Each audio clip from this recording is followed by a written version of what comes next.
Chapter 201. Hey, well, sir. Levy leaned slightly toward the old man, lowering his voice, though his eyes darted nervously in Razeal's direction. You know, you really should not say the name Virelan in front of him. Yograj's brows lifted, his wrinkled but sharp face twisting in mild confusion. His voice, however, was anything but discreet. Why not? He asked loudly, the question booming across the deck. Levy's lips twitched. Is this old man dumb? He was whispering, trying to keep his words subtle, to avoid stirring the hornet's nest that was Razeal's temper. Anyone with common sense could see that saying the word Virelan around him was like stepping on glass. But here Yograj was, blurting it out without restraint, like a child asking why fire was hot. Levy felt cold sweat bead at the back of his neck. Damn it, old man. Now you have done it. If this idiot snaps, I am on the same ship. If he sinks it in anger, I drown too. His eyes flicked nervously toward Razeal, praying, hoping he had not heard. But when his gaze landed on him, his stomach sank. Razeal was already looking their way. There was no explosion, no flare of anger or fury, just those deep black eyes, steady and unblinking. That, in itself, was far more unsettling. Yograj followed Levy's panicked glance and,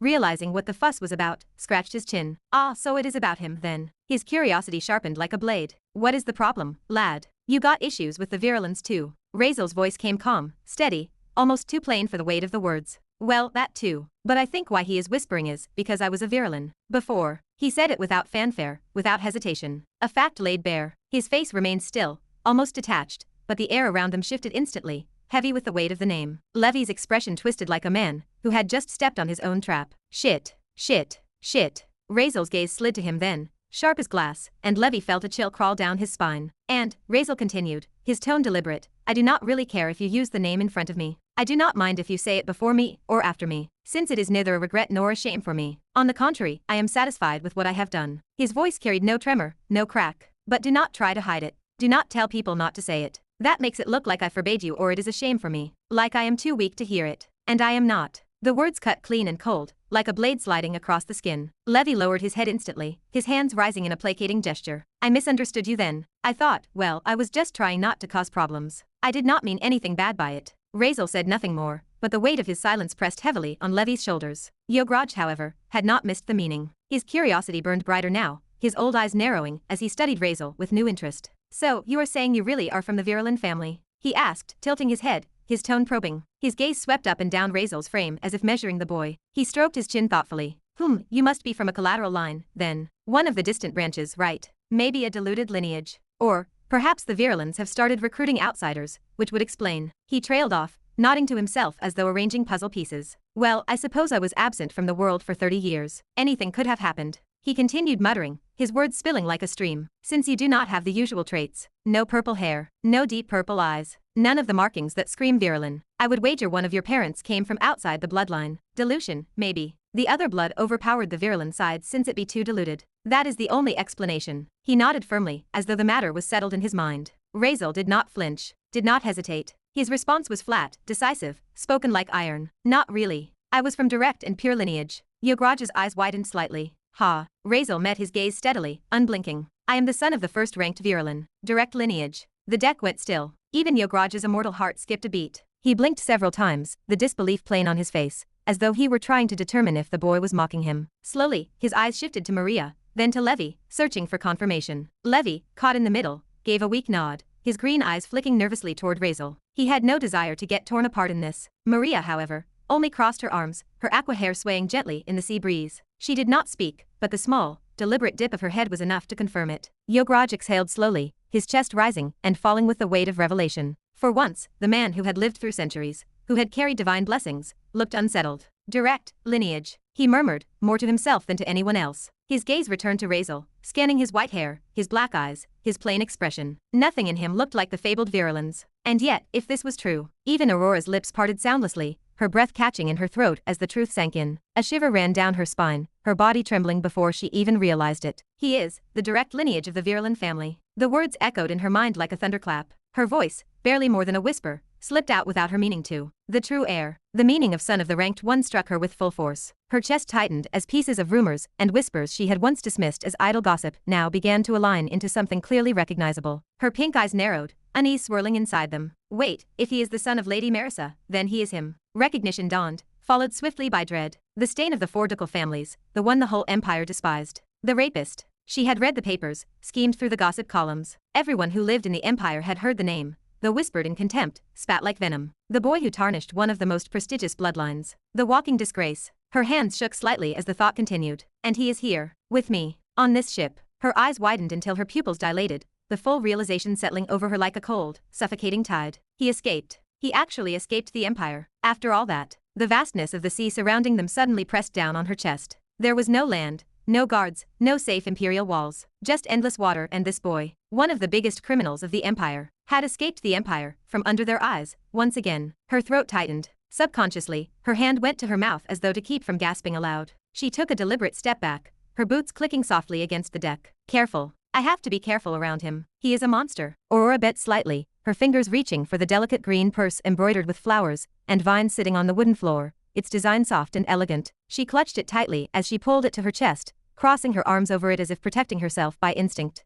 The gesture was small, but her whole body screamed of caution, of defense. She had not recognized him before. The portrait plastered across newspapers had not matched the young man she now saw. His hair was whiter now, he looked different. Perhaps she had not noticed much before because she only heard his name, since he never said his full name as Virelan. But there was no mistaking it now. He was that boy. Neither Yograj nor Razeal noticed her subtle recoil, their conversation pressing forward without pause. But Levi and Maria did. Both caught the faint flicker of fear hidden behind Aurora's otherwise composed face, the way her gaze sharpened, the guarded posture, the way her fingers dug into her purse. She is not comfortable around him, Maria thought, her aqua-blue eyes narrowing as she leaned back in her chair. Her lashes lowered as her gaze lingered on Aurora's trembling shoulders. Honestly, she cannot blame her. Maria folded her arms, her hair drifting gently in the sea breeze. Razeal's background. It is not something any woman would want near her. She herself did not like him either, not because of how he acts now, but because of what he is, what he had done. Her thoughts slipped back, unbidden, to their academy days. Back then, she had chosen him as her target, yes, because she wanted to shine brighter, to pull attention to herself. But her disgust had not been entirely false. How could someone like him even step into the royal classroom? How could the academy allow it? It had felt shameful, disturbing, like a smear on the Empire's face. Others had stayed quiet, too afraid to confront him. But Maria, she had stood up. Even if partly for attention, she had been right. That much she knew. Her eyes returned to Aurora, silently agreeing with her discomfort. Meanwhile, Yograj's booming voice shattered the tension like a hammer. So you mean, you are the son of him and her? Wait, do not tell me she actually married and had a son. The immortal old man's mouth hung open in disbelief, as if someone had just revealed the sun had turned black. Razeal's reply came calm, almost bored, as though he were reciting the time of day. Well, yeah, they did. Yograj blinked rapidly, his thick brows twitching. Wait. He held up his hand, trying to process. So you mean, you are the son of Lady Marissa Virelan, and, well, he grimaced, words faltering as he struggled to phrase the forbidden thought. Do you mean she, with her brother, and that whole family purity thing, did that happen? The bluntness of it drew a sharp intake of breath from both Levi and Maria. Even Aurora flinched. But Razeal, he simply nodded. A single, silent motion. Confirmation. The air froze. Shock still lingered on the old man's face, sharper than anything words could fully describe. His mouth opened, closed, then opened again, as if trying to form a proper reaction, but failing miserably. He scratched the back of his head, his long black hair shifting with the sea breeze, eyes narrowing on Razeal, with a mixture of disbelief and awkward nostalgia. So, you are her son, huh? Yograj muttered at last, the words heavy as iron. By the gods, I never thought I would see the day. He sighed, rubbing his temple. Honestly, I never expected Lady Marissa to actually go through with her family's traditions. But I guess, she must have changed herself, bent to it. His tone was not mocking, but there was regret in it, like he had hoped for something different. Razeal's black eyes glinted. You knew her. His voice was casual,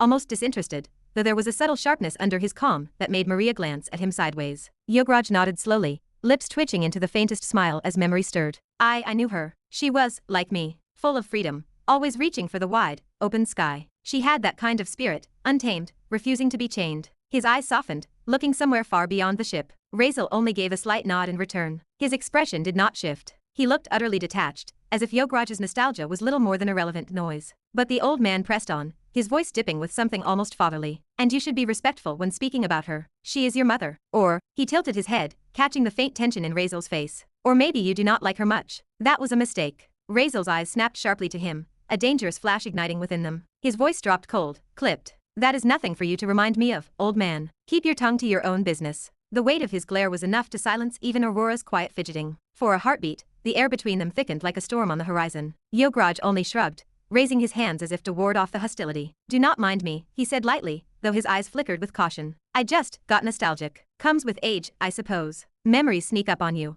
even when you do not want them. But fine, I will keep my mouth shut. Yograj was not done probing. After a moment of silence, his brow furrowed, and his voice returned to its curious tone. Still, what happened with you, boy? Having the purest Virelan bloodline, yet no visible characteristics, not a trace. No purple eyes, no silver hair. That does not happen by chance. Did you use some kind of technique to alter your looks? His gaze narrowed further, a faint glint flashing in his pupils as if he were trying to pierce through whatever illusion might be covering Razeal. Even I cannot see through it. Illusion. Transformation. Razeal did not flinch. His reply came flat, unbothered. Something like that. He offered no further explanation, letting Yograj stew in his own conclusions. To Razeal, it was not worth correcting. Not when the truth would only invite more questions. But across the deck, Maria, Levi, and Aurora all stiffened. Their lips twitched almost in unison, though for different reasons. Transformation. Illusion. Maria thought, her aqua-blue eyes twitching crazily. This idiot literally tore his bloodline out and threw it away. There is nothing magical about it. But sure, let the old fool believe what he wants. She bit the inside of her cheek, deciding to keep quiet. Picking a fight here would do nothing but stir chaos. Levi's thoughts were not far off. So he is just lying through his teeth now, huh? Better than explaining the real thing, I guess. Aurora herself said nothing. Yograj, however, pressed further, muttering almost to himself. Strange. Very strange. Still, he trailed off, then suddenly froze. His eyes widened. Oh no, wait. His head whipped toward Razeal, his face darkening as realization dawned. If you really are her son, then she will be coming back here to take you. Chapter 202. Yograj turned his head toward Razeal, his face darkening as realization dawned. If you really are her son, then she will be coming back here to take you. He spun around, scanning the open sky, almost as though expecting Marissa herself to descend from the heavens like a vengeful goddess. His shoulders stiffened, a crack of unease breaking through his casual demeanor. Are you an idiot, boy? Yograj barked, his voice rising with agitation. If you are the son of the Virelan family, did you ask permission to come here? Did you even think? Do you not realize they do not give a damn about imperial laws? His hand raked down his face, his voice dropping into a mutter. You will bring them down on me too, damn it all. Now I am tangled in this mess. He clenched his fists, his mind racing. He could almost see it. Marissa herself storming across the ocean, fury burning like wildfire. The Virelan family tearing apart sea and sky to drag their runaway heir back into their clutches. His first instinct was survival. He considered taking Aurora, grabbing her, leaping off the ship, and fleeing before disaster struck. His weight shifted toward the edge of the deck, his jaw tight with the urge to escape. Razeal's voice cut through his spiraling thoughts, calm and composed. Do not worry about it, he said flatly. His gaze did not waver, his tone steady. I have already taken care of that problem. She will not be coming after me. Not here. Definitely. The words landed with an eerie finality. Maria's brow arched, her eyes narrowing as she studied him. What does he mean by that? Taken care of how? She honestly thought the Virelans would not come because of imperial law. But now when the old man spoke, it seemed different. But Yograj frowned deeper, disbelief plain on his weathered face as he jabbed a finger toward the boy. What do you mean do not worry? Boy, this is not something you just shrug off. They might already be on their way. The Virelans, those lunatics, do not give a damn about imperial laws. If they think their bloodline heir has run off to Atlantis, they will tear the sea apart to drag you back. You will put me in this mess too. His voice cracked, almost as if he believed Marissa might come storming across the waves at any moment. But Razeal stood with calm composure, his black eyes steady as night. His voice carried no weight of fear, no hint of hesitation. Do not react too much, old man. She will not come. I know her. Yograj stopped pacing, blinking in disbelief. She will not. His tone was skeptical, like the boy had just told him storms could be tamed with a whisper. His lips twisted into a doubtful frown. Even if she does not, her husband will. Will he not? Your father. Razeal's answer came so casually it froze the air around them. No, do not worry about him either. He is dead. The words fell like heavy stones on the deck. Wait, what? Yograj's jaw dropped so far it looked like it might unhinge. His booming voice echoed across the ship. Dead. What do you mean dead? That man was strong. Stronger than most I had seen. Maybe not as talented as her but he was not weak either. Who could have killed him? The Empress. A god. He rambled quickly, questions tumbling out of his mouth without pause, until he froze halfway through his speculation. His face shifted from confusion to horror, as though his own mind had pieced together the answer before Razeal even spoke. Razeal's tone did not change, still flat, almost indifferent. His wife. The old man's entire body stiffened. His eyes widened to the size of saucers. What? His voice cracked so high it startled a few birds from the distant horizon. Why would she kill him? What is going on with your family? He staggered forward, nearly grabbing Razeal's shoulders, just to shake the truth out of him, his old instincts gnawing at him with disbelief. His heart raced, the thought looping again and again. Marissa killed her husband. Because he was her brother. The answer came as if it were a simple fact, leaving no room for question. Yograj stood frozen, mouth open, words stuck in his throat as he tried to process what he had just heard. She killed him, because of that. His voice cracked again, louder. Wait, but did she not already know? She married him, did she not? She must have known before the wedding, so why would she? His questions spiraled into confusion, looping endlessly. He scratched at his scalp, pulling at his long hair as though answers might fall out with the strands. His mind could not piece together the logic. Razeal shrugged, his face calm. I do not know. But she did. The boy's voice carried no weight, no sorrow, no confusion. It was the tone of someone talking about spilled milk rather than a mother killing her own brother and husband. That only made Yograj's brain itch even more. The old man's jaw twitched. His mind was spinning, but he forced himself to ask the question that now burned in his chest. His voice came in bursts, stuttering with urgency. Wait.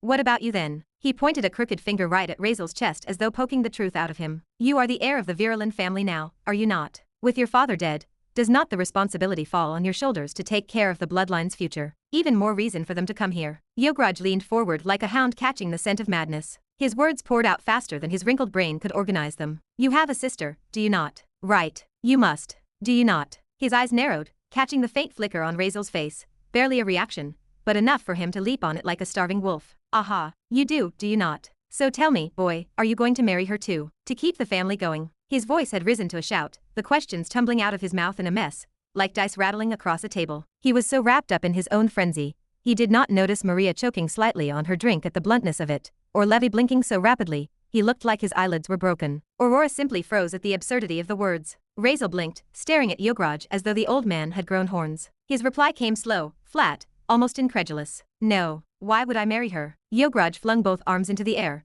looking like he was about to pull out what little hair he had left. To keep the family lineage pure, boy. The purity. The eternal purity. His finger jabbed the air as though the word itself was divine law. The Virelans have been doing this for generations, generation after generation, direct lineage only. His tone was so matter-of-fact, so absolutely certain, that Levi nearly coughed into his hands. Maria rolled her eyes. Aurora muttered under her breath that this was insane. Razeal tilted his head slightly, confusion flickering across his usually cold features. What are you talking about, old man? Who said anything about marrying? Yograj blinked back at him, frozen mid-gesture like a statue. His mouth flapped once, then twice. I mean, is it not important? You and your sister, you are supposed to marry, right? For the family. To lead the Virelans, to produce the next heirs to. He waved his hands wildly, his voice rising with each word until he was practically screeching. To have a son and daughter, who can do the same damn thing again, so the future generations continue. Is that not the whole point? The old man's voice cracked like a rooster at dawn. Razeal's answer was calm, his voice even, as though explaining math to a particularly dense child. Yeah, I am aware of that tradition and ritual very well. But there is not anything about marrying your sister. The silence that followed was thick. Yograj's entire face scrunched up in disbelief, like a man trying to swallow vinegar. Then what about having pure lineage, boy? His hands trembled with the sheer force of his frustration. How do you get kids then? His voice had risen so high Levi thought the old man might actually pop a vein. Razeal did not even flinch. Who said you need to marry to have kids? Every Virelan of pure lineage has the right to marry the spouse they choose, whoever they love, family or not. They have every right. Marriage is about choice. The bloodline continues regardless. Where do you think collateral lineage came from? Not pure ones. He said it so casually, so calmly, like it was the simplest thing in the world. Yograj looked like he had been struck by lightning. His face shifted between shock, horror, and sheer confusion. His mouth opened and closed soundlessly before he finally croaked out. So you mean, they will still have to with the direct Virelan bloodline, but they do not need to marry them? Yes. Razeal nodded with all the serenity of a monk. Yograj blinked once, twice, then a third time. His face darkened, his lips trembling before the words burst out of him like an explosion. What the beep? The curse echoed across the ship, making Aurora jump slightly and Maria mutter that it was finally some honesty. Levi's lips twitched as he fought to keep a straight face, but his shoulders shook anyway. He was not sure if he should laugh or just sit down and pray. This is just beeped up, Yograj thundered, throwing his arms into the air again. Absolutely insane. The most batshit family tradition I have ever heard of, and I have lived long enough to see people marry goats for blessings. Maria nearly spat out her drink at that, while Aurora covered her face with one hand. Levi muttered about goats under his breath, but Yograj was not finished. His voice cracked as he leaned forward again, wagging his finger furiously at Razeal. So let me ask again, boy. You will have kids with your sister, will you not? Definitely. And then, what? You will go off and marry someone else on the side. The disgust in his voice was thick enough to be sliced with a knife. Razeal tilted his head again, still calm and collected. No, why would I? The old man froze, eyes bulging, before he let out a strangled cry. But did you not just say family beep ing purity? His voice cracked so hard Levi flinched as if glass had shattered nearby. I do not care about it, Razeal said flatly, almost lazily. I have already given them what they want, so they will not come after us. Do not worry, old man. His tone was final, his expression steady, but Yograj just stared at him, his wrinkled face twisted with the most confused expression possible for a man his age. His lips trembled, muttering half-formed words as though his brain could not decide which sentence to finish. Finally, he just slapped a hand over his own forehead, dragging it down his face dramatically. This boy's mind is either broken from eternal hold, or he was born this crazy. Yograj shook his head furiously, throwing his hands up one more time. Yeah, definitely. No. It is not me who got crazy in that hellhole. I am not the one crazy here. It is him. He jabbed a thumb toward Razeal, his face red and exasperated. Him. Definitely him. Razeal stood calm and unbothered, as though none of this had even slightly affected him. His black eyes glinted faintly as he looked at Yograj's theatrical meltdown, and he simply shrugged again. Chapter 203. Razeal stood calm and unbothered, as though none of this had affected him. His black eyes glinted faintly as he looked at Yograj's theatrical meltdown, and he shrugged again. Razeal tilted his head, black eyes fixed on the old man, as though dissecting every twitch on his wrinkled face. But why are you so scared again, old man? Even if she came, at most she would only take me back.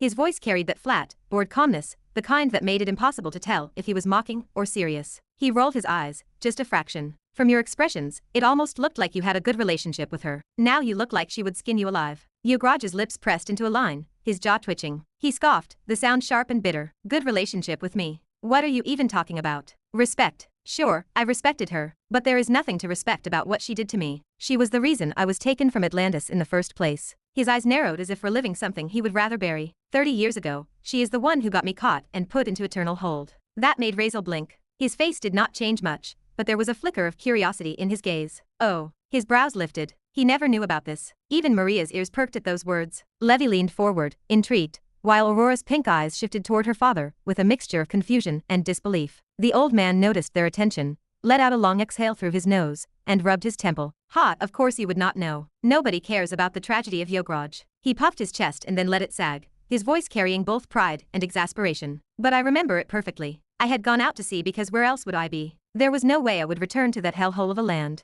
I was in Atlantis, living the best years of my life. Drinking, eating, basking in the salt wind freedom. Boy, freedom. Then, he clenched his fists, raising his eyes to the endless sky as though glaring at fate itself. Your mother came. Razeal raised a brow. Yes, your mother. Yograj pointed a finger at him, stabbing the air as if the accusation alone could make Razeal flinch. Lady Marissa, the grand heiress of Virelan, stepping into Atlantis as if it were a marketplace stroll. Why? I have no idea. Maybe she was bored. Maybe she wanted to spit in the face of laws for fun. Whatever her reason, she came. And me. He puffed his chest out again, his grin crooked with mischief. I thought, aha, finally, someone of her stature who is like me. A noble criminal. A fellow outlaw. One of the free. Razeal's lips pressed into the faintest line. Maria tilted her head, fighting a smirk. Levi mouthed silently. Oh no. Yograj sighed dramatically, raising both hands in the air as if surrendering to the memory. Of course, it was my mistake. I thought she was one of us, someone who had broken the law, and would never return to the Empire. I was happy, relieved even. Finally, a companion who could understand the joy of the wide ocean. So I went up to her, and I said hi. Aurora pinched the bridge of her nose. Maria slapped her palm on her forehead. And what did she do? Yograj asked, his tone high with indignation. His gaze swept across them like a preacher lecturing lost souls. Did she say hello back? Did she smile? Did she even spare me a single word? He leaned forward, his voice dropping into a growl. No. She kicked me. Razeal blinked slowly. Kicked you? Yes. Yograj's voice cracked as he stomped his foot on the deck. For no reason. No words exchanged. No polite greeting. Just one mighty kick. He clutched his side as though still feeling it. And let me tell you, boy, I was young then. Strong. Energetic. Handsome. The kind of man the world could not chain down. You must have been in your 50s already, Razeal muttered under his breath. The old man ignored him, choosing to look wistfully into the sky. His voice softened, almost dreamy. I thought she was just fiery. I thought it was a test, you know. Like how in tales, strong women test the courage of men. And I was unrestrained, fearless, immortal. What is the worst she could do? Beat me. Kill me. Ha. I could not die. So I asked her why not join me. Imagine it, the freedom of two great beings, side by side, traveling the vast sea. His grin widened, smug and almost proud. I thought it was a good idea. Maria let out an audible sigh. This man really does not value his life. Yograj's chest deflated, his face darkening. And that was the mistake I made. He slapped his forehead, groaning, then looked at Razeal with genuine horror. Because that woman, your mother, she went absolutely insane. From that moment, she attacked me. Not once, not twice, but endlessly, unrelentingly. His voice rose with every word. She killed me again and again. Do you know what that feels like? To be immortal, boy, but to die 1,000 times at the hands of the same woman. It is worse than torture. Maria burst out laughing, but quickly turned it into a cough when Yograj glared at her. Aurora's lips trembled, caught between sympathy and disbelief. Levi leaned against the railing, his face red as he bit down hard to keep from laughing out loud. I was strong back then, Yograj ranted, stomping the floor. I had absorbed the abilities of one noble beast and 2 relics. I was unstoppable. And yet your mother did not care. She just kept killing me. Again and again. No mercy, no pause, not even a sip of water in between. He spread his arms wide, his voice breaking. And the worst part, I did not even do anything bad. I swear on the ocean's soul, I was innocent. His eyes darted from Razeal to Maria to Levi, seeking sympathy. Do I look like a man who deserved that? Razeal did not blink. His face remained stone. He wanted to say you do, actually, but then again he did not. And then, Yograj dragged the word out like a stage actor about to deliver his most heartbreaking line. His arms flew into the air, his old joints cracking audibly. She tortured me mentally, not just physically, mentally with those weird skills of hers. His voice cracked as he pointed an accusing finger at the sky as though the heavens themselves were guilty. He sniffled loudly, fake tears dripping down the sides of his wrinkled face. Not only did she overpower me completely, not only did she make sure I could not resist, but as if all of that was not enough, she decided she would kill me. She decided. It was carved into her mind. Razeal stared at him flatly. He did not blink, did not move, just watched the old man put on a one-man theater performance on the deck. She dragged me out of Atlantis, dragged me like a sack of garbage, Yograj continued, his voice breaking. He clutched his chest dramatically, then threw his arms out wide again. Do you know how? Naked. Absolutely naked. She stripped me of every single scrap of dignity and clothing, and you know how? With fire. With some weird, purple, blazing hellfire of hers that did not just burn the body, but burned the soul. The pain, the pain. Levi pinched the bridge of his nose. The old man shivered and hugged his shoulders, as if suddenly remembering it. His entire body shook like a wet dog in winter. I can still feel it sometimes, that purple fire licking at my skin. I swear it haunts me in my sleep. Razeal's stare did not change. Continue. Yes, yes, I will. Yograj cried, eager for his audience. He took a deep breath and spread his arms wide, his face contorted with exaggerated misery. And then, after dragging me out of Atlantis naked, humiliated, half-burnt, she marched me straight to the Empire. Straight to the main gates, boy. Can you imagine? The main gates. His voice cracked as though the words themselves wounded him. All the crowd gathered on both sides of the road, cheering, laughing, mocking, spitting. I was paraded like some criminal, like some wild animal on display. Naked. The horror. The shame. He shivered violently again, curling in on himself. She overreacted, I swear. She overreacted far too much. It was scary, terrifying. She looked at me not like a man, but like a bug she wanted to crush underfoot. My poor, poor dignity. Razeal continued to stare, unamused. He said nothing, his face unreadable. She did not stop there. Yograj pressed on, his voice now quivering. No, she dragged me to the Empress herself, and then asked her to kill me. But Yograj puffed his chest with misplaced pride. Of course, even she could not kill me. The Empress herself failed. She was impressed, in fact, impressed with my immortality. So she offered me a deal, live, in exchange for pledging loyalty to her and apologizing to Lady Marissa. Razeal's brows lowered slightly. And, Yograj repeated indignantly, slapping a hand to his chest. Of course I refused. Why would I bend my knees, when it was not even my fault to begin with? What was I supposed to apologize for? Saying hi.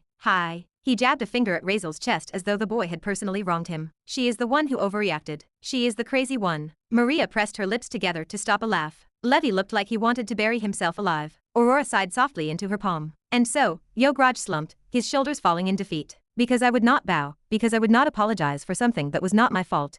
The Empress sent me to eternal hold. His voice grew quiet, grave, as though revealing a deep, tragic secret. 30 years. 30 long years in chains, frozen, immobile, left to rot in the void. All because of her. He turned to Razeal, his eyes wide, his hands trembling as he pointed both index fingers at him. So now do you understand? It is not me overreacting when I say I would rather jump off this ship than face her again. It is her. She is insane. She will not spare me if she comes. That woman is pure madness wrapped in human form. For a long, waited moment, Razeal simply looked at him. Then finally, his voice came, slow and judging. So, let me get this straight. You spent 30 years in eternal hold, just because of that. Yograj straightened, huffing. It was not my fault. His eyes flickered nervously. She really overreacted. I mean it. Overreacted. He jabbed his chest again. I was not the problem. Razeal's face, however, remained unmoved. His expression was flat, unreadable. He let the man's words hang in the air, not knowing what to do with them. A hollow silence stretched between them. Finally, he spoke, tone even and detached. It is all right. Do not worry. She will not come here. I can give you my word for that. He said it plainly, without warmth, almost mechanically as though his words were more obligation than comfort. Inside, though, Razeal's mind was turning. He had never truly known the old man's background, and hearing it now felt absurd. His mother had gone into the sea. He had never even been aware of that. In the original novel, there had been nothing about this. Not one word. Coming to Atlantis. That was news to him. Good thing I wrote that letter, he thought with a quiet flicker of relief. If I had left it all under imperial law, and their damned restrictions tied to the ocean, I might actually be screwed right now. He frowned slightly, shaking his head at the thought. Still, I know her too well. She will be stopped. Why would she bother with me anymore? I gave them the Virelan's royal bloodline essence. What more could they want? I am worth nothing to them now. Taking me back would only humiliate the family. They would rather keep their dignity than risk a scandal. Was that not the reason they cast me out in the first place? To save their name. The bitterness of that thought lingered as he studied the old man again. Host, the old man really had a tragic story. I kind of want to give him a hug. The voice of the system echoed softly in his mind, breaking the heavy silence. Razeal's lips twitched, almost into a frown. Oh, so you are still alive, he muttered inwardly. I thought you had gone silent forever. You do not say a word for such a long time, and now you finally popping up with commentary. His tone was dry, tinged with sarcasm. It is not me, host, it is you. You have been too busy. That is why it feels like I have been quiet. Really? Razeal raised an eyebrow in his thoughts, genuinely surprised by that response. Meanwhile, on deck, Maria, Levi, and Aurora were staring at Yograj with a combination of disbelief, pity, and exasperation. Chapter 204. Yes, do it again. And keep repeating it. Razeal's voice was calm, but the weight in it made it sound like an order carved into stone. He stood with arms folded, black eyes narrowing slightly as he watched Levi in front of him. He was swinging a wooden sword, again and again, in the same simple motion. The wooden weapon was not much to look at. Razeal had made it himself, after breaking down a small table inside the ship's cabin. The material had been useless furniture a few hours ago, but with his system function, automatic blacksmith, he had reforged it into a training weapon in mere seconds. It was not sharp, not deadly, but it was balanced enough for practice. That function, Razeal thought, was still one of the most useful tools he had. As long as he had materials, he could create nearly anything. Levi did not care about any of that. His palms were already sweating, his arms trembling from the sheer repetition. Each swing felt heavier than the last. Just a short distance away,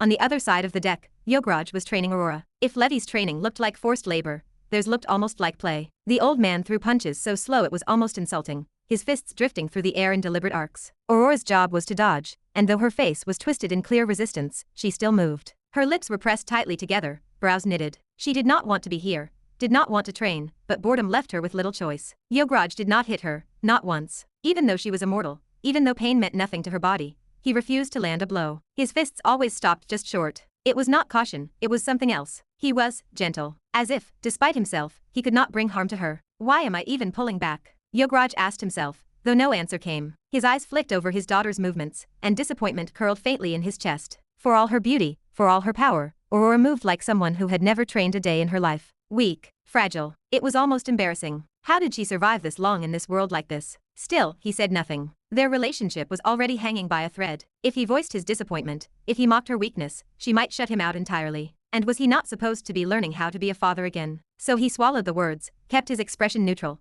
and threw another slow punch for her to dodge. Time slipped by in this strange rhythm. The sound of wood striking air came again and again from Levi's side of the deck. The muffled shuffle of Aurora's feet followed Yograj's heavy breathing on the other. Finally, the silence broke. Ha! Levi bent forward, exhaling harshly, sweat dripping down his forehead. He looked like he had been climbing mountains with bricks tied to his arms. Boss, is it not enough already? I am dead. Completely dead. How about a little break? My body. He wiped his forehead with his sleeve, his voice cracking. My body has lost every ounce of motivation. It will not move anymore. He sounded like a beggar pleading for mercy. Razeal's expression did not soften. If anything, his eyes narrowed further. Without warning, a shadow sword materialized in his palm, long and sharp, dripping with that unnatural black aura. He raised it lazily, but the threat was clear. 100 more strikes, he said. The words fell like a blade. Levi froze, his face draining of color. His throat bobbed in a hard swallow. The shadow sword gleamed menacingly in the sunlight, and suddenly his imagination supplied images he did not want, his arm being sliced off, his leg falling to the deck.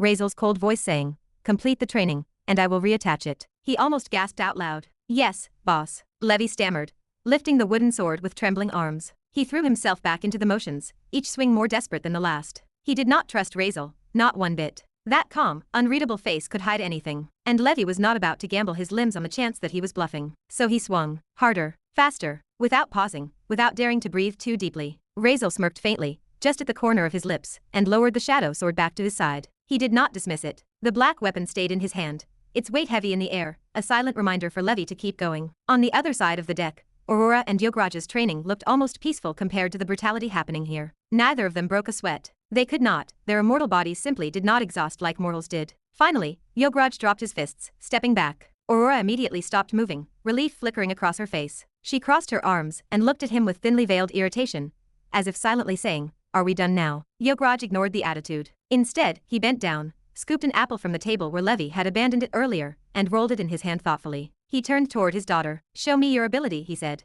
His voice was calm, but his eyes glimmered with curiosity. He extended the apple toward her, holding it steady in his palm. How you give emotions to non-living things. Let me see. Aurora's lips pressed tighter. She looked at the apple, then at her father. No. The refusal was immediate. Sharp. Her chin tilted up defiantly. Yograj blinked. No. His brows pulled together. You cannot do it, or do not want to show him. That cannot be right. He leaned closer, studying her face. She was not joking. She was not hesitating. She was flat out rejecting him. But, is this not your ability? He pressed. He turned the apple slightly, almost as if presenting it to her again. Why can you not? Do you need a specific type of object? Or some kind of energy source? Is it limited to certain conditions? Or, his voice quickened as his mind raced through possibilities. Maybe there is a time restriction, a cooldown. Can you only use it at specific intervals? No, it is not that I cannot. I just do not want to, she said flatly, her tone carrying a finality that did not invite further pushing. Her hands folded together at her waist, fingers twisting slightly as though her body betrayed her own discomfort. It is not a good thing to do. Yograj tilted his head at her refusal, the apple still sitting heavy in his palm. His dark brows knitted, his expression caught somewhere between patience and irritation. He had not been trying to force her, not yet. He just wanted to see, to understand the ability she had inherited. The very ability chosen for her by the so-called divine boon. Then why? He asked after a beat, his voice lower, probing. Why not? You can use it. I will just look at it. What need to refuse? Aurora hesitated. She lowered her gaze, her voice quiet but clear. Because, it hurts. Yograj blinked, thrown for a moment. Hurts. Yes, she said, lifting her chin again to meet his eyes. Her voice was steady, but her hands clenched against her skirts as if even speaking about it made her uneasy. Whenever I try to use my ability on something, my whole body hurts. As if it is the price I pay, a side effect. The bigger the thing I try it on, the heavier it feels. The pain grows worse depending on the size, the weight, even the nature of the object. It spreads everywhere, in my bones, in my chest, in my head. It is exhausting. Her honesty silenced the air around them. Even the gulls overhead seemed to fall quiet. Yograj looked her up and down, his broad shoulders sagging, as if he had just been told the most nonsensical thing in the world. His daughter, with divine boon flowing in her veins, immortal, protected by blessings that most mortals would kill to have, refusing to use her gift. All this time, he murmured under his breath, shaking his head before his voice grew louder again. You do not use your ability just because it is painful. His tone carried disbelief, almost insult. Aurora did not look away. Yes, because it hurts. He rubbed the bridge of his nose, closing his eyes for a long moment as if praying for patience. Then he lowered his hand and gave her a flat, almost incredulous look. How much pain? He asked, still trying to make sense of it. Aurora breathed slowly, her voice soft, nearly reluctant. Very much. Sometimes it feels like knives in my skin. Other times like something is crushing my ribs. If the object is small, like a pin or a ring, I can endure. But the larger or heavier it is, the worse it becomes. Some things are unbearable. She paused, then added honestly, that is why I avoid it unless I absolutely must. I do not like the way it feels. Yograj stared at her, expression unreadable for a long stretch of seconds. Then his lips parted, and he gave a humorless laugh. Look, girl, he said, his voice carrying that hardened edge born from decades of battles. It is just pain, nothing more. You should not care so much about it. He leaned forward, his sharp eyes locking onto hers. Get used to it. Pain only lasts for a time. It fades. But your strength remains. That pain is the cost, the weight of your power. You are immortal, girl. If anyone can endure it, it is you. His words cut through the air like an unrelenting sermon, but Aurora's face did not change much. I do not like pain. Her voice was sharp, almost childish in its defiance, but there was an undertone of something deeper, a philosophy, a choice. And why should I? Where am I going to go with all this strength, anyway? What is the point of it? I do not care about becoming some warrior, or a king, or a queen. I do not need ambitions carved out of blood. I just want a small life. A beautiful life. One with happiness, without pain, without suffering. She turned her face slightly to the side, sunlight outlining her profile. Is that so wrong? Yograj's expression shifted, his smirk fading into something heavier. He studied her for a long moment before shaking his head slowly. You do not understand, he said quietly. His voice was not angry now, it was almost pitying. It is not about becoming something, not about ambition. Strength is not always about chasing a crown. Fighting is not always about conquest. Sometimes, his voice dipped lower, rougher, it is about protection. Sometimes, strength is the only shield you have. Aurora frowned faintly but stayed silent. If you truly want happiness, Yograj pressed, then you must understand this. Happiness is fragile. People who are kind, people who want to live quietly, they are the easiest to trample. You think you do not like pain now? Then that is all the more reason to become stronger. The pain you suffer to build yourself up is nothing compared to the pain that comes when you are too weak to protect yourself. The pain of loss, of helplessness. His eyes grew distant, shadowed with memories, that is far worse than anything your ability could ever make you feel. His words hung heavy between them, weighty as anchors. Do not worry. I am immortal. Nothing can happen to me. Aurora crossed her arms, her chin tilting upward with stubborn pride. And if it is really about protection, then maybe I will just get some shield. Give it emotions, make it special. That way I will always have something to guard me. Honestly, I never thought about it much. I never needed it before. She shrugged, her sunflower-colored hairpin glinting in the light. Her voice softened at the end, almost as if conceding a little to her father's reasoning. though her expression made it clear she was not going to budge too far. Yograj, however, shook his head slowly, his jaw tightening. No, girl, you still do not understand. His voice dropped deeper, heavier, as his big hands suddenly gripped her shoulders. Aurora stiffened in surprise, her pink eyes widening as she stared up at him. For a heartbeat, she thought he might shout, but instead, she saw the strain in his face, frustration tangled with something softer, almost like guilt. Strength is protection. Protection without strength is never protection. His words carried a firm finality, each one deliberate. Aurora blinked, startled, her breath caught. She had never seen him look at her so intently before. Yograj realized how hard his hands were pressing and loosened his grip, exhaling through his nose. He sighed, shaking his head, and let go of her shoulders gently, almost as if she were fragile porcelain. Remember this, he said, his voice calmer now. A shield only helps if the enemy is on the other side. Know where the enemy is. Most of the time, you will not even realize you need it until it is too late. A shield will not save you if you never have the strength to raise it in time. Chapter 205. For several seconds, silence stretched between them. Father and daughter simply stared at one another, neither willing to give ground. Aurora's lips pressed together, her brows faintly furrowed, while Yograj's face remained set, the weight of experience etched in every line. Finally, after what felt like minutes, Yograj broke the silence with a weary wave of his hand. All right, you can go and take some rest now. He turned away, shaking his head as he walked off, his heavy boots thudding against the deck. His back looked broader than ever, but also strangely tired. Doubt and resignation swirled through his mind. How was he supposed to teach her the things she needed to survive if she refused to understand? If it had been anyone else, he would have beaten the lesson into them. That is how he had always trained his men. Break them, rebuild them, make pain meaningless. But with her, his own daughter, his chest felt tangled. He could not. He would not.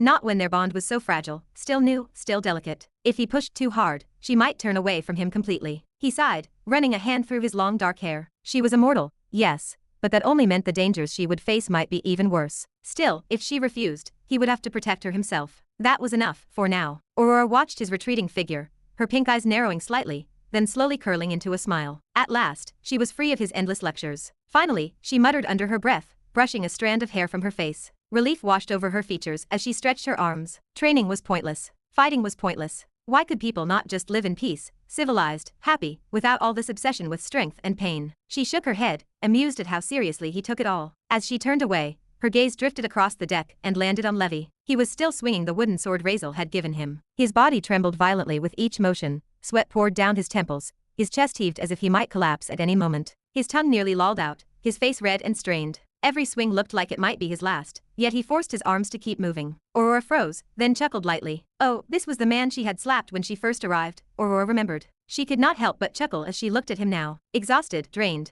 and so worn out he almost looked like he might drop dead if forced into more training. She covered her mouth to hide her giggles, her eyes glinting mischievously. She raised her brows at him, up and down, deliberately teasing. Her look said everything without words. See, my training was easy, already done. I got away. And look at you still stuck suffering under him. Her gaze flicked to Razeal, who stood nearby, holding his shadow sword casually, his sharp black eyes watching Levi like a hawk. The contrast was almost comical. One teacher was strict and merciless, the other soft and overly gentle. Aurora tilted her head, smirking, as if to say, look at the difference between your master and mine. Levi glanced back at her, and he understood instantly. His lips twitched, caught somewhere between despair and frustration. He wanted to cry. Why was her father so soft with her, while his own teacher was a merciless psychopath? Razeal had not let him stop once. Not a single break. And with the shadow sword in his hand, it was not an idle threat. Levi could easily imagine Razeal cutting off an arm and saying, keep training. I will reattach it later if you pass. The mental image made his hands shake harder, but it also made him grip the wooden sword tighter and swing faster. He had no choice.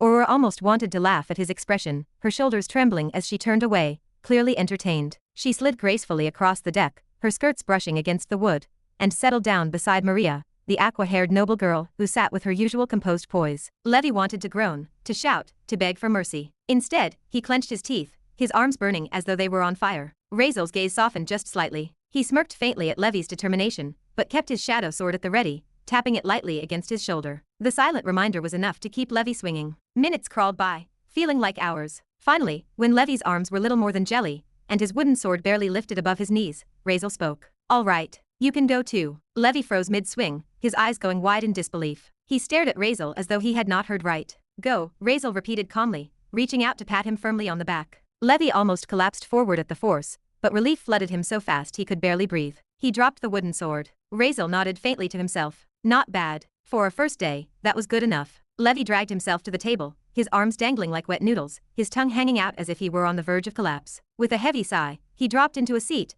and let his head slump forward onto the cool round table. His cheek pressed against the wood as he breathed in short, shallow bursts. Across from him, Aurora was already seated, her chin propped delicately on her hand. She tilted her head at him, her pink eyes sparkling mischievously. Seeing him look so utterly destroyed was amusing to her, and she did not bother to hide it. A soft laugh slipped from her lips, the kind that made Levi feel like someone was laughing at him rather than with him. Maria, sitting quietly beside Aurora, did not laugh, though her eyes flickered down at Levi with the faintest trace of disapproval. She did not say anything, but the way she lifted her cup of water with elegant precision, the way she looked at him as though he were an animal crawling on the table rather than a person, that silence spoke louder than words. Levi groaned, feeling the judgment radiating from both sides. Ugh, cruel world, he muttered into the table. A little further off, Razeal walked across the deck, leaving this small group behind. His steps were unhurried, his expression calm, his long shadow stretching under the golden hues of the sinking sun. He moved to where Yograj sat at the far edge of the ship's railing, the old man's frame silhouetted against the endless expanse of sea. Yograj did not notice him at first. His elbows rested on his knees, his large hands folded loosely together, his sharp eyes staring far across the horizon as though trying to find something beyond the line where sky met ocean. His broad shoulders slumped slightly, a rare show of weariness. Razeal settled down beside him, leaving just enough space that their shoulders did not touch. He did not say anything. The sound of the waves crashing softly against the ship's hull filled the silence between them, and the wind tugged at their hair and clothes. Time passed slowly, the two of them simply sitting side by side, the weight of unspoken words hanging in the air. Finally, Razeal broke it. His voice was light, calm, almost too casual. So, why did you lie about that story? Yograj did not answer immediately. His jaw tightened, and his gaze remained fixed on the vast ocean. The silence stretched, thick and heavy. Razeal tilted his head slightly, his dark eyes narrowing as if to press the question further. I mean, even an idiot could tell how idiotic it was. Yograj exhaled slowly, a sound caught somewhere between a sigh and a grunt. I did not lie. Not everything, at least. That was exactly how it happened. His tone was flat, almost defensive, but it lacked conviction. Razeal let the wind brush against his face, his eyes closing briefly. You left a part out. Yograj's lips pressed into a thin line. If you went straight from Atlantis to the Eternal Hold,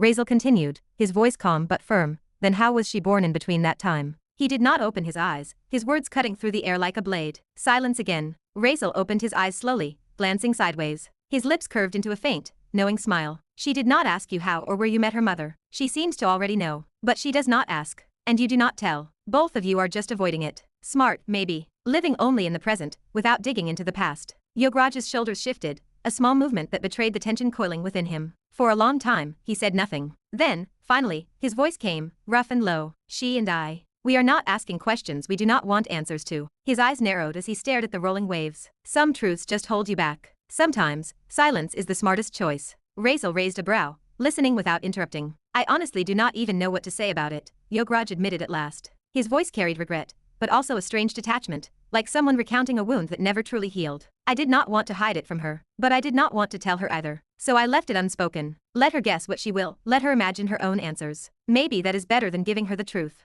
The truth being, Razeal said evenly, you did not even know much about her mother. It just happened. His tone was quiet but sharp, probing. Yograj did not say anything. His silence said more than words. Razeal continued, his gaze steady. You went into Eternal Hold 30 years ago. She is 29, which means it happened just before. A few days. A week, maybe. Nothing more. You did not even know. She was just born of chance. The old man did not argue. His eyes lowered, shadowed by the weight of memories he had tried to bury. After what felt like an eternity, Yograj's voice came again, rough with something heavier now. I wish I had found someone worthy to be her mother. Someone I could have chosen. Someone who cared. But it was just a fleeting thing. A mistake. Not love or intent. Which was nothing but chance. His hands clenched briefly on his knees before loosening again. I was not even aware it had happened. Not until you told me. Not until I saw her myself. Even then, I doubted you. Until I sensed the divine boon in her body. Until I felt my blood running in her veins. Regret coated every word, though his face remained stoic. Yograj's eyes narrowed as he stared at the dark waters below. That woman. She was kind enough to give birth to her, but she did not take responsibility. She left her in a forest hut, alone, a newborn, as if she thought the child would just die quietly on her own. The old man's jaw tightened,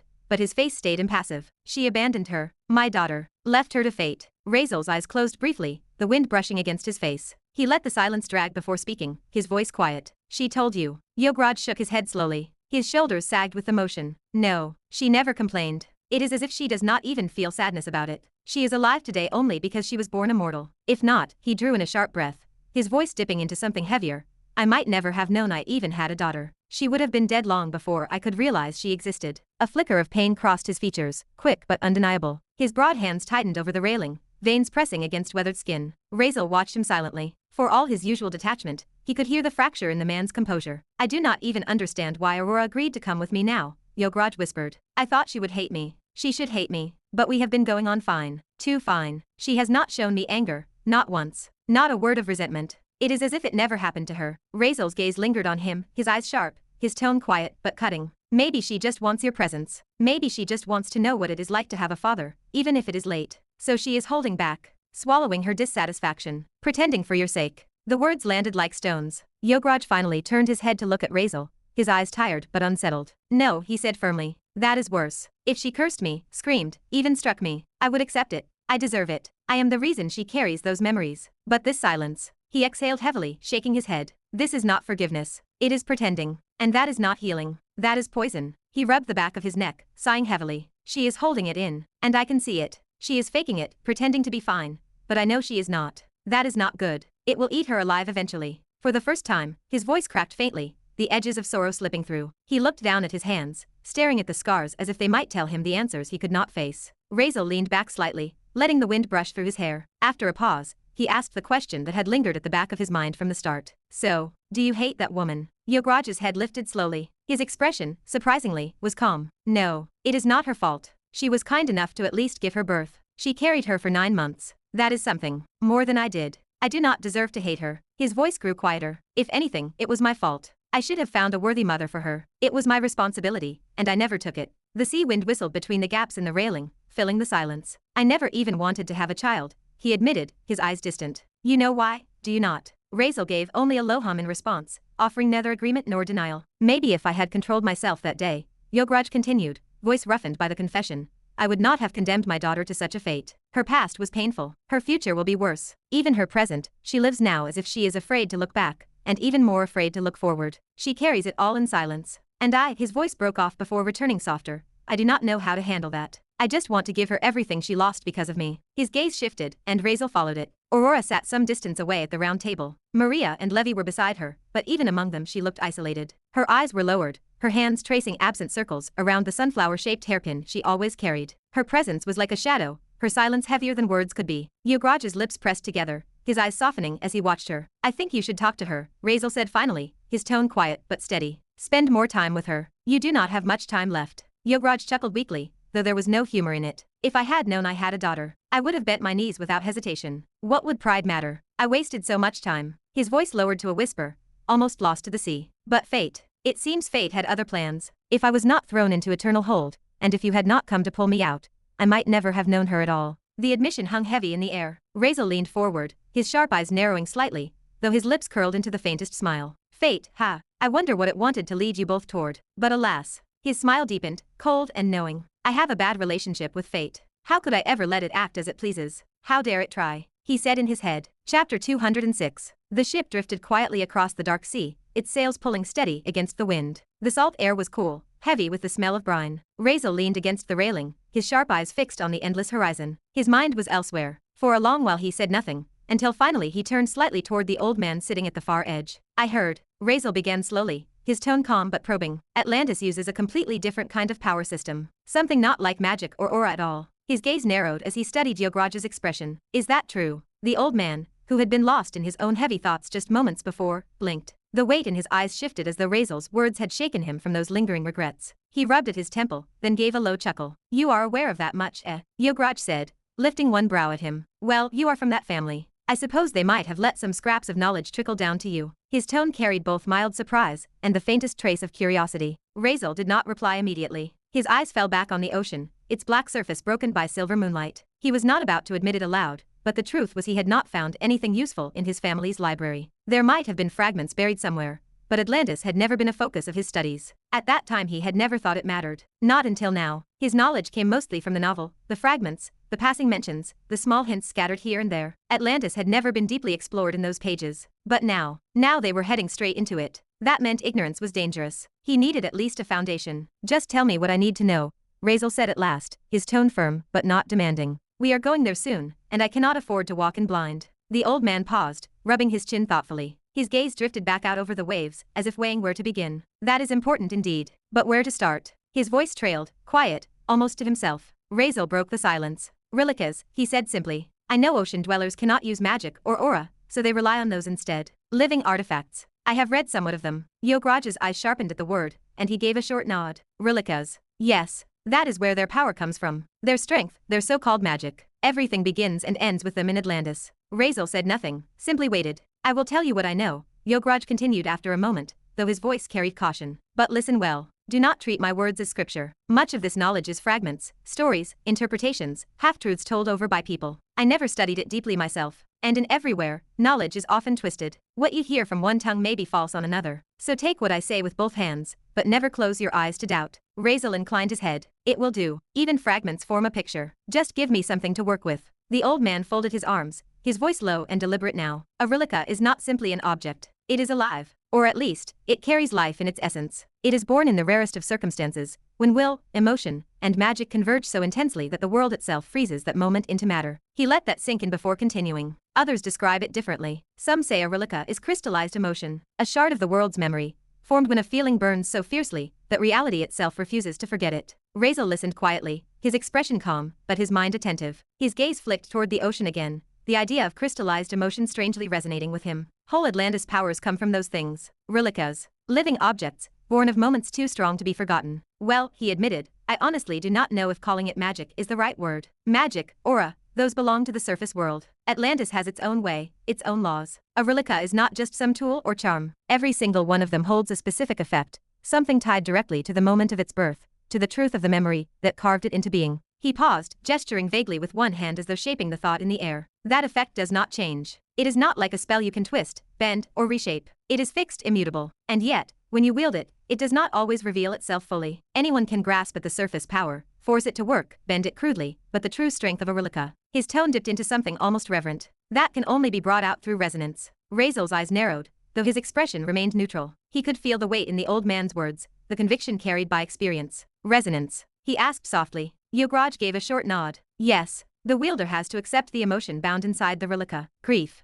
hope, sacrifice, love, happiness. Whatever birthed it, you must bear it, make it your own, let it seep into you. Only then does the relica recognize you. Only then does it breathe with you. He gave a small shrug, though his voice softened, almost like he was repeating something once told to him long ago. Once accepted, a bond forms part emotional, part spiritual. Some say even part soul. That is resonance. I do not really know, since I never really bothered with it, the old man said with a shrug. It was true. Since they were living, he could absorb their abilities. Unlike the Atlanteans, who had to work hard to resonate with their relics, he could simply absorb them. And once he did, that ability was his. No struggle, no resistance. I do not have any personal experience, but I have heard the saying passed from one Atlantean to another. His voice dropped lower, steady as he spoke the words with a faint gravitas, as if trying to replicate the exact word and moment he heard them being said. You do not cast with a relica. You feel, and it answers. The phrase lingered in the air, heavy, as though the sea itself hushed to listen. And when it answers, Yograj continued after a breath, you must understand that answer. Because in Atlantis, they say power is not strength. Understanding is. Razeal tilted his head slightly, his lips twitching into the faintest of murmurs. I see. I see. He fell silent, lost briefly in contemplation. The idea resonated with him in ways he could not quite put into words. The old man leaned back against the railing, his eyes distant. Atlantis is no small place. It is cut into 7 seas, 7 vast circles, each ruled under a sea lord. Each of those lords holds a mythical ranked relica, the kind of thing that could change the course of nations. Each sea is its own kingdom, with its own laws governed under one, but yet different. It has its own dangers. Together they form the great circle of Atlantis. To live there is to live under the shadow of those relicas. Oh, which circle will we enter, when entering the entrance way to Atlantis? Razeal asked, his gaze steady as he turned toward the old man. The old man rubbed his chin, thinking for a moment, his eyes narrowing as if dragging old knowledge from deep memory. Oh, you want to go to Ocean Black, right? He said finally, tilting his head. Then we have to go to the very center of the 7 seas, to the Royal Ocean. That is the true heart of Atlantis. It is there we will find the clues you are looking for. As I told you before, it never stays in one place. The Ocean Black shifts. But if we make it to the center, we can figure out where it is.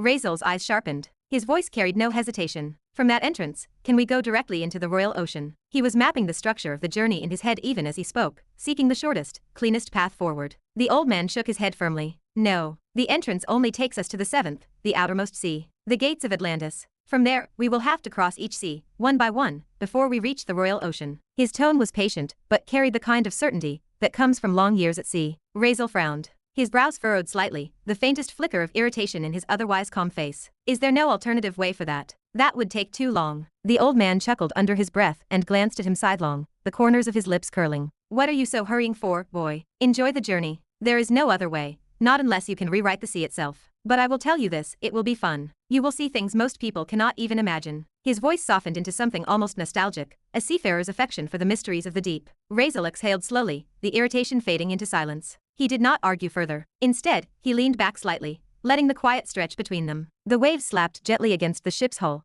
the gulls circling high above like drifting scraps of white in the endless blue. Time stretched. At last, Razeal sighed again, pushing himself to his feet. He turned from the old man and walked toward the round table where Levy and the others sat. His footsteps were steady, deliberate. The old man did not move. He stayed on the railing, staring out into the endless sea. His shoulders seemed heavy, burdened by thoughts he did not share. Whatever haunted him now, he wanted time alone with it. Razeal reached the table and slid into a chair beside Levy. Levy glanced at him immediately, still looking worn and tired from training. His exhaustion was written across his face, though some rest had eased it slightly. His arms still ached, but he sat upright when Razeal appeared, as though presence alone demanded attention. Aurora stiffened. She went on guarding herself in that subtle, cautious way of hers, though her expression tried to remain indifferent. Her face gave away nothing, but her body told the truth. Every muscle was quietly alert, her posture straightening unconsciously. She did not trust him, did not want to. To her, Razeal was not just another boy. He was the stain she had read about, the rapist, the criminal. That reputation hung around him like a shadow, no matter how calm and nonchalant he was looking all this now. Maria did not tense, but neither did she engage. Sitting across from him, she turned her head deliberately to the side. Razeal sat down, leaning forward slightly, his elbows brushing the table. His tone, when he spoke, was calm, steady, and absolute. It might take us a very long time in there, so I want you all prepared for that. Return to land will not be fast. His eyes swept the three of them slowly, weighing them each in turn. There are 7 seas in Atlantis, arranged in circles. We will have to cross them all to get to the center, and from the center, we will also have to leave. It will not be simple. It will be complicated. He paused, letting the words sink in before continuing. Which is why you 3 need to start getting along with each other. I do not want any of you creating problems. It will be best if you learn how to behave together, and how to think of each other as allies, not obstacles. We do not know much about Atlantis, and that makes it even more important that none of you become problems. Not for yourselves, and definitely not for me. His voice did not rise, but the edge of authority in it left no room for argument. Chapter 207. Not for yourselves, and definitely not for me. His voice did not rise, but the edge of authority in it left no room for argument. Levy was the first to respond. His tired face softened into something more determined. He nodded quickly, almost eagerly. I understand, he said. His voice remained low but earnest. His body ached, but he definitely did not want to become a target of the boss. Maria, after a long pause, gave a small, reluctant nod of her own. She did not speak, but the message remained clear. She accepted the warning, whether for her own sake, or because she knew there were things she wanted from Razeal eventually. She was not about to challenge him openly. Aurora, however, stayed silent. She did not nod. She did not shake her head. She just sat there, her guard up, her silence louder than any words she might have given. Razeal's gaze lingered on her a beat longer, then moved on to Maria. Also, he continued, do not use your water affinity magic in Atlantis. Definitely not in front of people. That would become a problem. The same goes for all of you. He looked at the other two. Do not use your abilities where others can see. You will only attract the wrong kind of attention. His eyes narrowed slightly as he leaned back in his chair. Atlantis has a different system. Their power does not come from magic. They do not use what we use. If you use your abilities in front of them, they will see you as an anomaly. And that kind of attention will be dangerous. The words Razeal had spoken left the table in silence, but silence did not mean peace. His warning about Atlantis, about their powers being seen as anomalies, lingered in the air like a storm cloud. This made them all a little surprised, mostly Maria. She, more than anyone else, raised her eyes with a sharp flicker of disbelief. For the first time since he sat down, her mask of indifference cracked a little. There is a place in this world where magic cannot be used, where the power system itself is different. Her noble upbringing had taught her to think she knew more than commoners, more than most. But this was something not even the thickest of books in the academy library had hinted at. Curiosity burned behind her expression, though outwardly she maintained her usual icy front. Razeal watched her. He missed nothing. Without giving her the satisfaction of acknowledgement, he leaned back in his chair and continued. His tone remained calm, but carried that same absolute weight as before. More reason for you all to focus on your physical fighting. That might be the best way to survive without drawing attention. Maria's brow furrowed. Notice, she repeated. Her voice stayed cool, aristocratic, but threaded with genuine confusion. Will our appearances alone not give us away? We definitely look nothing like them. I do not know how they look, but they will for sure notice us instantly. She was not wrong. If the people of Atlantis had a different system, a different world altogether, would they not stand out like painted masks at a funeral? Razeal did not even blink. Do not worry about that. I will prepare it for you all. Everyone will blend in. Or did you think my plan was to simply stroll into the ocean without having my own preparation? His eyes locked onto hers, calm but sharp. Did you think I was going to rely on your little tricks with water magic so we could breathe down there? The words cut. He did not say them cruelly, but plainly, coldly, as if pointing out the obvious stupidity of the thought. Maria said nothing in reply, but her silence betrayed more than words. Her annoyance flared in her eyes, however carefully she hid it. Of course she had thought exactly that. Of course she had assumed her presence here was tied to her water affinity. Why else would he have brought her along? She thought back to the deal they had made. She had promised to be of use to him in the ocean, that she would not be a burden. She thought that was why he allowed her aboard. But what if that was not the reason at all? Her thoughts twisted darkly. Was it just easier to bring me here than kill me on land? Her arms crossed, her posture still prim and proper like the noble woman she was, but the truth churned in her eyes. Then why is he keeping me alive? Does he plan to kill me later? Or is there something else? Confusion gnawed at her, but she did not let it reach her face. Outwardly, she stayed the same, chin high, lips pressed thin, eyes sharp like knives. The perfect mask of a noble lady always pretending she was above it all. Razeal, as if sensing the storm in her silence, but choosing to ignore it, turned his gaze away. His arms folded across his chest as he leaned back in his chair, perfectly at ease. Also, he said plainly, you should talk to the old man. Ask him about the things you will need to survive in Atlantis. Learn from him. It will be best for all of you. The three of them, Maria, Aurora, and Levi, nodded almost in unison. None said a word. The air grew thick with awkwardness. And so, silence reigned at the table. The ship creaked as the waves carried it forward, the salty breeze brushing against their faces. For Razeal, the silence was not uncomfortable. Awkwardness existed between people who cared about such things. For him, silence was simply silence, a natural state of existence. Still, boredom gnawed at him. He had never been someone who sat still without thoughts or purpose. So he turned inward. Hey, system, he called in his head. His voice remained calm, but carried a note of curiosity. Which power system is stronger? The one of Atlantis or the one of the land? He had not cared to ask before, but now the question mattered. They were on their way into Atlantis, into a world built on different laws. Understanding could mean survival. The familiar, mechanical voice answered immediately. Both power systems might look different, host, but ultimately they fall into the same category. Razeal's brows twitched faintly. Vague answers irritated him. Explain, he demanded. There is nothing much to explain, the system replied. Its voice stayed calm, as though speaking a truth so simple a child could understand. In both systems, whether on land or in Atlantis, a being's personal power will always be limited. Power that comes from within is small. You can only do so much with it. Razeal stilled. His eyes fixed on the horizon, but his thoughts spiraled inward. Power from within is small. The words rolled in his mind like stones grinding together. He frowned faintly, irritation flickering behind his calm expression. Elaborate, he pressed. Give me examples. What exactly do you mean? The system seemed to pause for the briefest moment, as though deciding how best to phrase its explanation. Very well. Let us begin with something simple. Take your own physical strength, host. No matter how much you train, no matter how extraordinary your body becomes, that strength has limits. At best, even exceptional beings can reach what you would call an S rank. But if you desire to go beyond that to touch SS rank, or something higher, you cannot rely only on yourself. You must come back to the same source as everything else, the universe. Its energy, its power, its laws. The words resonated with him. No matter how great a being is, their influence will always be finite, compared to the infinite complexity and power of the universe itself. Razeal's frown deepened, his arms crossing. He did not interrupt, waiting for the system to continue. Consider aura and magic. You believe they are yours, drawn from within your body. But that is an illusion. They do not belong to you. You absorb them from the universe. You manipulate what is already there, bending it, shaping it, using it. That is why some excel and others fail. It depends not only on willpower, but on how much of that external energy you can draw upon. The system's voice stayed steady, almost detached, but every word rang with finality. In truth, all strength comes from the world around you. Even what you call physical strength exists because you absorb energy from the world through food, through breath, through sunlight and air. Your muscles do not burn alone. They burn with what the world provides. How much power one can wield is always tied to how much one can borrow, steal, or resonate with the universe. Razeal's eyes narrowed faintly. And Atlantis? Atlantis is no different, only dressed in a different skin. Their relicas, those living objects formed by emotion, memory, and will, are simply another manifestation of the universe's power. They are crystallized fragments of the world's memory, storing strength the same way a gemstone stores light. To wield a relica is to borrow from the universe once again. Do not be fooled by appearances. The source is always the same. Silence pressed against him,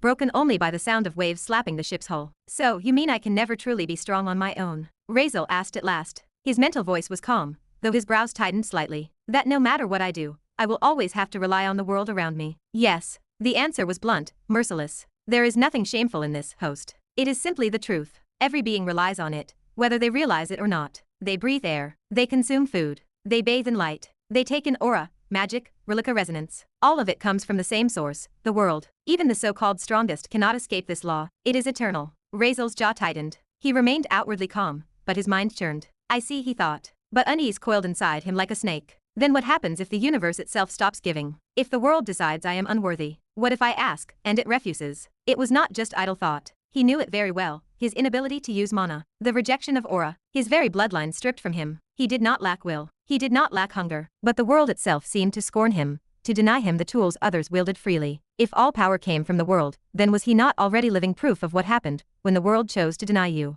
The thought dug sharp into his chest. Would I just be powerless then, stripped of everything? The system answered as though reading his mind. Yes, host. You were unable to become strong in the traditional sense, because the world does not favor you. That is the truth. The world has favorites, chosen ones. Those who carry its blessing find strength easily. They bend aura and magic to their will as if born for it. They resonate with relics as if they were extensions of their soul. The world makes their path smooth. As for others, they just create ways themselves to get these things from the world. The difference is that for some, the world itself makes the way, and for someone else, they personally would have to. The system's tone was cold, unflinching. But you, host, the world has rejected you. That is why what is effortless for others is a battlefield for you. That is why your struggle is greater, your path crueler. It is not that you lack talent. It is that the world itself has closed its doors to you. Razeal's expression did not change. He just sat in silence, his eyes drifting toward the horizon, where the endless blue sea met the sky. The salt wind pressed against his face, cool and steady, but his mind remained restless. For all his calm expression, questions had begun to stir inside him, questions he could no longer suppress. What about me, then? He finally asked within his mind. His voice was sharp yet quiet. If all strength is just borrowing from the world,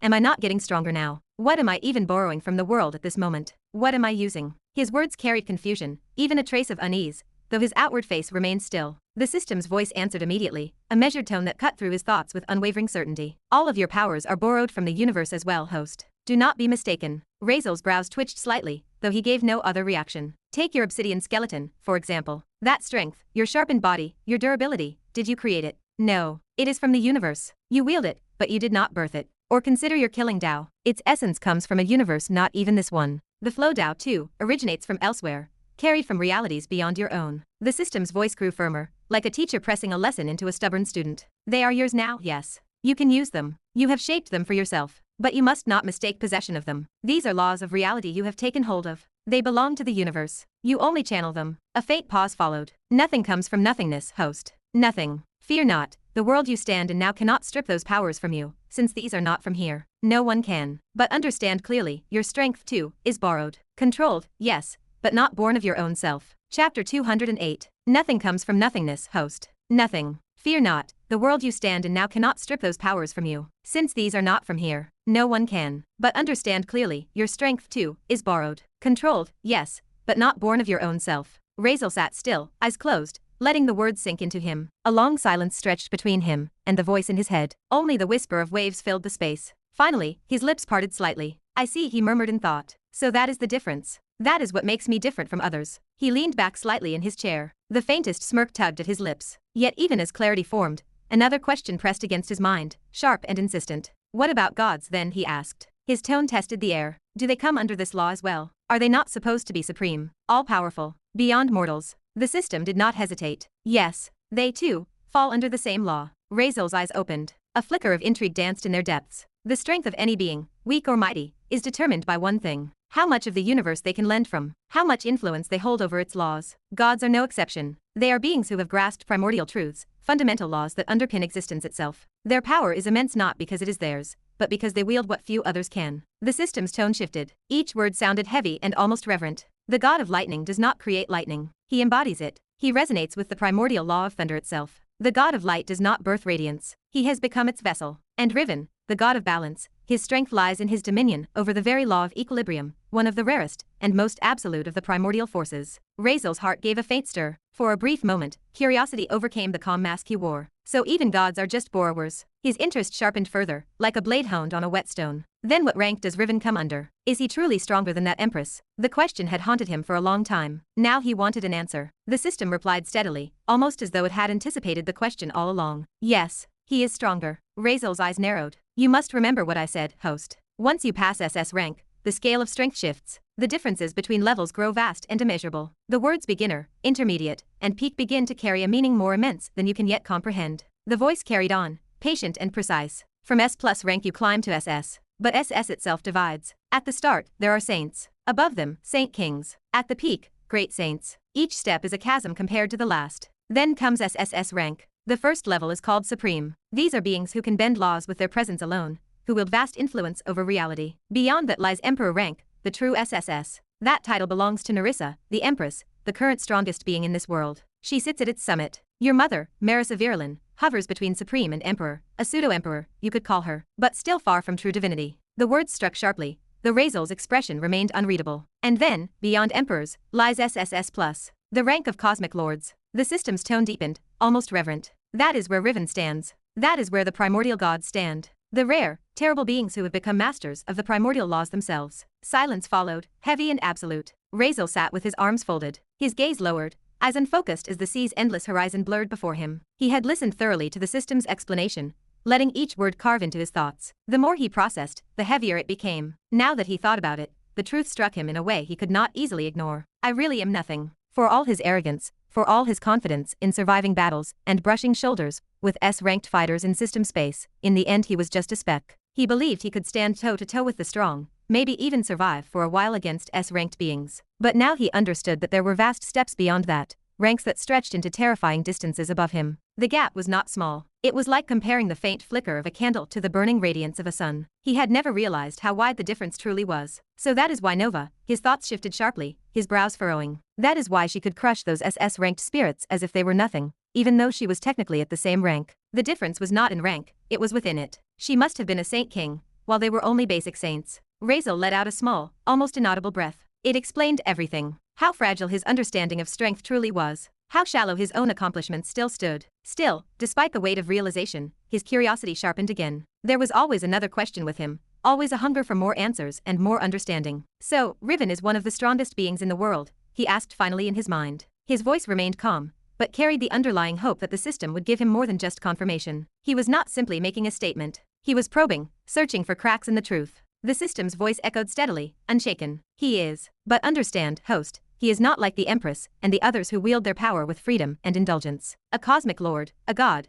they do not simply hold strength or title. They are bound to it. Razeal's eyes narrowed faintly. Remember this well. To reach SSS+ rank, cosmic lord, it is not just a title of strength. It is a responsibility, one that binds itself to the being whether they desire it or not. The law they resonate with does not merely grant them power. It shackles them with duty. The system's voice grew quieter and heavier, almost as if carrying the echo of truth too vast for human mouths. That is why Riven does not enjoy freedom. He is chained to balance itself. His law is balance, and he cannot abandon it. His life, his will, his very existence now serves it. Every moment of his eternity, he is its guardian, its arbiter. That is the cost of his unimaginable strength. Razeal's gaze sharpened as he listened, his thoughts turning. So strength comes at the price of freedom. The system continued. At that stage, host, one becomes a true immortal. Their age ceases to matter. They no longer decay, nor die. Their existence becomes tied to the law they embody, so until that exists, they remain. Unless that law itself is shattered, or the universe itself collapses, they cannot be ended. That is the essence of a cosmic lord. A flicker of light passed through Razeal's eyes, interest, challenge, a dangerous gleam of amusement. What about replacement? He asked after a long silence. His voice in his mind was calm but edged, like a blade being tested on stone. If someone else surpasses them, if someone else becomes strong enough to take the law for themselves, then the old one can be killed, right? The system did not hesitate. Yes, that can be done. A law is not eternal to its bearer. If another rises and proves stronger, capable of embodying and shouldering the responsibility, then the seat can be replaced. But, the pause lingered, cold and absolute. Do you think they will allow you to? Razeal's eyes narrowed dangerously. Remember what was told to you before, by the old man who gave you Flow Dao. To reach SSS+ rank, the path must be your own. Power and skills learned from others cannot bring you there. A half-finished road will collapse. You can only ascend if the law you embody is truly yours. If you fail, the one already seated on the throne will erase you long before you draw near. Razeal did not answer immediately. He let the words churn inside him, each one heavy. His silence stretched long, his breathing slow, as if he were weighing every possibility and every thought. Finally, he whispered in his mind. The information dug into him. It did not discourage him, never that. It only sharpened his hunger further and made him want more. Then, after a long pause, he asked another question. I can still come to that rank easily, right? His lips curled slightly at the corner. I already have 2 Daos, 2 primordial laws. If I train enough, master them, then I will reach that level. And this universe does not have anyone occupying those thrones. The path is open. It is mine to claim. The system's reply came slowly, almost reluctantly. I do not know. I will not say it is impossible. But remember this, host. Both of these Daos are dangerous. More dangerous than you understand. Razeal's gaze deepened, but he said nothing. The ones who pursued them before you, those who tried to reach the end of these paths, they were destroyed by them. Not because of enemies, but because the Deos themselves devoured them. They reached a point where understanding them was no longer possible. The law demanded more than their existence could bear. The system's tone sharpened, carrying the weight of warning. Killing Tao, do you know what it asks of you? To reach its peak, you cannot simply wield it. You must become it. You must be killing incarnate, until your entire being embodies slaughter. That is the price for mastery. And flow Tao, its burden is no lighter. To reach the end of its current, your body would need to become indistinguishable from the universe itself, flowing with every particle, every star, every tide of existence, even the flow of fate and time. Do you truly understand the strain that would place on mortal flesh? Silence followed. The waves crashed gently against the ship, the only sound in the long pause. Razeal leaned back slowly, his expression unreadable. He did not answer. Not yet. He let the warnings sink in, let the weight of them coil in his chest. But beneath his calm surface, something else stirred. Not fear, not hesitation. Something darker, sharper, and more relentless. Ambition. Razeal was not the kind of man to stay buried in heaviness for long. He let out a small breath, shaking his head as if to push the oppressive weight aside. Do not worry, he told himself. I will find a way for it. Even if not, there are other paths, always other paths. He refused to chain himself to despair. If one road was blocked, he would carve another. Still, curiosity tugged at him. His eyes narrowed as a new thought surfaced. Oh, also, what about those X-ranked villains? He asked within his mind. His tone shifted into one of sharp interest. Do they also use the universe's powers? Do they master laws like the gods and cosmic lords? The system's reply came slowly, but with a weight that made Razeal straighten a little. Those entities are beyond comprehension. They are not merely masters of laws, host. They exist far above them. For gods, the laws are chains, responsibilities, burdens that tie them to their strength. But for X-ranked villains, laws are like slaves. They do not bow to laws. Laws bow to them. The words dropped like thunder in his head. The difference is vast, so vast you cannot yet understand it. Words will fail to explain. Only if you one day experience their presence will you grasp what above laws truly means. Imagine this, where you and others must bend, cultivate, or master techniques to touch reality, those beings need nothing. The universe itself obeys their will. Reality reshapes itself because they exist. A faint scowl flickered across Razeal's face, but not from fear, rather, from irritation. Chapter 209. A faint scowl flickered across Razeal's face, but not from fear, rather, from irritation. Yeah, whatever, he muttered inside his head, brushing it off with a mental wave. That is too far away to matter right now. Like someone telling me about a galaxy on the other side of creation, too distant, too meaningless to dwell on. Why should I waste thought on something so far I cannot even see it? Even so, a tiny ember of unease lingered beneath his dismissal. He let it go and asked something else, something that had been clawing at the back of his thoughts since earlier. So then, how strong were those people I met in system space? The ones marked as SSS ranked. You never specified clearly before. Which of them was the Cosmic Lord? This time, the system's answer came crisp and immediate. You have met only one Cosmic Lord in system space, host. Zara, the one known by the title, the strongest mother. Razeal was surprised, and he straightened unconsciously. Only one. The others you encountered were powerful, but they had not reached that pinnacle. The one called Genocide, titled the World Killer, was only at the supreme level. The other, the old man who bore the title, not a swordsman, stood at the emperor level. Aside from Zara, every being you met in that place was at most supreme. Only one, Razeal muttered under his breath, genuinely stunned. He had thought, assumed, perhaps even convinced himself, that he had been surrounded by monsters, who all stood equal in terrifying might. To learn that only Zara reached that unimaginable peak, that was shocking. And Zara, she was the strongest one. His mind reeled with the thought. To place her in the same rank as Riven himself, an actual god, a cosmic lord, it was something he had never once considered. Surprising, unbelievable even. He thought back to her presence, her aura, her every movement. He remembered how naturally she had carried her strength. She never really showed anything honestly, but still, the realization sat heavy in him. And she is even stronger than that old man. He could not help but compare. That old man had unleashed the galactic slash at full power, a strike so devastating that even recalling it sent a chill through his spine. Yet he had died from his own inability to control it. Razeal understood the reason maybe, almost bitterly. So what is the use of strength you cannot control? Power that kills its own wielder is nothing more than weakness pretending to be strength. That thought, at least, settled him. Still, a new question clawed at his mind. System, Razeal asked suddenly, narrowing his eyes as the sea breeze brushed against his hair. Is Zara the strongest villain in system space? The answer came, and it was not what he expected. No, host. Razeal blinked. No, she is powerful, yes. But if we are speaking in terms of ranking within system space, she is the 6,676,778th strongest among the SSS ranked beings there. Wow, Razeal muttered aloud in his head before catching himself. His head tilted slightly, his eyes sharp with disbelief. That far down. The number echoed in his head. 6,778,000. That was not just a gap, it was an ocean. And if Zara was still that far below the peak, what did the actual strongest beings look like? His heart thudded in his chest at the thought, not from fear,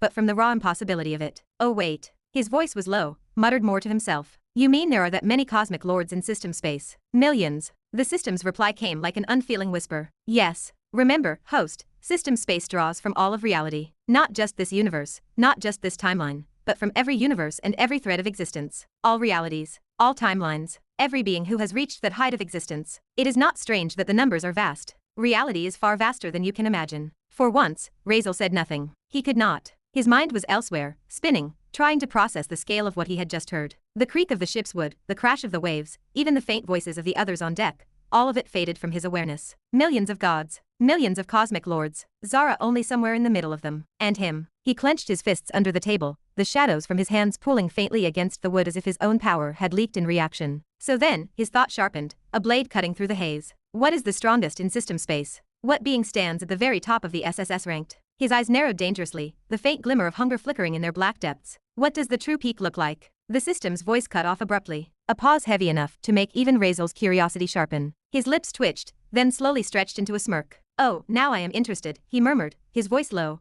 carrying a dangerous amusement. That smirk lingered on his face, sharp and unsettling, hinting at the storm of thoughts running beneath his calm exterior. It was not aimed at anyone in particular, but Maria, Levi, and Aurora could not help but notice. His expression shifted too much, too quickly. Serious one moment, almost amused the next, then suddenly flat and cold. His eyes narrowed as though he were seeing something none of them could, his focus not on them or the ship, but locked deep within himself. The three exchanged glances, but no one spoke. Maria, for all her sharp tongue, simply pressed her lips together. Levi raised an eyebrow but dropped it just as fast. He was not about to provoke his boss. Aurora only turned her face slightly away, though her body betrayed her tension. It was strange watching him like this, silent but brimming with some unknown calculation. Finally, after long minutes of silence, Razeal broke it. His tone was calm, flat, almost dismissive. I am going to take a little nap. Only disturb me if something important happens. The three stared at him in speechlessness. A nap. Again. Did he not just wake up from an entire day of sleep? Now he wanted to sleep again. Maria raised her brows,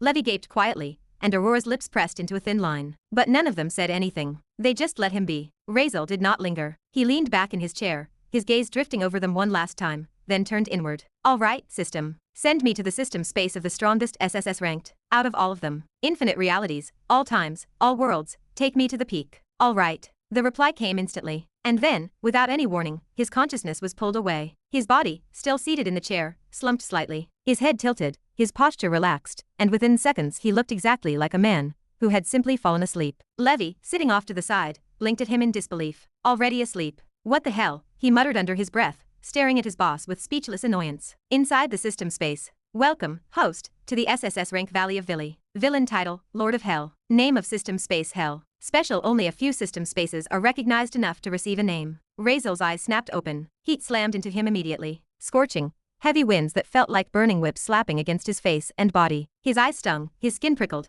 and his first instinct was to shield himself. But then he realized it was not just heat. He was falling. He sighed as he glanced down. Nothing but endless crimson sky beneath him, and below that, a land shrouded in haze and fire. He had been dropped into the middle of the air with no ground under his feet. System, Razeal growled. His teeth gritted as he felt the pull of gravity drag him down faster and faster. Can you not have a little brain? At least land me somewhere decent. Why always throw me into this kind of shit? The system, as always, stayed silent. TCH. With a thought, shadow erupted from his back. Vast, towering wings that seemed to drink in the very light of this world. The moment they unfurled, the endless drop slowed. He flapped once, the sound cracking like thunder as his body stabilized midair. The searing winds bent and warped around the wings, and for the first time since arriving, he could breathe. Hovering, he dragged his eyes back to the floating panels before him. A system space with a name. That was new. He scanned the explanation quickly and pieced it together. So, only certain system spaces get named. It means they are unique, special somehow. This one is Hell, huh? The corner of his mouth twitched. Hell Lord, sounds interesting. Very interesting. He swiped the prompt away with a flick of his hand and finally turned his gaze to his surroundings. And what he saw made even him pause.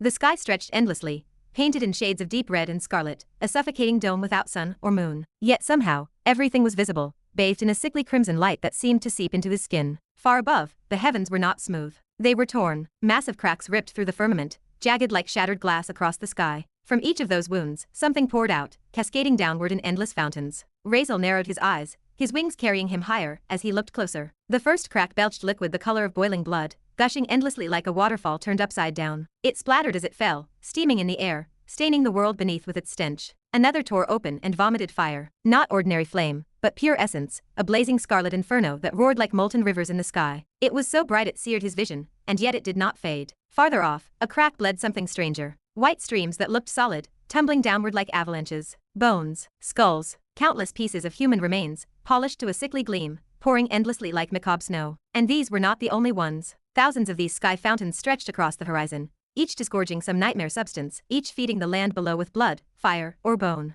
From where he floated, he could only glimpse a fraction, but the further his gaze traveled, the more he saw. Millions, maybe more, scattered across this endless crimson firmament. The heat was unbearable. Every gust of wind carried not just warmth but weight, a pressure that settled deep into his chest and muscles. It was like the entire world was pressing down on him, smothering him, testing whether he was allowed to breathe here. He exhaled slowly, his lips curling into the faintest smirk despite the suffocating air. Well, he muttered to himself, guess I really am in hell. Chapter 210. Guess I really am in hell, Razeal muttered to himself. A dry smirk pulled at his lips. He looked down. The hot air brushed against his face like burning sand. Below him, where those massive fountains struck the ground, kilometers down, the impact spread outward into rivers and pools. Wherever the boiling red streams met the ground, they formed lakes, then split again into countless smaller rivers flowing in every direction. Interesting place, Razeal murmured, softly whistling under his breath. Honestly, this place has a weirdly soothing feeling to it, even though it looks like hell. It really did. Despite the twisted sky and the burning heat, his body felt almost relaxed. A deep, calm euphoria spread through every cell of his body. It did not feel oppressive. It felt freeing. It felt like his body belonged here. Still, he shook his head. Nope, not gonna think too deep about that. As his gaze followed the glowing red rivers below, movement caught his eye. At first, he thought the ground itself was shifting. When he squinted, he saw them. Creatures. A countless number of them. Groups of strange, red-skinned beings roamed below. Some had twisted horns curling from their heads. Others had sharp, animal-like faces. Many were hunched, crawling on all fours. A few had extra limbs. Some were missing parts entirely. Yet they all wandered aimlessly, mindlessly. What the hell are those, and why? Razeal muttered, narrowing his eyes. Those are demons, host. The system's voice echoed calmly in his mind. Low-ranked demons known as imps, the weakest form of existence in hell. They are born from crumbs of greater evils, fragments of sin-given form. With almost no intelligence, barely conscious, they make up 99.7% of hell's entire population. Razeal listened silently. His eyes watched the creatures below as they clashed, roared, and wandered without direction. Yeah, I get that, he said flatly. But that is not what I meant. What I meant was, since when do system spaces have this many living things inside? Is there not usually just one whatever ranked villain in each? He frowned, still hovering in the air, his shadow wings steady against the heat. This looks like a whole damn world, an entire population. What is up with that? This system space received a name, host. Razeal raised an eyebrow. Yeah, I saw that. Hell, you gonna tell me what that means? When a system space receives a name, it signifies that the villain's existence is not contained in one body or identity. Their presence spreads, unbound, fractured across countless vessels. Every being here shares that one essence. They are all fragments of a single existence. The villain is not a person this time, but a collective consciousness. Razeal's eyes flickered slightly. So what you are saying is, the villain is all these creatures. Correct. They are part of him, and he is them. It is an exception to the usual rule. Some entities simply transcend standard definitions of individuality. Ha, Razeal muttered, rubbing the back of his neck. That is weird. But okay, I guess that makes sense. A world full of idiots ruled by one massive idiot. He shrugged slightly, not bothering to think too deeply about it. The logic of the system was strange sometimes. He had long since stopped trying to make complete sense of it. Still, the sight below pulled at something inside him, a faint, strange attraction. He looked around. That feeling was everywhere, pressing lightly against his chest, pulling at him from all directions. One particular direction felt stronger, almost like a whisper calling him closer. He tilted his head slightly. That way, huh? Without another word, Razeal spread his wings wide. The enormous shadows stretched out behind him, absorbing light from the crimson sky. With one strong flap, he shot forward, cutting through the burning air like a black meteor streaking toward its target. A blur of darkness streaked through the air. His wings sliced the heavy crimson sky as he shot toward one direction. The distance he crossed in mere seconds was vast. Hundreds of meters vanished beneath him as the scorched wind tore at his face and clothes. Below, the ground stretched endlessly. Everywhere he looked, hordes of those imp-like demons filled the landscape, crawling and swarming over every patch of land like insects. It was impossible to find a single piece of ground not crawling with them. They were everywhere, clawing, snarling, screaming. Some leapt gleefully into the rivers of blood and molten bone that flowed through the cracked earth, splashing and thrashing like it was a game. Others gnawed on bones, tearing at skulls with their jagged teeth. A few set each other on fire, cackling in madness while they burned alive, only to be replaced by another group doing the same idiotic thing. It was chaotic, mindless, idiotic. Razeal did not slow down. He did not come here to study their behavior, or whatever primitive nonsense passed as joy for them. His expression remained calm, almost bored, as he continued flying forward through the smoldering air. Then, after traveling at least 100 kilometers from where he had first appeared, something strange caught his attention. Up ahead, drawn starkly against the burning landscape, was a giant circular line on the ground. It looked like it was made from white powder, ash or crushed bone perhaps, with intricate blood patterns and strange inscriptions drawn inside. He noticed something immediately. The imps did not cross it. Thousands of them stood at the edge of that line, crowding and pushing against one another. Not a single one stepped over it. It was like some invisible command held them back, an unspoken law etched into the very earth. Razeal hovered above, frowning slightly. A barrier, he murmured. The demons on the other side were not attacking. In fact, they seemed distracted. They were jumping on each other, biting, wrestling, even laughing, or whatever passed for laughter in their twisted throats. One imp was being held down by 4 others while another bit its tail, or maybe its ass. Razeal could not really tell. Yeah, fun activity, he muttered, shaking his head. Demons are freaks. Still, the white ring intrigued him. Whatever it was, it clearly served a purpose. Maybe a defensive boundary, or the start of some lord's domain. Well, there was only one way to find out. Razeal flew straight over it. Nothing happened. No shockwave, no resistance, not even a flicker of energy. He passed through as if it were not even there. Thought so, he said dryly. Works only on idiots. He kept flying, crossing another 50 or 60 kilometers before the ground began to change again. The horizon in front of him shimmered. For the first time since arriving in this burning world, something massive appeared. A city. Not just any city. It was enormous. A sprawling infernal metropolis stretched farther than his eyes could see. But what stood out most was not the city itself. It was what towered over it. At the center stood a castle so huge, so impossibly vast, that even from this distance, hundreds of kilometers away, it dominated the skyline like a mountain. Its dark spires stabbed the red sky, piercing through the drifting clouds of red smoke. The walls were layered in black stone veined with molten red. Each tower seemed to radiate faint waves of energy. Razeal slowed slightly, eyes narrowing as he took it in. Damn, that is big, he muttered under his breath. Around the castle sprawled what could only loosely be called a city. Massive houses, halls, towers, and fortresses made from the same obsidian-like material formed a chaotic, but strangely structured civilization. Yet even with all that space, the castle itself easily took up 2/3 of the entire territory. He could not help but let out a low whistle. And they say the pyramids were the biggest structures ever built by humans, he said, voice tinged with sarcasm. Look at that thing. Even one brick of that castle's wall could probably crush a pyramid flat. He tilted his head, wings adjusting slightly as he glided closer. I mean, seriously, why the hell would you even build something that huge? You could fit an entire kingdom in there. What is the point? What are they gonna do? Host every sinner in the universe inside that place? Razeal kept muttering to himself, half irritated, half impressed. Cleaning that place must be hell. Millions of demons just to sweep the floors every day. Still, the sight of the structure was overwhelming. Even for him. He continued his approach, eyes fixed on the castle. System, he said finally, his tone flat, but edged with mild annoyance. Why the hell did you spawn me so far away from that place? Could you not have dropped me a little closer to the main villain? You know, like how a normal smart person would do. He paused. How the hell am I supposed to know who the villain is in this space? You expecting me to interrogate every damn imp here? You will not need to find him, host. The system's tone was calm as always,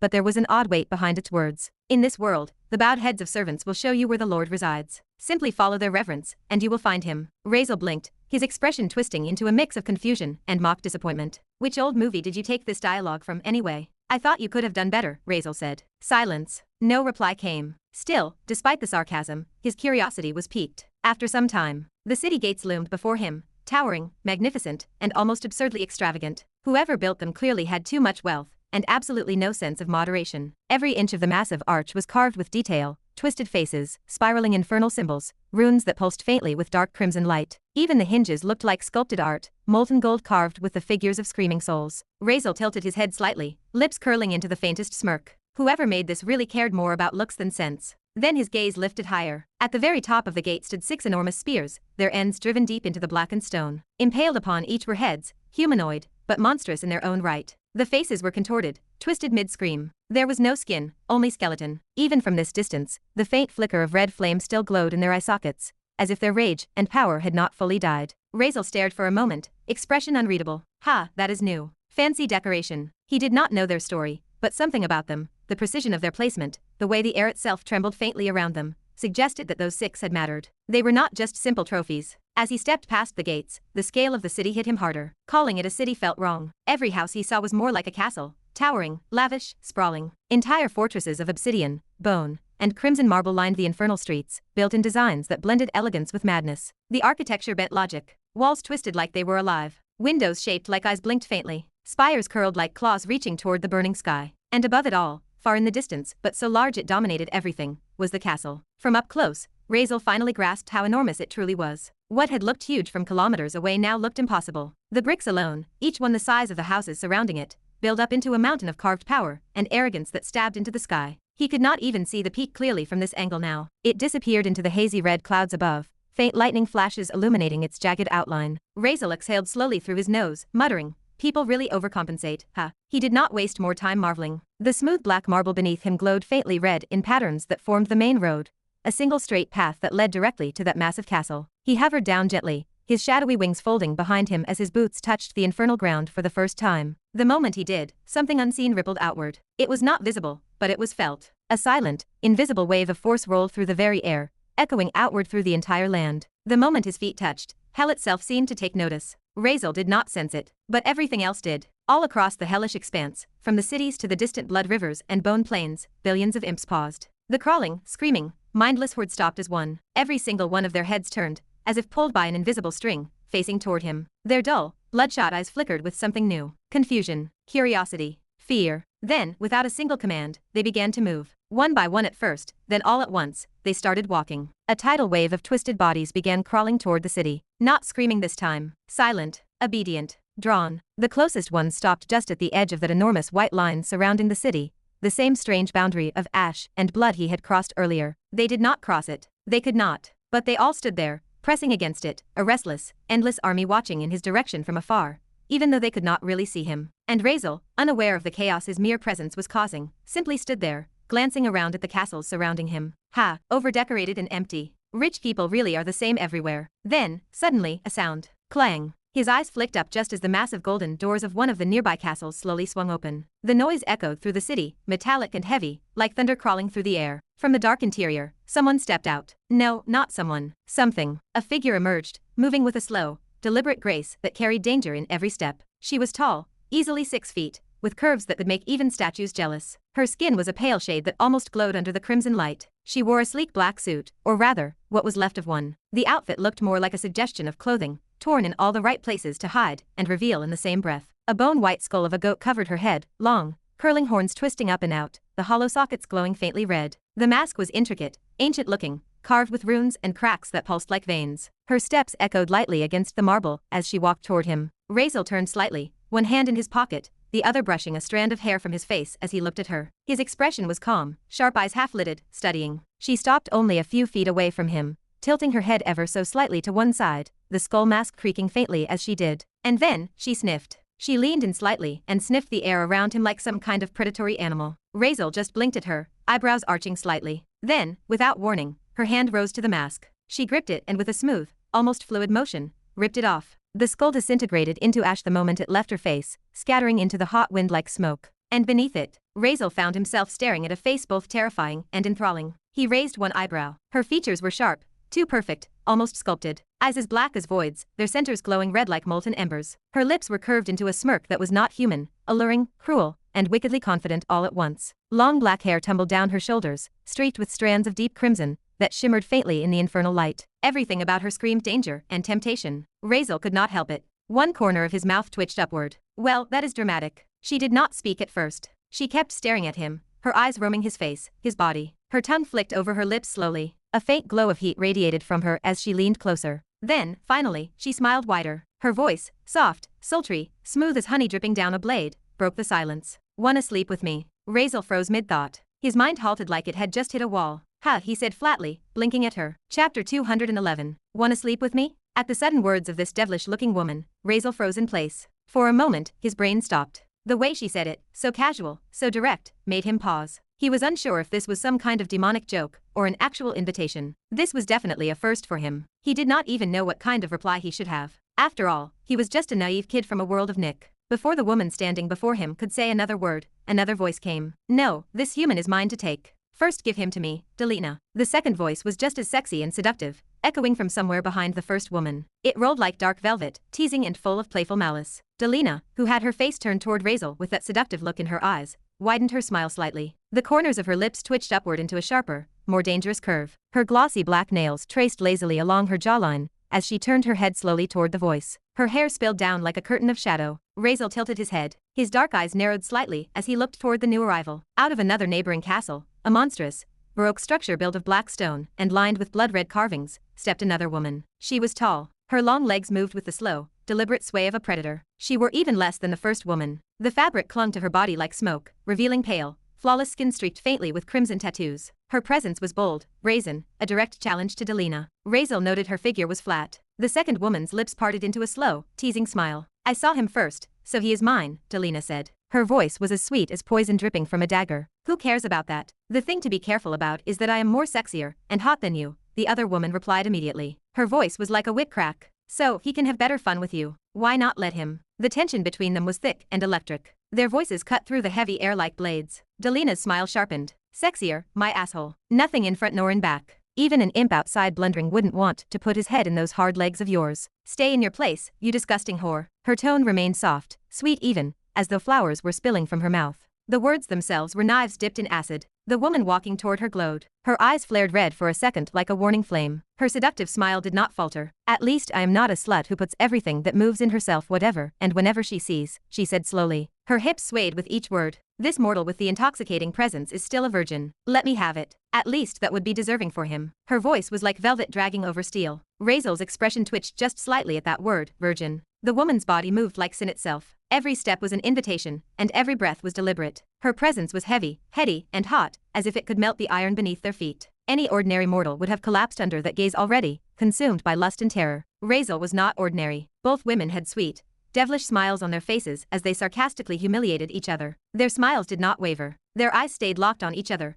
glittering with venom and amusement alike. If it had been any other women, they would have been screaming by now, clawing at each other's throats. These two seemed to enjoy it. Their insults were like a twisted form of affection, a demonic version of flirting. Still, beneath the surface of their mockery, the truth remained clear. They were fighting over who was going to take this boy for themselves. So embarrassing, host. She called you a virgin. The system's voice rang in his head, accompanied by a short burst of static-like laughter. Razeal did not react outwardly. His face remained neutral and his eyes were calm and unreadable. Internally, his mind churned. Why are they acting like this? Do they find humans tasty? Is it because of my face? Or maybe there are no men here? Are they just desperate? The behavior seemed bizarre to him. This was not what he had been expecting when he entered hell. He had thought the demons would be vicious, cruel, and bloodthirsty, not this friendly or this interested. He stood with his hands loosely at his sides, watching them bicker. His shadow wings twitched faintly behind him. The red sky above flickered with lightning, throwing jagged shadows across the cracked marble street. The demonesses' bodies shimmered faintly with heat. Their steps left faint scorch marks on the stone. The air smelled of smoke, iron, and sweet, cloying perfume. Oh, now I think about it.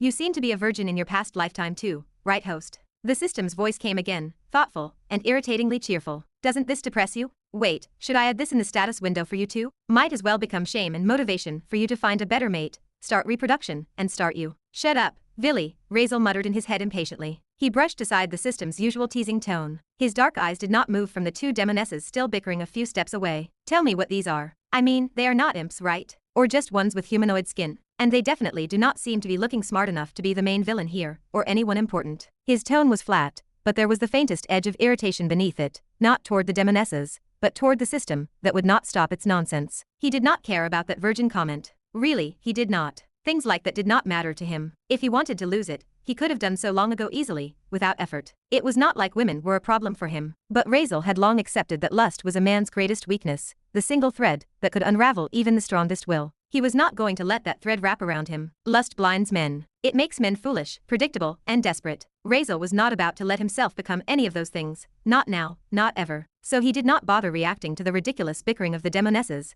nor the system's idiotic taunting. He stood there calmly, his expression unreadable. The air around him shimmered faintly, rippling with the heat of hell's crimson sky. Even the ground beneath his boots was breathing and pulsing, as if made from molten veins beneath marble. The scent of sulfur and burnt roses lingered faintly around, strange but oddly fitting. A faint static hum passed through his mind, and then the system's voice returned, quieter this time, measured, and almost studious. Don't misunderstand from their looks, host. These are not just some everyday beings in hell. They are the beings called devils, the greater demons. Oh, Razeal's brows lifted slightly. What is the difference? I thought that was all the same, demon and devil. There is a vast difference, host. The system's tone sharpened. The hollow, echoing voice filled his mind as the lecturing from the depths of an ancient archive. A demon is a lesser evil spirit, often a servant, minion, or the living manifestation of darkness, chaos, or sin. Demons vary. Some are mindless beasts of destruction. Razeal listened silently, arms crossing over his chest, as the air shifted. He remembered those imps he saw when coming here. At the very bottom of the hierarchy lie imps, crawlers, parasites, the mindless scum that make up nearly all of hell's population. Above them, the lesser demons are raw emotions made flesh, rage, hunger, envy. They obey stronger wills, but often tear each other apart, ruled by nothing more than instinct. Then come the fiends, or mid-demons. These have intellect enough to plot, deceive, and lead their lesser kin. They begin to understand sin as power, learning to corrupt rather than destroy. Most of them crave ascension, fighting and bargaining to crawl upward in the hierarchy. The voice of the system grew deeper. The hum of static was almost rhythmic. And after them, the greater demons. These beings, after awakening, take on the title of devil. They are far superior to demons, intelligent, cunning, wielding high sorcery and dark knowledge. They hold the power to form contracts and manipulate souls. These are ancient creatures. No one is born a greater demon. One must become one, through recognition, through devouring, through rituals, or other paths unknown to mortals. Razeal's gaze turned back toward the two women still standing in front of him. They were still glaring daggers at each other, their seductive smiles sharper than blades. The way they looked at each other, eyes narrowed and lips twitching, could have been mistaken for flirtation, if not for the killing intent faintly shimmering beneath their skin. The air itself between them was dense, almost vibrating from the tension of their presence. It did not look much impressive to him. It just seemed so. They hold immense power and knowledge in hell, the system continued. Also called the high-ranking demons. But make no mistake, devil is not a separate species. It is a title, a mark of ascension. All devils are demons, but not all demons are devils. Razeal smirked faintly, brushing his thumb along his chin as he processed that. So a devil is like a noble, huh? The highest class. Something like that, host. I see. He shifted his stance as he studied the two so-called devils. The first one, Delina, had that look of practiced seduction, the kind of smile that had destroyed empires. The other, the tall and brazen one, was pure provocation, confidence in physical form. Razeal could not help but wonder, if these were the smartest beings in hell as Villy claimed, why were they acting like spoiled, lust-starved children arguing over candy? I see. So you mean these beings are supposed to be the smartest ones in hell? Razeal asked quietly, his tone lined with dry amusement. Is that right? I mean, host, these are unimaginably old beings. They have lived in this environment for eons, where morals and values are either twisted or non-existent. Their actions follow no human standard. They have transcended it. Think about it. If you lived for hundreds of thousands of years in the same place, surrounded by death and desire, unable to die, what would that do to you? The question lingered, and for once, Razeal did not interrupt. This is what it means to exist in hell. They do not age. They do not change. They adapt by indulging in what is left, lust, hunger, and dominance. The longer they exist, the more primal they become, even as their minds sharpen beyond mortal comprehension. They are the perfect contradiction, brilliant yet depraved, elegant yet monstrous. So do not look at them with mortal eyes, host. Devils and demons are not bound by your world's ideas of good or evil. They are beings born from chaos itself, temptation given form, greed with a face. They act by instinct, by whim. They do not need a reason. They are just superior beings to humans. That is all you should know, in simple words. Still looking this cheap, Razeal muttered under his breath, his eyes flicking toward the two demonesses still bickering with that seductive grin plastered across their faces. And so, offering? He tilted his head slightly, a faint crease forming on his brow, as he continued in a quieter voice. I thought superior beings would look down on humans, not throw themselves like this. His tone was not judgmental, just confused, even mildly annoyed. After everything he had seen, and after what the system told him about these beings being so high and powerful, the scene before him looked more like some twisted joke. Razeal exhaled softly through his nose, rubbing his temple. Not to say, you said these are superior beings, right? He murmured in his head, his gaze still locked on the two devils circling each other like predators in heat. This does not exactly fit the picture. The system responded immediately. Its tone was uncharacteristically calm and informative. The hollow echo in its voice mixed faintly with the flickering sound of the infernal winds around them. They are, host, very much superior and very picky. The words lingered for a moment before the system continued. Not everyone or anyone can make them show such favor. Most of the time, if a mortal even dares to look at a demon or devil with lust, the end would be far worse than death. To a devil, pride is law. They do not bend unless they choose to. Razeal smirked faintly, the corner of his lip twitching upward in quiet amusement. So, you mean I am just special then? That would be one way to describe it. Well, cannot argue with that. He shrugged, his smirk widening slightly before fading again. His tone carried that familiar mix of arrogance and calm acceptance, the confidence of someone who did not brag because he did not need to. The two devils before him still had not stopped their sultry little argument. Their voices echoed faintly through the molten air, sharp as glass and smooth as honey. He did not bother listening. Instead, he turned his focus back to the system. Oh, also he said, his tone shifting to something genuinely curious, are these beings the peak of hell? Or is there a rank or stage above them? There was a soft hum in his head before the system replied. Yes, host. Above the greater demons, there are the archdemons. They are the very pillars of hell, the highest of the high. Their existence defines the structure of the infernal world. Each archdemon embodies a fundamental sin, a concept so ancient and absolute that even the oldest devils bow to it. They are not mere rulers, but incarnations of their domain. They are born from sin and darkness itself, not through birth or ascension, but through manifestation. They are hell, its essence, its foundation. Razeal's expression did not change much, but there was a glint of genuine intrigue in his eyes. Sounds interesting to me, he murmured. I wonder what rank they are on. He did not say more. He did not need to. In his mind, he was already connecting the dots: strength, hierarchy, essence. The world of hell was not chaotic. It was structured, defined by rules so deeply rooted they bordered on divine order. He folded his arms and looked around, taking in the flickering horizon. It was strange. The deeper he went into this infernal world, the more alive it felt. The ground itself breathed. The air tasted like energy, heat, and sin mixed together. Yet, he felt nothing but calm. Far, far beyond Razeal's location, hundreds of thousands of miles across hell's crimson expanse, another presence stirred. The sky trembled faintly, as if the world itself recognized a ripple in its essence. 6 colossal silhouettes hovered in the air, 6 beings draped in the purest black, so dense it swallowed light whole. They were shapeless, their forms obscured, shrouded entirely in darkness that twisted and moved like smoke given life. Their very presence warped the atmosphere. Sound faded, time slowed, and even the molten rivers below their feet calmed, as though hell itself bowed in their presence. Each of these 6 figures radiated power that was impossible to define. It was not just evil, it was something older, deeper. It was the weight of existence itself. Their unseen gazes were all turned in one direction, toward the far-off lands where Razeal stood. What is this new presence? One asked. Its voice was low and hoarse, vibrating through the air like a storm rumbling through the earth. Another spoke, her tone soft and eerily melodic, the kind of voice that could lull even gods into madness. I do not know, but it feels soothing, attracting, familiar. There was a pause, a silence heavy enough to crush a weaker being. It resonates, she continued, as if it were born of darkness itself, or perhaps, made from the same evil energies as us, if not superior. Her words made the air around them pulse with faint crimson light. Whatever that being is, said another voice, older, deeper, like the sound of molten stone cracking, it feels the same. Like us. That is impossible, a fourth voice cut in sharply, filled with venomous certainty. We are the original sins. Do not speak nonsense. The others did not seem so sure. Their silence, long and thoughtful, carried its own kind of unease. I agree, another whispered eventually, her voice trembling faintly, not from fear, but something else, curiosity. We would know if another of our kind existed, yet this feeling is different, the first completed the thought. Weak, yes, but distinct, singular, and intoxicating. None of them could deny it. Even though Razeal's presence was faint compared to theirs, it was unique. Something about it drew them in. It was not the kind of power that demanded obedience. It was something subtler, deeper, something that called to the oldest parts of them. We would have sought the truth, one of the shadows murmured finally. If only he had appeared somewhere else. The others turned slightly toward her. Such a shame, she continued, her tone heavy with disappointment, that he had to appear in the territory of pride. A ripple of low, contemptuous laughter passed among them, 6 beings united in the same dark amusement. If not for that, said one, we could have gone there ourselves. Pride might let us, another suggested faintly, though her tone held no confidence. Perhaps he will discuss it with us. The reaction was immediate. All 5 of the others turned toward her, their combined presence pressing like a storm. That guy would never, they said in unison, their voices overlapping.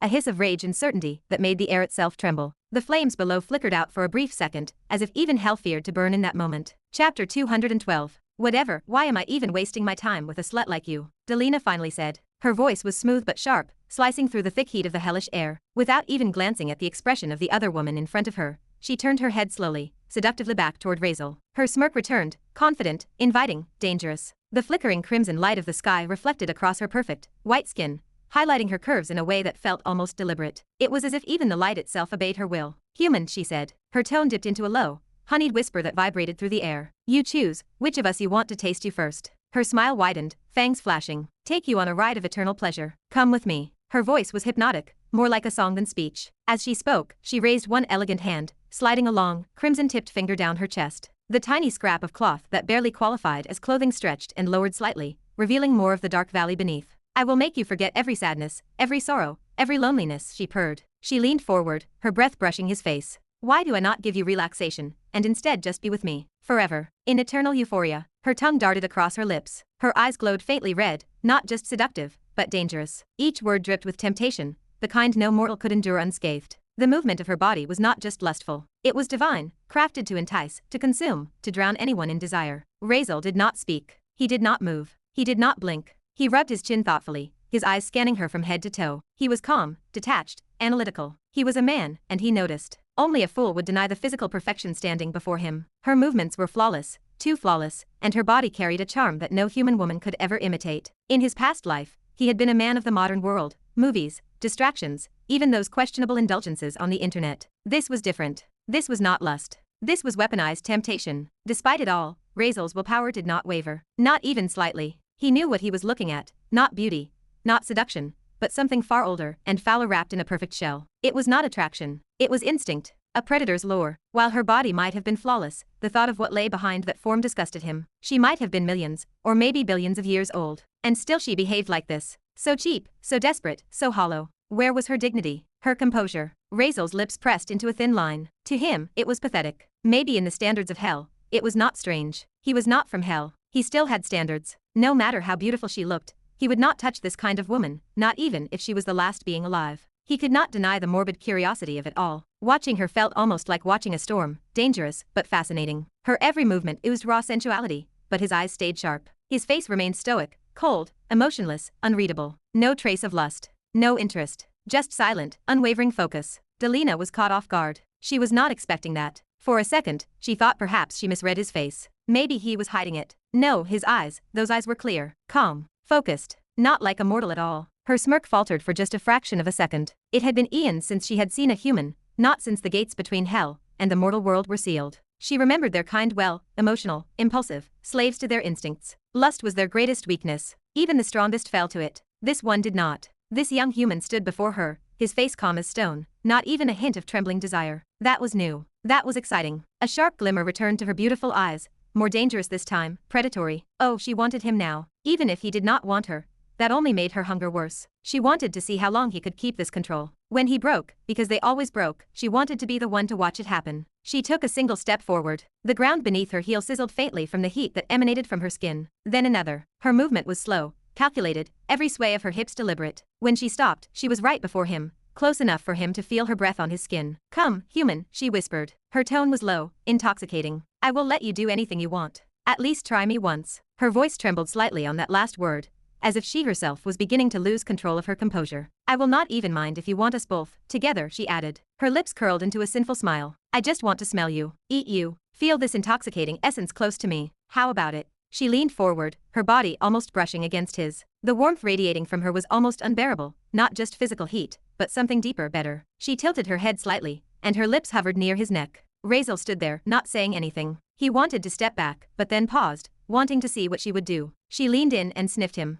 Her lips barely touched his skin, but that single breath was enough. Instantly, her eyes went wide, her body shuddered violently, her back arching, her pupils dilated to solid black as a tremor ran through her entire being. Her toes curled, her fingers twitched. A low, guttural moan escaped her throat, not one of pleasure, but of shock, as if she had just inhaled something divine and poisonous all at once. Her face twisted between confusion and ecstasy. Her breath grew ragged. For the first time in who knows how long, Delina looked weak. Even she did not understand what was happening. The sensation that shot through her veins was unlike anything she had ever felt before, an explosion of warmth, cold, hunger, satisfaction, and despair all at once. Her demonic mind could not even process it. It was intoxicating, terrifying, addictive. All of it from just a single breath of him. From behind, the other woman stared at Delina's trembling body, her expression twisted between confusion and curiosity. Her crimson eyes widened slightly as she tilted her head, trying to understand what she was witnessing. What happened to her, she thought, her brows furrowing. She looks in such a strange pleasure. It was odd even for a devil. She had seen countless forms of pain, lust, and madness in this forsaken world, yet this was something different. Delina's body trembled,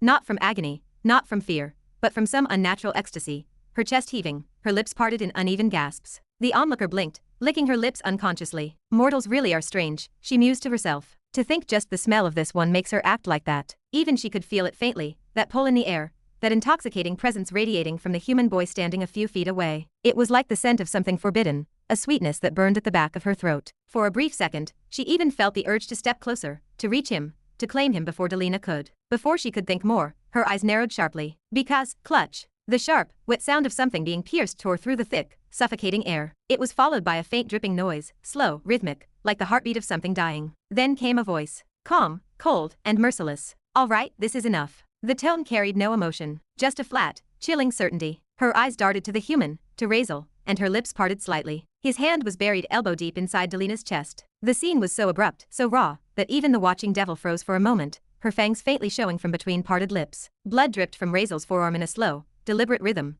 painting the red ground beneath him in streaks of even more scarlet. Then, with one harsh motion, slurp, he yanked his arm back. Blood spattered the air, hot and crimson. In his grasp, clutched tightly in his right hand, was a heart, a deep, dark red thing, still thumping faintly in his grip. It pulsed weakly, as though refusing to die. Delina did not move. Her eyes rolled upward, her lips trembling slightly as her knees buckled under her own weight. Her body shook uncontrollably, but not in fear, in something much darker. Her breath came out in shivers. Her body twitched, almost euphoric. She took one staggering step back, her skin glowing faintly as black veins crawled under her pale surface. Her expression did not show pain. Instead, she looked lost, blissful, her face frozen in a look of overwhelming pleasure. Her open wound gushed blood, yet she did not even seem to notice it. Razeal stood silently, watching her, his face unreadable. He glanced down at the still beating heart in his hand, the sound of its pulse faint, but loud enough to fill the air between them. He frowned. He was not sure why he had done that. His expression darkened slightly, brows drawing together. Something about her had irritated him. When she leaned in close, her intoxicating scent filling his lungs, her soft whisper brushing against his ear, something had stirred inside him. A flicker of heat. Lust. He hated it. That one fleeting emotion, that momentary surrender to her aura, disgusted him deeply. It made him feel weak, as if she was toying with him, as if she was trying to make him something less than he was. It disgusted him. It felt like she was trying to seduce him, which, obviously, she was. The thought alone made his stomach twist. Before he knew it, he had acted on impulse. She had crossed a line anyway, coming so close without permission. Not that he needed a reason, but still. He did not say a word. Blood ran from his fingers, dripping onto the dark marble floor. He said nothing. Even before his thoughts could spiral further, a voice broke through, shattering them completely. Ah-ha-ha. A long, drawn-out moan echoed across. Razeal's head snapped up slightly, his gaze narrowing. The sound was unlike anything else, soaked in pleasure, sultry and trembling, enough to make even the air around them shiver. He turned his head, and what he saw made even him pause. Delina stood barely, her legs shaking, her body glistening faintly under the crimson light. Both her trembling hands were between her thighs. Her eyes were closed tight, her lips parted as she gasped, her chest rising and falling in quick, sharp breaths. She looked utterly lost, her expression twisted into something between ecstasy and madness. Her back arched, her hair clinging to her sweat-damp skin, her voice breaking into another breathless moan as her body convulsed. He noticed the faint shimmer of liquid running down her thighs, thick, glistening under the red sky. The sight made him twitch his lips sharply. He looked from her trembling body to the still beating heart in his hand. It was thumping faster now. Even the heart was reacting. What the beep? The words almost escaped him, but he stopped himself. His face remained blank, though inside, his thoughts churned with confusion and faint irritation. Behind them, the other woman, the second devil, stood frozen for a moment, then exhaled a small laugh through her nose. What a whore, she muttered under her breath. Her voice dripped with a strange mix of disgust and fascination. Her crimson eyes narrowed as she stared at the scene before her. She simply could not comprehend it. A greater devil, one of hell's proudest beings, reduced to this state. Chapter 213. Delina's trembling form glowed faintly in the infernal light, her body shaking uncontrollably, her eyes rolled back in utter euphoria. The woman behind her clenched her jaw, trying to make sense of what she was seeing. Impossible, she whispered, a spark of both curiosity and irritation flashing in her dark pupils. We devils are not supposed to feel this easily. Not pleasure, not satisfaction. So how can she be like this? She is letting that mortal harm her too,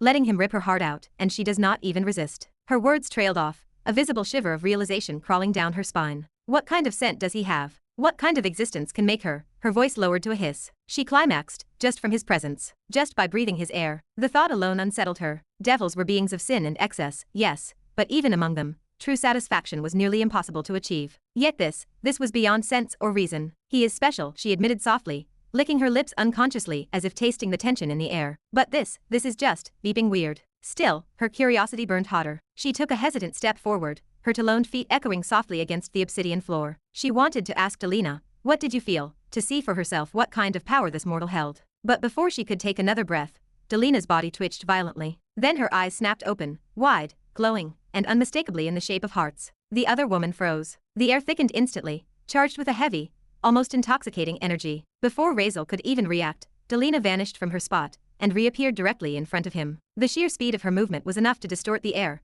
leaving faint ripples of crimson light behind. Razeal's pupils shrank in surprise. He had not even had time to blink. Now she stood inches from him, close enough that he could see the fine tremble of her lips, the wet gleam of saliva trailing down her chin, the dilated pupils burning with obsession. Her entire aura radiated addiction, an unholy cocktail of lust, reverence, and madness. Her skin shimmered faintly, smooth and perfect, already healed from the gaping wound where her heart had been. But the tear in her clothes remained, leaving more of her exposed than Razeal would have liked. Still, his eyes did not wander. He was not looking at her body, he was studying her soul, or whatever twisted state she was in now. Her hands extended toward him, fingers trembling, as though reaching for a divine flame she dared not touch. She stopped just short of him, the tips of her fingers hovering inches from his chest, and her voice broke the silence. Your touch, that was euphoria, that was pleasure itself, she whispered, her tone breathless, shaking, and drenched in longing. Be mine forever. I want to be yours. Just promise me that pleasure again. I will do anything you desire. Pleasure, wealth, immortality, women, power, gold, name it, and I will make it yours. Just let me stay with you,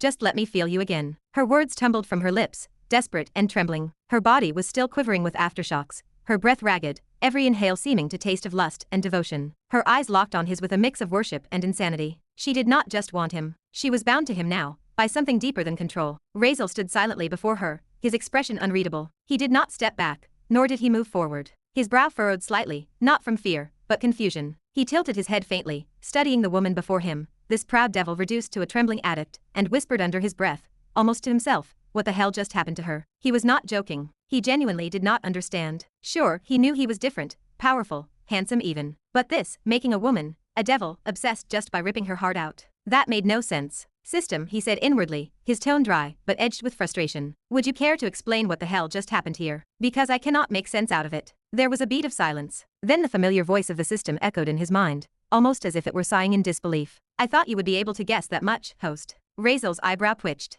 Guess? You expect me to guess why a demoness moaned like that after I literally ripped her heart out? The system sounded amused, almost teasing. A devil and demon are both creatures of the dark faction, host. Do you remember one of your 5 aspects? Let me remind you. A faint hum echoed in Razeal's mind, and the words appeared clearly. Second aspect, dark resonance, affinity. Automatically absorbs and resonates with dark, cursed, forbidden, or evil energies. Can learn dark spells or skills no one else can. Monsters and corrupted beings may mistake the host for one of their own, or submit to him. Razeal blinked, processing it. She is from the dark faction, so her reaction is natural. You are not just compatible with darkness, you are irresistible to it. The power you dismissed is useless. It is only useless among mortals. In hell, it makes you a walking beacon, a living source of attraction. Every dark creature will be drawn to you, crave you, or kneel before you. The realization hit him like a wave. Oh, Razeal murmured, rubbing his chin, a dry chuckle escaping him. So you are telling me I am basically some kind of super celebrity here in the dark faction, desirable to all these dark types. That is one way to put it. Razeal sighed softly, looking at Delina,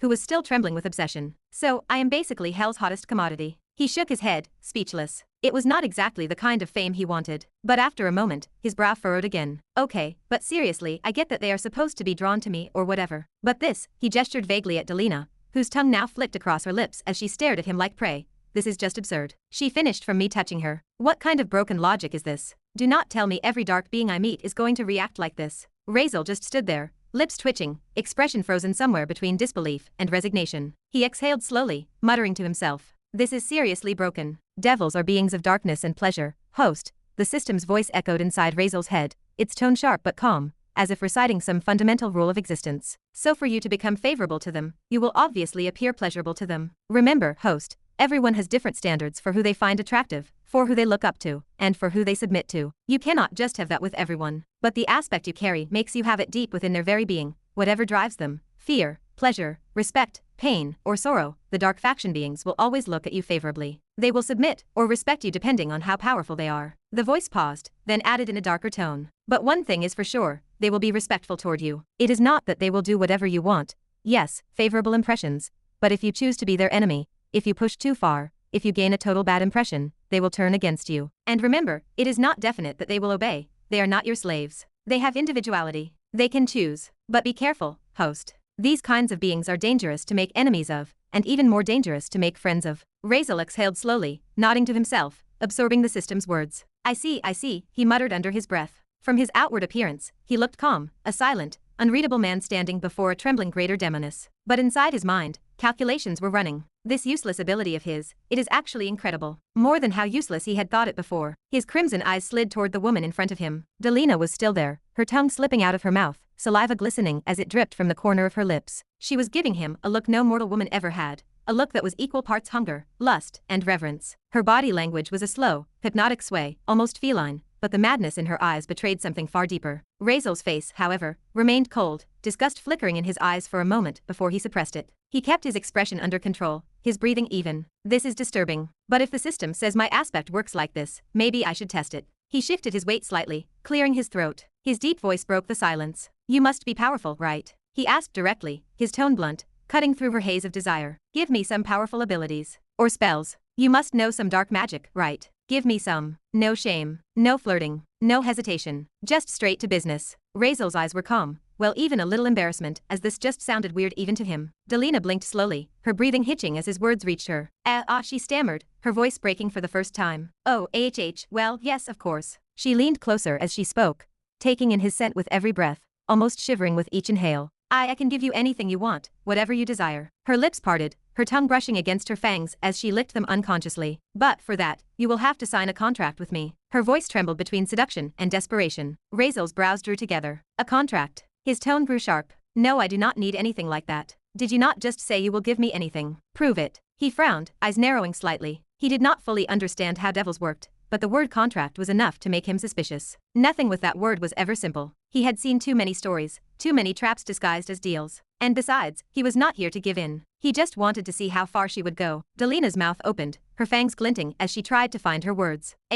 Well, no, I will, she said quickly, almost tripping over her own tongue. I want to, but I cannot give you that without a contract. Not because I do not want to, but because it is how we work. A devil cannot lend, share, or give her powers, her knowledge, or even anything else to anyone without a contract. One must first sign a contract with a devil. Only then can the exchange happen. As she spoke, her eyes glowed faintly, a flicker of dark runes appearing briefly on her skin before fading. She licked her lips again, her gaze flicking down to the still throbbing heart in Razeal's palm, remembering how rough he had been. Her body shivered involuntarily. But, she purred softly, her lips curling into a dangerous smile, do not worry about it. Her voice dropped lower, husky and full of promise. I am willing to sign a slave contract with you. I will be your slave instead. All you have to do is keep satisfying me with pleasure. I will not even care what you do to me. You can be as rough as you want. Her eyes were half-lidded, the glow in them deepening as her voice trembled with both lust and anticipation. Believe me, you will not regret it. Her gaze fell to his hand again, to the heart still pulsing there. She remembered that moment, the pain, the euphoria, the overwhelming wave of sensation. Let us sign a contract, she whispered, her voice like velvet over steel. I was about to tell you even before. You will have adventures beyond your imagination. I am a greater demon. You will not be disappointed. I am very useful. Delina took a step closer, her aura wrapping around him like smoke. I will fulfill your every dream, your ambition, even your pleasure or desire. Her words were like a spell, each syllable crafted to tempt, to lure. Her eyes burned with deep obsession as she stared into his face, her breath quickening. Sign a contract, human. You will never regret it. Chapter 214. Sign the contract, human. Delina's voice came out low and heavy, her tone dripping with both lust and command. The edges of her lips curved upward as she slowly licked them, her glowing eyes narrowing with greedy expectation. You will never regret it. Her words hung thickly in the air, sultry, persuasive, and far too confident. It was not merely an offer. It was a demand soaked in desire. Razeal did not move. He simply stood there, eyes calm, expression unreadable, his thoughts running deeper than his still exterior revealed. He was not stupid enough to jump at a decision like this, no matter how enticing the deal sounded. Sure, on the surface, the offer did not seem bad at all. In fact, it sounded too good. She was strong, ancient, and undeniably powerful. If he could learn from her, gain some of that strength, some of that mastery over dark magic, then maybe it could actually benefit him. He was not doing any of this for lust. He could not care less about that part for now. What he wanted was power, knowledge, technique, control. This woman, this greater demon, might have what he needed. His gaze flicked over her once more. The confidence in her stance, the darkness rippling in her aura. Even the way her words carried the weight of command. She was clearly something beyond the normal powerhouses he had seen before. She could be useful. Razeal's jaw flexed slightly. She might even know combat techniques, dark magic rituals, forbidden abilities. Truthfully, the system's space function was never enough. Every time he entered the system's space, it was the same endless pattern, conversation with villains, who only tried to kill him or torture him, not to say teach him. His deception might work sometimes, but that was it. They did things half-heartedly. As for the system's so-called training functions, Razeal could not help but snort inwardly. There was no lesson there, no wisdom, no explanation, only raw, mindless combat. It was just another deathmatch where he had to survive. They did not share knowledge, did not guide, did not explain, just kill or be killed. Having someone like her, someone who might actually have knowledge worth learning, was extremely tempting. Still, his mind flickered to the memory of his first and last deal in system space, the one with Zara. The last time he made a contract, the system had said it was systematic, whatever that meant, and it had ended up being far more complicated than he ever wanted to remember. It taught him one thing: nothing involving deals, oaths, or contracts ever went well, especially not in system space. He sighed quietly. Last time I got tricked because of greed for power, and not to say he was new to it. But this time, he would not. System, he said in his mind, his voice firm but careful, should I? The reply came almost instantly, calm but stern. What she wants to sign is a demonic contract, host. Those are not normal. Most of them bind directly to the soul. Personally, I would never recommend this. Razeal's eyes narrowed slightly, though outwardly his expression did not change. Demons and devils, even if they act favorable toward you, are beings of cunning and deceit. They twist words, they disguise traps under promises. Even if the contract seems completely in your favor, even if your terms look harmless and theirs look generous, there will come a time you will regret signing it. The system's tone was steady, serious, almost cautious. I cannot choose for you. My job is only to assist. You are free to accept, reject, or debate the terms before signing. But if you want my advice, only try this on a devil weaker than you. There are also contracts based on smaller and weaker demons, but for those, you would have to perform rituals since they themselves cannot create or have the right to form contracts. Greater demons like her though. They can bind your soul the moment you agree since they have both right and ability to create the contract themselves. The voice paused, then added quietly, so decide wisely, host. Razeal did not reply right away. He just stood there, still as stone, his eyes locked on Delina's glowing ones. Her expression had not changed. She was still waiting, an almost hungry smile carved across her lips. Her eyes sparkled with greed, lust, and something darker, the satisfaction of thinking she had already won. She clearly expected him to say yes. Truthfully, anyone else in his place would have. She was a greater demon, one of the highest ranks of Hell's hierarchy. To be offered a contract by such a being was a once-in-an-eternity chance. Most beings would kill, even sell their souls, to have that honor. And here she was, offering to serve him, to be his slave even. For what? For the pleasure of his touch. It was insane. People would sacrifice everything just for a chance to be under her, and now she was offering herself, her strength, her knowledge, her loyalty, her whole being, all of it to him. Even the system space villains he had faced before, those arrogant bastards, would not have dreamed of such an opportunity. They would have laughed in disbelief. And yet, Razeal's expression did not change. He exhaled slowly through his nose. No need, he said simply, his tone steady, emotionless, carrying neither hesitation nor regret. Delina froze, her entire expression twisted in disbelief, her eyes widening as if she had not heard him right. What? Her voice cracked, turning hoarse, the confidence and seduction vanishing in an instant. Her smile faltered, replaced by a look of something sharp and dangerous. But before she could speak again, something happened. A sound cut through the heavy silence, a faint but sharp fluttering noise, like wind slicing against steel. Then, a deep whoosh echoed through the air. Razeal's instincts screamed. He snapped his head up toward the red sky and saw it. From the direction of the enormous castle towering over the horizon, a streak of black light was hurtling toward them at terrifying speed. It was small, barely the size of a small head-sized rock, but the energy it carried made the air tremble. A tail of fire followed it, blazing through the hellish sky like a meteor. It is fast, too fast. Razeal barely had time to think, let alone dodge. His reflexes screamed to move, but even with his heightened senses, the thing was already nearly upon him. He raised both his arms instinctively to guard himself, crossing them before his face. A rush of wind slammed into him before the object even hit. Flutter. The air shivered with the sound. Razeal braced himself, muscles tensing instinctively as the object hurtled toward him. He prepared for the impact, fire, something. But it never came. At the very last instant, when the object was just a breath away from striking his face, something, or rather, someone, appeared. A man materialized in front of him, as though space itself had bent to his will. Razeal's eyes widened slightly as he saw the stranger raise his hand with effortless calm, catching the projectile in a single motion. The thing had been coming fast enough to tear through wind itself, yet this man stopped it with nothing but a casual flick of his wrist. For a moment, the world was silent. The air, which had been trembling a second ago, now hung perfectly still. Razeal blinked, lowering his arms slightly. His eyes drifted to the thing the man had caught. A book. It was a small, black-covered tome, the edges glowing faintly red with heat from its fiery descent. The pages fluttered violently in the stranger's grip, as though alive, trying to escape until his fingers tightened slightly. The book froze. Not a single page dared to move again. Razeal's gaze slowly rose to the man himself, and even he could not deny the surprise that came next. The stranger was tall. No, towering. Easily over 7 feet. His frame was broad but balanced,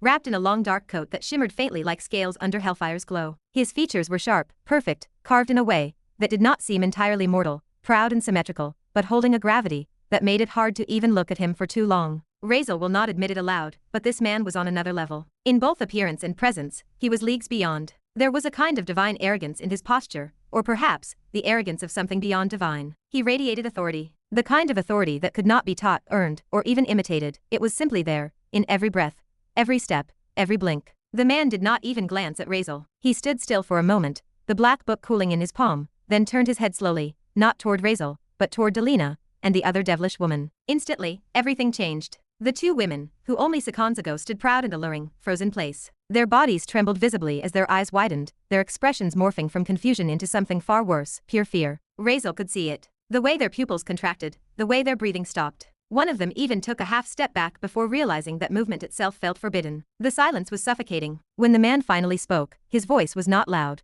but it did not need to be. It rolled through the air with ancient power, heavy and commanding, each word carrying the weight of a law. I forbade anyone from leaving their castles for 10,000 years. The sound was not merely heard, it was felt. The pressure in the air changed instantly. Razeal could feel it pressing down on him, heavy enough to make his breath hitch. His knees almost bent from the force, not because of pain, but because of sheer dominance radiating from the man's voice. It was not shouting, it was simply authority incarnate. The red sky above them darkened almost instantly, the blood like clouds twisting upon themselves, as if the heaven of hell itself bowed to his words. The once dim glow of the landscape faded into a heavy black shadow. The two demonesses tried to speak, their mouths opened, their lips moved, but no sound came out. Instead, blood began to flow. Razeal's eyes narrowed slightly as dark crimson began dripping from their mouths, then their eyes, their ears, their noses, every pore. Not a few drops, but a steady stream, like a fountain bursting from within. They trembled violently, choking on their own blood, unable even to scream. Their expressions twisted into silent agony and terror, as though the very core of their existence was being crushed under the man's words alone.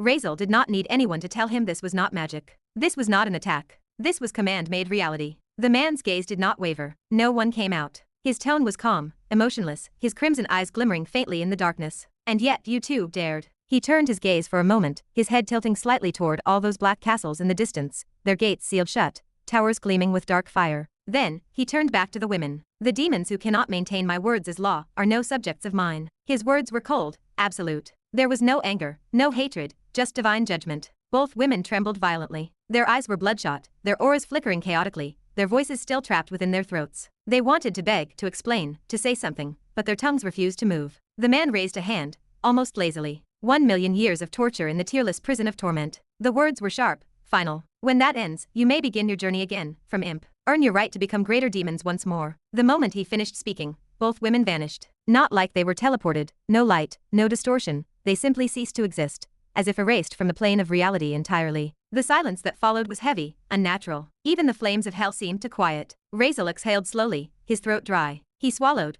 realizing only then how tightly his fists had clenched. His pulse throbbed faintly in his ears. He was not particularly concerned about those two women, but the man who had just appeared. That presence. It was overwhelming. Just standing there, Razeal could feel a primal instinct warning him to stay still, not out of fear, but because his very body understood the difference in power between them. This was not just strength. This was something deeper. Authority, command, divinity twisted through darkness. Even the sound of his breath seemed wrong in this man's presence. The stranger stood tall, back straight, posture regal, the dark sky reflecting faintly in his crimson eyes. He still had not looked directly at Razeal, until now. When those eyes finally met his, it was like standing in front of an abyss that was also looking back. So you are the Lord of Hell. Razeal's voice was calm, almost casual, as he spoke. He was not trembling or bowing, in fact, there was no hint of fear or reverence in his tone. His expression was unreadable, lips drawn in a neutral line, eyes studying the towering man before him. He had a vague suspicion this was the SSS ranked villain the system mentioned earlier with this title. So, naturally, greeting him seemed the right move. Maybe it was better to stay polite, he thought, though he was not all that concerned about offending anyone here. It was not like dying mattered inside this damn system space anyway. But the reaction that followed was immediate.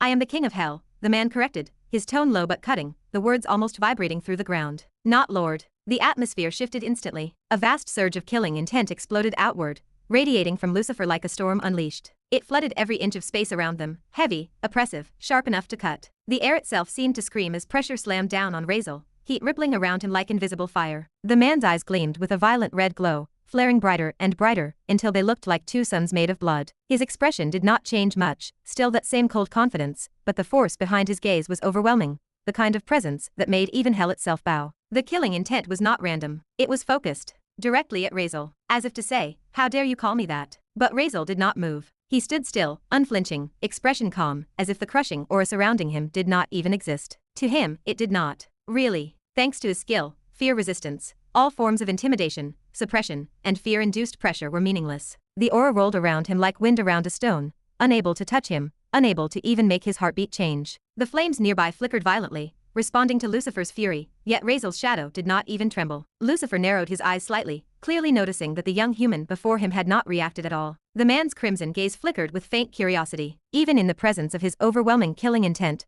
something that could make high-ranked demons crumble into dust, this weak human stood perfectly fine. Lucifer tilted his head slightly, his expression unreadable. What is the difference? Razeal asked, genuinely confused, his tone still even. Lucifer blinked once, surprised for a brief second by the audacity of the question, or perhaps by the fact that it was asked so sincerely. Razeal exhaled softly, shaking his head as if tired of the situation already. Honestly, was this dude not supposed to be flattered by the greeting? He muttered quietly to himself. This shitty system really does not give the right titles. He sighed again, scratching the back of his neck. Next time, he murmured to himself, I should just stop greeting people at all. Every time I do, they get offended instead of impressed. Lucifer's killing intent gradually receded. The pressure that filled the space around them eased like a tide pulling back into the sea. He straightened slowly, his gaze lowering to Razeal, not in anger now, but in cold amusement, as though he was trying to understand the sheer ignorance before him. Finally, he spoke again. "A lord," Lucifer said, his tone smooth, but edged with disdain, "is someone who rules because someone else put them there." He took a slow step forward, the ground beneath his boot cracking faintly as his aura flared again. "But a king," his voice deepened, resonating through the air, "is sovereignty itself. A being with ultimate authority. Unchallenged. Absolute. The one deserving of throne as he carved it himself." He raised his arms slowly, spreading them out as the world itself seemed to respond. The red sky behind him flickered, and black flames shimmered faintly along the horizon. "This hell," Lucifer said, his tone almost soft now, but filled with weight, "is mine. No one else's." His smile widened, sharp and almost beautiful in its arrogance. "I am the king of hell." He paused for a heartbeat, eyes locking directly onto Razeal's. "I, Lucifer Morningstar." Chapter 215. "I, Lucifer Morningstar." The words rolled through the space like thunder. His name echoed through the dead air as if the world itself repeated it in reverence. His crimson eyes gleamed brighter, reflecting the calm face of Razeal within their glow. Razeal's lips twitched slightly. He thought silently, resisting the urge to grimace. Honestly, he kind of cringed. The sheer dramatics of the introduction, the way Lucifer spread his arms and spoke his name like an actor delivering the final line of a stage play. It was a bit too much, even for someone who ruled hell. How does this dude do this with a straight face? Razeal thought, suppressing a sigh. Still, outwardly, he gave a respectful nod, deciding not to provoke him further. "Yes, King of Hell," he said simply. His tone remained neutral, even trying to seem impressed. Though he could not help raising an eyebrow when he heard the name Lucifer Morningstar. That name, it was familiar. Far too familiar. Of course he had heard it before. Who had not? Back in his past life, that name had appeared in countless books, myths, and even television shows. The fallen angel, the light bringer, the devil, the misunderstood rebel. Razeal's mind wandered briefly. If this is really the same Lucifer, or based on him, his anger seems reasonable. But wait, then the title he greeted with is right. Not that it is the main concern. If he is that Lucifer, then maybe he is not all that evil, he thought. Some stories said he was just misunderstood. Maybe he is not a monster, just a fallen being who got blamed. A nice dude with fashion and arrogance issues. He was still lost in thought when Lucifer suddenly moved. The tall man began circling him, one slow, deliberate step at a time. His movements were graceful, almost too smooth, like a predator examining a new species it did not quite understand yet. His gaze sharpened with interest as he studied Razeal from every angle. Then, Lucifer's lips curved faintly, and his voice came again, quiet, but dripping with amusement. So what do we have here?" he murmured, his eyes narrowing slightly. "A human, rejected by light." Razeal's brow furrowed. "A curse, I presume," Lucifer continued. His tone was thoughtful, like he was reading the very essence of Razeal. His gaze softened for a moment before darkening again. "How interesting. Very deep resonance with darkness. It almost feels as though you were born from it. Looking impossible, but again, who cares?" He tilted his head, an intrigued smile crossing his face. "Oh, but this," he said softly, eyes glimmering with faint excitement. "This is the most interesting thing yet." Razeal tensed slightly. Lucifer chuckled lowly. "The seal of fate." Razeal froze. His eyes narrowed immediately, and his expression turned serious. "A seal of fate?" Razeal asked immediately. His eyes narrowed slightly. The words had struck him not because he understood them, but because of how certain Lucifer sounded when he said it. They had not even exchanged proper introductions yet, and already they were diving into this cryptic, heavy topic. Still, there was something oddly calm, almost cool, in the air between them. A strange tension, but not quite hostile. Lucifer's lips curved into a faint, knowing smile. "Oh, you are not aware of it?" he asked. His tone dripped with mock sympathy. "Your destiny being decided. Your path written by someone else. You being handed some grand purpose by a few self-proclaimed superior beings." As he spoke, disgust twisted his perfect features. It was faint but unmistakable. A deep, genuine disdain flashed in his crimson eyes. He almost spat the words out, as if the very thought of those superior beings left a bad taste in his mouth. Razeal just nodded slightly, his expression calm. He did not interrupt. He knew what Lucifer was talking about, well, at least partially. He had always known something was binding his life, controlling his journey since the day the system came to him. But he had not known it had a name. Seal of Fate. So that is what it is called. Ha, he thought silently, making a mental note. Lucifer studied him for a moment, eyes narrowing with amusement. "You will not believe me," he continued, his tone softening slightly, "but this kind of thing resonates with me." He gave a quiet chuckle, the sound low and deep. "No wonder that book was flying toward you earlier. Seems like fate itself wants to beep itself again." Razeal's brow furrowed. "The book?" he asked quietly, glancing toward the hand of Lucifer, the same hand that had caught the black tome just moments ago. "You mean that thing which almost hit me?" Lucifer did not answer. Rather, Lucifer's tone turned oddly calm as he tilted his head slightly. "Well," he said, "seems like fate has already decided everything for you, human." Then, with a soft grin that did not quite reach his eyes, he added, "You are going to die soon." The words hung in the air like a dagger. Razeal blinked, then exhaled quietly. His voice, when it came, was steady. Well, he said, his tone firm and unshaken, as a smile appeared on his face. I will not let that happen. Lucifer paused mid-step. For a moment, silence stretched between them. Then, very slowly, his lips curved upward. Oh, he murmured, an almost playful glint lighting up his crimson eyes. That confidence. I like it. He took a step closer, the faint sound of his boots echoing against the molten ground. His tall form cast a long shadow over Razeal as he looked down at him, a mixture of curiosity and intrigue dancing across his face. You know, Lucifer said, his tone dropping to a low, amused purr, you can call on me any time. Razeal blinked. What? Lucifer grinned wider, eyes glimmering with wicked intent. I have some payback to give to those so-called gods, he said, his voice almost venomous. I would love nothing more than to tear down the heavens and drag their light into the pit where it belongs. As he spoke, his aura flared briefly. Dark energy rippled outward like waves of living flame. My army is thirsty for blood, Lucifer continued, his expression sharp and regal. And you? He leaned slightly closer, his tone shifting into one of interest. You must have a way in and out of here. If you made it into hell, which is a sealed space after my defeat weirdly enough, mind you, then you must have a path to leave, do you not? A flicker of curiosity flashed in the eyes of Lucifer. That means you could take me outside too, right? His smile widened, slow and deliberate. Tell me, human, would you? Razeal was momentarily caught off guard by the question. Of all things he expected Lucifer to say, that was not one of them. His mind churned rapidly, processing the idea. Take Lucifer outside. He stared at the man, the king of hell himself, and could not help but imagine the chaos that would follow. The army of Lucifer unleashed on the world above, waging war against the heavens. The image was terrifying, and yet, oddly tempting. Then another thought hit him, one that made his eyes widen slightly. Wait, could I even do that? System, Razeal asked in his head, his tone curious but cautious, can I summon villains from my system space to the outside world? It was something he had never even considered before. He had always thought of the system space as an isolated training realm, something separate from reality, a place only he could enter and leave. The villains inside were supposed to stay there, since they are dead, right? But if what Lucifer was implying was true, honestly, he never had thought about it, and now that he was pointing this out, he was curious to know himself. Would that mean he could summon them out? Would that mean he could bring out Lucifer himself? The idea was insane, terrifying, yet thrilling. If he could truly do that, then he could have his own army, beings of unimaginable power bound to him. He would not have to rely on any faction, any alliance, any plans. He would be unstoppable. His pulse quickened slightly at the thought, a faint gleam lighting up his eyes. Then, as if answering his thoughts, the voice of the system echoed crisply in his head. Yes, it is entirely possible, host. Razeal froze. His lips parted slightly, eyes widening for just a second. Wait, what? It was possible. It was really possible. His mind reeled, the implications hitting him like thunder. All this time, this function existed and the system had never mentioned it. What the? Razeal stopped himself before the words slipped out loud. Inside his head, he practically shouted, System, why the hell did you never tell me about this before? His internal scream was met with silence, the kind of silence that almost felt smug. On the outside, however, his face had briefly betrayed his shock, his eyes widening, his mouth twitching slightly before he quickly composed himself. Lucifer caught it instantly. The king of hell tilted his head slightly, a faint smirk tugging at his lips as he studied the expression of Razeal. What happened to him? He murmured to himself, his voice soft but filled with curiosity. He looks surprised. Is he contemplating something? His crimson eyes gleamed faintly,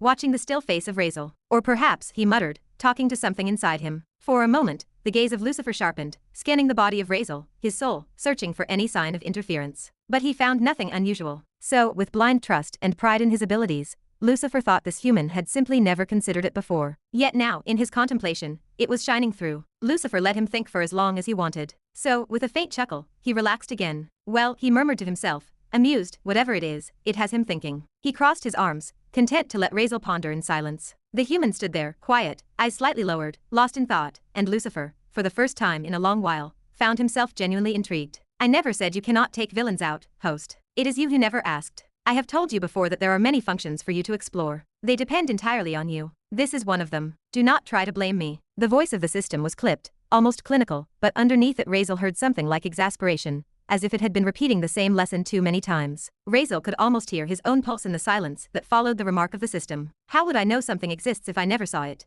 or if you never told me? You never gave me a manual, or a list, nothing. He shot back, frustration sharp in his mental voice. The system, never one for soft answers, did not soften. It is for you to explore, host. I am not here to babysit you. I am here to help you become a villain with standards, one of the finest and strongest. I offer help. I do not forge you into a villain on a silver plate. For a villain to be respected, he must prove his worth. Hidden system functions exist for you to find by thought, by yourself, by cleverness, not by idle complaint. Use your head. And how the hell am I supposed to do that? He snapped inwardly. It is not a map I can walk. I cannot explore something I cannot see. The system panel I know offers only so much. I have stared at it countless times. He let the frustration out of his chest as words, because sometimes making the complaint solid helped. Ask questions, the system answered, faster this time, as if to cut off the protest. Imagine what functions a villain might need. Probe the menus mentally. Where the main functions hint, lesser functions sometimes wait. You cannot expect the system to be your gardener, and also grow the fruit for you. Silence pressed after that. Razeal took a breath. There was truth in the hardness of the system. If he wanted shortcuts, he would pay for them. If he wanted to build something that lasted, he had to dig. He let the small thrumming angst of being called inattentive fade into the background, and shifted focus. He had a clearer, more practical need.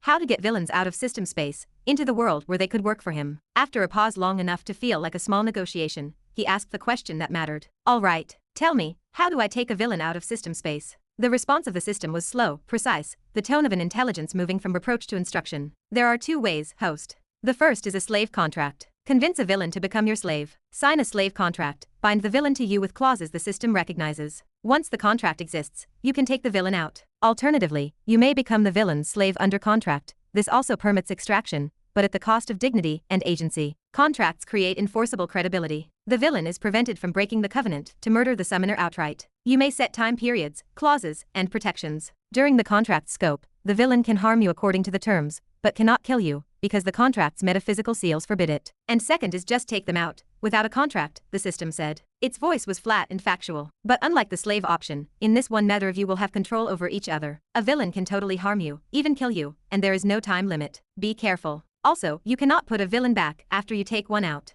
Remember, this option exists primarily to test the host's capabilities as a villain. Can he persuade and manipulate a villain into working for him without fear? Razeal listened with all of his attention. Either you become so strong that taking villains out matters little, or you accept the risk, the system continued. There is more than a 90% chance of being hurt or manipulated, and roughly a 70% chance of being killed if you use the unrestricted option. Even the slave contract is not safe. Making a villain your slave still exposes you to about a 40 to 50% chance of harm, depending on the villain. Villains can be dangerous even when bound. They cannot directly attack you under contract, but they can still find loopholes. The information echoed in the mind of Razeal like cold, heavy metal clanging in an empty hall. He listened intently, his expression calm, but his mind spinning rapidly behind his eyes. Every word the system spoke carried weight. Every number sounded like a threat disguised as logic. Razeal focused deeply, absorbing each word like it was carved into stone, yet a small frown creased his face. He had expected danger, nothing new for him, but these odds were absurd. 90%, he muttered under his breath. That is not a risk, that is suicide. The slave contract option, it was slightly better, sure, a risk, but manageable, maybe. The other options, they were insane. He was not stupid. He knew better than to gamble his life on an uncertain function. Becoming a slave himself, absolutely not. That was one thing he was sure of. He was never going to make himself someone's puppet, even if it was for a limited time. He would die first before bending his knee to anyone. That was certain. Not to say his eternal arrogance train, it would never let him, even if he wanted to. And as for taking a villain out freely, without a contract, permanently, no, that was impossible. At least not until he was 100% certain there would not be a single risk to it. He could not afford that kind of reckless confidence. Not now, not when even the system was warning him with those terrifying percentages. Still, convincing a villain to become his slave, now that might work. The thought flickered in his mind, faint but persistent. Even if the chances were low, there had to be a way. There was always a way. Maybe, if he prepared enough, planned it carefully, used timing and caution. He started to calculate. What if I just take a villain out for a few seconds using slave contract? Just long enough to make them do something specific to fire an attack, defend him, destroy something critical, and then send them back before they could even think of pulling tricks. In mere seconds, what could a villain possibly plan? It is impossible to manipulate anything in a handful of seconds. Right, Razeal murmured to himself. It might actually work. But then again, his eyes narrowed slightly as he stared ahead, thinking deeply. Would a villain even agree to become a slave? Even for a moment. The thought made him pause. Slowly, his gaze drifted toward Lucifer, who stood just in front of him, his tall frame exuding that natural air of dominance and arrogance that seemed woven into his very being. Will he agree to become my slave? Razeal wondered silently. If I asked him and offered him a chance to destroy the heavens, would he actually take it? He blinked, his sharp eyes studying Lucifer for a long moment. The man stood with his hands behind his back, chin slightly raised, red eyes gleaming like molten metal. Every inch of him screamed power and pride. Then the thought hit him, and Razeal almost sighed out loud. Right, pride. Lucifer was not just proud, he was pride, the sin itself. There was no chance he would ever bow down to anyone, much less a human. Just looking at him, Razeal knew the answer. He definitely would not, he thought flatly. That pride of his would not allow it. Just look at that face. Yeah, no way. But then, suddenly, something flickered in his head, a spark of realization that made his eyes light up slightly. He turned his thoughts back toward the system immediately. System, he said sharply in his mind, get me the list of villains in the supreme ranked list who are most desperate and most likely to agree to become my slaves, even for some time. The thought had come so suddenly, but made perfect sense. Infinite number of beings, right? There had to be at least one, just one who was desperate enough, broken enough, or crazy enough to accept even temporary servitude. Maybe for power, maybe for freedom, maybe just to get out of their confined hell. Who knows? But before his imagination could go further, the reply of the system came fast and brutal. There is none, host. Not a single one. Razeal froze. What? He blinked twice, his mind almost rejecting the words. Not even one. In an infinite number of beings. His tone turned dry and slightly irritated. System, why are you lying to me? The system replied instantly, its tone completely devoid of emotion. I am not lying, host. None means none. Remember, a person who can rise to such a rank, supreme, will never agree to be a slave. No matter how many infinite possibilities there is none. I have even searched it up for you. The mouth of Razeal opened slightly in disbelief. He stared blankly ahead for a few seconds, his mind processing the absurdity of it. You have to be kidding me. None. Not a single one. He rubbed the back of his neck slowly. It sounded impossible. It had to be impossible. But knowing the system, it was not lying. It could not lie. Which made this all even more frustrating. TCH, fine, he muttered internally, finally letting out a small sigh. Forget it. I cannot control a supreme ranked person anyway. He leaned back, crossing his arms as his thoughts shifted. How about second supreme ranked, or even first ranked villains? They are not supreme level, right? There has to be at least a few of them. There is no way all of them are that prideful. Razeal thought of the ones he had already met, even in supreme ranked ones, like that old man who always acted superior, the weird guy obsessed with writing disturbing manga. Those kinds of villains existed, shameless, eccentric, twisted in their own ways. Surely among them there would be one who would agree, right? But just like before, the response of the system came instantly, cutting his hope short. There is none, host. The brow of Razeal twitched. You have to be joking. But the voice of the system did not waver. Instead, it grew even firmer, carrying a strange, dignified edge to it. It is not about ranks, host. The villains are chosen from all realities, each carefully selected. They all have their own standards, pride, and rules. You cannot just find even one who has such low dignity among them. Remember, these are villains personally chosen by the database of the system itself. If they could bend their will so easily, what right would they have to teach you how to become a perfect, true villain? The tone of the system carried a sense of weight and certainty that silenced Razeal. It was not arrogance, it was authority. Each word echoed with finality. Razeal stood there, speechless for a few seconds. He wanted to argue, really he did, but there was not much he could say. The system had a point, frustrating as it was. These villains were not random individuals. They were beings handpicked from countless realities, shaped and perfected into monsters of power, conviction, and self-belief. Their pride was not just emotion, it was their identity. The system had chosen them because they would not bow, because they could not be bought, manipulated, or enslaved easily. Chapter 216. Gifts from Lucifer. Back to the ship.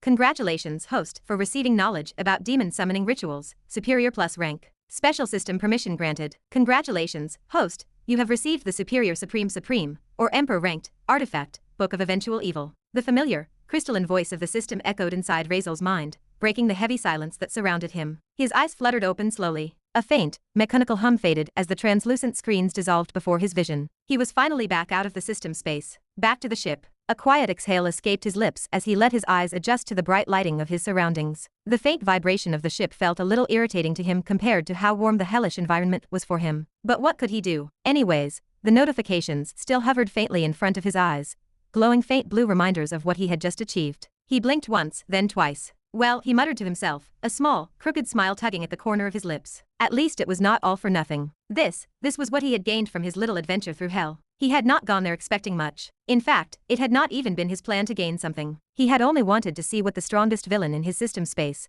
the highest, most terrifying being in all the infinite layers of existence, would even look like. Curiosity, that was all. Nothing more. But now that he had come back with rewards like these, he could not complain. Profit is profit, he whispered with a grin. It does not matter how weird it looks. He straightened up, rolling his shoulders to shake off the faint heaviness that clung to him after leaving the space. The memories of what had happened there still lingered vividly in his head. Lucifer's calm, pride-laden voice, the overwhelming presence that made even hell itself kneel, the weird subtle smirk when he had granted Razeal permission. Permission from the king of hell himself. The thought still made Razeal feel strange suspicion. But then again, he did not think much about it. As for what he got, well, the first reward, knowledge of the demon summoning rituals. A privilege not just granted, but personally permitted by Lucifer himself. The very idea still felt unreal and weird. Lucifer had given him permission, and the knowledge to perform the summoning rituals. It was not simple, of course, since hell existed within the system's inner dimensions, so without the system's direct permission, no entity could reach or come out. But apparently, Lucifer had agreed to allow this unusual transaction, saying it comes under the criteria of a contract. And what did that mean for Razeal? It meant he could now summon demons. Well, in theory. In practice, it was not nearly that simple. The process involved precise circles, incantations, offerings, all sorts of intricate, dangerous components. The knowledge now resided in his mind, vivid and complete, like a burning seal carved into memory. There were countless ways to summon demons, each one governed by its own strict set of rules and consequences. The most effective method being the summoning circles. And honestly, Razeal did not think that was such a good idea. The price for calling upon demons was not measured in gold or trinkets. It demanded sacrifice, sometimes of things far more valuable than life itself. The higher the rank of the demon you sought, the greater the cost you had to pay. Not to say most are just random summoning. It was complicated. The knowledge he had received only covered how to perform the rituals, not what kind of entity might appear, nor how the outcome might unfold. Still, it was powerful. In moments of desperation, it could become a weapon or a lifeline. As for how the system allowed such a forbidden thing, apparently, the summoning rituals were bound under the immutable laws of hell, which was the system space. Any demon that responded to the call would do so under a contract binding that could not be broken. The price for their service would already be paid during the ritual, and the demon would be obligated to complete their task. If they failed or refused without cause, hell itself would punish them, and Razeal, the summoner, would be compensated by the hell. Of course, demons had the right to reject a contract if the exchange was too unbalanced, if the summoner demanded too much while offering too little. The system had not explained the finer details, claiming it depended on too many variables. Razeal had not pressed for more. He would figure it out when the time came. For now, there was no need to dig deeper into a power he was not yet ready to touch. Still, there was something else that had left him stunned, the second gift he had received from Lucifer himself. The Book of Eventual Evil. A genuine superior supreme ranked artifact, or emperor grade. Even thinking about it made him a little happy though. Razeal does not really get what is up with Lucifer. At first, the guy was weirdly nice to him, even gave him that summoning thing. Razeal figured maybe Lucifer just wanted to stir up some chaos in this world through him. As for the demons he let Razeal use, he did not think much of it. Lucifer did not seem to care about them anyway. Maybe it was just a game to him, or maybe he just wanted to see if Razeal could lead them toward an outside world. Just as an experiment, maybe. He does not really know. Razeal, of course, had been suspicious before. It was not like he could just trust something that came directly from Lucifer. A king of demons was not exactly famous for handing out harmless gifts. As he had thought so. There was always a catch. There always had to be a catch. Razeal was not paranoid, but he was careful. If there was even a small chance something could backfire, he wanted to know about it, and maybe just rather not do it, as he could not afford problems being created by his own hand, especially not ones involving demons crossing over into his world, or worse, Lucifer himself somehow finding a way out of the system's sealed dimension. The very thought of that happening sent a headache to his big brain head. A being like that loose in his world, without permission, without any form of contract. That would be catastrophic, to him personally. Yeah, no, Razeal had muttered to himself earlier when the thought crossed his mind. That would be dangerous. But his worries did not last long. After the ritual knowledge had been transferred to him, he had immediately asked the system to scan it. Every detail, every fragment, every drop of information that came from Lucifer, Razeal had demanded the system to check if it was safe. The response had come shortly after, calm and assured. Analysis complete, no foreign control or corruption detected. The ritual knowledge is safe. No entity or dimensional breach can occur without host permission. Full guarantee confirmed. That had been enough to ease his doubts. When the system guaranteed something, Razeal believed it. Even if he refused to call the system almighty or all-powerful, Razeal knew what it was capable of. The fact that it could contain and control countless beings, some powerful beyond imagination, long dead for, he does not know. What absurd power, that was proof enough. The system's existence alone was beyond comprehension. If it claimed something was safe, then it was safe. So Razeal had not thought much about it, as if the system giving him the all clear, then that is it. He would just trust it. And so he did. He accepted Lucifer's gift, the knowledge, the permission, without overthinking it. Maybe he is just a kind soul, Razeal murmured sarcastically to himself, though he immediately followed that thought with a soft snort. Yeah, right. Lucifer and kind did not belong in the same sentence. Still, he could not be bothered to dig into the reason behind it. Maybe Lucifer was being generous out of amusement, or maybe it had something to do with Razeal's own nature. Whatever it was, it did not matter. The system had given its guarantee, and that was all the assurance he needed. Razeal was not someone who wasted energy worrying about intentions he could not control. He was still thinking about all this when something suddenly stirred in his right hand. A faint movement, subtle, barely noticeable at first, which, for a long moment, he had been ignoring as his mind was still caught in many thoughts, but then the feeling became clearer now, and even more deliberate. Thump, thump,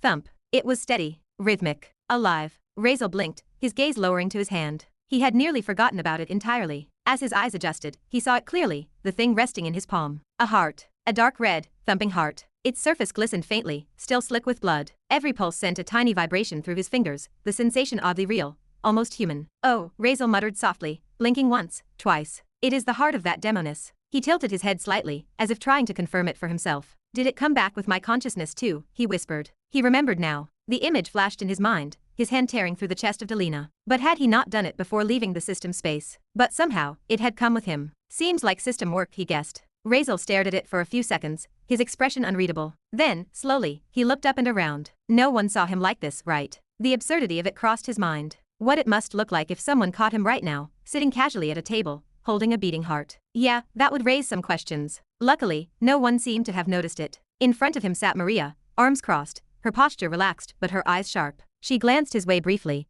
probably annoyed he had been motionless for so long, but when she saw him awake, she only rolled her eyes and looked away again, muttering something under her breath. She could not see what he was holding beneath the table. Good for him, Razeal thought to himself. Then, turning his head slightly, he glanced over his shoulder toward the far side of the deck and blinked in mild surprise. Yograj was training his daughter again, the air around them alive with sharp movement and discipline. But what truly caught Razeal's attention was Levi. That dude was training on his own, actually training. He was holding his sword, mimicking the posture Razeal had taught him earlier, repeating the same motions with surprising focus. Razeal raised a brow. Well, that is unexpected, he thought. For a second, a faint smile flickered across his face. Guess he is not as hopeless as I thought. Everything seemed fine. No one had noticed the heart in his hand. Even if they did, Razeal probably would not care much, but still, he preferred to avoid unnecessary drama. He could already imagine the awkward explanations that might follow, and honestly, he does not think he would have explained anything either. He did not owe anyone an explanation, but at the same time, why create more problems when things were finally quiet? Not worth it, he murmured under his breath, shaking his head slightly. His gaze drifted back to the heart in his hand.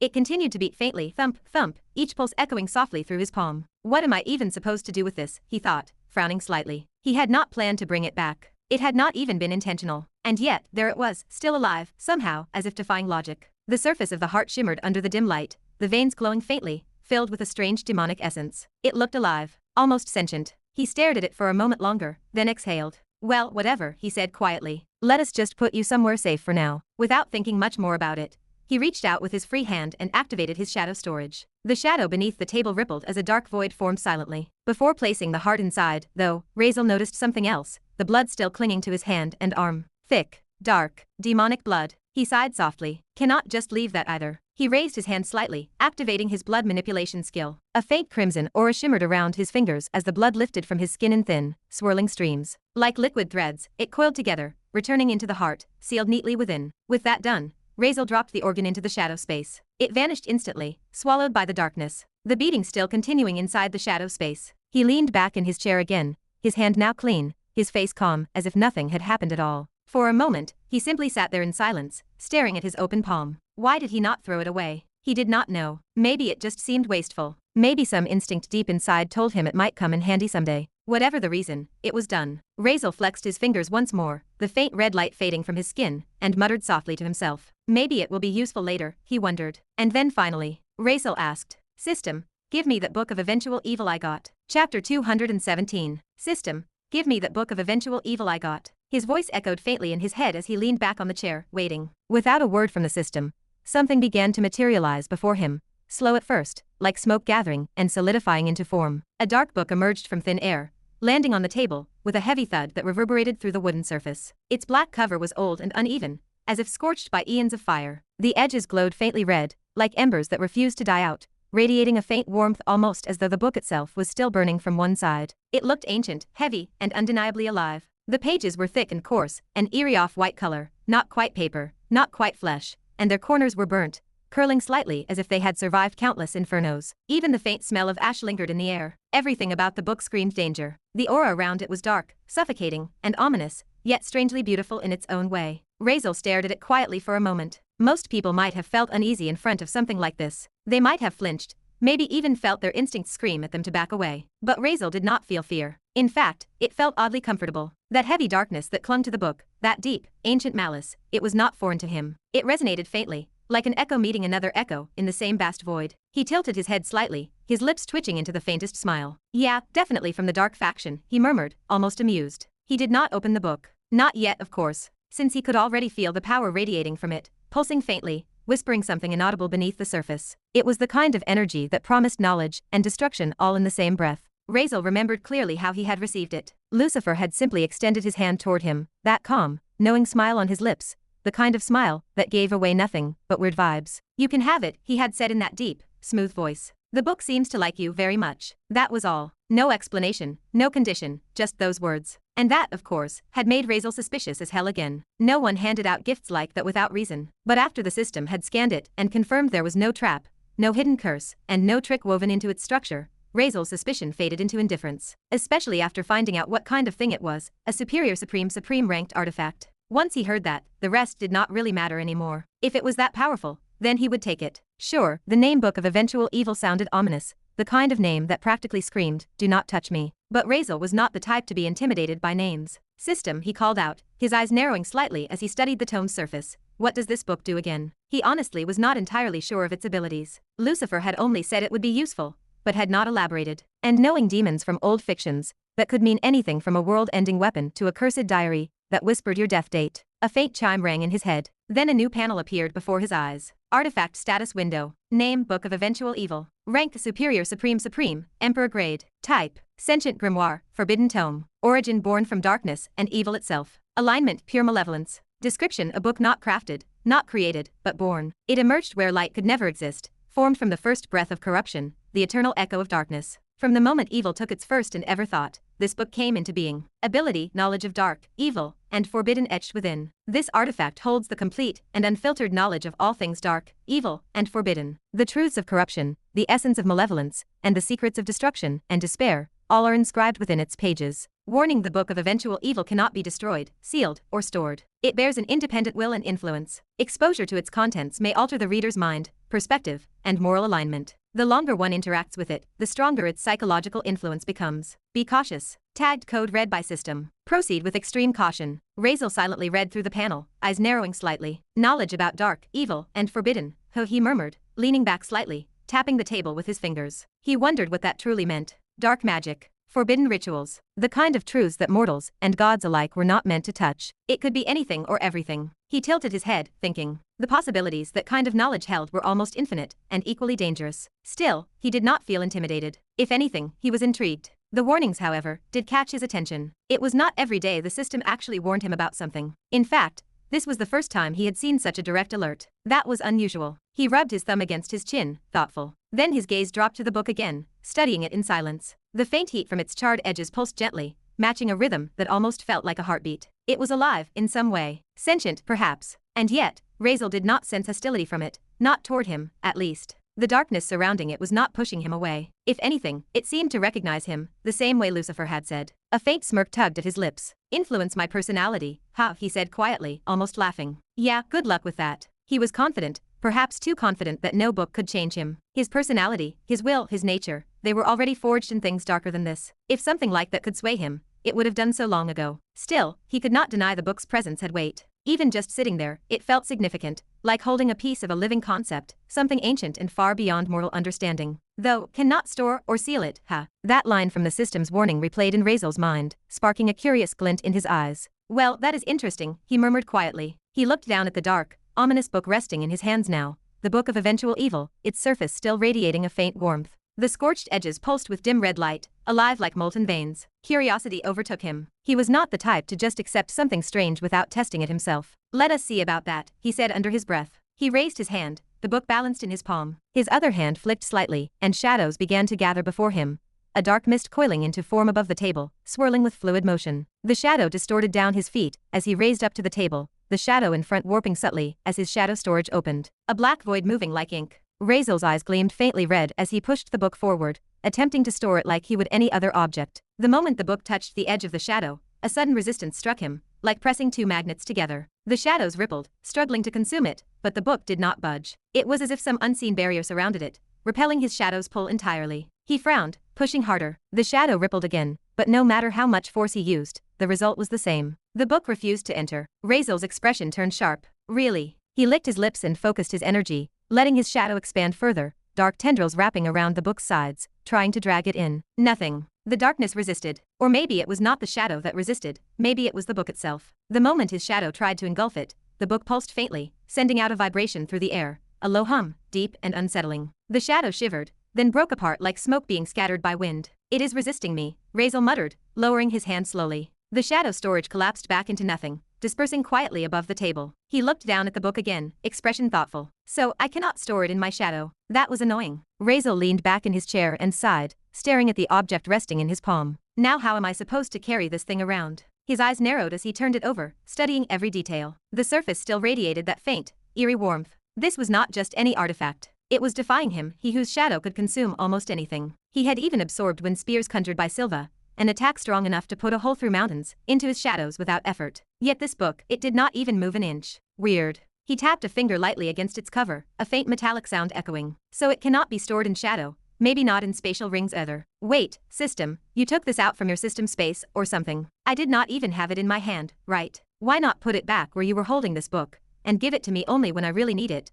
Razeal asked in his head without hesitation. Was this not the loophole? No, host, I cannot do that. Well, as a system, of course I can take this for distribution, since it is the first time. But no, there is nothing like an inventory function in my programming, the system answered just as calmly. Hearing even the system rejection, he just sighed softly, shaking his head. Great. Now I have got a cursed, unstorable book that just wants to sit in my hands forever. For a second, he imagined himself carrying it everywhere, sleeping, walking, eating. The thought made him roll his eyes. That is just perfect, he muttered, sarcasm dripping from his tone. But then again, the more he thought about it, the more sense it made. The book was evil, not in the metaphorical sense, literally, in its nature. It was born from darkness and malevolence, not made or forged by anyone. Maybe this inability to be sealed or stored was part of its very existence. A way to ensure that wherever it appeared, people would find it, read it, fall into it. It was a perfect design for something born from evil itself, irresistible, uncontainable, always present. Razeal's eyes glimmered faintly, his thoughts deepening. Cannot be destroyed, cannot be sealed, cannot be stored, he murmured. That is unbelievable. Still, something about that bothered him. Unbelievable was not the same as impossible. He frowned, tapping his finger against the book. How can something be truly indestructible? There is no such thing as absolute immortality. Everything ends eventually. He thought about it for a moment longer before speaking up again in his mind. System, can it really not be destroyed? He asked silently. It is very hard to destroy, but it can definitely be destroyed at one point. The system's calm voice filled his mind. As I have scanned it before, the statement that it cannot be destroyed appears, because even when it is destroyed, it simply reforms, regenerates itself into the same exact state it was before. Razeal blinked. Do not be confused, host. Everything has a limit. Even the very center of a star can be destroyed under the right condition. A quiet chuckle escaped his lips. I see, that makes sense. He nodded slightly to himself, lightly drumming his fingers against the book's cover, a slow, thoughtful rhythm. Well, that is good to know, he murmured, more to himself than anyone. He was still mulling over the system's words when he suddenly felt it, a pair of eyes on him. That subtle pressure, that sensation of being watched. His gaze lifted slowly. Across the table, Maria was staring at him, or rather, at the book in his hand. Her eyes were wide, unblinking, her expression strangely blank. She was not just looking, she was lost in it. Her pupils were slightly dilated, her breathing slower than usual, as if she was caught in some invisible trance. Razeal frowned faintly. What happened? He asked calmly, his tone cutting through the quiet air. Maria blinked suddenly, as if snapping out of something. Her shoulders twitched slightly as she shook her head, confusion flickering across her features. Nothing, she said quickly, almost too quickly. Her voice sounded uncertain, like even she was not sure what had just happened. Then, after a short pause, her gaze drifted back to the book again, though this time with more awareness than before. What is that? She asked, her tone cautious but laced with curiosity. Razeal's frown deepened slightly. It is nothing too, he said shortly, lowering his hand and placing the book on his lap, out of her line of sight. The movement was casual, but deliberate. Maria's brows furrowed slightly, her gaze following the motion. She was not fooled. Nothing, She did not buy that. She leaned back in her chair, crossing her arms with a small huff. Her eyes lingered for a moment longer before she looked away, feigning disinterest. Humph. Who wants to see that half-roasted old thing anyway? She muttered under her breath, turning her gaze toward the open ocean beyond the deck. Acting like he is guarding some great treasure. Razeal glanced at her briefly, his lips twitching faintly at her reaction, before his eyes returned to the book. Her earlier expression replayed in his mind. The trance-like stare, the way her eyes had glazed over, it was not normal. She was tempted, right, system? He asked silently in his head, one hand resting lightly on the book in his lap. The book of darkness and evil naturally radiates attraction, host. The system's tone was serious. It draws in curiosity, desire, and temptation, especially from those with strong emotions or weak mental resistance. Keep it safe. I see, Razeal thought, his expression turning thoughtful again. So the book did not just carry knowledge, it pulled people in too. That in itself was dangerous. It was not hard to imagine what could happen if the wrong person started reading it. Still, Razeal was not too worried. He did not plan on letting anyone touch it anyway. He sat there for a few more moments, quietly running his fingers along the scorched edge of the cover, the faint heat pressing against his skin. Then, after several seconds of silence, his curiosity finally broke through. He exhaled slowly, eyes narrowing slightly. Well, whatever, he muttered under his breath. No point in holding back now. He placed one hand firmly on the cover. And then, with a faint sound, a soft crackle of heat, and whisper of air, Razeal slowly opened the Book of Eventual Evil. Chapter 218. Razeal slowly opened the Book of Eventual Evil. The sound that followed was faint, a dry rustle, like brittle leaves brushing against each other in a crypt. Inside, the pages were an aged white, weathered and cracked at the edges. They looked ancient, older than memory itself, and even their faint yellowed glow seemed to whisper of time long buried. A sharp, strange smell hit him immediately, old paper mixed with something darker, heavier. It was not just the scent of age or dust. It was something foul and cold, the smell of evil, or something like that, he guessed, since he could not recognize it otherwise. The moment the book opened, Razeal swore he could almost hear it. A faint wail, whispers carried on an unseen wind, like the distant cries of spirits freed from long imprisonment. For an instant, he even saw dark shapes flicker across the edge of his vision, ghostly silhouettes rushing out from the pages, faces twisted in agony, soaring toward him as if finally released from their cage. The air around him turned cold. A shiver brushed down his spine. Though not out of fear, it was something else, a strange, alien thrill. Then he blinked once, shaking his head lightly. Illusion, he murmured, forcing himself to dismiss it. Or maybe just my head playing tricks. The moment he broke the thought, the air calmed. The whispers faded. The illusion, if that was what it was, vanished like smoke. Razeal exhaled softly. Then, without wasting another second, he lowered his gaze to the first page and began to read. At first, the writing looked strange, an unrecognizable language, the letters long and curling like living things.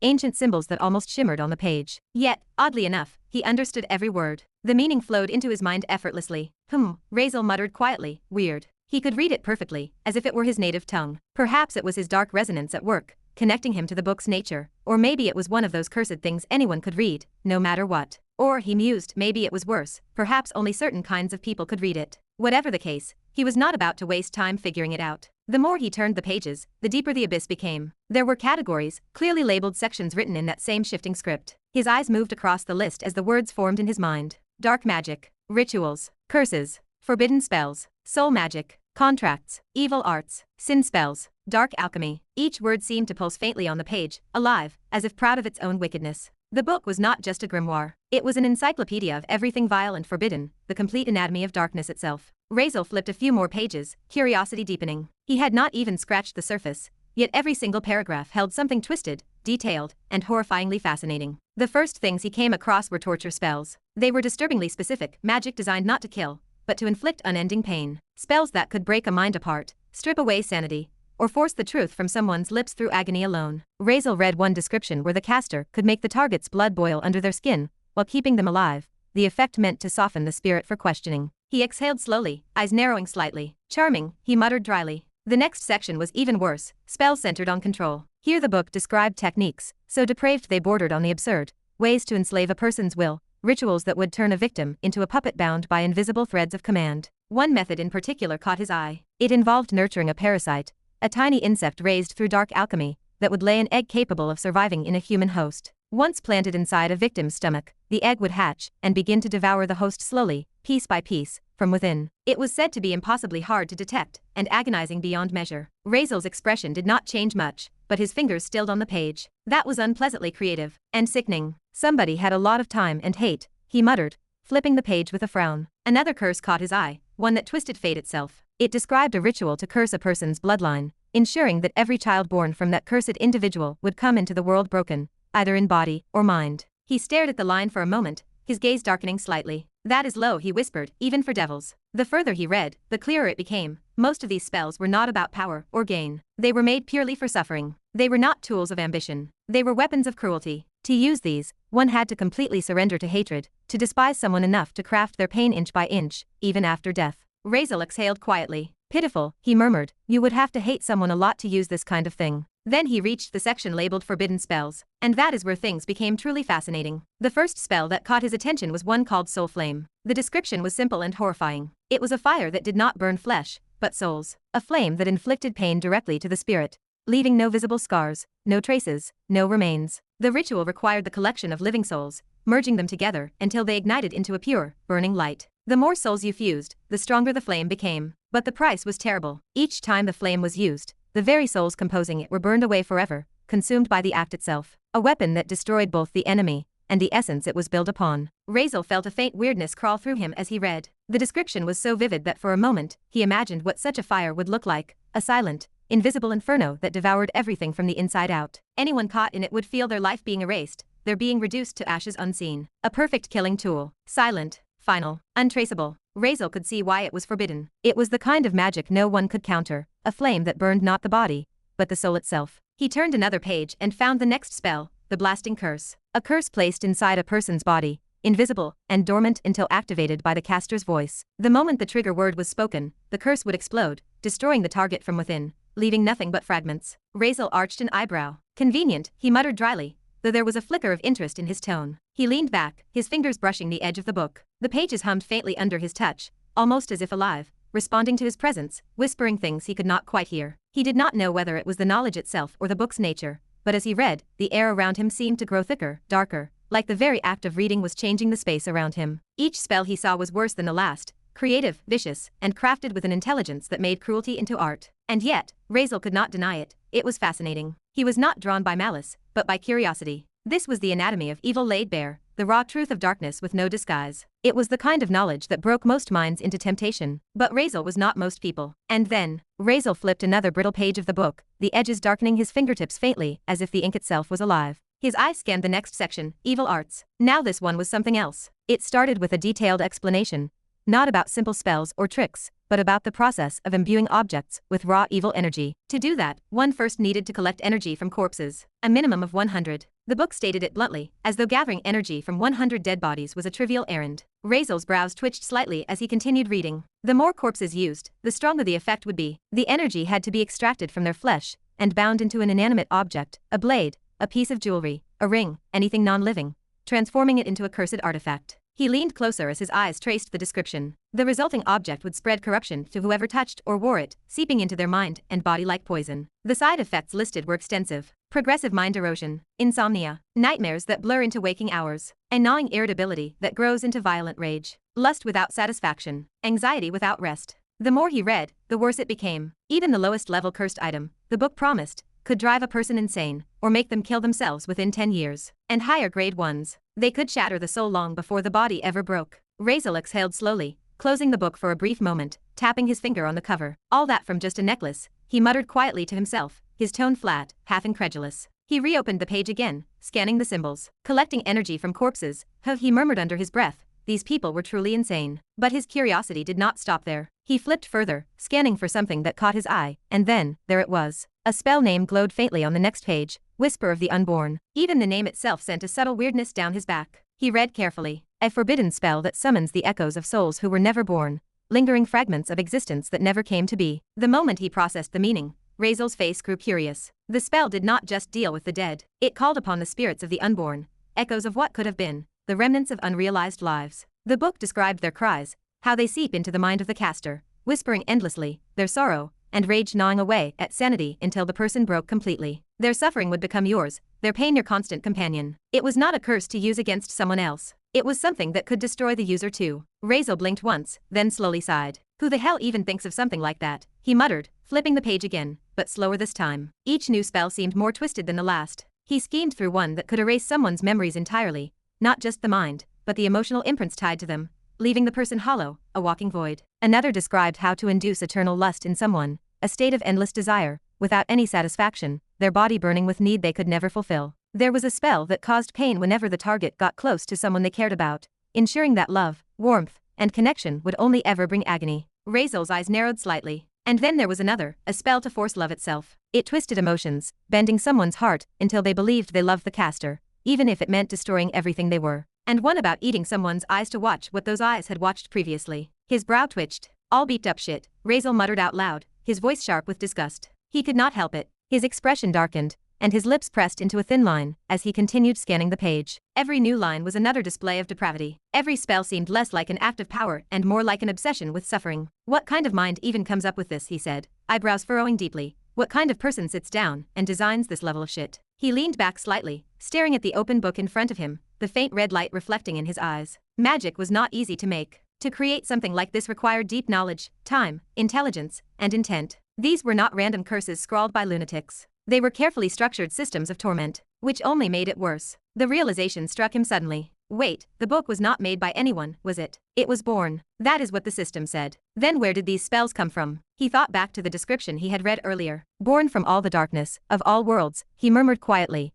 rubbing his thumb against the burned corner of the page. So it is recording. Always recording. Maybe. Yeah, maybe the book did not invent evil. It collected it. Every act of darkness that had ever existed, every cruel thought, every twisted creation, the book absorbed it all, eternalizing it inside itself. Razeal's expression turned contemplative. That meant, even right now, it might still be learning, adding, growing. He let out a faint exhale, part disbelief, part unease and part interested, as it seemed to be something very different and stronger than he had thought, worthy of an SSS-ranked artifact. After all, this thing was not just a grimoire. It was a living archive of malice itself. Across the table, Maria watched him, confusion flickering on her face. She had been sitting silently, her chin resting on her hand, when Razeal's muttering reached her ears. What is beeped up, she thought to herself, frowning slightly. She tilted her head, trying to see what he was doing. From where she sat, she could not see much. The book was mostly hidden under the table, resting on his lap. Still, she noticed the way his eyes stayed fixed downward, his lips moving quietly as he read. His expression shifted between concentration and faint disgust. What kind of things is he even reading? She wondered, half irritated, half curious. She leaned forward just a little,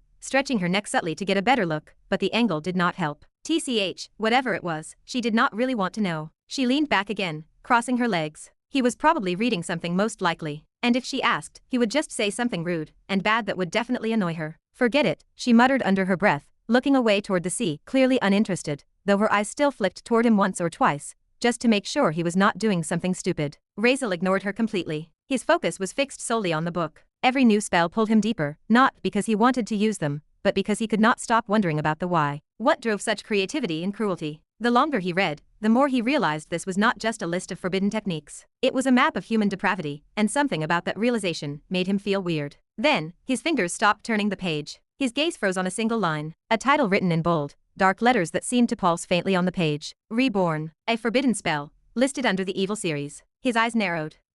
Reborn. That word struck him deeply. He leaned forward, his expression hardening slightly as his mind drifted, remembering his own rebirth. He had died once, truly died, and yet, he lived again by the will of the system, an omnipotent being that had pulled him from death itself. But this, a spell that claimed to grant rebirth, that was different. His curiosity burned suddenly brighter, and he began to read carefully, tracing each line of the description word by word. Can there really be another way? He murmured quietly, his tone filled with intrigue. Another path, to come back. His eyes glinted faintly with reflection, half curiosity, half the ghost of memory. Chapter 219. The spell's name, Reborn, was written in an ink that shimmered faintly, like blood under moonlight. Razeal leaned forward slightly, his eyes scanning each intricate line of text. The script twisted on the page, alive, almost breathing, the air around it faintly cold. This spell, Razeal murmured under his breath, narrowing his eyes. It is based on the soul. The first few sentences already made his expression turn thoughtful. It said that upon using the spell, all strength, power, and cultivation one had gained in life would be lost completely, everything except their memories and knowledge. He frowned a little. So, you start over, he muttered, turning the page slightly. But the more he read, the more complicated it became. The spell was not simple, not even close. It revolved entirely around the manipulation of the soul. The caster needed to have an extraordinarily strong soul to even attempt it. And to strengthen one's soul, the book described something Razeal found disturbingly predictable by now. It required consuming other souls. Not one or two, but millions. The text stated it as though it were a number as casual as counting grains of sand. The stronger the souls consumed, the fewer needed. Quality over quantity, though even the minimum threshold was absurd. Razeal's expression darkened. Millions of souls, ha, he muttered softly, rubbing his chin. Typical. Still, he read on, curious. Once a soul had been strengthened enough, the spell claimed it could defy death itself. When the user died, instead of letting their soul disperse into the afterlife, they could force it to separate from death's grasp and remain physically in the mortal realm. The cost, however, was severe. They would have to sacrifice 99.99% of their soul, leaving behind only a fragment, a spark of consciousness. It was described as trying to lie to death itself. Razeal exhaled slowly through his nose. Trying to cheat death, huh? He kept reading. After the ritual, the remnant soul would have 24 hours before its energy began to decay completely. In that brief window, it had to find a pregnant woman, one already in her final months, 8 to 9 months along. That was the key requirement. Once found, the soul could attempt to enter the unborn child. It would not be a clean transfer. The two souls, the unborn one and the invading remnant, would have to reach equilibrium, coexisting within one fragile body. Over time, the stronger of the two would consume the other, slowly taking control of the body and mind. Razeal blinked once, then stared silently at the page for a moment. The book's text went on in gruesome detail, the risks, the instability, the pain. It even warned that destroying the child's soul too quickly could damage the connection, leaving both spirits incomplete. The entire process depended not just on power, but on chance and timing. 24 hours, Razeal whispered. If you fail, you just fade away completely. He sat back a little, processing it all. At first, the spell sounded powerful, a form of resurrection beyond divine logic. But the more he read, the more it sounded like a desperate gamble, an act of madness made by someone terrified of dying. Millions of souls, 99% sacrifice, finding a pregnant woman within a day. He sighed, shaking his head. This is not rebirth. It is a parasitic possession. His tone was sharp with disinterest now, even disgust. It was not true rebirth, not the kind he had experienced. Razeal himself had died once, completely, yet the system had brought him back, whole, not a fragment of soul crawling into a stranger's body. Compared to that, this spell was nothing but a crude imitation, a twisted shortcut carved out of desperation. Still, the concept intrigued him. Even flawed, it hinted at something bigger, the possibility of bending the line between death and life. He rubbed his chin with one hand, eyes still on the page. Interesting idea, he muttered, voice low, thoughtful. Even if it is disgusting. The candlelight flickering from the nearby table cast shadows over his face, accentuating the focused look in his eyes. And then it happened. The Book of Eventual Evil suddenly shivered in his lap. The air around it warped, as though reacting to his mix of fascination and rejection. Before Razeal could even process what was happening, the pages began to glow, a deep, pulsing black light spreading through the edges like molten ink. Ha! He barely had time to flinch. A beam of dark energy shot straight upward from the open page and slammed into his forehead. It was instantaneous, faster than any spell or strike he had ever seen. Razeal's pupils widened as his body froze. For an instant, the world went completely dark, his vision swallowed by blackness. Then came silence. Everything around him vanished. When Razeal opened his eyes again, he was somewhere else entirely. The air was thick, damp, and heavy with the scent of burning candles. The world was dark, not the absence of light, but the kind of darkness that pressed against your skin. He looked around quickly, instinctively alert. Rows upon rows of women stood across the floor, hundreds of them, all wearing long black dresses and veils that covered their faces completely. They stood motionless, silent, their heads bowed in eerie synchronization. The only visible feature beneath their dark garments was the shape of their round, swollen bellies. All of them were pregnant. Razeal's heart gave a small, weird beat. The sight was unnerving. The entire place looked like something torn out of an ancient cult ritual. The flickering light of hundreds of candles cast ghostly shadows that danced across the veiled figures, making the scene feel almost unreal. And there, in the center, raised slightly above them, sat an old man. Long white hair, flowing robes, his legs crossed in a meditation posture. His eyes were closed, and his lips moved slowly, whispering something under his breath, a chant, rhythmic and strange. Razeal stared at him for a moment, every muscle in his body tense. He could not sense any immediate hostility, but his instincts screamed caution. His flow sense expanded, sweeping through the air around him, searching for threats. No reaction. None of them seemed aware of his presence. He slowly exhaled, easing his posture just slightly, though his guard remained high. System, he said under his breath, voice low and sharp. Where am I? It is a small illusion created by the Book of Eventual Evil, host. Do not worry. Seems like an information sharing technique. And well, you can break it anytime if you wish. The book will understand your will the instant you decide. The system's voice echoed calmly in his mind. Razeal exhaled softly, letting his tensed shoulders relax. I see, he murmured. The tension that had been crawling through his muscles faded slightly as the realization settled. So, it was an illusion, one projected directly by the book. He glanced around again, at the hundreds of still, veiled women, and the flickering candlelight painting eerie shadows across the dark room. Even knowing it was not real, something about it still pressed heavily against his head. His mind instinctively replayed the moment the beam of black energy had burst out from the book and struck him. The speed, the sensation, it had not been painful, but it had felt invasive. Like something had reached into his consciousness and pulled him somewhere else entirely. I need to learn mental arts, he muttered to himself, his tone more serious than usual. And how to break illusions. That thought dug itself deep in his mind. Before, he could have ripped through any illusion easily.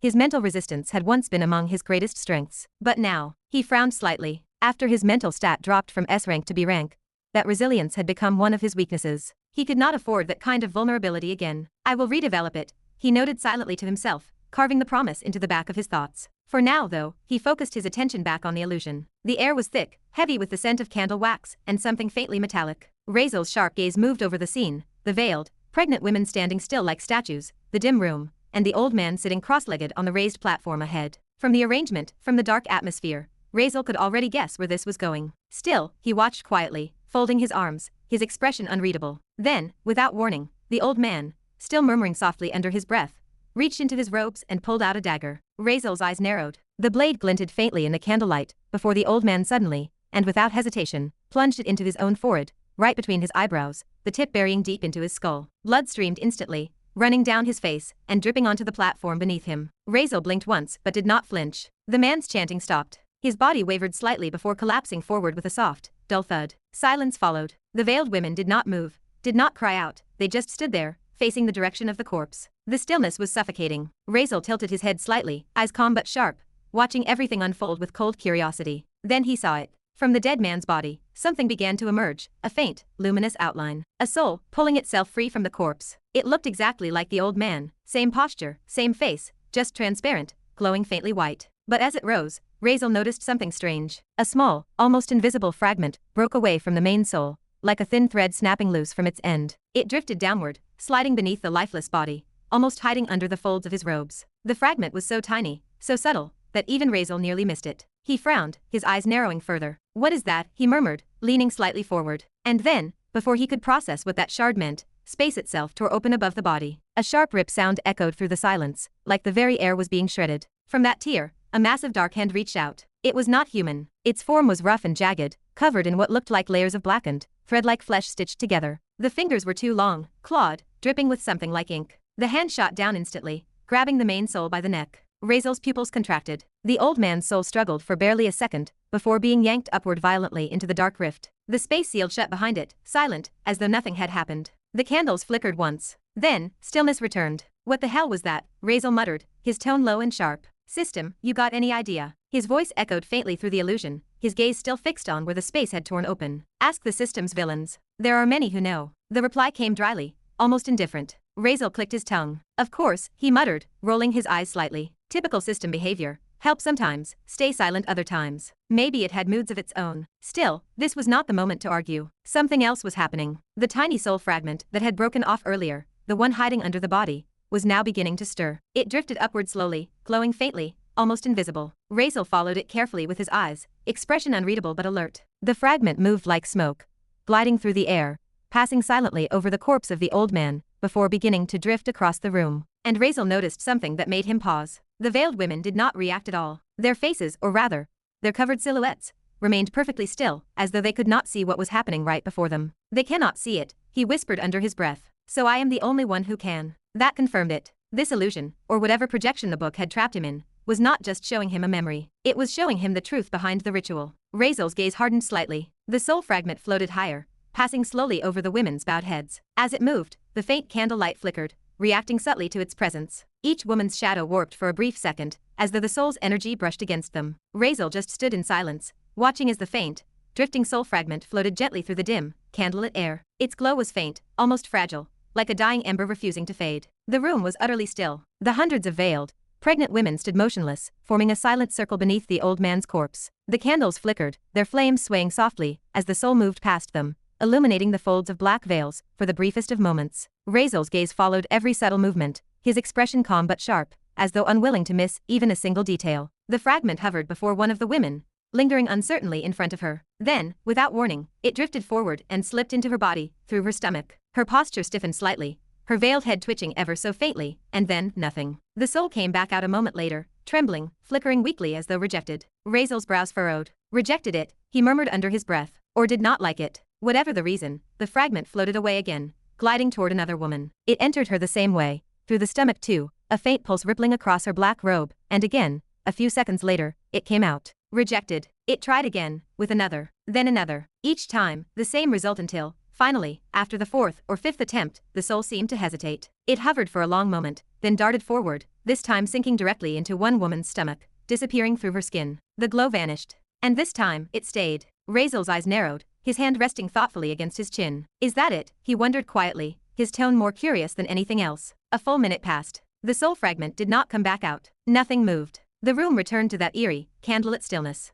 Razeal tilted his head slightly. So this is how the spell works, huh? But just as he thought it was over, just when he assumed the scene had ended, something shifted. The woman whose body the soul had entered suddenly tensed. Her posture straightened, rigid, unnatural. Then she looked down, her hands slowly rising to her belly. Razeal's eyes followed, his expression subtly changing. The woman's hands trembled as her fingers pressed against her abdomen, feeling the surface through her robes. Then, with visible confusion, she lifted the fabric, revealing the pale curve of her bare stomach beneath the candlelight. And then, to Razeal's growing unease, her stomach moved. A visible ripple ran beneath her skin, something shifting, pressing outward from the inside. Razeal's eyes narrowed slightly, his heart almost beating differently. The movement became more violent, the shape beneath the skin distorting as though something was clawing to get out. "What the?" he muttered, unable to finish the sentence. The woman froze, her hand still resting on her stomach, and then, with horrifying suddenness, two tiny shapes appeared beneath the stretched skin. Hands. They pressed against the inside of her abdomen, distorting the flesh grotesquely. And then, before Razeal could even process what he was seeing, those tiny hands tore through. The skin split open,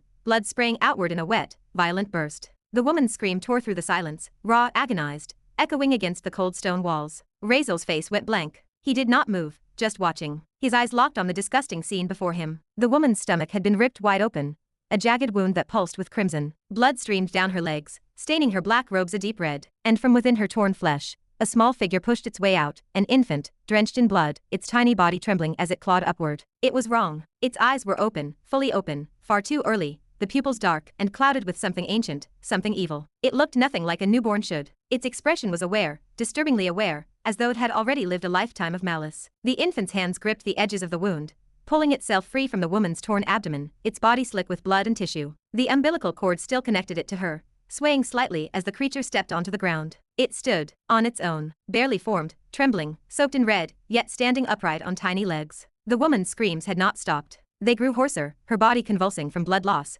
but even in her agony, she did not move to stop it. She did not reach out, did not fight. She just screamed, her hands limp, her head thrown back as tears of blood streaked from beneath her veil. Around her, the other women began to react, but not in panic, not in fear. They turned their heads toward her in unison, and then, as though on some silent command, they began to chant, low, rhythmic, in a language that Razeal could not understand. Their voices merged, echoing eerily through the dark chamber. It was not mourning. It was not horror. It was praise. Celebration. Some of the women stepped forward, their movements slow, deliberate. Their chanting grew louder, turning almost joyful, their veils shaking slightly as they raised their hands toward the bloody infant standing before them. Razeal just stared, his face expressionless, but his eyes cold. The child, if it could even be called that, stood silently, its black, depthless eyes fixed on nothing. Its tiny chest rose and fell, each breath shuddering. The air around it seemed to darken, faint wisps of shadow curling off its skin. Even without touching it, Razeal could feel the energy radiating from it, raw, vile, wrong. An aura that was not born of life, but of corruption itself. The women's chanting grew wild. Some knelt, some raised their arms higher, their voices trembling with ecstatic devotion. The room felt heavy, oppressive, as if the walls themselves were holding their breath. Razeal did not move. He did not even know what he could feel at this point. Shock, disgust, confusion. His mind went silent, his usual composure fractured by the sheer grotesqueness of what he had just witnessed. Finally, his lips parted slightly, and he exhaled a slow breath. System, he said quietly, his tone flat but weary, can you maybe wipe out my memory of this scene that just happened? There was a brief pause before the mechanical voice answered. Apologies, host, but I have no function like that. Perhaps you should ask the villains. Some of them specialize in mind manipulation. Razeal blinked once, silent for a moment. Then he sighed faintly, rubbing a hand over his face. Of course, he muttered dryly. Figures. He turned his gaze back toward the scene before him. The blood, the chanting, the infant that should not have existed. This was so unneeded, he said quietly, his voice carrying a trace of disbelief. He did not even know how to describe it. The horror of it, the meaning behind it, the sheer violation of life and death he had just seen. He just stood there, silent, still, and speechless, watching the nightmare unfold, knowing that even if the system could not erase it, he would never forget it anyway. Chapter 220. The world around him returned with a soft hum, and the whispering shadows of the illusion faded away like smoke. Razeal blinked slowly, his focus returning to the present, the creak of the ship beneath him, the faint sound of waves crashing against the hull, and the cool breeze brushing against his skin. He was back. The heavy book of eventual evil still rested open on his lap, its faintly scorched edges gleaming with dull crimson lines that pulsed like a heartbeat. With a slow exhale, Razeal closed the book, his fingers tracing the rough cover once before pulling his hand back. There are some interesting things in there, he muttered to himself, his voice low. Then, after a short pause, he added, interesting, yet disgusting. He leaned back slightly in his chair, gazing out over the ship's deck as his mind drifted over what he had seen inside the illusion.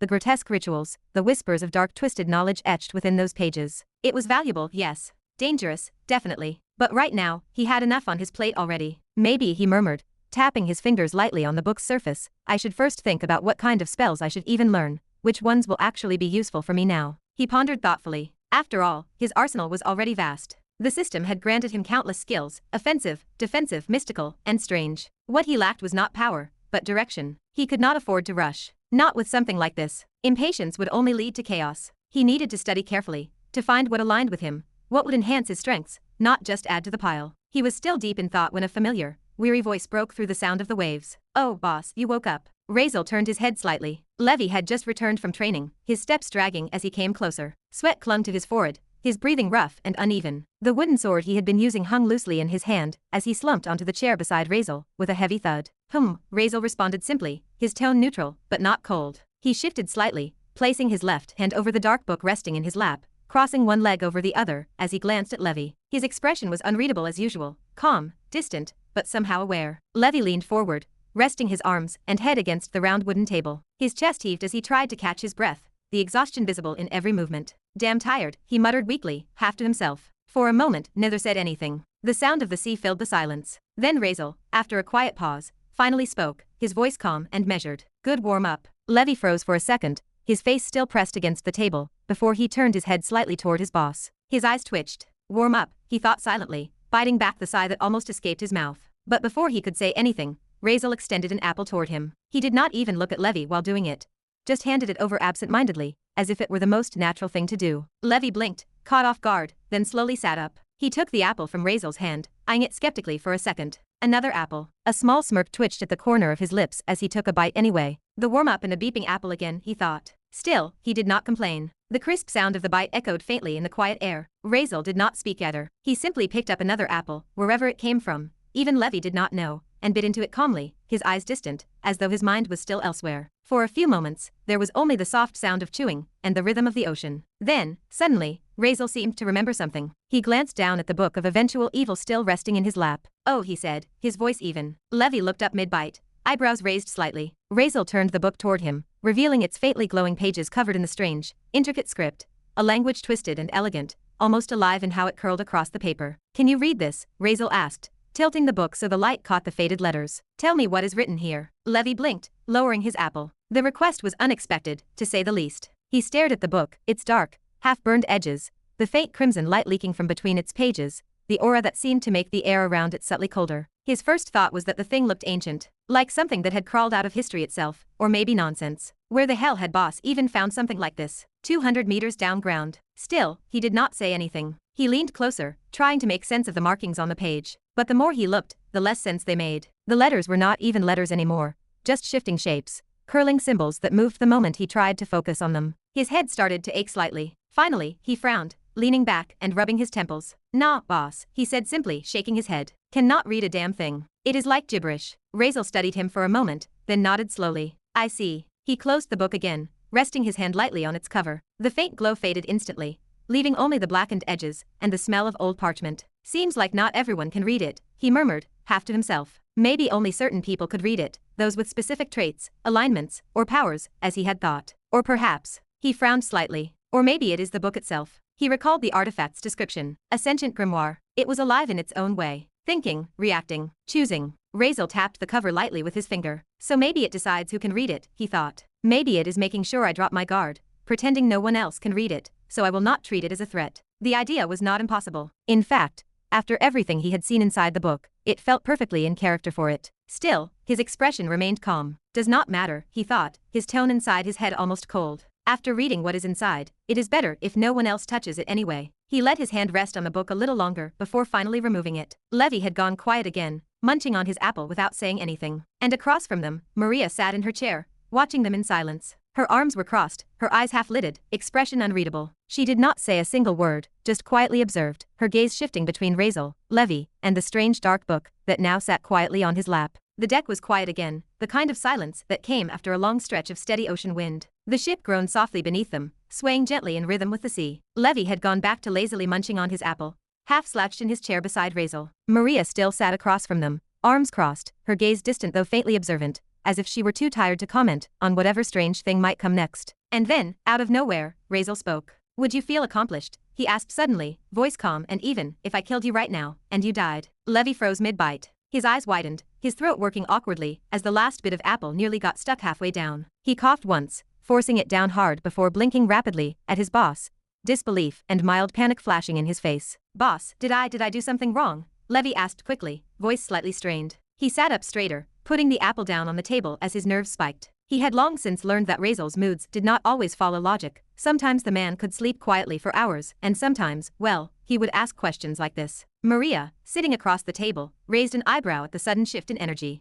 Did this guy's periods come again? She thought flatly, fighting the urge to sigh. She did not move, but her posture subtly changed, her body tensed just slightly, a silent instinct that told her to be ready in case things went sideways. Razeal, meanwhile, looked at Levy with calm curiosity, as though he had not just dropped a question that could give a man heart failure. "No," he said evenly, shaking his head once. "I am just asking casually. Answer me." Levy blinked, still not entirely sure if this was a joke, a test, or some kind of hidden threat. But Razeal's expression was neutral, not malicious, not amused, just curious. After a few seconds of awkward silence, Levy hesitantly replied, Well, no. I would not feel accomplished," he said, scratching the back of his neck. "Since, I have not really done anything to feel accomplished about." The honesty in his tone was plain. Razeal nodded a few times, his expression thoughtful.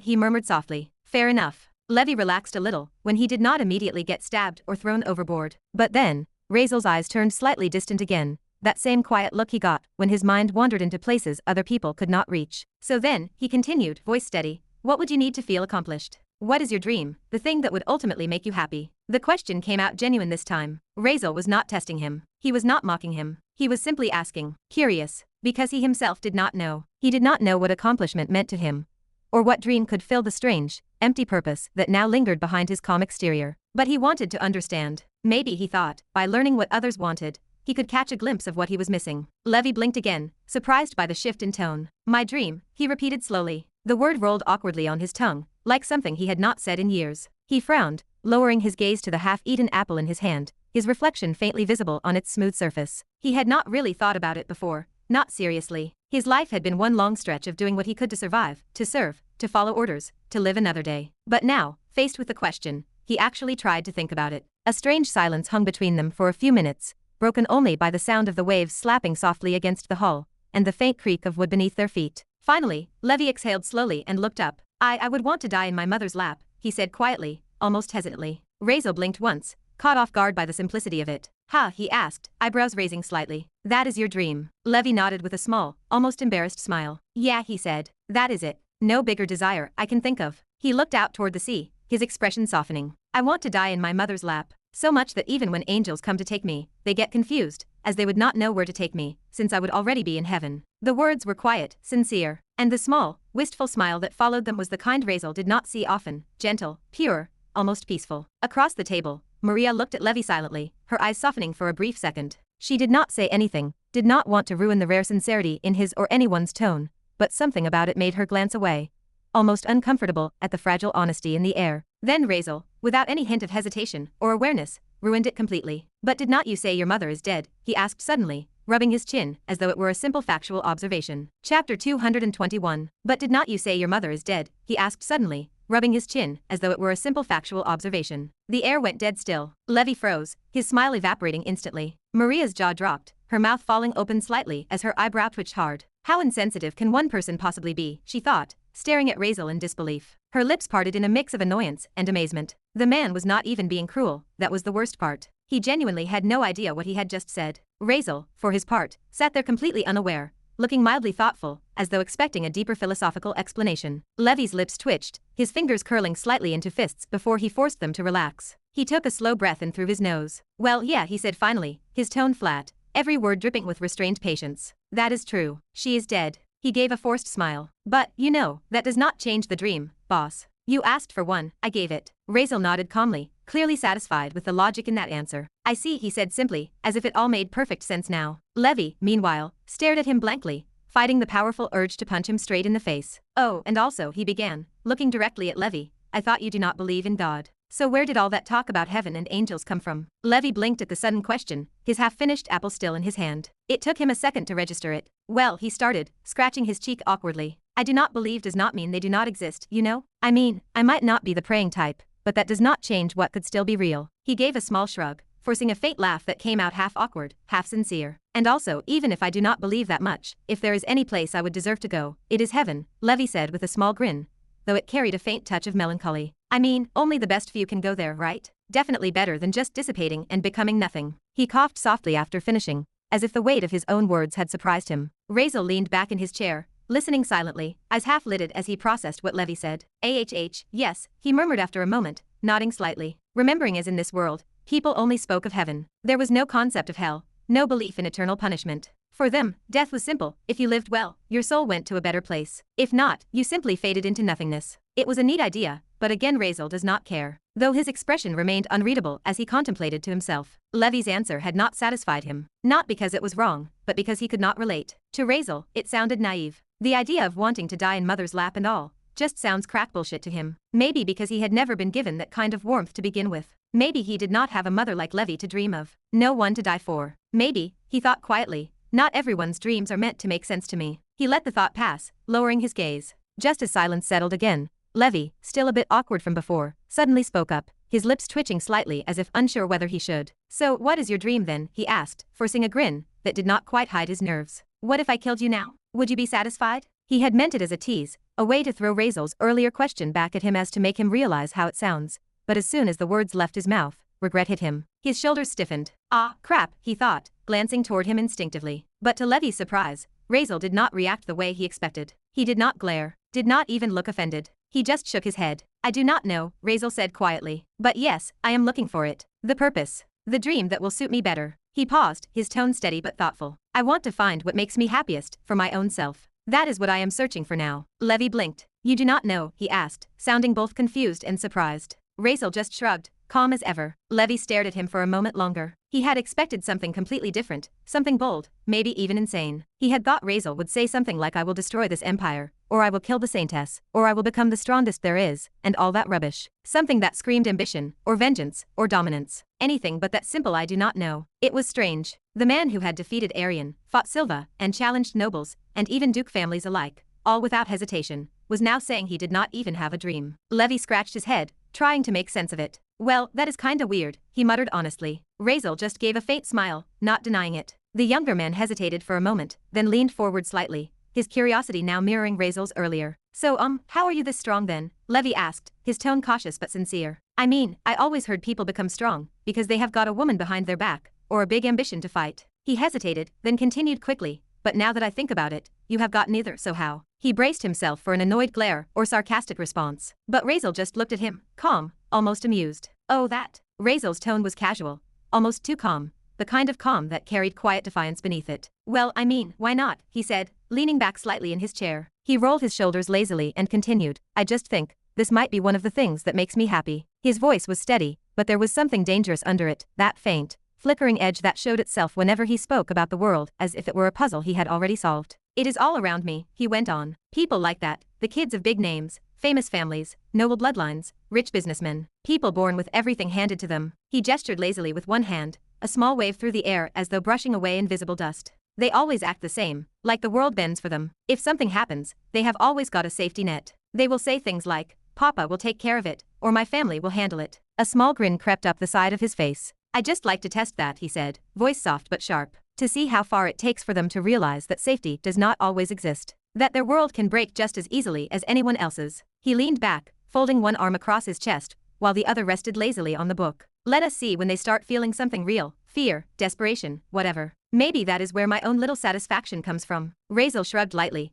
like he had just mentioned something trivial instead of laying bare a personal philosophy. I just do it because it makes me feel good, he said, lips curling faintly. Satisfying, even. Whoever they are. I just want to remind them that being born with a silver spoon does not mean it will not melt. His grin widened slightly as he spoke, the calm surface of his expression breaking into something more feral. Because me? He paused, his voice dipping lower, eyes darkening. I made my base alone. Myself. Not flying on anyone else's name. Not on father, not on anyone's mother, no inheritance. Not even anything from this world. Everything I have, I built and got with my own hands. The grin turned faintly manic, his teeth visible now, the kind of grin that was not about joy but about victory, defiance, pride earned from suffering. Levi stared at him, slightly unsettled. His eyes flicked toward Maria instinctively, unsure if she had caught the subtle sting in Razeal's words. She had. Maria's expression had fallen completely blank, but her eyes, cold and sharp, were fixed on Razeal. Her lips pressed into a thin line, and for a second, her jaw twitched. She did not need to say anything, her silence said enough. Her thoughts, though, were loud. He is talking like he was not born into a duke family himself. And she never said her family will take care of anything. Maybe, well, she does not remember now. But, she muttered inwardly,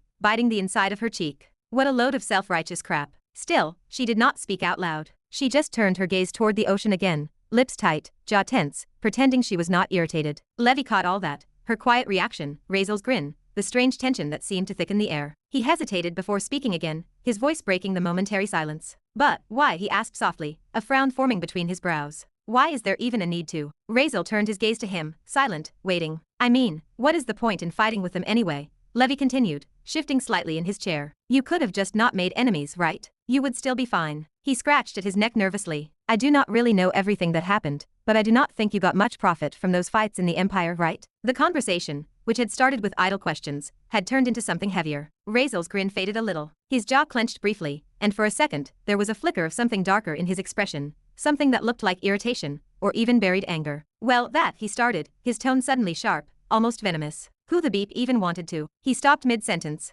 The words hung there for a fraction of a second, before he swallowed them down, closing his mouth, and exhaling sharply. He leaned back again, expression flattening. His eyes turned distant, the brief outburst gone as quickly as it came, replaced by that same indifferent calm. He shook his head, a soft chuckle escaping him, low and humorless. He did not explain. Levy stared at him, uneasy. He could sense Razeal had almost said something real, something raw, but pulled it back at the last second. The silence stretched between them again, until Razeal finally broke it. Let me teach you something, he said quietly. Levy straightened a little. It is important, Razeal added, tone serious now, eyes narrowing slightly. One should, I believe, as long as you have the strength to stand on your own 2 feet, mess with whoever and whatever you want. He leaned forward slightly, resting his elbows on his knees. The faint light from the lantern reflected in his eyes. Because to me, he said, voice growing steadier, the worst kind of person is the one who has strength, but will not use it, rather hides it. The one who can fight, but does not. The one who can change something, but does not even try. He tapped a finger once on the table, the sound sharp in the quiet air. Why should you, he asked, tone lowering. Why should you hold back? It was more a statement than a question. Levy blinked at him, processing his words, unsure how to respond. But you so, Levy started hesitantly. Well, you do not feel fear then? Razeal tilted his head slightly, eyes focusing on him again. I mean, Levy continued, struggling to put his thoughts together, I just do not understand how you are able to do what you do. You definitely cannot be as strong as a duke, right? And still, I heard you offended Duchess Arabella in front of a crowd, no less. He trailed off, his words softening, unsure if he had just stepped too far. But Razeal did not look offended. Instead, he let out a quiet breath through his nose, almost a laugh, but without amusement. It is a simple thing, he said calmly. He paused, his eyes dropping briefly to the table, then lifted them again to meet Levy's. Well, actually, it is an interesting thing, he said softly. About fear. He leaned forward slightly, elbow resting on his knees, hands folded together. His voice lowered, steady and controlled, the kind of tone that made people listen. Look fear in the eyes, he said, and it will disappear. Levy froze, caught by the seriousness in his tone. The nature of fear, Razeal continued, is that you never look at it. People avoid it. They run, they close their eyes, pretend it is not there. He leaned closer, his gaze sharp and unwavering. But if you turn your eyes back, if you look right at it, face it head on, it stops mattering. Fear does not survive when you acknowledge it. It only grows when you ignore it. All you need to do, Razeal said softly, is do it. For a long moment,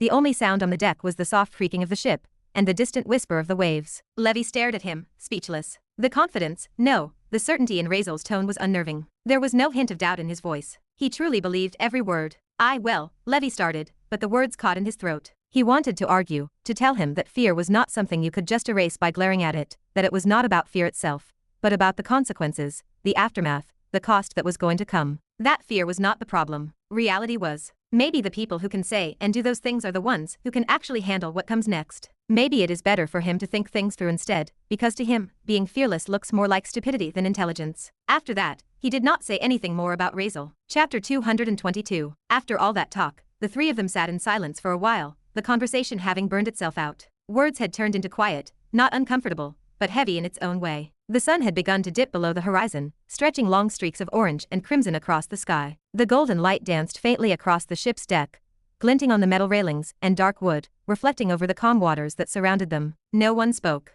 The mood had settled. Levy leaned back lazily on his chair, spinning an apple core idly between his fingers, still stealing side glances at Razeal every now and then, like he was not sure if another strange question was going to come out of him. Maria, meanwhile, stayed quiet, her eyes turned toward the horizon, her face unreadable. Razeal simply sat there, elbows resting on the table, eyes fixed somewhere far away, maybe on the sea, or maybe nowhere at all. His expression had softened slightly since earlier, but that faint edge of intensity still lingered behind his calm demeanor. As the evening deepened and the last light began to fade, they finally began preparing dinner. It was not very simple food, dried exquisite meat, bread, fruit, very fancy, which Maria took out. It was quiet, the kind of quiet that came when everyone was too lost in thought to bother talking. Levy, always the one to break silences, finally spoke. Boss, you want to eat something? Razeal turned to him and shook his head once. No, I am good, he said simply. Levy frowned, glancing at the apples near Razeal's hand. You sure? You cannot just keep eating apples forever. Razeal gave the faintest of smirks. Maybe I can. Levy just sighed and dropped it. Maria watched them quietly, but did not comment either. The air between them was not exactly tense, it just felt distant. Everyone seemed to be in their own world now. Before long, night fell completely. The once warm deck was now lit only by the faint glow of lanterns and the silvery shimmer of moonlight spilling across the sea. The sound of soft waves and the gentle rocking of the ship filled the air. As the others began settling down for the night, Razeal stood up from his seat and approached Yograj, who was finishing up his meal near the railing. "I will take night watch," Razeal said quietly. Yograj turned to him, blinking. "You sure? You do not need rest?" Razeal shrugged. "I have taken enough already. Also, you might be immortal, but not invincible. Even you need rest." The older man chuckled softly, shaking his head. "That is true. Without sleep, it would be irritating for me." Razeal did not say anything more. And with that, Yograj did not argue further. He nodded once and went below deck, joining the others, who had already started drifting into sleep. Soon, the ship grew quiet. Only the soft sound of the ocean remained, the rhythmic slosh of waves brushing against the wooden hull. The stars shimmered faintly above, scattered across the dark sky like shards of broken glass. Razeal sat back down at the round table, alone now. His surroundings were bathed in dim light, the faint lantern glow barely reaching his face. He exhaled softly, then looked down at his lap where the Book of Eventual Evil rested. Its cover glimmered faintly under the moonlight, the black surface glowing with faint red lines, as though heat still pulsed through its edges. Without hesitation, Razeal opened it. The familiar, eerie scent of something ancient, burnt parchment, and a faint metallic tang rose into the air. The pages were filled with that strange, shifting script that only he seemed able to read. He began again, quietly scanning through line after line of text. There was something about the way his eyes moved across the pages, sharp, precise, focused. He soon realized something. These spells, the curses, the rituals, the forbidden arts, were not actually that difficult for him to learn. In fact, they felt strangely natural. The moment he started reading, the words and meanings flowed into him almost effortlessly, as if his very existence resonated with them. It was like the darkness in the book recognized the darkness within him. He could feel it, the smooth hum of dark mana running through his veins as his body responded instinctively, adapting to the information. Every spell he studied settled in his mind with ease, memorized not through effort, but by instinct. He smirked faintly at the realization. "So this is what it feels like to be made for something," he muttered under his breath. Still, even with his affinity, the process took time. Some spells etched themselves into his understanding within 20 minutes, others required almost an hour. He noticed the difference depended not on the complexity of the technique,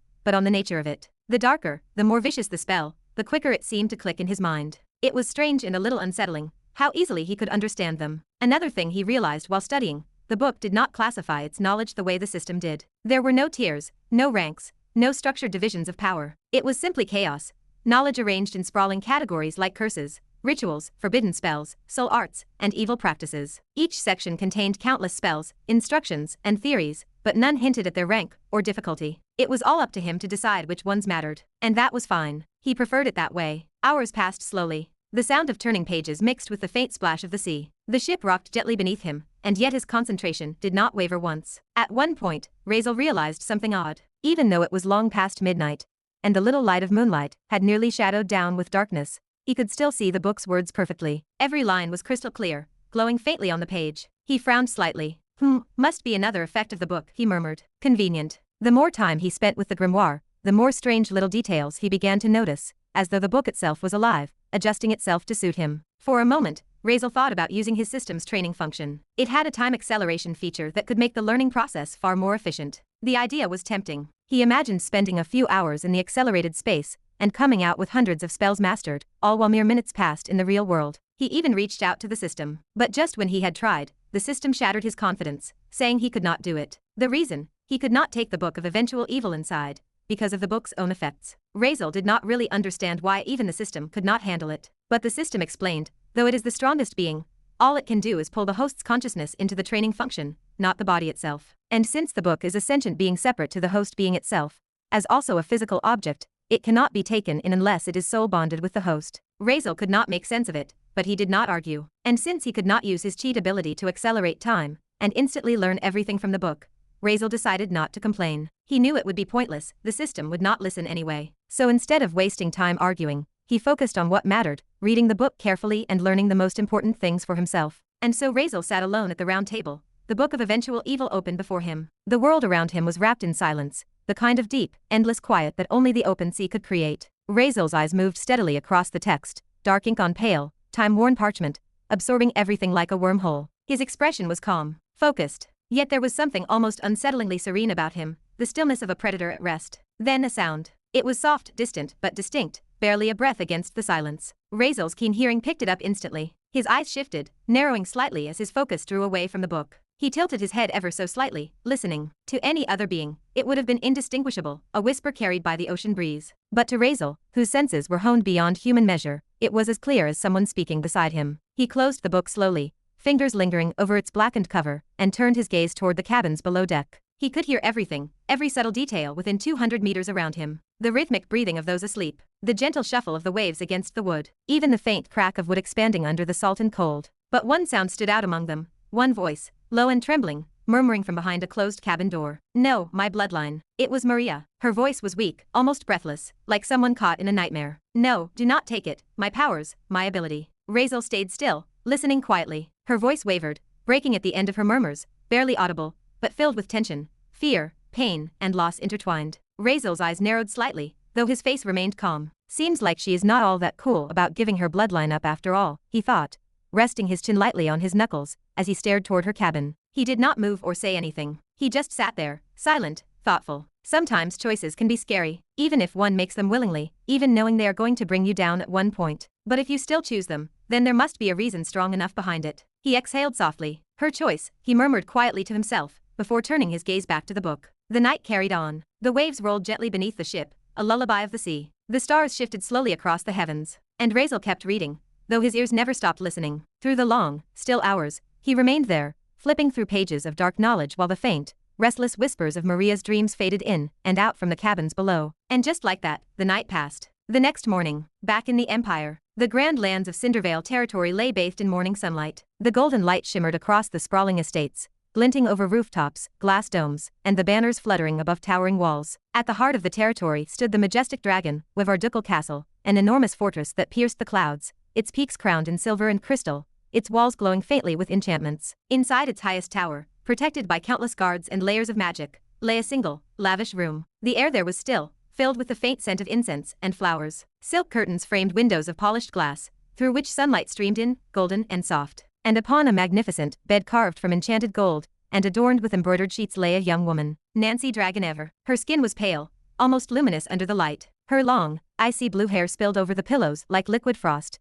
glimmering faintly as she stirred. Her eyelids fluttered once, twice, before finally opening. For a moment, her gaze was unfocused. Then, as consciousness returned, her fingers twitched, slowly, delicately, before curling into a fist. A breath shuddered through her chest, then another. And then, with a sudden gasp, she sat upright. Her eyes widened, breath quick and uneven, strands of hair falling messily across her face. The icy glow of her draconic bloodline flickered faintly in her pupils. Her body trembled for a moment, then steadied. The paralysis that had locked her for days had finally faded. Her draconic constitution had fought through the toxin at last. She was free. Finally, she breathed out weakly, her voice rough from disuse. "I can move." Her fingers pressed against her chest as she took another deep breath, her body trembling lightly with the rush of returning sensation. "You are awake." The voice came from across the room. Nancy's head snapped toward the source, her breath catching. There, sitting calmly on a chair by the bed, was Arabella Dragonever, her mother. Arabella's posture was relaxed, but her very presence carried power. Her crimson combat suit clung to her form, her wild red hair cascading freely down her back. Her legs were crossed, and her eyes, sharp and molten gold, were fixed on Nancy. She had clearly been there for a while, waiting. Arabella rose gracefully to her feet and walked toward Nancy, who stared at her,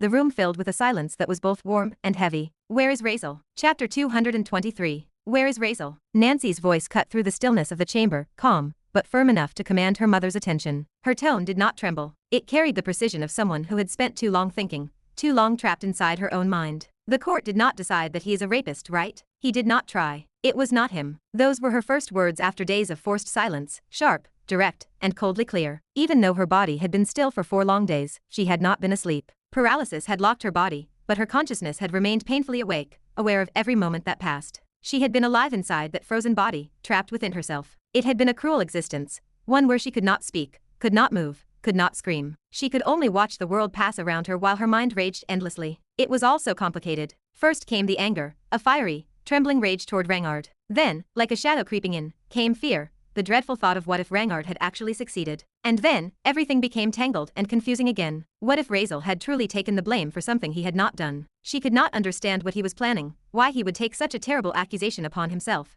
claiming that he had tried to rape her. But how could she just let him do that? It would be wrong, terribly wrong, to let him suffer for something he did not do, especially when he was the one who had saved her from that dark, horrifying fate that almost consumed her. Arabella now stood beside her bed, her crimson armor reflecting the soft light spilling from the ornate windows. Her red hair, slightly disheveled, caught the faint glow of the rising sun. "That bastard," she finally said, her tone steady, firm, but not cruel. "Do not worry about him. He is fine." Arabella's words were blunt, her voice carrying the kind of quiet authority that silenced the air itself. "You tell me instead, how are you feeling? Any pain? Any discomfort? How is everything?" She took a step closer, her sharp eyes scanning Nancy's face. "You are not afraid, are you? After what happened?" Her tone was flat, yet it carried an undertone that only a daughter could recognize. Concern, unspoken but real. "I checked you myself," Arabella added. "Physically, you are fine. But if there is anything else, even something small, tell me. We can talk about it. It is all right." Nancy looked at her mother quietly, the faintest shadow of a smile crossing her lips. "Do not worry, mother," she said softly. "I am fine." There was no tremor in her voice, no hesitation, just certainty. Her expression was still, her eyes calm and clear. Seeing her mother's composed demeanor had reassured her more than anything else could have. If Arabella said Razeal was fine, then she believed it. Her greatest worry dissolved in that instant.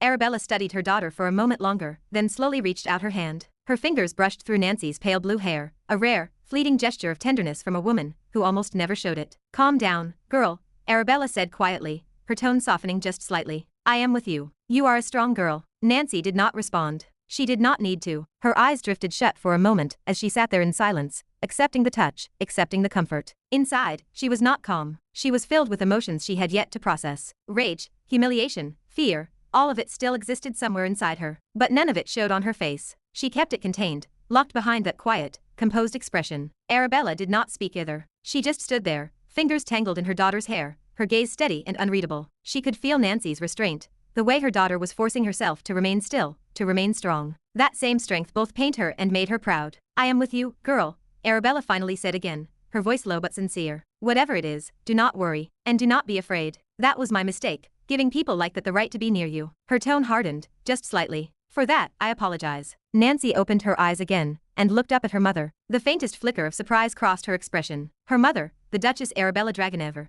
the unyielding pillar of the empire, apologizing. Still, she shook her head slowly. "No, mother. It was not your responsibility. It was mine." Her gaze did not falter. "I was weak. I showed my weakness. I let my guard down and trusted the wrong person. That is my mistake and my responsibility. There is no reason for you to apologize for that." Arabella met her eyes, unblinking. "Your weakness," she said quietly, "is also my fault. As your mother, it means I did not teach you well enough. I did not prepare you for what this world really is." Her words were not harsh. They were heavy with truth. She lowered her hand, resting it at her side, and continued in that same even tone. "That makes it my responsibility, whether you think so or not." Nancy's lips pressed together in a faint line. "You do not need to take that burden," she said evenly. "Let me carry it. It is mine now." The two women's gazes met, unwavering, steady, equal in strength. Arabella's stare softened ever so slightly, as if searching her daughter's face for any crack in that calm exterior, any sign of fear, or weakness, or pain. There was none. Nancy was not pretending to be strong. She was strong, strong in her silence, in her composure, in the way she faced what had happened without breaking. After a long moment, Nancy moved. She pushed the blanket aside with deliberate grace,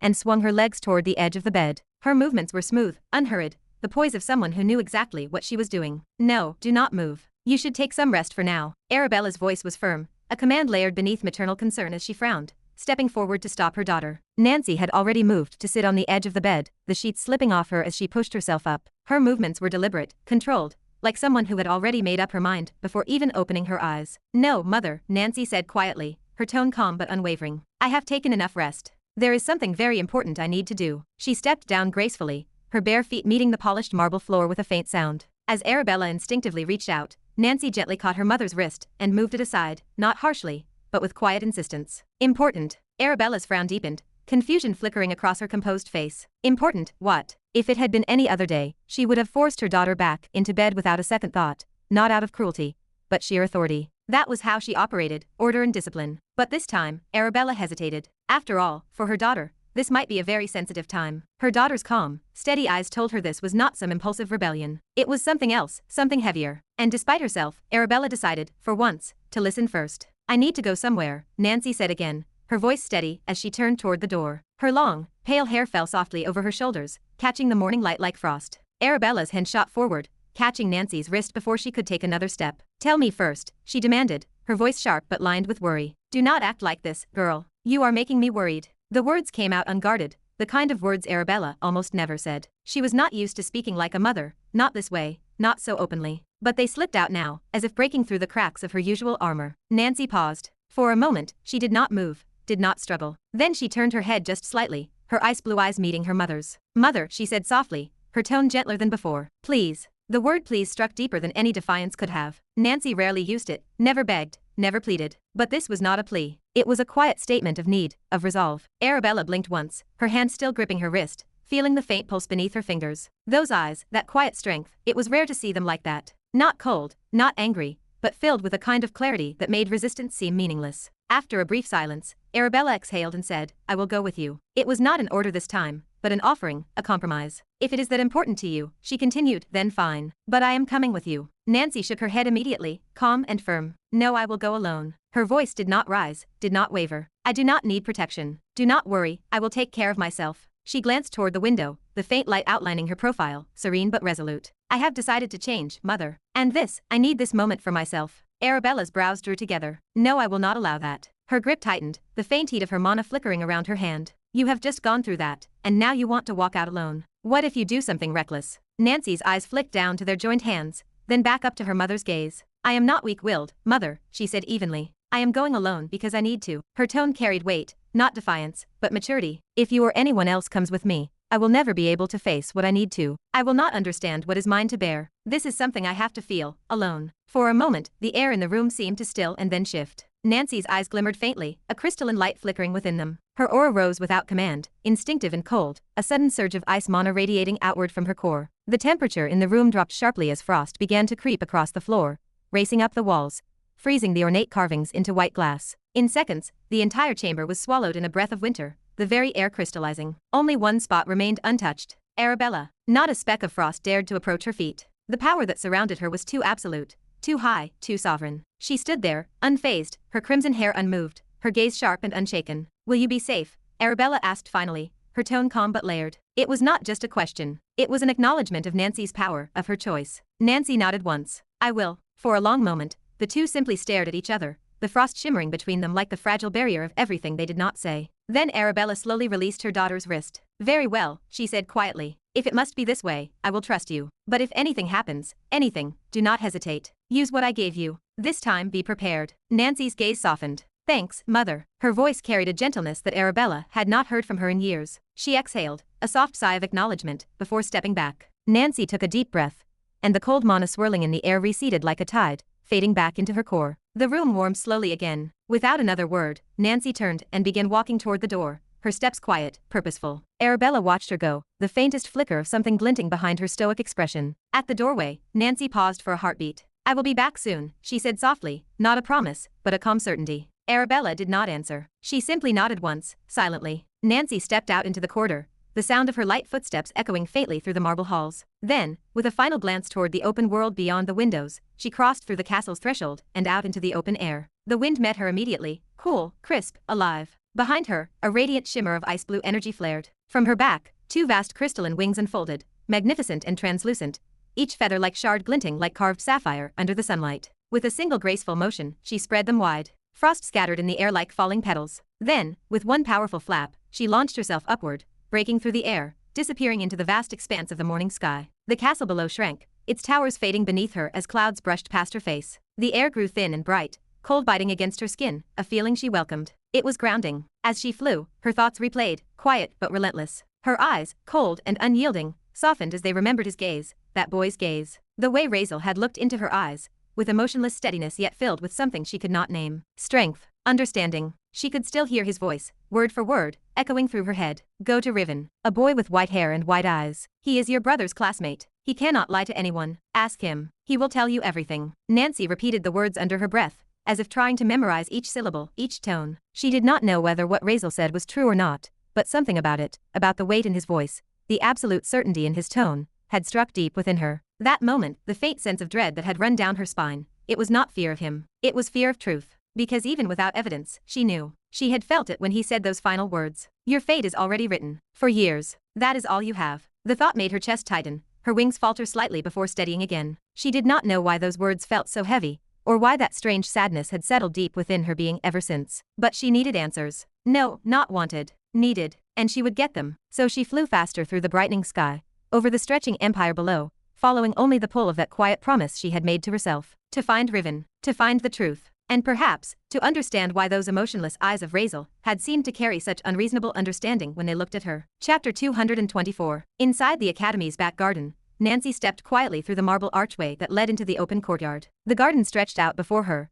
elegant and tranquil, lined with carefully trimmed hedges, marble benches, and fountains shaped like spiraling dragons. Morning light spilled across it in soft beams, scattering over the wet petals of blooming lilies. But none of that beauty caught her attention. Her gaze was sharp, fixed ahead, searching. Is that him? Nova's voice murmured faintly in her mind as eyes narrowed slightly, spotting the figure under the large sycamore tree in the distance, a boy, sitting cross-legged in the shade, speaking with a girl who had long, light brown hair. They seemed completely at ease, their quiet conversation occasionally breaking into soft laughter. The boy was impossible to mistake. His hair was pure white, like freshly fallen snow under moonlight, and his eyes, even from here, she could sense something unnatural in them. Too still, too clear. So this was him. After asking around the academy about where this Riven was, she had found herself here though, truthfully, her asking had felt more like ordering. The moment she spoke, the academy staff and students had hurried to comply, answering immediately, and directing her to this garden. Now she was here, and there he was. Without hesitation, Nancy started walking toward them. Riven was still seated, his expression serene, lips curved in a faint, pleasant smile as he listened to the girl speaking animatedly beside him. It was the kind of smile that seemed to come easily. But even as Nancy's presence entered the garden, even though her aura naturally pressed upon the surroundings like cold air before a storm, Riven's demeanor did not change. He had already noticed her, long before she appeared from the archway. The girl beside him, however, did react. Her laughter faded as she sensed the shift in atmosphere, her words slowing until she finally stopped altogether. She blinked, confused, looking in the direction of Nancy's approach. When she saw who it was, her eyes widened slightly in recognition. Everyone in the academy knew Nancy Dragonever, the icy prodigy of the Dragon-Weaver line, daughter of the infamous Duchess Arabella. Even though she was not admitted in the academy yet, her influence was too great, not to say she was just about to join next year. It was all around the gossip in the academy. But the coldness in Nancy's eyes now, that quiet, frozen expression, made the girl instinctively shrink back a little, unsure if she had done something wrong simply by existing in this scene. Before she could think much further, Riven stood up slowly, brushing off his coat with a small, polite motion. His smile did not fade. Wait for me here, he said gently to the brown-haired girl, his tone kind, casual, but final. I will be back for our lovely chatting. The girl blinked again, uncertain, wanting to ask if he knew her, but Riven had already started walking. He crossed the grass calmly, his steps soundless. Nancy stopped when he was only 2 steps away. The morning air between them was crisp, unmoving, as though the entire garden itself was holding its breath. You are here, Riven said with that same kind smile. Nancy's expression did not change. She studied him quietly, her cold eyes scanning his face. Up close, he looked even stranger. His skin was smooth and unblemished, his features delicate yet eerily balanced, almost too perfect, too symmetrical, as if crafted rather than born. And those eyes, white, completely white, yet alive with depth, like still water that reflected everything and revealed nothing. He looked young, 16 or 17 perhaps, but there was something impossibly ancient in his gaze, something that made her feel, against her will, as if he already knew her. The feeling unsettled her. You knew I would come, Nancy asked after a pause, her tone neutral. There was no accusation, only quiet observation. I did.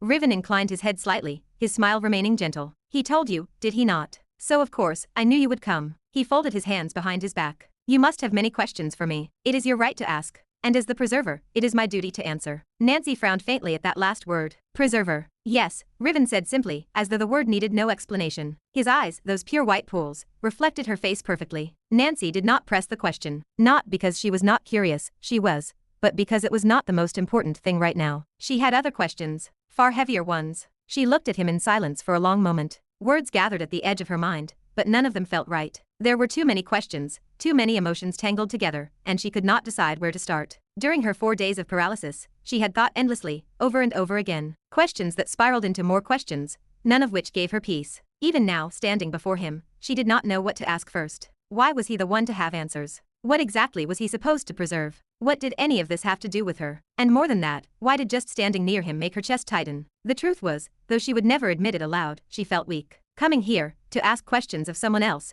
to seek truth she could not reach on her own, felt like weakness. Nancy Dragon-Weaver did not ask for help. So why did she? She hated that feeling, hated the dull heat in her chest that she could not name, frustration, perhaps, or shame, maybe even fear. She refused to call it fear. Her cold mask stayed firmly in place, her face unreadable, her tone level. But inside, her mind moved fast, sharp thoughts clashing against each other in silent turmoil. The paralysis had left her trapped with herself, her mind echoing with Razeal's words, words that cut deeper than she wanted to admit. It was not your fault. It was the world that wanted it to happen to you. That line had haunted her. It made her furious at the world, at herself, at whatever force thought it could decide her fate. But underneath that fury was something colder, quieter, and more terrifying. Fear. Because if it was not her fault, and not theirs either, then it meant her suffering was not random. It was the world's plan. That thought scared her more than anything. So she hid it, behind her cold eyes, behind the illusion of composure. Because as long as she looked unbothered, she could almost believe it herself. That she was in control. Even now, facing the boy with wide eyes who was supposedly the key to these answers, she stood tall and calm, pretending her heart was not pounding with quiet anxiety. Her gaze met Riven's again. His expression had not changed, still calm, still kind, yet something in his eyes felt like they were looking through her. She took a small breath, steadying her voice. "I have questions," she finally said. Riven nodded slowly. "Then ask them." His tone carried no judgment, no impatience. It was soft, inviting, but it carried weight. "Why did that happen to me?" Nancy's voice cut through the still air, low but steady. It was the simplest question she could form, the one that had burned within her for days. Across from her, Riven's expression did not shift. That same serene smile rested on his lips, his wide eyes reflecting the sunlight filtering through the trees. "That happened," he said softly, "because of your great fate." Nancy's brows furrowed, but he continued before she could interrupt. "You were given responsibility by the cosmos itself," he said, his tone calm, too calm.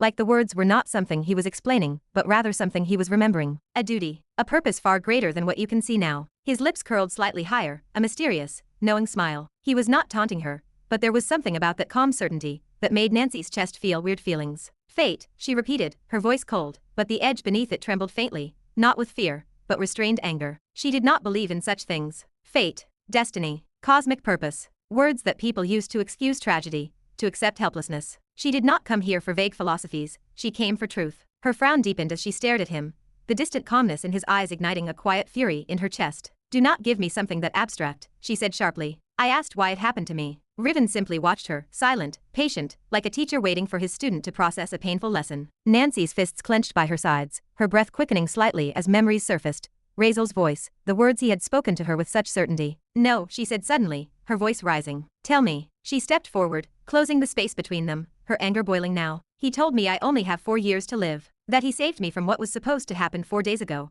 That it was my fate, the world's will, for me to be." Her voice broke for a second, but she pressed on, her jaw tight. "To be raped. By those 2 people." The words came out like shards of ice, cold, bitter, trembling with fury she refused to show as weakness. "And he said that because he saved me, the world would not forgive it. That it would try again. That it would twist and change and make sure I end the same way. That I would be forced to kill myself after 4 years, with my own hands." She took another step forward, her eyes blazing now, her aura rippling faintly through the air. "Tell me," she demanded, her voice rising to a near yell, "is that true? And if it is, why? Why would something like that be decided for me?" Her voice cracked slightly at the end, anger spilling out through raw emotion she had been holding back for days. Her cold composure fractured, replaced by a desperation that she had not shown to anyone, not even to herself. For a long moment, Riven said nothing. He simply stood there, his expression still calm, though his eyes, those haunting white eyes, seemed to hold something like pity now. When he finally spoke, his tone was quiet, even gentle. "Yes," he said, "that is true." The words hit her like a blade. Riven did not soften them,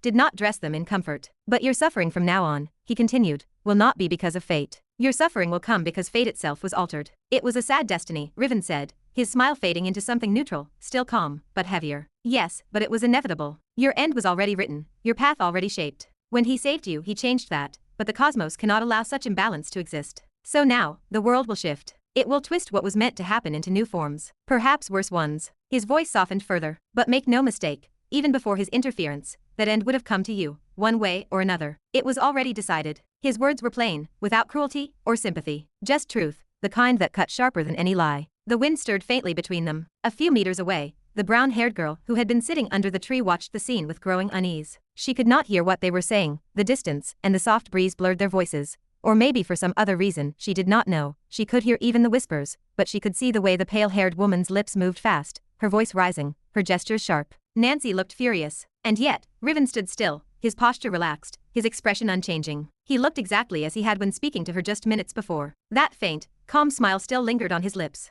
The girl frowned, crossing her arms as irritation twisted faintly in her chest. What are they talking about, she thought. Why does he look at her like that? Back in front of him, Nancy's breathing had grown shallow. Her body trembled faintly with restrained fury, as she stared at the boy who spoke of her life as if reading a script already written. Your suffering, Riven said quietly, is not a punishment. Nancy's lips parted, disbelief flashing through her expression. But Riven continued, his tone steady, almost solemn now. It is a flame, he said, in another's heart. The kind that melts the chains around destiny itself. You are the bridge between blindness and awakening, between what is and what must become. His eyes glowed faintly, white light shifting in their depths like rippling water. Your end is tied to something grand, something beyond this world's sight. Nancy's expression hardened, her anger breaking through her control. She raised her hand, pointing at him, her voice sharp and echoing with frustration. No, she snapped, cutting through his cryptic calm. I do not need your vague words or this cosmic bullshit. Her hand shook slightly, but her voice did not falter. Tell me why me? Why the hell am I the one carrying this duty, or whatever you are calling it? I never asked for it. I never wanted it.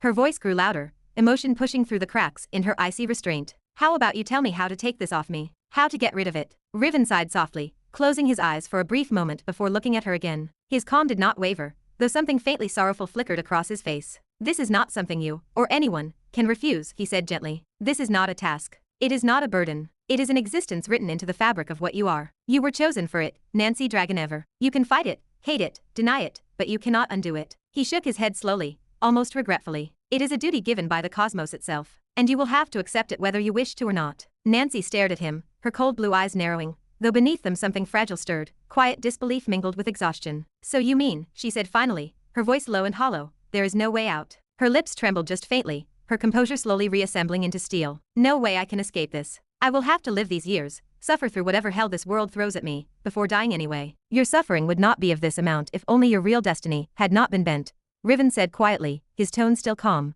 that same kind, serene smile resting on his lips. 4 days ago, the thread of fate was pulled out of its line. Now it will roll itself again, better or worse, but always toward the same result. He spoke as if reciting something already written, his eyes half-lidded, voice faintly echoing beneath the rustling leaves of the garden. Nancy stared at him, disbelief darkening her gaze, her brows knitted together, lips pressing into a tight line as her hands clenched at her sides. So from your words, she said slowly, her voice trembling slightly, not with fear, but with contained rage, you knew. Riven's smile did not falter. You knew, she repeated, her tone rising, that I was going to be raped 4 days ago. Her words struck like knives, her voice breaking the stillness of the garden. You knew and you did nothing. She took a sharp step toward him, her aura flaring faintly, cold air rippling outward. Honestly, I do not even care that you did not help me, she spat, because I do not even know who the hell you are. You had no reason to. But to say that if it had happened, if I had been violated, destroyed, that it would have been a better fate for me. Her voice cracked, filled with raw fury and disbelief. Do you even hear yourself? Her expression twisted, disgust clear in her eyes. You are disgusting, she hissed.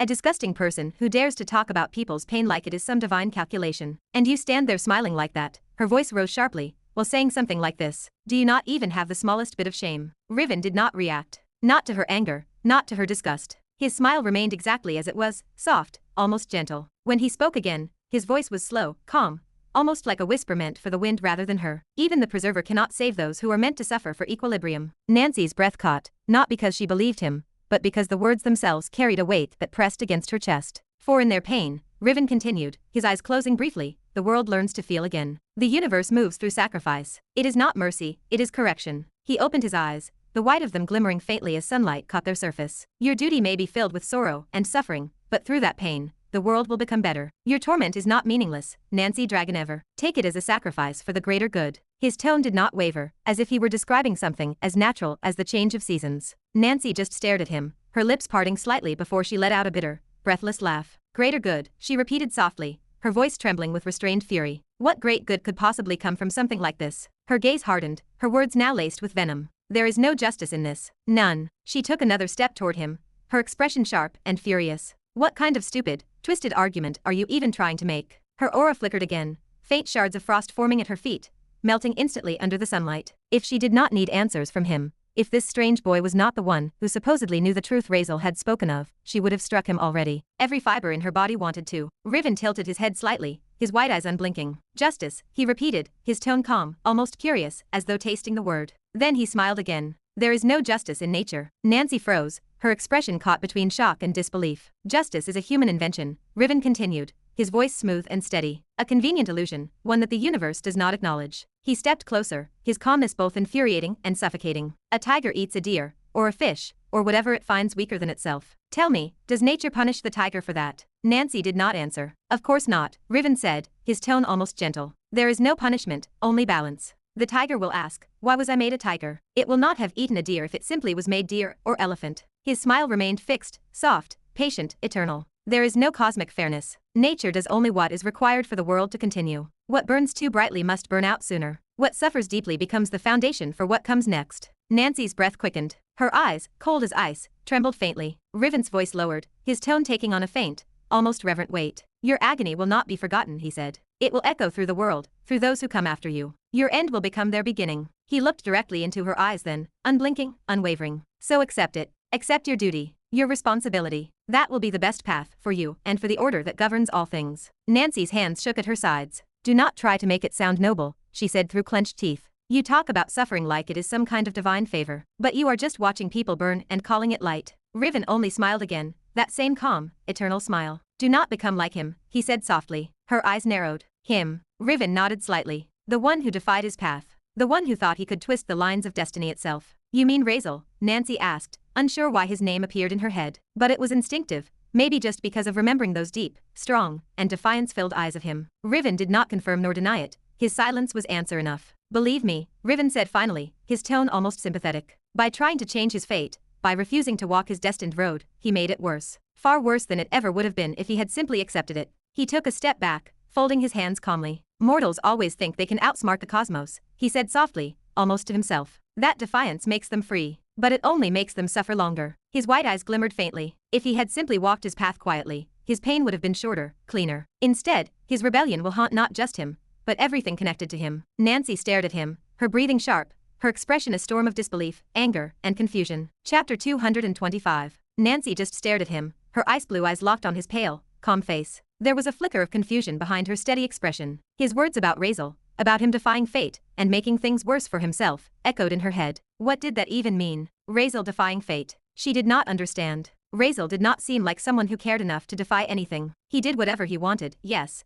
but not because of some grand rebellion against destiny. Still, Riven's tone carried a certainty that unsettled her. Nancy shook her head slightly, brushing off the thought. She did not want to drown in another maze of someone else's riddles. She already had too many questions clawing inside her mind, too many confusions she could not afford to lose herself to. And yet, the more he spoke, the heavier the air around him seemed to become. I see, she said finally, her voice steady. Let us say even if there is no justice in nature, as you claim, even if it is all balance and cosmic order. Her expression hardened. Then what does that have to do with me? Riven raised an eyebrow slightly, still smiling faintly. What job is it of mine to fulfill any responsibility? I do not want any duty. Her tone sharpened now, carrying the steel of her frustration. And why should anyone or anything decide something for me? Whatever fate or destiny you are talking about, should I not be the one to choose my future? Her voice grew firmer, her shoulders squaring as she spoke. If not, then what is the difference between that and being completely controlled by something else? She took a small step forward, her cold aura brushing against the grass around them, making the tips of the blades glisten with frost.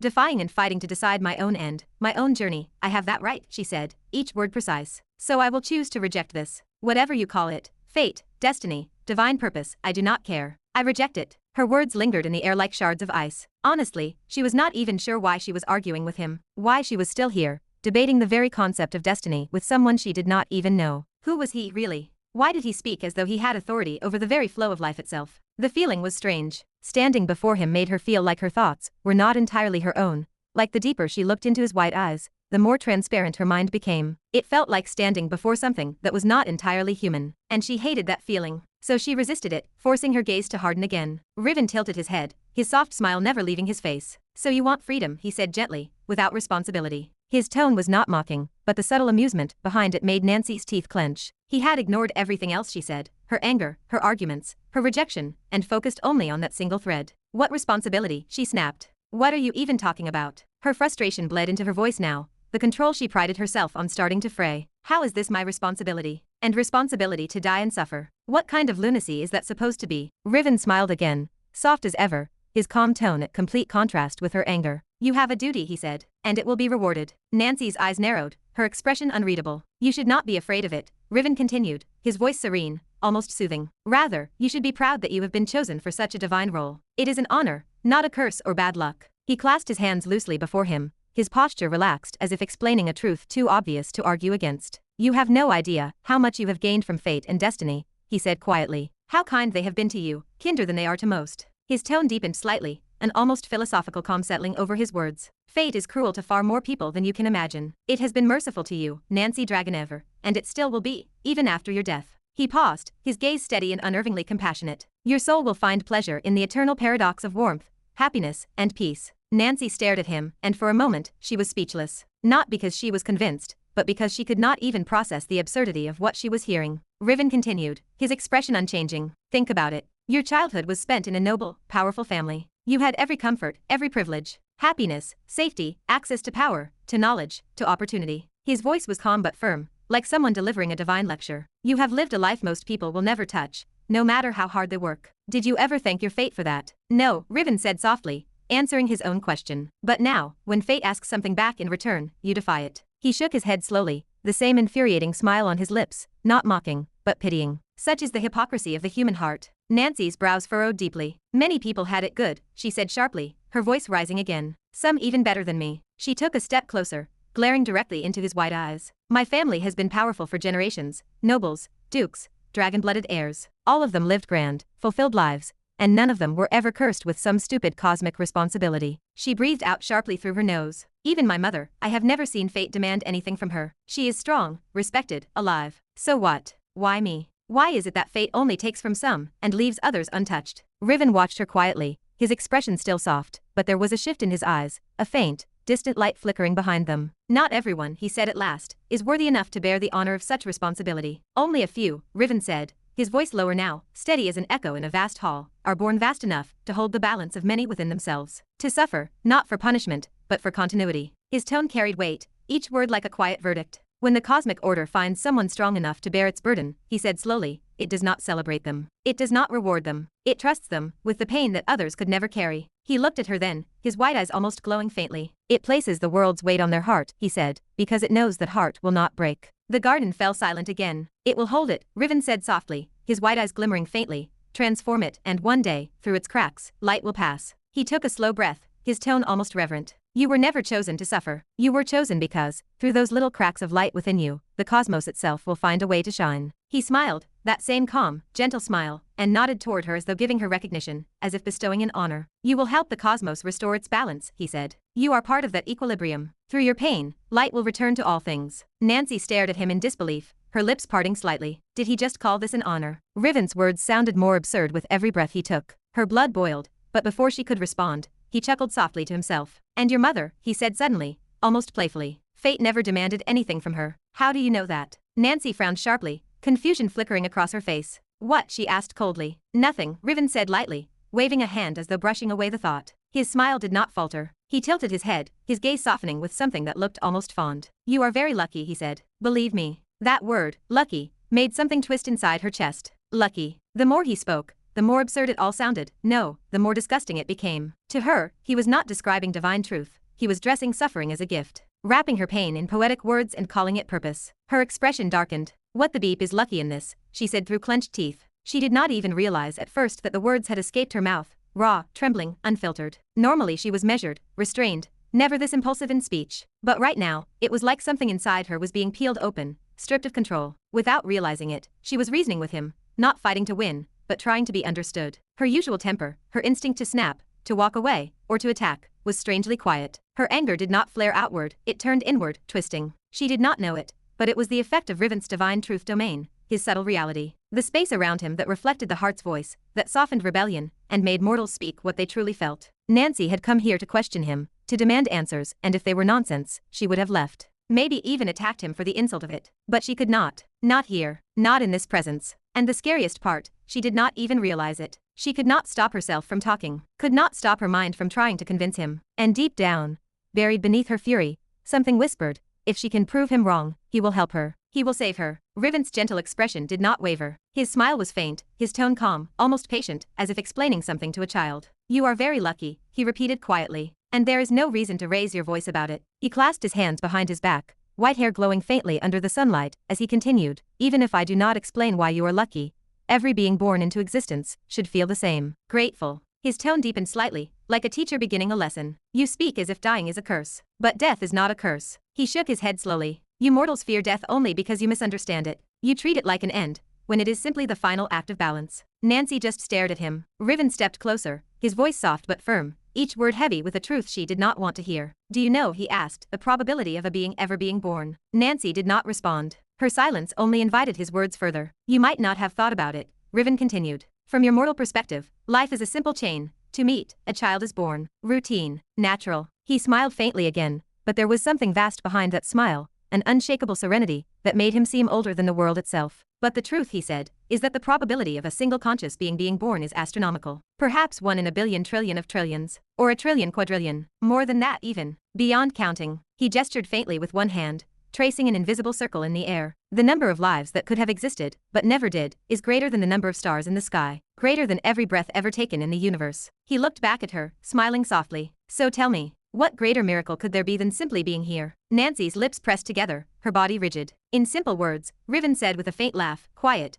almost kind, you are one of the luckiest beings in the entire cosmos. He held her gaze, his smile spreading slightly as he spoke the next words. You know, we are the lucky ones. His tone softened again, turning warm. Because we get the chance to die. Nancy blinked. For a moment, she was not even sure she heard him right. Riven continued before she could speak. And one only gets to die, he repeated, his eyes shining faintly, for only having lived. He took a slow step toward her, his expression filled with what almost looked like joy. We were born. We could see and hear and feel. We could love and rage and grieve. We were given the gift of existing. He paused then, his voice lowering into a near whisper, soft but trembling with conviction. There is nothing luckier than that. Riven tilted his head, his expression serene. Most who could have existed, he said quietly, never even had the chance. Most souls that could have been, never were. A faint chuckle escaped his lips then, low and light, almost wistful. They will never know the joy of dying, because they never knew the joy of living. The garden went silent again. Riven stood there, smiling softly, his words echoing like ripples in the still air. Nancy stood silently for a long moment, her eyes fixed on Riven's face. She did not understand why, but his soft chuckles, that gentle,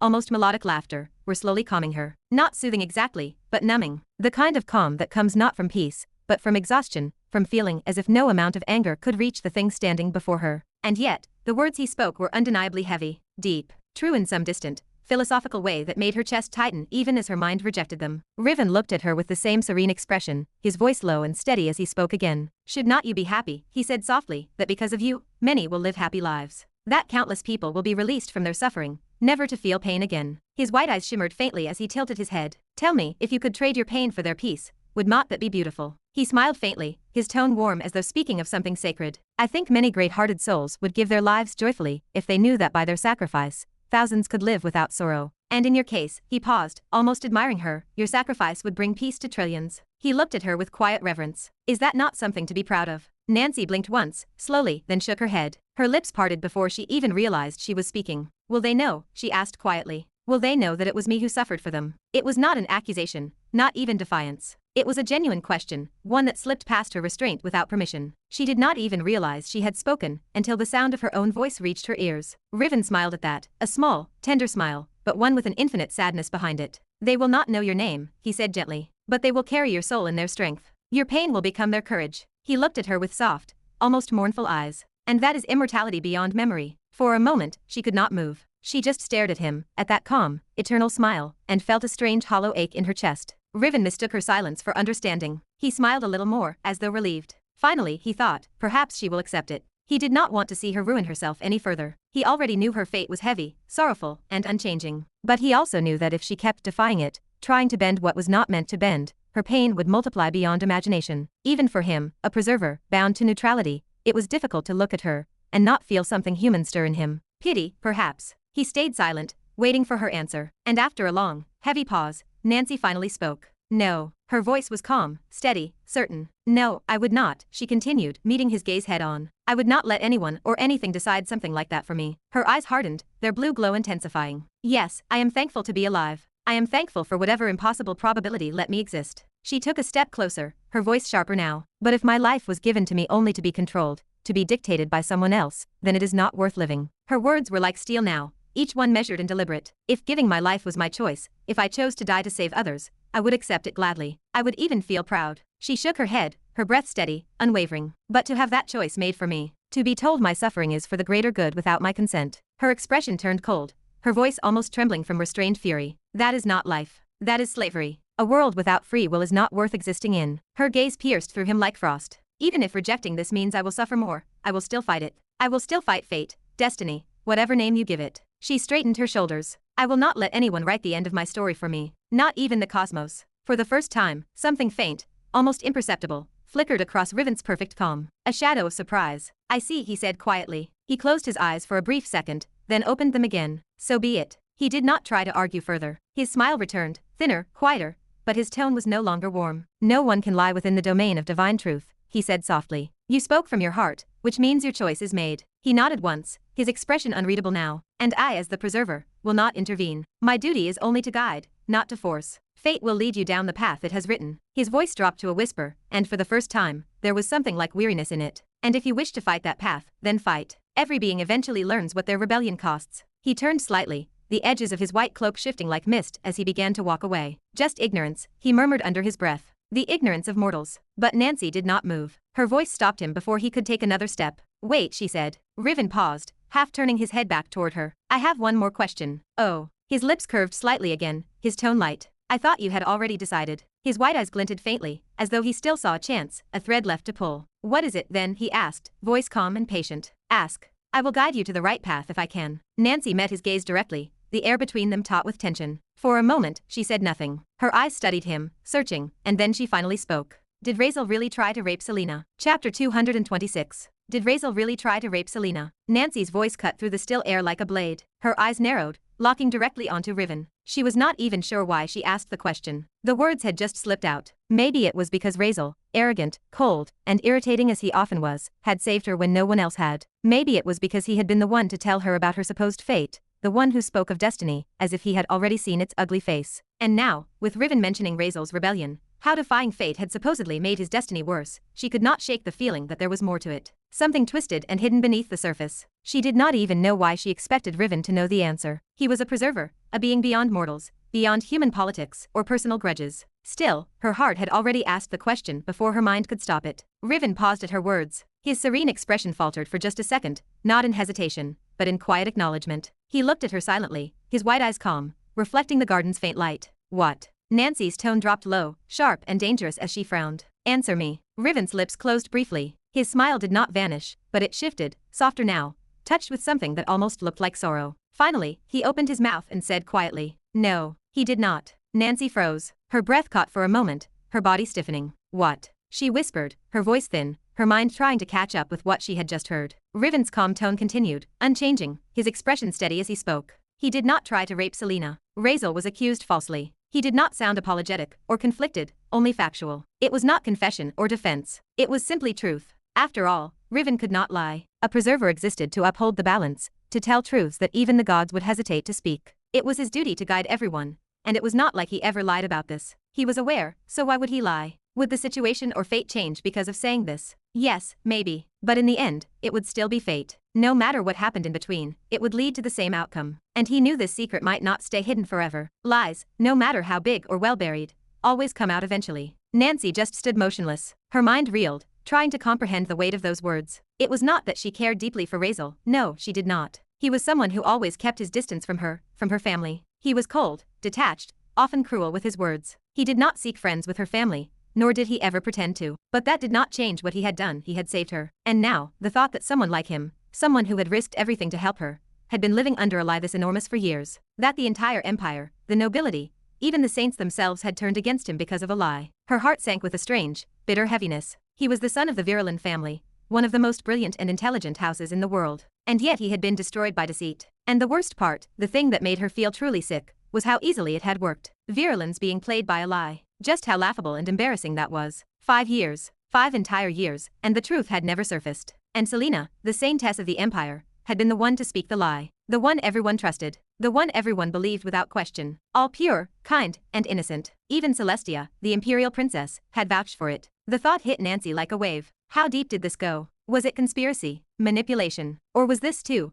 the cruel working of the fate Riven spoke of? She wanted to scream at him, to call him a liar, but the strange, instinctive certainty inside her would not let her. She knew he could not lie. That much, her soul accepted even when her mind refused. And Riven kept speaking, his voice gentle, almost regretful. He did not try to rape Selena, he said again. She lied. She lied, he repeated softly, his tone devoid of anger, simply explaining. But you cannot blame her entirely. It was her role, her thread in the grand weave of fate. This was the balance returning to him. He looked away briefly, eyes distant. Razeal's purpose is far grander than you or anyone could yet understand. But in trying to twist that purpose, in trying to defy his fate, he brought this upon himself. His rebellion demanded consequence. He shook his head lightly, his expression calm once again. This was never written in his destiny. It was born from his defiance. And that was it. The sound came before Nancy even realized what she had done. Slap. The sharp crack echoed through the still garden. Riven's face turned slightly from the impact, her hand connecting hard against his cheek. He did not move to stop her. He did not even flinch. He simply let the strike land, his head tilting gently to the side with the force of it. Nancy's chest heaved, her palm stinging. She stared at him with pure disgust.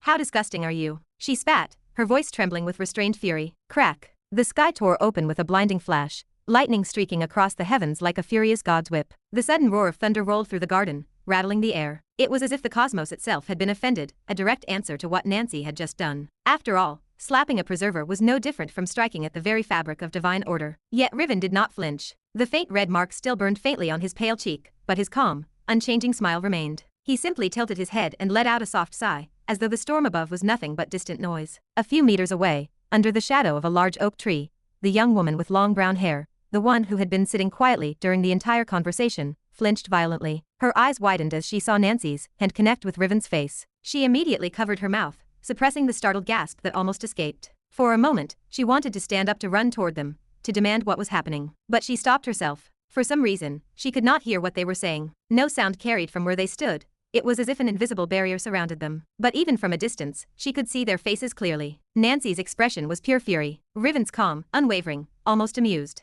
The brown-haired woman frowned deeply. What is their relationship? She muttered under her breath. Why would she slap him like that? Her mind raced. Did Riven do something wrong? Or, oh gods, was that his ex-girlfriend, or something? The thought made her frown harder. Or did he? No, he would not. Did he try something with her? Her hands tangled into her hair in irritation, scratching her scalp as she bit her lower lip. She wanted to intervene, but some strange, instinctive force told her to stay still. So she stayed, silently watching, unable to tear her eyes away. Riven finally broke the silence, his voice calm and almost weary. It was not me who did it, he said quietly. Nor was it I who spread it. He turned his gaze back to Nancy, unbothered by the lightning still grumbling faintly above them. I never lied. I never tried to manipulate anything. Everything that happened by fate's design. He spoke softly, but each word carried weight. All I did was speak the truth. And for that, you call me disgusting. His white eyes gleamed faintly, reflecting the streaks of lightning above. Tell me, what is so disgusting about truth? Nancy's lips curled with disgust as she glared at him. There is nothing for me to explain about why I slapped you, she said,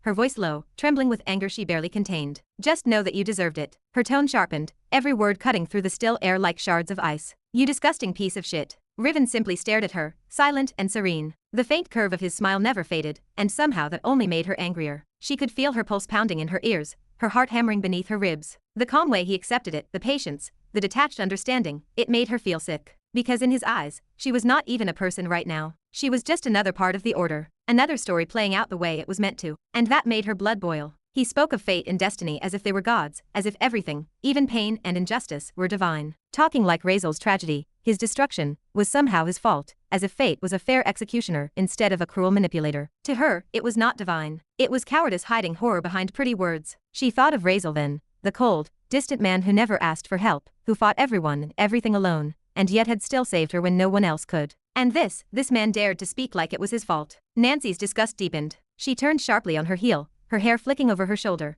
refusing to look at him any longer. She did not care if he was divine or immortal. She did not care if lightning struck her down the next second. She was done. Riven did not move to stop her. He simply stood there, hands folded loosely behind his back, smiling faintly as he watched her turn away. But after taking 2 steps, Nancy stopped. Her voice cut through the silence, calm but sharp as frost. I will not end up like him, she said. Riven's smile did not fade. Will you not? Nancy did not look back yet. No, she said coldly. Because now I know. She turned then, slowly, deliberately, her ice blue eyes meeting his white ones head on. Fate, destiny, or whatever you call it. It will pay if it dares touch my life again. Her voice was steady now, no tremor in it, only promise. I do not care what you or your cosmos think. If anything tries to twist my path, it will regret it. The air around her began to shift, the temperature dropping sharply as frost crept over the grass. Tell your precious fate not to interfere with me, she said. Because I am not Razeal. I am not soft like him. I will not let fate ruin me and just walk away. She took a step forward, the ground cracking faintly under her foot as her mana flared. If anyone, or anything, tries to manipulate my life, I will make it pay. Whatever it takes.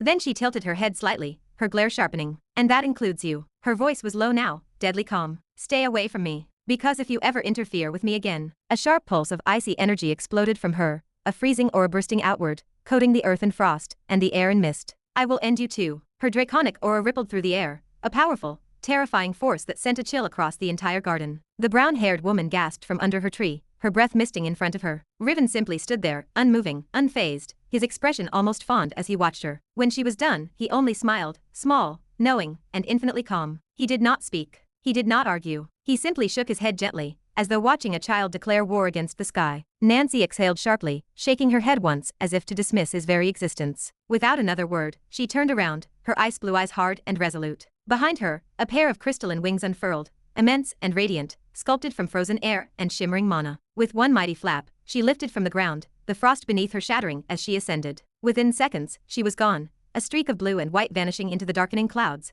leaving only the echo of thunder behind. Riven watched her disappear, still smiling faintly. The lightning had stopped. The storm quieted, and as silence reclaimed the garden, he whispered softly, almost to himself. So begins your rebellion, Nancy Dragonever. What happened between them? Arabella's voice was low, sharp with concern as she hovered high above the academy gardens, suspended in the morning air. Her piercing crimson eyes narrowed, fixed on the scene below. From her vantage point, she could still see her daughter Nancy, storming off, her icy wings unfurled and shimmering as they carried her away into the darkening sky. And below her, standing beneath the trees, was the boy with snow-white hair and eyes like pale starlight. Did Nancy have something to do with him? Arabella muttered, brows knitting together. Who is this boy? It did not make sense. Her daughter had gone through something horrific only days ago. She should have been resting, healing, gathering herself, not flying across the empire to meet some strange boy in a secluded garden, and certainly not slapping him across the face. The memory of the act, of Nancy's hand connecting sharply with the boy's cheek, replayed in her mind, igniting a strange mix of confusion and irritation. For Nancy to react that way, there had to be something serious between them. Arabella did not know the boy, did not even know her daughter knew someone like him. That alone was enough to make her frown. And yet, even more infuriating, she could not hear a single word of their conversation. Not one. For someone of her level, that was impossible. She was not just any woman, she was Arabella Dragonever, Duchess of the Cindervale territory, one of the most powerful beings alive, her senses honed beyond mortal limits. And still, nothing. Silence. What is this? She whispered under her breath, her frown deepening as her crimson gaze narrowed on the white-haired boy. He stood there quietly, smiling. The mark of Nancy's slap still faintly reddened his cheek, and yet he did not look angry, or even remotely disturbed. If anything, there was something unsettling in that calm smile. Why is he still smiling like that? She muttered, as if nothing happened. Her instincts flared. The boy was dangerous. She could feel it, a subtle, otherworldly pressure that was not mana, nor aura, nor anything she could identify. For a split second, she considered flying down to confront him, to demand answers. She shifted slightly in the air, preparing to descend. And then, suddenly, he vanished. Just like that. Right in front of her eyes. Her breath caught, her eyes widening in disbelief. What? No movement. No mana fluctuation. No distortion in space or energy. One moment he was there, the next he was gone. How? She whispered, genuinely stunned. Nothing in her long life had ever escaped her sight before. She had seen beings that could shatter mountains, entities that could erase armies, but nothing had ever disappeared from her perception. Not like this. Her instincts screamed. Something was not right. But then suddenly, greetings. The voice came from directly behind her, calm, gentle, and effortless. Arabella spun around instantly, crimson energy flaring in her palm, distance widening between them as she faced him. The same boy stood there, floating in the air just a few meters away, white hair swaying gently, his expression untouched by hostility. Her heart pounded once, sharp and heavy. She had not even felt him move. Who are you? She demanded, her voice cool and firm, though her eyes flickered with wariness. This could not be any 16-year-old, that was for sure. Someone taking over the body of a 16-year-old. She was just wondering when. The boy only smiled, raising a single hand in a polite gesture. Allow me to introduce myself, he said softly, voice steady as the wind itself. I am Riven, the Preserver. He inclined his head slightly, as though in greeting to an equal. One of the three supreme gods. Arabella froze. For once, her mind went blank. Ha, chapter 227. He inclined his head slightly, as though in greeting to an equal. One of the three supreme gods. Arabella froze. Ha, the words took a heartbeat to sink in. Supreme God. Her crimson eyes narrowed, the faintest ripple of shock flashing across her usually unreadable face. She knew gods existed. She had dealt with many of them before. She even had a son with one, the sun god himself. That much of divine politics she understood well. Gods were prideful, arrogant creatures who toyed with mortals and considered themselves untouchable. But supreme gods, that was new. She had never heard of any of them, not in any scripture or from any divine she had ever met, not even from the sun god himself. Yet the way he said it, the stillness of the world around him, the faint hum of unseen power in the air, it all felt real, terrifyingly real. And then another thought struck her. A supreme god, having a conversation with my daughter. Her expression darkened. Nancy had slapped him. The same god standing before her, untouched and serene. She was well aware of how prideful gods could be, easily insulted, easily enraged. Many would have obliterated an entire city for less. Yet he had taken it without retaliation or any anger. That alone made him even more unnerving. Arabella's instincts screamed at her to stay on guard. Her aura coiled tightly around her, power humming beneath her skin as she watched him closely. Despite the calm mask she wore, every sense in her body was alert, ready to strike at the slightest threat. "What is your relationship with my daughter?" she asked sharply, her voice cold and commanding. Riven's white eyes glowed faintly in the dim light. He smiled, not mockingly, not kindly, but with that same distant serenity that seemed beyond human comprehension. "I have no relationship with her," he replied smoothly. "Do not be concerned, Arabella." Her eyes flicked, narrowing slightly at the way he spoke her name so casually, as though he had every right to. "I was merely guiding her," he continued, "showing her the path she walks and the consequences that await if she resists her fate. It is my duty as the preserver, the keeper of the cosmic balance." Arabella's expression hardened. "Consequences. Fate." Her tone turned sharp, demanding. "What fate? What consequences are you talking about?" Riven tilted his head, still smiling faintly like a teacher addressing a stubborn student. "She was destined to be raped 4 days ago," he said calmly, his voice disturbingly casual, as if discussing the weather. "It was the first step in the arc of her destiny, the event that would shape her life before her end." Arabella's body suddenly tensed. Riven continued, unbothered by her rising fury. Her fate was to suffer, and after 4 years, to die by her own hands. That suffering was to balance a distortion in the world's weave. But she avoided it, because of him. His white eyes seemed to flicker faintly at that, a subtle acknowledgement of Razeal without naming him. "Now, the balance must correct itself. The more she resists, the harsher the consequences will be. I merely told her the truth, so she might understand, accept, and prepare. As her mother, I hoped you would teach her the same." He smiled faintly. "That would be best." For a heartbeat, the world fell silent. Even the wind stopped. Then, "How dare you?" Arabella's voice trembled, not from fear, but from pure, unrestrained fury. Before thought could follow, her body moved. In a blur of crimson and gold light, she shot toward him, her hand extended like a spear aimed for his heart. The air shattered with the force of her movement. Her aura burned through the clouds, pressure warping space itself. But before her hand could reach him, Riven moved. Or rather, he was already there. One instant he stood yards away. The next, her world blurred, and he was in front of her. Her eyes widened. What? She had not even seen him move. The speed was impossible, even to her divine senses. It was not teleportation. It was as if reality itself had skipped a beat to accommodate his will. And then a hand touched her face, not roughly, but gently, fingers pressing lightly against her skin, cool and firm. Arabella froze. Her entire body locked in place. The mana flow in her veins halted. It felt like invisible chains wrapped around her limbs, holding her midair. Her crimson eyes widened in disbelief as she looked at him, at the pale fingers covering half her vision. He was standing just inches away, his expression calm, almost pitying. Through the small gaps between his fingers, she could see his faint smile. "That," he said softly, "is such an unnecessary thing to do." His voice was not mocking or angry. It was simply disappointed. Arabella tried to move, but her body did not respond. Her aura had vanished. No, it had not vanished. It was contained, suppressed by something she could not comprehend. Her lips parted slightly. What did you do?" Riven's gaze softened, the faint glow in his eyes dimming slightly as he held her effortlessly in place. "You are powerful, Arabella," he said gently. "But power alone cannot touch what is written in the stars." He slowly released her face, stepping back as her body regained its motion. She gasped softly, the air rushing back into her lungs, mana flooding her veins once again. He did not raise his hand further. He did not threaten her. He did not even move to defend himself again. He simply smiled. "I mean no harm to your daughter," he said quietly. "But fate has already marked her. You may protect her from mortals, from beasts, from gods even, but not from the design of the cosmos itself. There is nothing to be offended about in this," Riven said softly. His voice, calm and almost too gentle for the weight of his words, rolled across the sky like a ripple in still water. "She has gained much from fate," he continued, white eyes unblinking, tone as steady as the wind. "It is merely her destiny, let her follow it. You may guide her however you wish, lead her where her heart demands, though I had hoped you would help her understand the order that governs all things." He paused, the faintest hint of pity brushing the edge of his tone. "Still, I will not intervene between you and her. I never intended to, and I would not have preferred to take such actions, so please, behave yourself. There is no need to attack me. It would change nothing." He let out a breath, not of exhaustion, but of calm dismissal, before releasing his grip.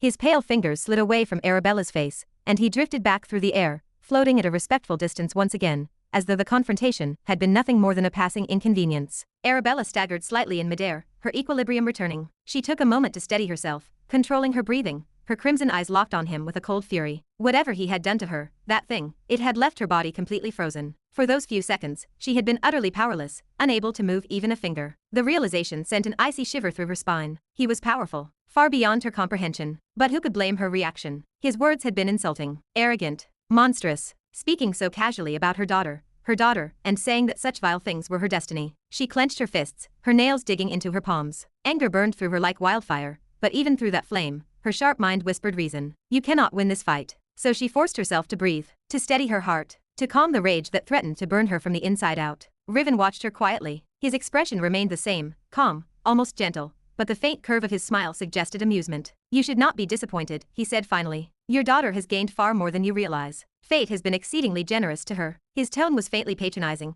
and that only made Arabella's jaw tighten. He continued, she gained a good family. Had you not found her that day, had you not taken her in and adopted her, she would never have survived long enough to realize her potential. She would have lived a life far worse than you could imagine. Then, with that same unnerving calm, his smile deepened. Isn't that right, Arabella Dragonever? Arabella's eyes widened slightly. How did you? She began.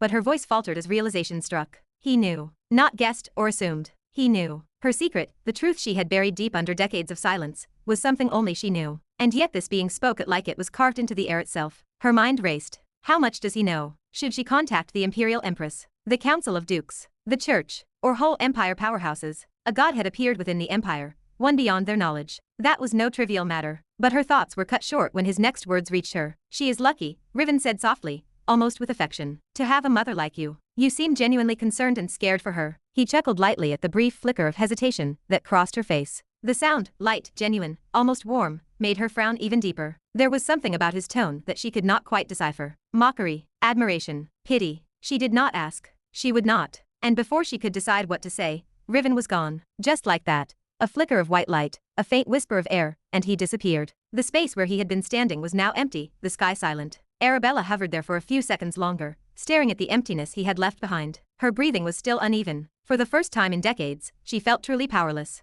Then, slowly, she turned her gaze toward the horizon, toward her home. 10 minutes later, at Dragonweaver Castle, Arabella stood on the balcony of the main hall, arms crossed, her expression unreadable. The faint rush of wings drew her attention. She looked up just as Nancy descended from the clouds, her ice-blue wings folding neatly behind her as her boots touched the stone courtyard. The shimmering frost on her feathers faded into mist before vanishing completely. You are back, Arabella said, her tone neutral, but her gaze steady. Yes, mother. Nancy's voice was calm, polite, restrained. You were waiting for me. Arabella turned and began walking inside, without answering right away. I was concerned, she said at last, her voice carrying softly through the hallway. Nancy followed, her pale eyes watching her mother's movements carefully. There was something different about her, a faint stiffness in her posture, a quiet weight in the air. What happened, mother? Nancy asked, stepping beside her as they walked through the corridor. You seem different. Arabella stopped. For a moment, she said nothing. Then, slowly, she looked over her shoulder at her daughter. As I told you, she said softly, I was only concerned. Her eyes lingered for a moment longer, sharp, assessing,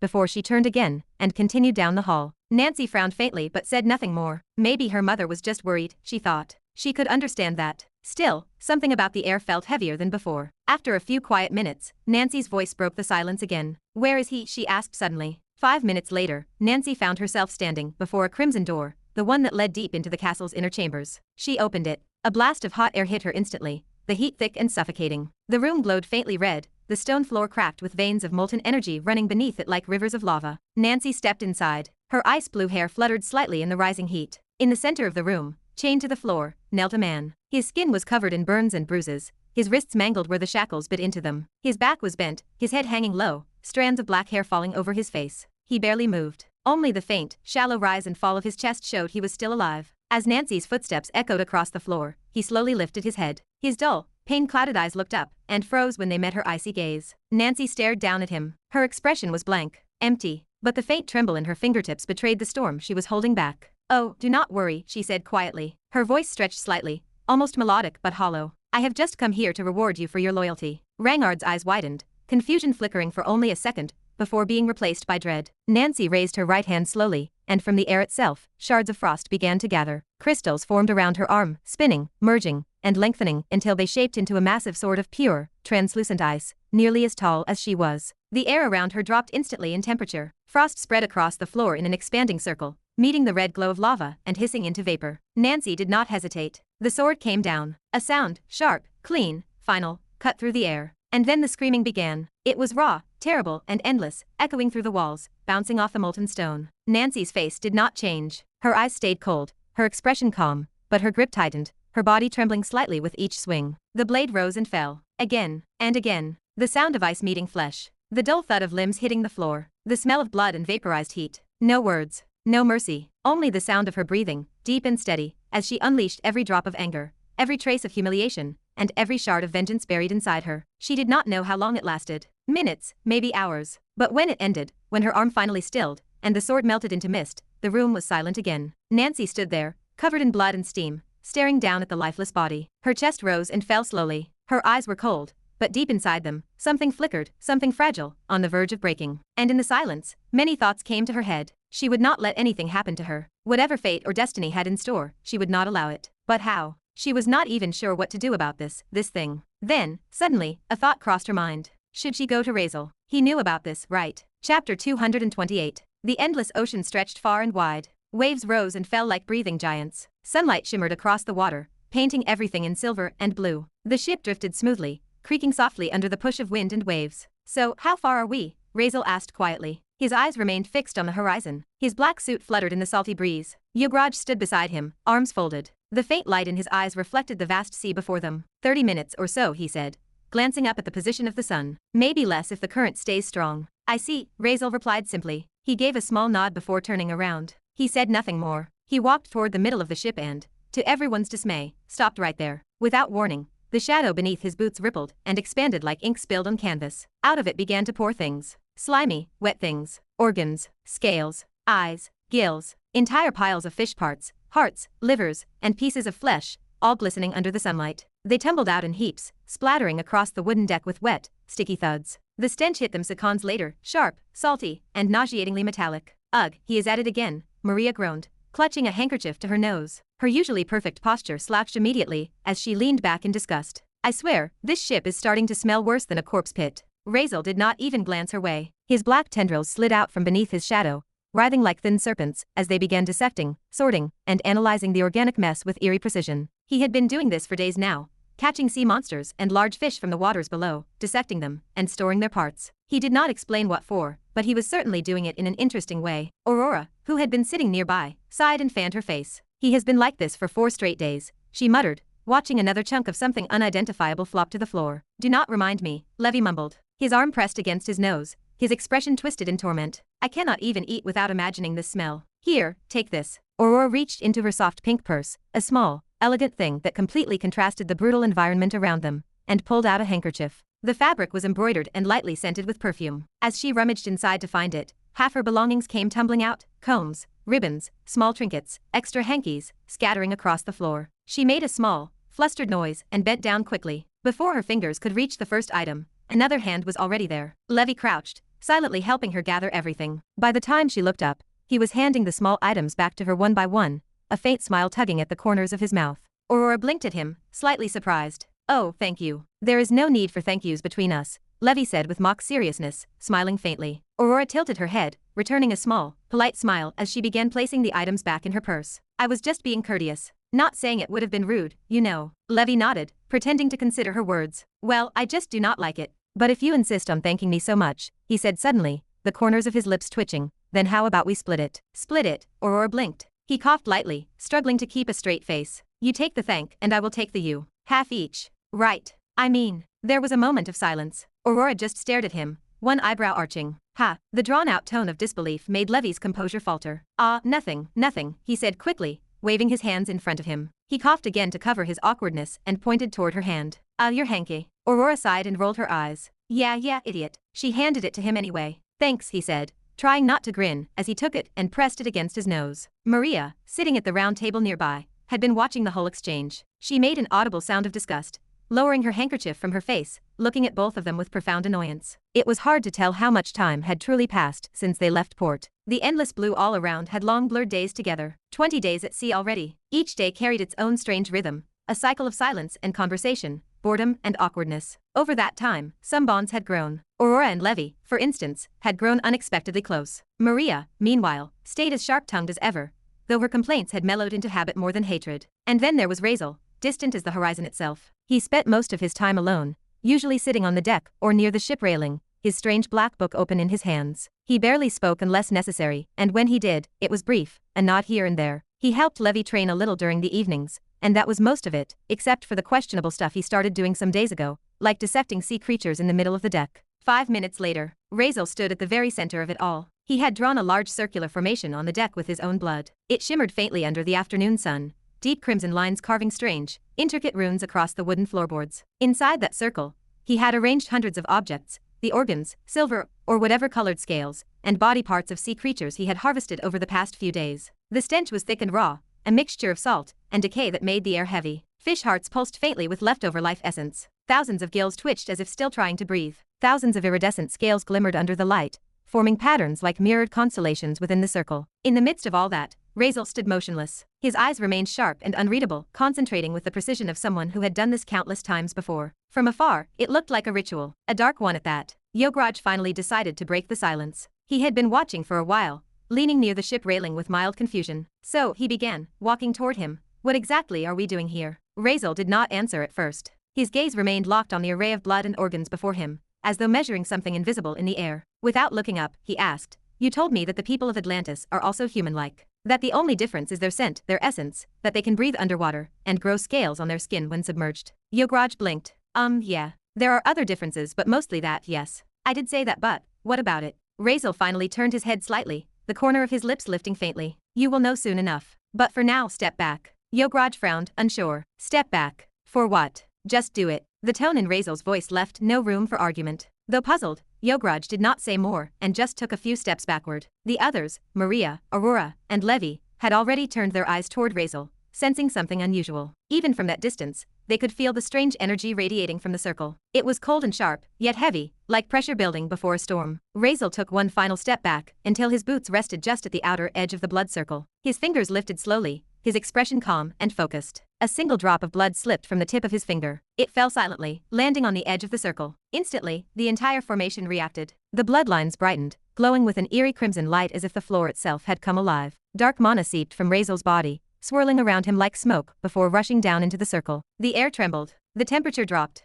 Everyone felt it. Even though the dark mana was invisible to them, their instincts screamed that something unnatural was occurring. The wood beneath their feet vibrated as if the sea below them were answering the call. The ritual of the dark soup of the sea. Razeal's voice was low, steady, and cold, his shadow stretching outward in every direction. Begins. The next moment, the blood circle reacted violently. All the arranged organs began to move. Hearts twitched, gills flexed, scales shivered. Then, one by one, they lifted from the floor, rising into the air, drawn toward the center of the circle as if by an invisible force. What? Levi whispered, stepping closer despite himself. The floating organs began to spin, slowly at first, then faster. The blood that coated them mixed midair, twisting together like crimson threads forming a storm. Within seconds, the center of the circle had turned into a miniature tornado, a whirling vortex of red and black. Maria's hand instinctively went to her dagger. What is that freak doing now? Aurora said nothing, her pink eyes locked on the spinning mass. Despite the grotesque sight, there was something mesmerizing about it, the way it shimmered with both horror and beauty. Levi leaned forward, unable to tear his eyes away. What is this anyways? As if answering his question, the tornado's rotation quickened. The floating pieces began to shred apart, torn, crushed, and blended into a liquid that was quickly being consumed by the vortex itself. The sound was like a distant grinding, wet and unpleasant, but rhythmic. Within moments, all the thousands of organs and scales were gone, consumed. Now only a spinning core of liquid remained. It shrank rapidly, compressing tighter and tighter, until it was no larger than a cup's worth of swirling darkness, a mass of thick, black liquid floating midair, glowing faintly as though alive. Everyone watched in stunned silence. The spinning stopped. The black liquid stilled completely, hovering motionless above the blood circle. Its surface shimmered once before it turned smooth, almost glass-like, with faint tendrils of white light weaving through it. It looked like something between poison and divine beauty, a contradiction in liquid form. Razeal raised his hand slowly. The tendrils of his shadow moved again, splitting the mass evenly into 5 separate portions. Each portion formed itself into a small drop of liquid. He waved his fingers once, and the liquid floated toward each of them, one before Aurora, one to Levi, one to Maria, one to Yograj, and the last floating in front of his own mouth. Here, Razeal said simply, drink this. There was a long pause. Ha, what? All of them froze as 5 small portions of liquid floated just in front of their faces, each filled with a strange, thick black substance. They hung there in the air for a moment before dropping lightly into their hands. The smell hit them almost instantly, something between iron, salt, and rotting seaweed. Ew. Maria's face twisted in disgust as she stared down at the vial in her hand. The liquid inside was dark, oily, and swirling with faint white veins that moved as if alive. I am not drinking this disgusting thing, she said flatly, stepping back immediately and holding the bottle away as if it carried a disease. Razeal, standing near the edge of the blood ritual circle, did not even look up. Shut up and just drink it, he said dryly. It will help you breathe underwater once we reach Atlantis. It will also mask your scent, so the Atlanteans will not sense you are outsiders. He lifted his own vial to his lips and, without hesitation, downed it in one go. The thick liquid slid down his throat like sludge, black and bitter. He did not even flinch. The others, however, stared at him as if he had just swallowed poison. Yograj raised his eyebrows slightly, clearly surprised but not bothered. Aurora hesitated for only a moment before shrugging. Well, if it is for that, might as well, she murmured. Both of them drank their liquids, calm and unbothered. They were immortal, so they were less concerned about the risk of death. Maria, however, was not convinced. She grimaced, her nose wrinkling as she eyed the strange potion. Ugh, disgusting, she muttered. She looked toward Razeal, who was now wiping his mouth with his thumb as if it were nothing. He did not say a word, just gave her a look, that silent kind of look that said you really want to test my patience. She sighed deeply, glaring at him for a long second before finally muttering, you will throw me off this ship if I refuse, will you not? He did not say anything. Maria just clenched her jaw, shut her eyes tightly, and tilted the portion back. The thick, black liquid slid over her tongue, cold, metallic, and absolutely revolting. Her entire body shivered at the taste. Levi, watching this, grimaced too. Damn it. He hesitated for a few seconds, then forced himself to drink his share as well. For a few moments, all was quiet. Then, bleck. Every single one of them, except Razeal, bolted toward the edge of the ship, gagging violently. Maria dropped to her knees first, retching over the railing. Aurora bent forward beside her, coughing and spitting, her beautiful dark hair falling into her face, as she gasped for air. Even Yograj leaned over the railing, making a deep, guttural sound of disgust before coughing harshly. Levi was not doing much better. His face turned slightly green, as he clutched his stomach, spitting repeatedly over the side of the ship. The sound of collective retching echoed over the sea. Razeal just stood there, arms crossed, expression deadpan. What an overreaction, he said dryly, shaking his head. Maria glared at him between breaths, her face pale. Overreaction? She barked out, gasping for air. You call this, she gagged again, this vile poison an overreaction. She coughed harshly, spitting into the sea again. I swear, that is the most disgusting thing I have ever tasted. Ugh, it is like swallowing death. Aurora leaned on the railing beside her, wiping her mouth with the back of her hand. It is so bitter. I cannot even describe it. She coughed again, voice strained. Why does it burn and freeze at the same time? Levi, in between dry heaves, managed to mutter, feels like my tongue is trying to run away from my mouth. Even Yograj, after a final cough, groaned slightly. Well, he said hoarsely, that was worse than eating raw octopus. Razeal ignored them all. He simply turned away from the chaos, walking toward the ship railing on the opposite side. His dark suit fluttered lightly in the sea breeze. Quit crying, he said flatly. You will thank me when you are breathing underwater instead of drowning. He stepped up onto the edge of the ship, and looked down into the vast ocean below. The sunlight shimmered across the waves, but beneath it, the water was endless and dark,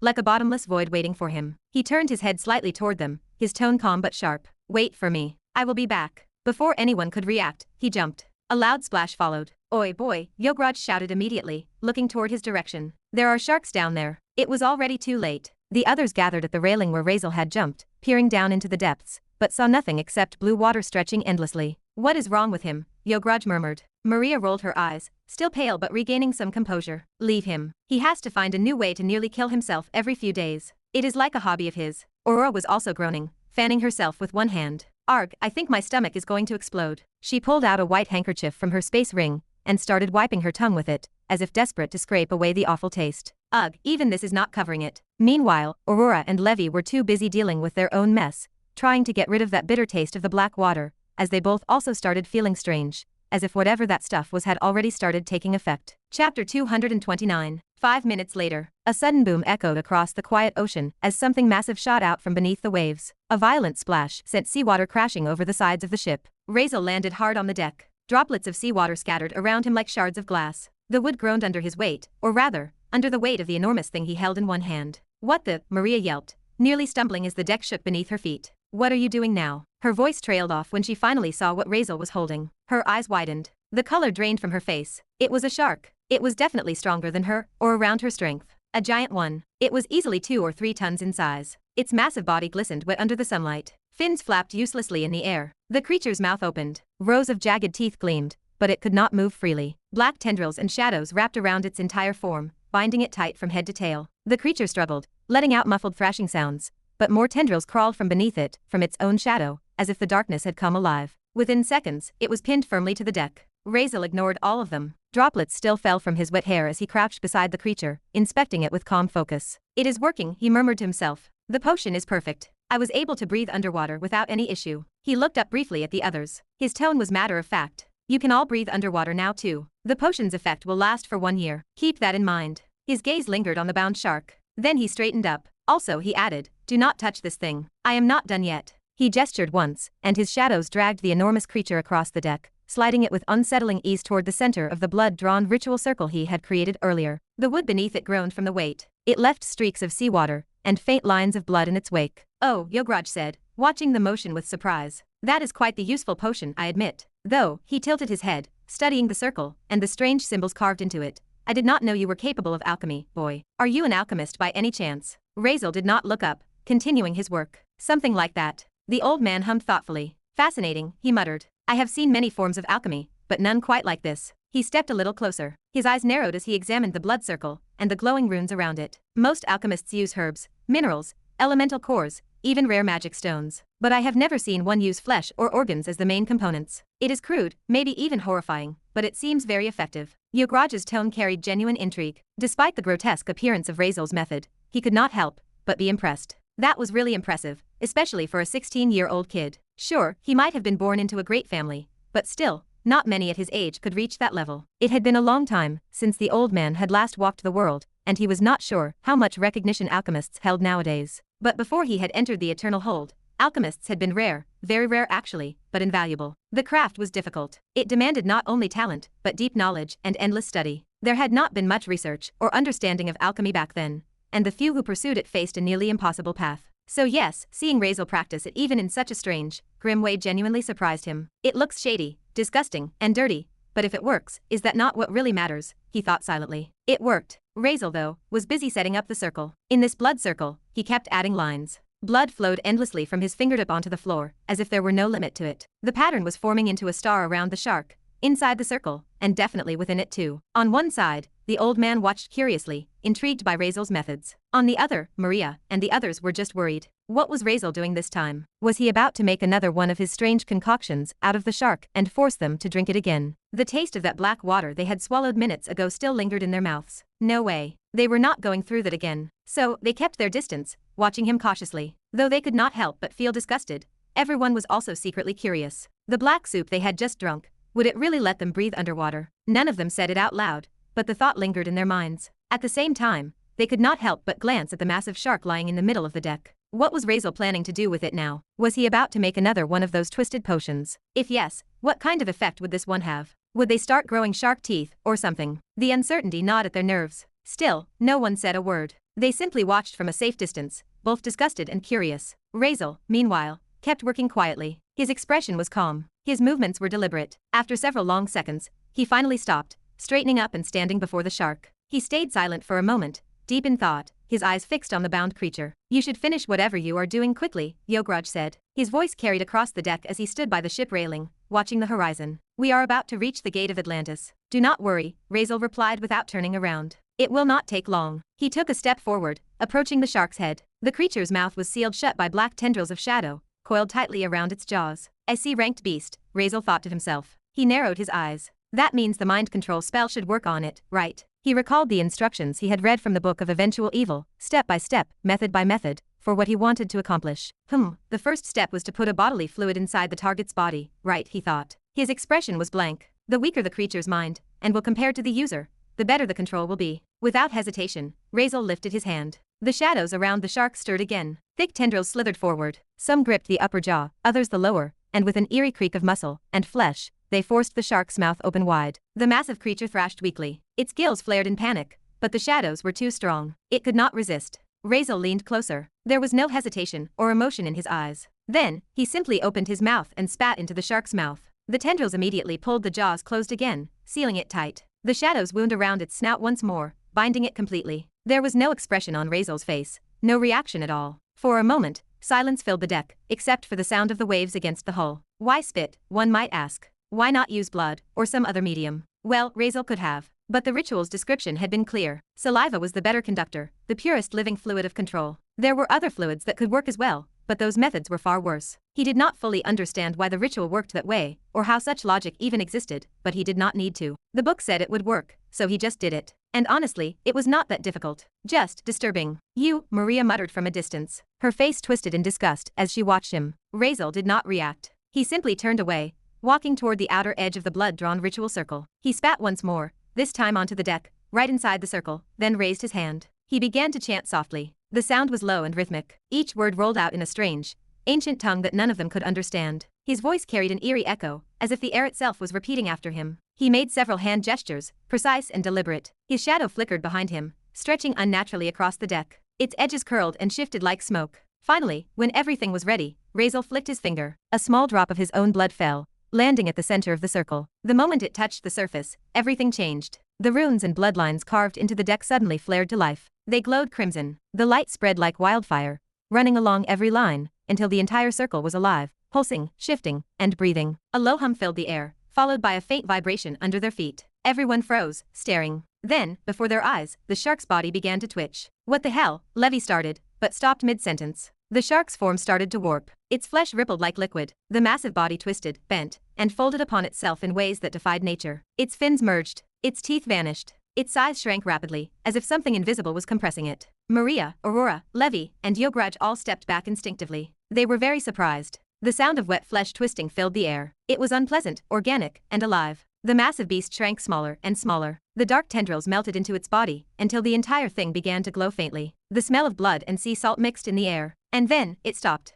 Hovering silently just a few centimeters above the deck, the creature's shape solidified. It was no longer a shark, but something entirely different. A small object floated there, blue, sleek, and glimmering faintly under the sunlight. As the glow faded, they finally saw what it was, a waist bag. A beautiful blue leather waist bag, covered with shimmering scales that looked like polished sapphire. The upper side was open, designed like a pouch to hold things, with a slim belt made from the same scaled leather. It looked elegant, far too elegant for something that had, seconds ago, been a massive predator of the sea. Razeal's expression did not change. He simply looked at it, then stepped into the circle. The red glow beneath his feet dimmed as he moved. He bent down, picking the bag up carefully with one hand, brushing off the faint trail of blood from its surface. "Good," he said simply. His tone was calm, his gaze fixed on the object in his hand. The ritual circle lost its light completely now. The blood symbols were dull and lifeless. The ocean breeze swept over the deck, carrying away the last traces of dark mana. He just examined the item in his hand with silent focus, as if confirming that the ritual had worked exactly as he intended. Razeal, without saying another word,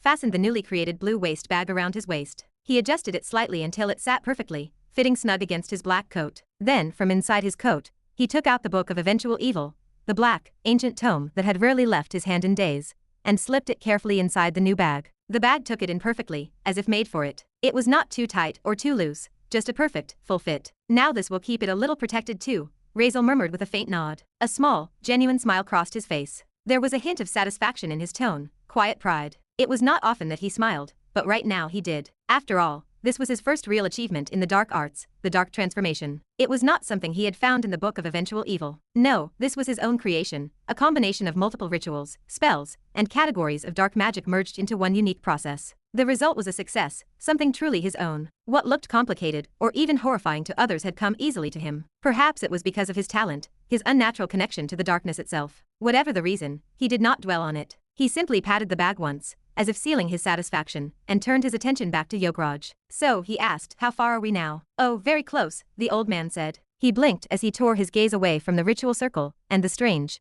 scaly bag now hanging at Razeal's waist. He still had not fully processed the idea of someone turning a shark into a waist pouch, but he answered the question nonetheless. "See those water waves ahead? We are nearing it. Maybe 2 minutes, and we will be there." "I see," Razeal nodded lightly. "Good. I am ready. We are all ready." He adjusted the strap of the bag one more time, and turned toward the sea ahead. Maria, who had been watching all this from a distance with a completely unimpressed look, squinted her eyes. "That is it," she muttered, tilting her head slightly. "He made just a bag after all that mess. That much blood, stench, and ritual, just for a damn bag." Her expression screamed disbelief and boredom more than anything else. Shaking her head, she sighed and stood up from her chair, brushing her dress. "Whatever," she murmured, walking toward the front of the ship. "Might as well see this Atlantis thing." Aurora and Levi exchanged a look, one of mild amusement, one of curiosity, and followed her toward the bow of the ship. At the front, Yograj stood waiting. His long white hair flowed lightly with the wind. The ocean before them stretched endlessly, but now, in the far distance, there was something different. "Yes," the old man said. He lifted his hand and pointed ahead.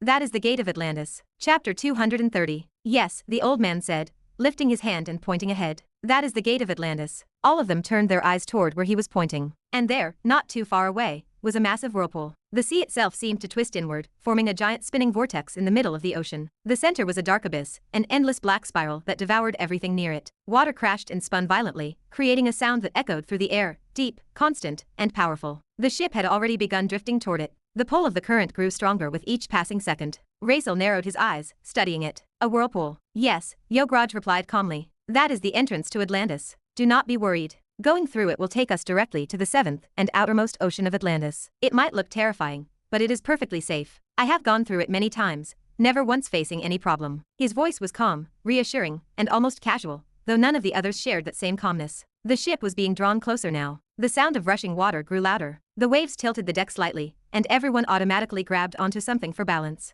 Razeal frowned a little, glancing at Yograj. The old man looked completely unbothered, even confident, so he said nothing. Still, his instincts kept him sharp, ready for anything. Maria, however, looked less than convinced. That is supposed to be safe, she muttered under her breath, holding onto the railing tightly. Looks more like death to me. Aurora stood beside her, her hair fluttering in the wind as she gazed down at the swirling abyss below. It is beautiful, she whispered, almost mesmerized by the sight. Levi, holding onto the wooden mast nearby, glanced at her. Beautiful. Of course it is, if you say so. Aurora gave a faint smile, but did not reply. The closer they got, the louder the sound became. The roar of the spinning current was like thunder, and the wind whipped across the deck. Spray from the ocean splashed against their faces, stinging their skin. Yograj remained at the front, one hand calmly gripping the railing, the other still raised slightly as he judged the movement of the ship. His calmness seemed unreal, as though he had done this 100 times before. Hold steady, he said simply. His voice was raised just enough to be heard over the storming sea. Maria, Aurora, and Levi exchanged glances but said nothing. Even though their expressions showed a mix of concern and disbelief, none of them moved.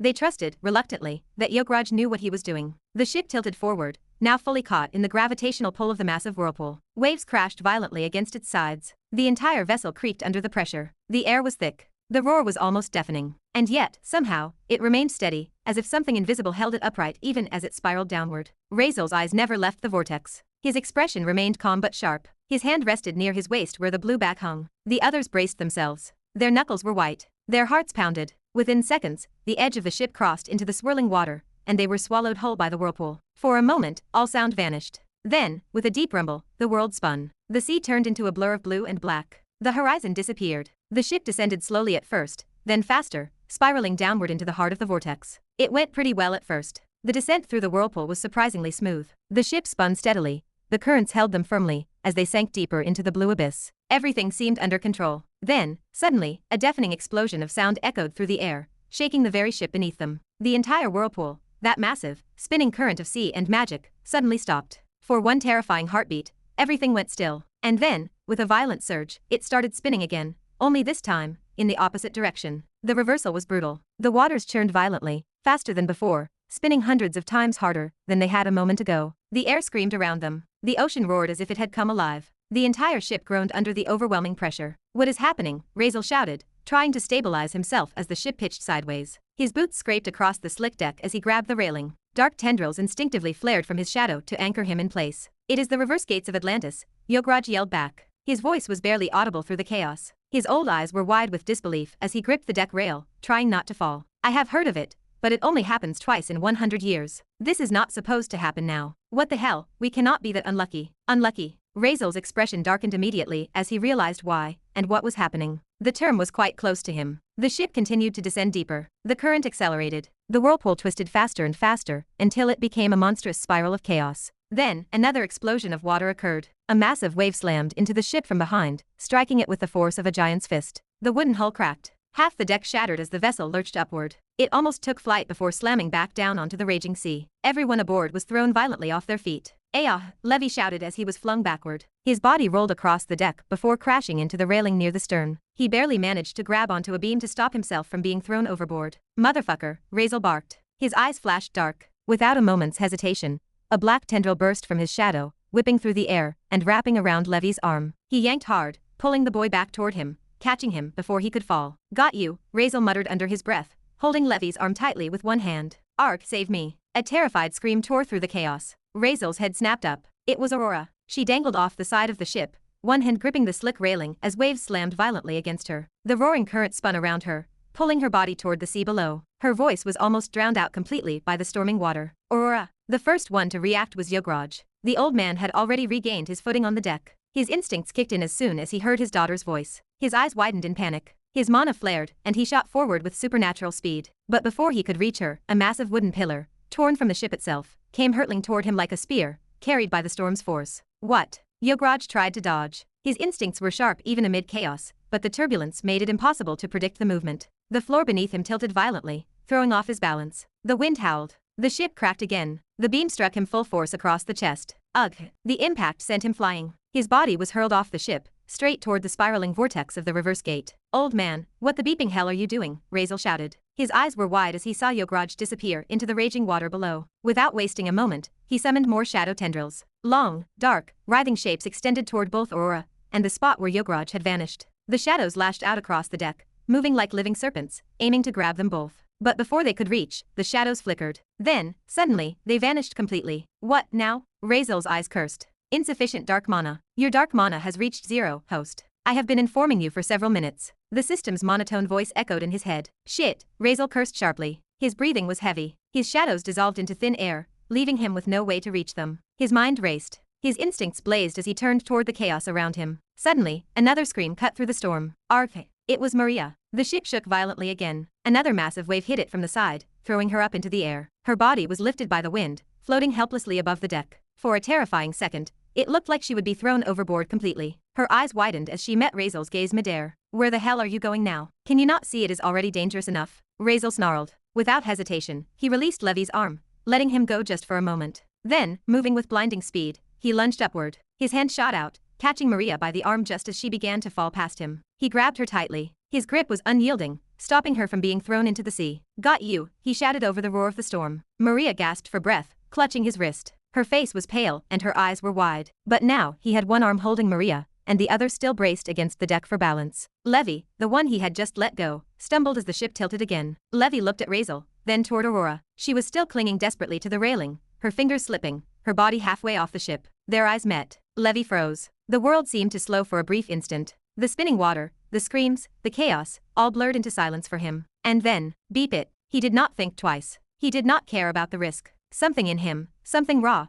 desperate, and reckless, took over. Before anyone could stop him, Levi pushed off the deck and ran toward Aurora's direction. His feet slipped. His body leaned forward against the pull of the storm, but he did not stop. He sprinted across the shaking deck. Every step defied the violent waves and howling wind. He was not sure if he could reach her in time, or even if he would survive it, but he did not care. All he could see was Aurora's terrified face, her hand slipping one finger at a time. And all he could think was, I will not let her fall. Chapter 231. An hour later, far below the surface, deep within an endless sea glowing with light and color, an entire city stretched across the ocean floor. It was vibrant, alive, and unreal. The city shimmered beneath the waves. Its structures were built entirely of corals, red, blue, violet, and gold, forming towers and bridges that pulsed faintly with energy. Every wall seemed alive. Every street glowed softly as if breathing. The entire landscape gave the impression of a living, moving organism, a harmony of magic and marine life fused into civilization. Despite being deep underwater, the world here was not dark. Everything glowed with radiant luminescence. Schools of golden fish drifted through coral arches. Glowing shells illuminated the paths below. Bright rays of light shone down from above as though the sun itself had sunk beneath the sea to live among them. Strangely enough, even though this was all underwater, the pressure was light, almost like air. The water was not suffocating or crushing. It was soft, weightless, almost dreamlike. It was a place that should not exist, yet here it was. Atlantis. At the very edge of that vast coral city, the waters above suddenly rippled. A sharp streak of movement split through the glowing surface, slicing downward through the water at incredible speed. It cut a glowing line through the sea like a falling meteor. The streak grew larger and larger as it descended, trailing light in bubbles. It was not an object. It was two figures, a boy and a girl, Razeal and Maria, both falling from the chaos of the reverse gates high above. They were being shot downward through the ocean, spiraling uncontrollably through the deep blue expanse, propelled by the sheer force of the current that had spat them out. Razeal had one arm locked tightly around Maria's hand, gripping her so firmly it almost hurt. Both of them were plummeting through the water like a bullet, the current dragging them wherever it pleased. They had no footing, no ground to brace themselves, no control over the speed. The only thing they could do was fall. Arkaha! Maria screamed. Her voice echoed strangely through the water. She could not comprehend how she was screaming. Her mouth was open, her lungs were still full of air, and the sound somehow traveled through liquid as if through air. She did not care to understand it. All she could see was the world spinning, the currents rushing past her face, and the ground far below rushing closer and closer with terrifying speed. Her wide eyes reflected the glowing city coming into view beneath them, the enormous coral structures that now looked more like sharpened blades from this angle. A glowing square-shaped building was directly below them, the size of a small mountain, bright and luminous, and they were headed straight for it. Her mind blanked. There was no room for thought, only raw panic. Her hands flailed instinctively. Even the Razeal's grip on her was like iron. She could not move, could not think, only watch as the ground below became clearer, closer, and terrifyingly fast. She could see the glowing coral spires rising toward her like spears. She did not even have the time to pray. Razeal, however, was not screaming. His dark eyes were focused, cold, and calculating, though behind that calm face, frustration burned. What an idiot, he thought, glancing briefly at the girl he was holding. She was panicking, thrashing, her expression filled with absolute fear. Though he could not blame her, part of him could not help but feel annoyed at himself instead. He should have known this could happen. He should have expected something like the reverse gates, something unpredictable and dangerous. Usually, he would have prepared for this sort of situation. He always did.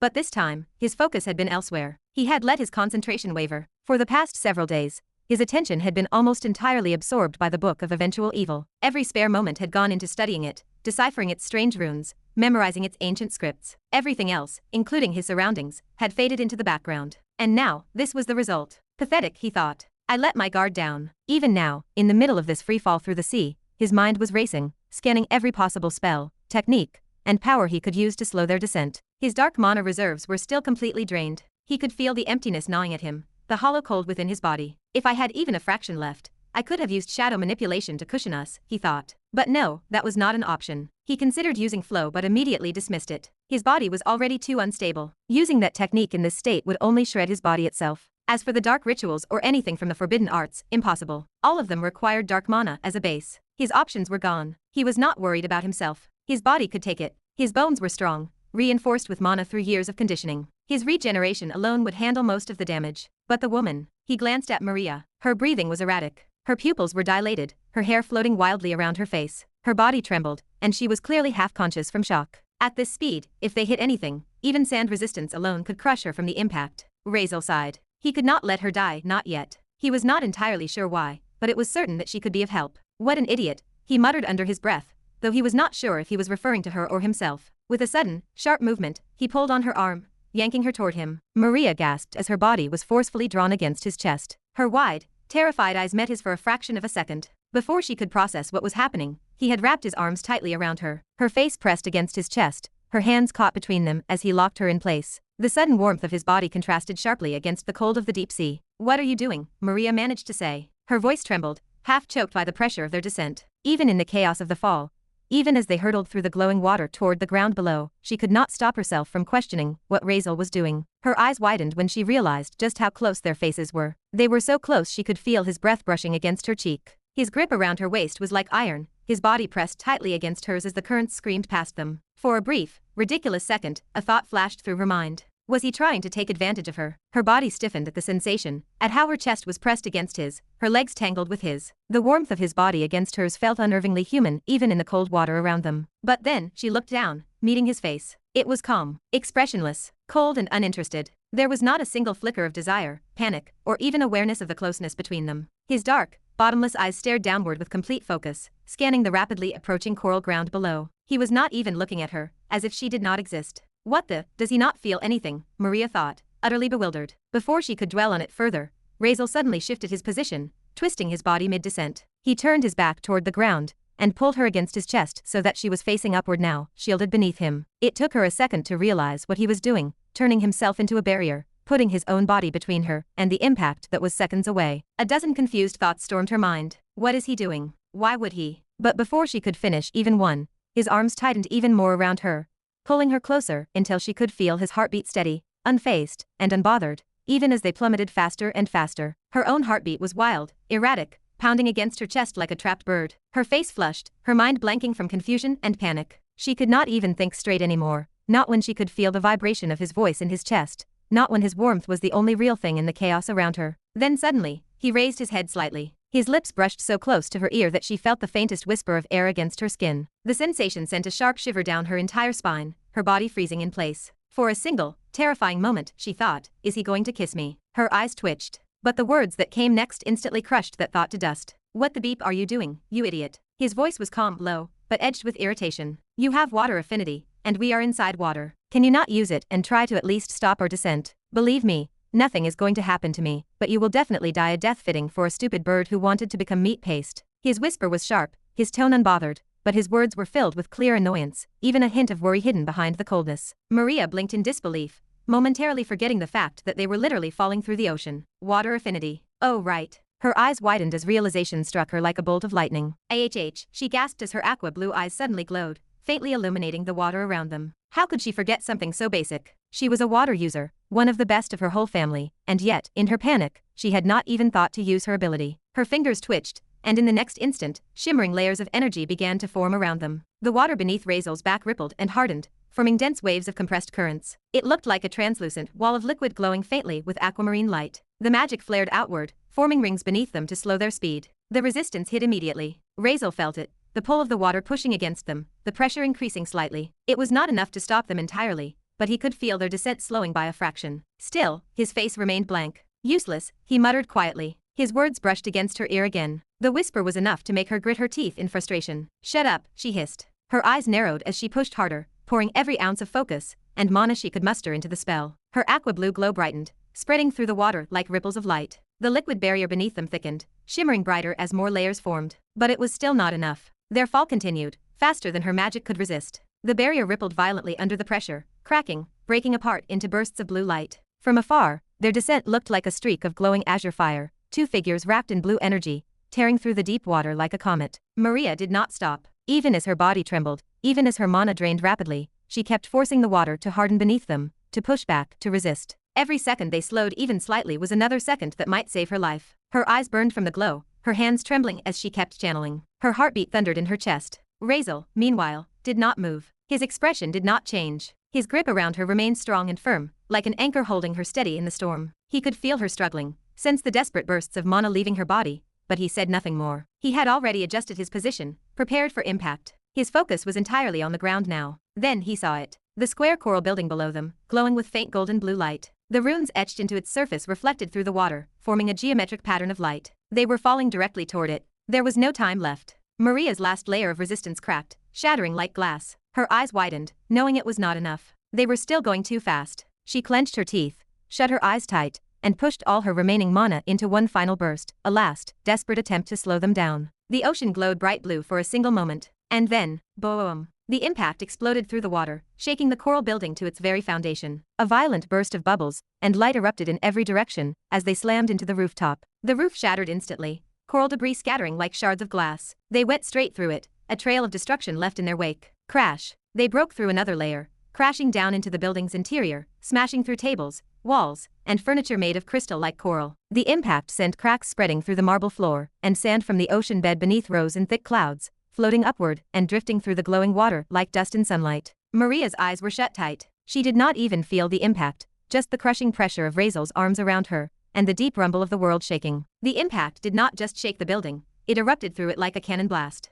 All around the coral restaurant, people who had been sitting peacefully moments ago, laughing, chatting, and eating, were sent flying from their chairs. The shockwave rippled outward, shattering plates, scattering food, and overturning tables made of crystal coral. Dishes, silverware, even the glowing cups filled with bioluminescent drinks went tumbling into the water, spinning through the air like colorful debris. Crashes, shouts, and startled screams filled the entire room. A man who had been sipping his drink moments ago was suddenly slammed into the wall, his cup floating away like a bubble. A couple at the corner table clung to each other as their table flipped, and others tumbled over one another in a chaotic swirl of motion. Everything had happened so suddenly that for a moment, no one could even understand what had just struck them. From the hole in the ceiling, a jagged, cracked wound in the coral roof, dust and sand drifted downward like smoke. The once tranquil, vibrant place now roared with confusion. Amid all the noise and panic, at the far corner of the restaurant, a young woman with striking yellow hair sat calmly at her table. She had been the only one who had not panicked. Her expression was composed, though one brow had lifted slightly in curiosity. Her yellow eyes reflected the chaos unfolding in front of her, yet there was no disturbance in them,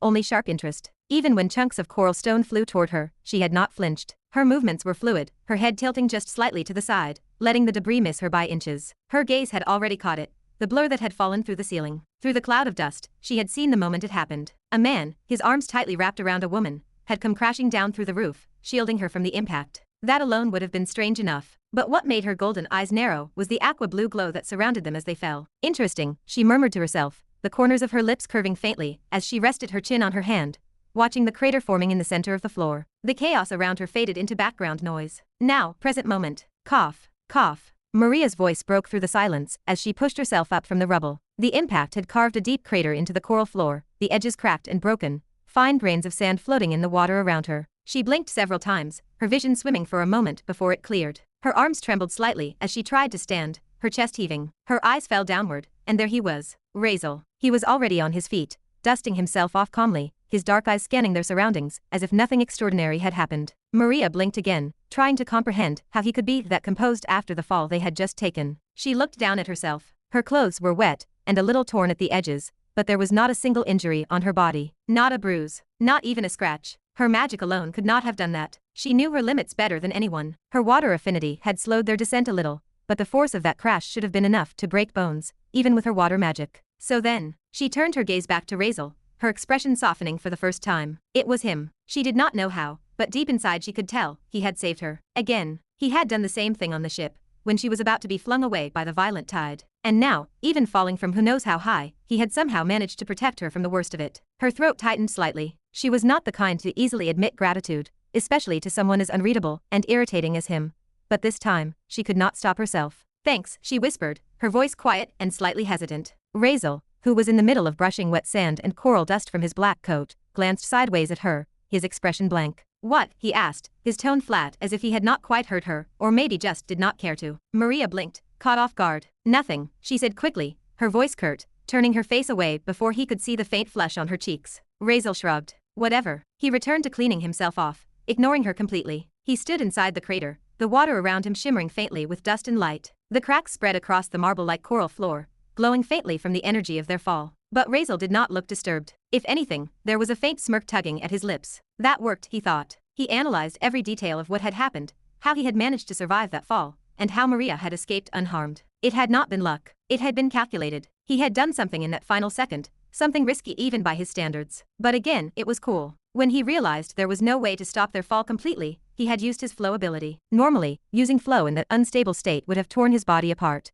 but he had taken the risk anyway. He had redirected every ounce of kinetic energy, the crushing force of their fall, into himself. More precisely, into his obsidian bones, the near indestructible skeletal structure that absorbed impact and distributed force. Beyond that, he had done something even more difficult. He had used his custom variant of the flow technique, the untouchability field, overlapping it over both of them by merging their energies. Because their bodies were pressed so close, he had been able to envelop them both within a single protective layer, and even between them, if not more on Maria. The result, the impact had been devastating, but survivable. To Maria, it had seemed miraculous. To Razeal, it had been precision of ridiculous analysis and experience. Of course, that did not mean he was unscathed. Inside his body, chaos reigned. Several of his organs, his liver, kidneys, even part of his lung, had ruptured from the energy shock. Blood had filled his veins painfully before his divine healing, S rank, had triggered, repairing everything within seconds. On the outside, he looked perfectly fine, but the faint stiffness in his shoulders and the dull ache in his back betrayed the truth. It had beeped him from within. Still, he did not complain. Pain meant nothing. The method worked, and that was all that mattered. He was just finishing brushing the sand off his sleeve when, "What the beep, you brat?" The loud, booming voice cut through the muffled silence like thunder. Razeal did not even have time to turn before a massive hand grabbed the collar of his coat and yanked him upward. He found himself face to face with a towering man nearly 7 feet tall, his skin a bluish hue that shimmered faintly under the light. His body was massive, thick with muscle, his face angular with fin-like markings running along his temples. "An Atlantean," he guessed. "Maybe. You destroyed my restaurant," the man roared, his voice echoing through the room. Who was going to pay for all this damage, huh? The surrounding crowd, who had only just started getting back on their feet, froze. Maria, still standing in the crater, blinked in shock as she saw the massive man holding Razeal by the collar, his anger radiating like heat. She stepped forward instinctively, still a bit disoriented. "He is gone," she murmured softly, seeing Razeal hanging there. Razeal did not react. He was not struggling. He was not even frowning. His dark eyes were calm as ever, staring up at the man with the same cold, detached expression. For a moment, the two locked gazes, the furious blue-skinned giant and the calm, red-eyed boy. The silence that followed was suffocating, heavy with tension. And somewhere, from the far end of the ruined restaurant, the yellow-haired woman still sat watching, her chin resting on her palm, her lips curved in a faint, intrigued smile. "Well, he looks kinda interesting," she whispered. Chapter 232. "You destroyed my restaurant," the man roared, his deep voice echoing through the entire coral room. "Who was going to pay for all this damage, huh?" The restaurant had fallen completely silent again. The clinking of shattered plates and the drifting of broken coral shards were the only sounds that filled the space for a few long seconds. The one yelling stood tall, easily over 7 feet. His bluish skin shimmered faintly under the light filtering through the water. Thick muscles bulged across his arms and chest, and veins ran like cords beneath the surface, pulsing with tension. His jaw was sharp, his teeth faintly pointed, his fins pressed tight against his neck. These were the marks of an Atlantean. His furious eyes burned like stormy seas. From his tone, and the apron tied awkwardly around his massive waist, it was clear this was the owner of the restaurant. He looked ready to crush Razeal where he stood. But Razeal did not seem to be looking scared for now. "The thing you are saying is not wrong," Razeal replied calmly, his voice smooth and cold. But the way you are saying it is not exactly well-mannered. He reached up casually and gripped the man's wrist, the one that was still clutching the front of his collar. In a single, effortless motion, he twisted it and freed himself. It was done so quickly, and so easily that the crowd watching barely caught the movement. Razeal's expression did not change. His crimson eyes lifted to meet the Atlantean's, calm, detached, and utterly unbothered. It was the look of someone who did not see a threat, only a nuisance. The blue-skinned man's muscles bulged as he instinctively tried to resist the twist,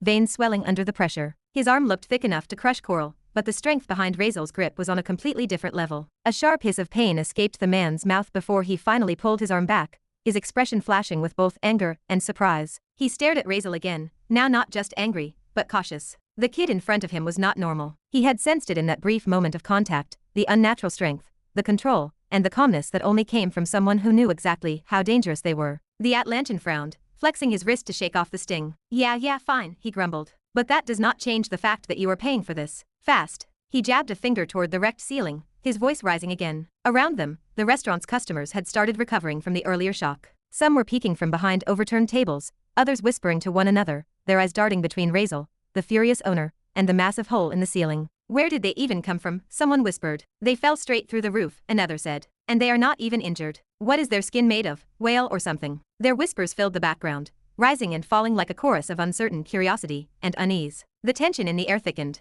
From what the murmurs said, the restaurant's owner, the Atlantean called Murdoch, had a reputation for being short-tempered and proud. And now, the way Razeal was standing there so casually after crashing through his ceiling only made it worse. The situation could have gone from bad to violent in seconds until another voice suddenly cut through the air. Murdoch, the voice called, calm yet amused. Everyone turned. A girl with vibrant yellow hair stepped out from between the crowd, her yellow strands glowing faintly in the water's light. Her expression was easygoing, her tone teasing as she approached. Why are you getting so worked up? She said, her voice smooth like silk. Let the handsome boy breathe a little. He just fell from who knows where. She shrugged lightly, eyes flicking toward the cracked ceiling. Let him get his bearings first. He looks a little lost, do you not think? Give him a minute. He is not going to run away. Her tone was playful, but there was a sharpness in her gaze as she studied Razeal, her eyes narrowing just slightly, the same look she had when she first saw him fall through the roof. Murdoch growled lowly in his throat. Lost? From which angle does he look lost? He pointed straight at Razeal, scowling. Look at his eyes. Tell me that does not look like someone who would eat me alive raw if I blink wrong. The girl followed his gesture and met Razeal's eyes. She could not help but twitch her lips. He was not glaring. He was not even angry. But those eyes, sharp,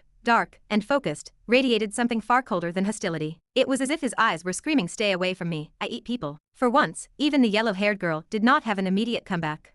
Fair, she murmured under her breath, smirking faintly. Razeal, however, did not even look at either of them. He had closed his eyes. His focus had shifted inward, his breathing slowing as his other senses began to sharpen and expand. The noise of the crowd, the whispers, the creaking of coral, all faded into the background. He reached outward with his awareness, a sensory wave expanding like a ripple through the water around him. He could feel the movement of people, the flow of water, the vibrations of structures nearby, even the faint heartbeat-like pulses of aquatic life passing in the distance. Hundreds of meters of perception expanded in all directions, but what he was searching for was not there. He frowned slightly, concentrating harder. Nothing. No sign of Levi, Aurora, or Yograj. His senses caught fragments of conversation, the hum of life in the city beyond the restaurant, the sounds of Atlanteans moving, laughing, and trading, the rhythm of a vast civilization living beneath the waves, but not the familiar presences he was looking for. His mind formed a picture of his surroundings. He and Maria were currently at the edge of the city. He could tell to his right, the water stretched endlessly into open ocean, filled with only fish and wild current. To his left, the city sprawled on, enormous, complex, and alive. He slowly opened his eyes again,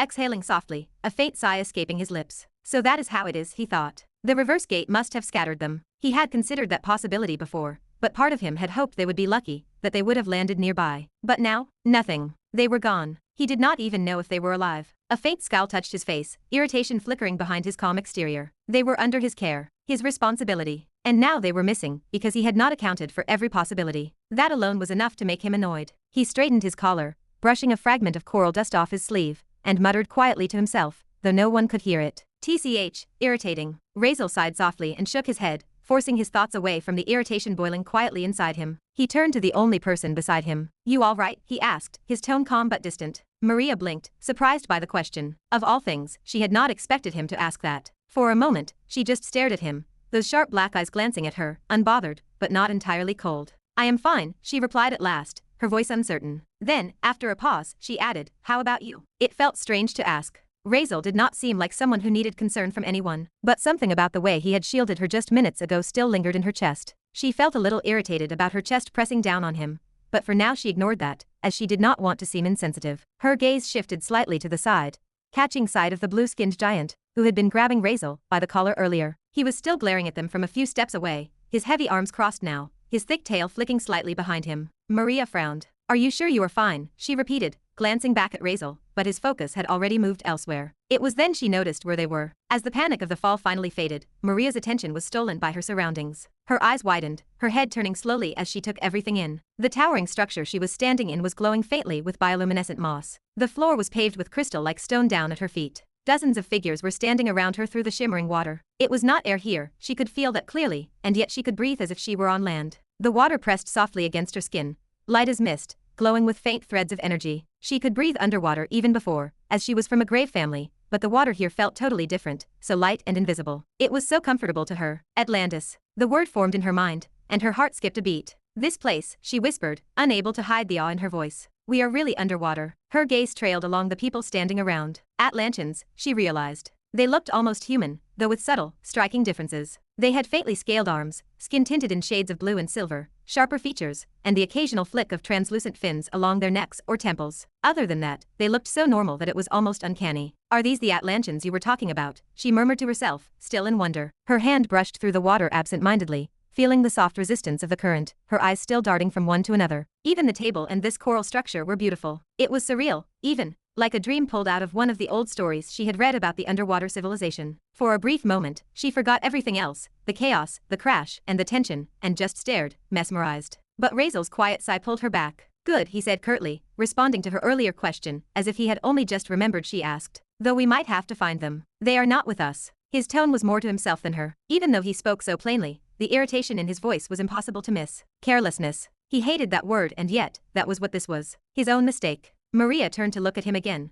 watching how calm he was even when he clearly was not. His expression did not change, but his fingers flexed slightly at his side, betraying the faint edge of his mood. Meanwhile, the restaurant owner, Mordok, was still standing there, looking like he was ready to burst. Razeal's complete lack of attention toward him was only making things worse. The boy was talking casually to the aqua-haired girl, ignoring him completely. Mordok's face twitched, a muscle pulsing at the corner of his jaw as if he were seconds away from grabbing the brat again and teaching him some manners. Before he could explode though, another voice spoke up. "How about I pay for the damages they caused?" It was the yellow-haired girl from before. She stepped forward gracefully, her long hair swaying lightly in the water, golden strands shimmering like sunlight, reflected through waves. Her calm, confident tone immediately drew attention, not just from Mordok, but everyone in the room. Mordok turned to her, eyebrows lifting in surprise. "You want to pay for his damages?" he asked, sounding both suspicious and curious. Even Razeal's head tilted slightly in her direction, his eyes narrowing faintly as if to study her. Neptunia, though they did not yet know her name, smiled. "Yes," she said lightly, not taking her gaze off Mordok.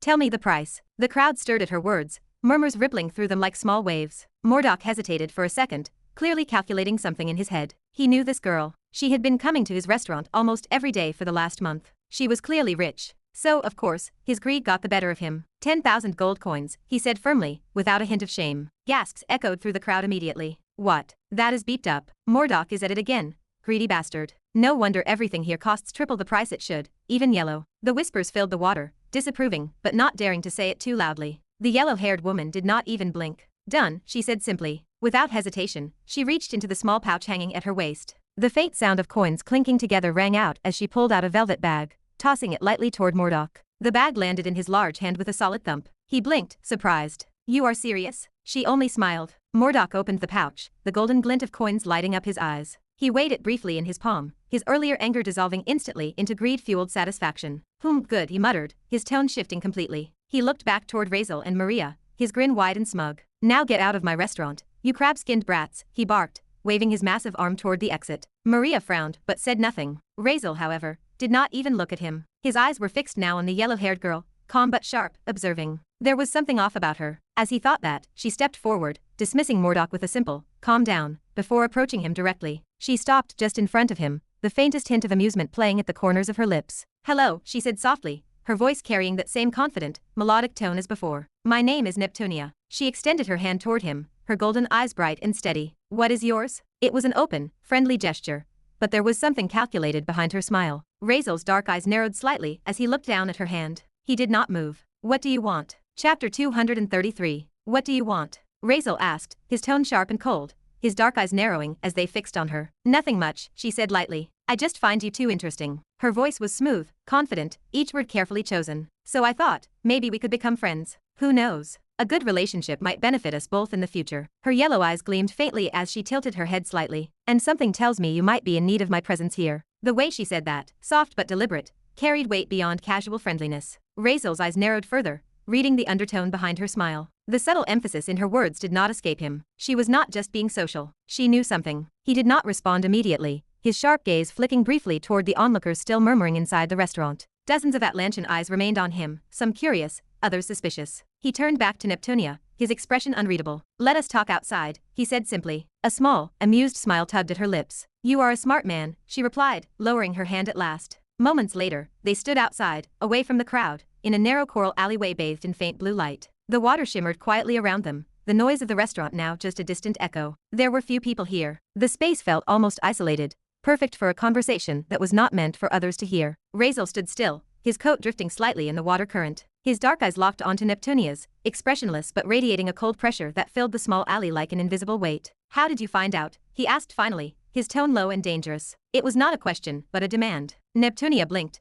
tilting her head slightly, feigning confusion. Find out what? She asked softly. Razeal did not buy it for a second. In a flash, he moved. The water barely rippled as he vanished from his spot, appearing in front of her before she could even blink. Neptunia's body tensed on instinct, her hand twitching as if to counter, but she realized almost immediately that she could not. His speed was not something she could even track. Her back slammed against the coral wall of the alley, the faint vibration echoing through the water. Before she could process it, Razeal's hand was already at her throat, not choking, but holding her firmly against the wall. Her feet lifted slightly off the ground, her golden hair drifting in the water like molten sunlight. Do not play games with me, Razeal said, his voice low and cutting, his eyes gleaming faintly dark under the dim blue glow. You know what I mean. Maria, standing a few steps away, froze. She had not intervened, not yet. Her instincts told her this woman was suspicious. The way she had suddenly approached them, her timing, her politeness, it did not add up. Still, seeing Razeal's hand at the woman's throat made her frown. He always handled things his way, cold, blunt, and far from polite. What if the woman was truly just good-hearted? She had herself received gifts from people out of politeness many times. It should not be that big of a deal, right? Neptunia did not struggle. Her hands hung loosely at her sides, her gaze steady despite the position she was in. Her lips curved faintly, though her voice carried irritation beneath the calm. Why are you reacting so aggressively? She asked, her words slightly strained under the pressure of his grip. I came with friendly intentions. Is it wrong to make new friends now? Her eyes flickered, defiant, but not fearful. And need I remind you, she added, her tone sharper now, I did just pay for the damages you caused. You could at least say thank you before trying to crush my throat. Razeal's expression did not change. His voice stayed calm. That is why I am being gentle, he said. If I were not, you would already be dead. His fingers tightened slightly around her neck, though not enough to hurt.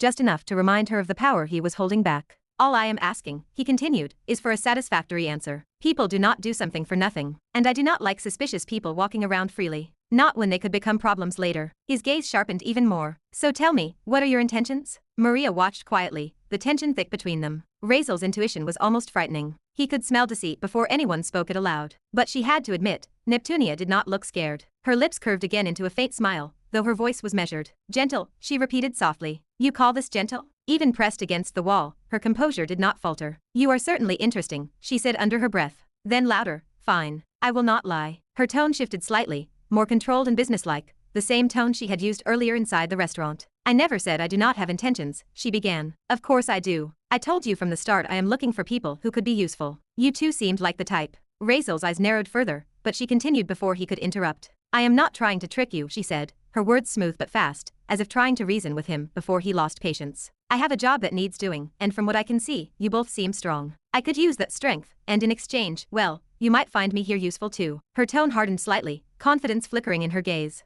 I can tell you are not from here, she added. The clothes you are wearing are different. You are not from here, so I assumed you might have come from another sea. Fourth, maybe second. Razeal's grip loosened slightly. She smiled faintly, sensing his moment of stillness. I figured as much, she said softly. Which means you are not familiar with this sea. You will definitely need someone who knows this place. Someone who can help you move through it without drawing attention. Razeal's silence was her cue to keep talking. So yes, she concluded simply, I have my motives. I want to work together. You are strong, clearly not from around here, and I have resources you do not. It is mutually beneficial. Her voice grew quieter, more serious. And if you are from the fourth sea, then we are heading in the same direction anyway. She smiled again, the same charming, dangerous smile as before. So, do we have an understanding? Razeal did not answer immediately. His eyes studied her face closely, searching for even the smallest twitch that could betray deceit. Maria held her breath, her gaze flicking between the two of them. Razeal's icy control and Neptunia's composed boldness created an invisible standoff in the quiet water. For several long seconds, no one spoke. Razeal thought about her words for several moments before finally loosening his grip.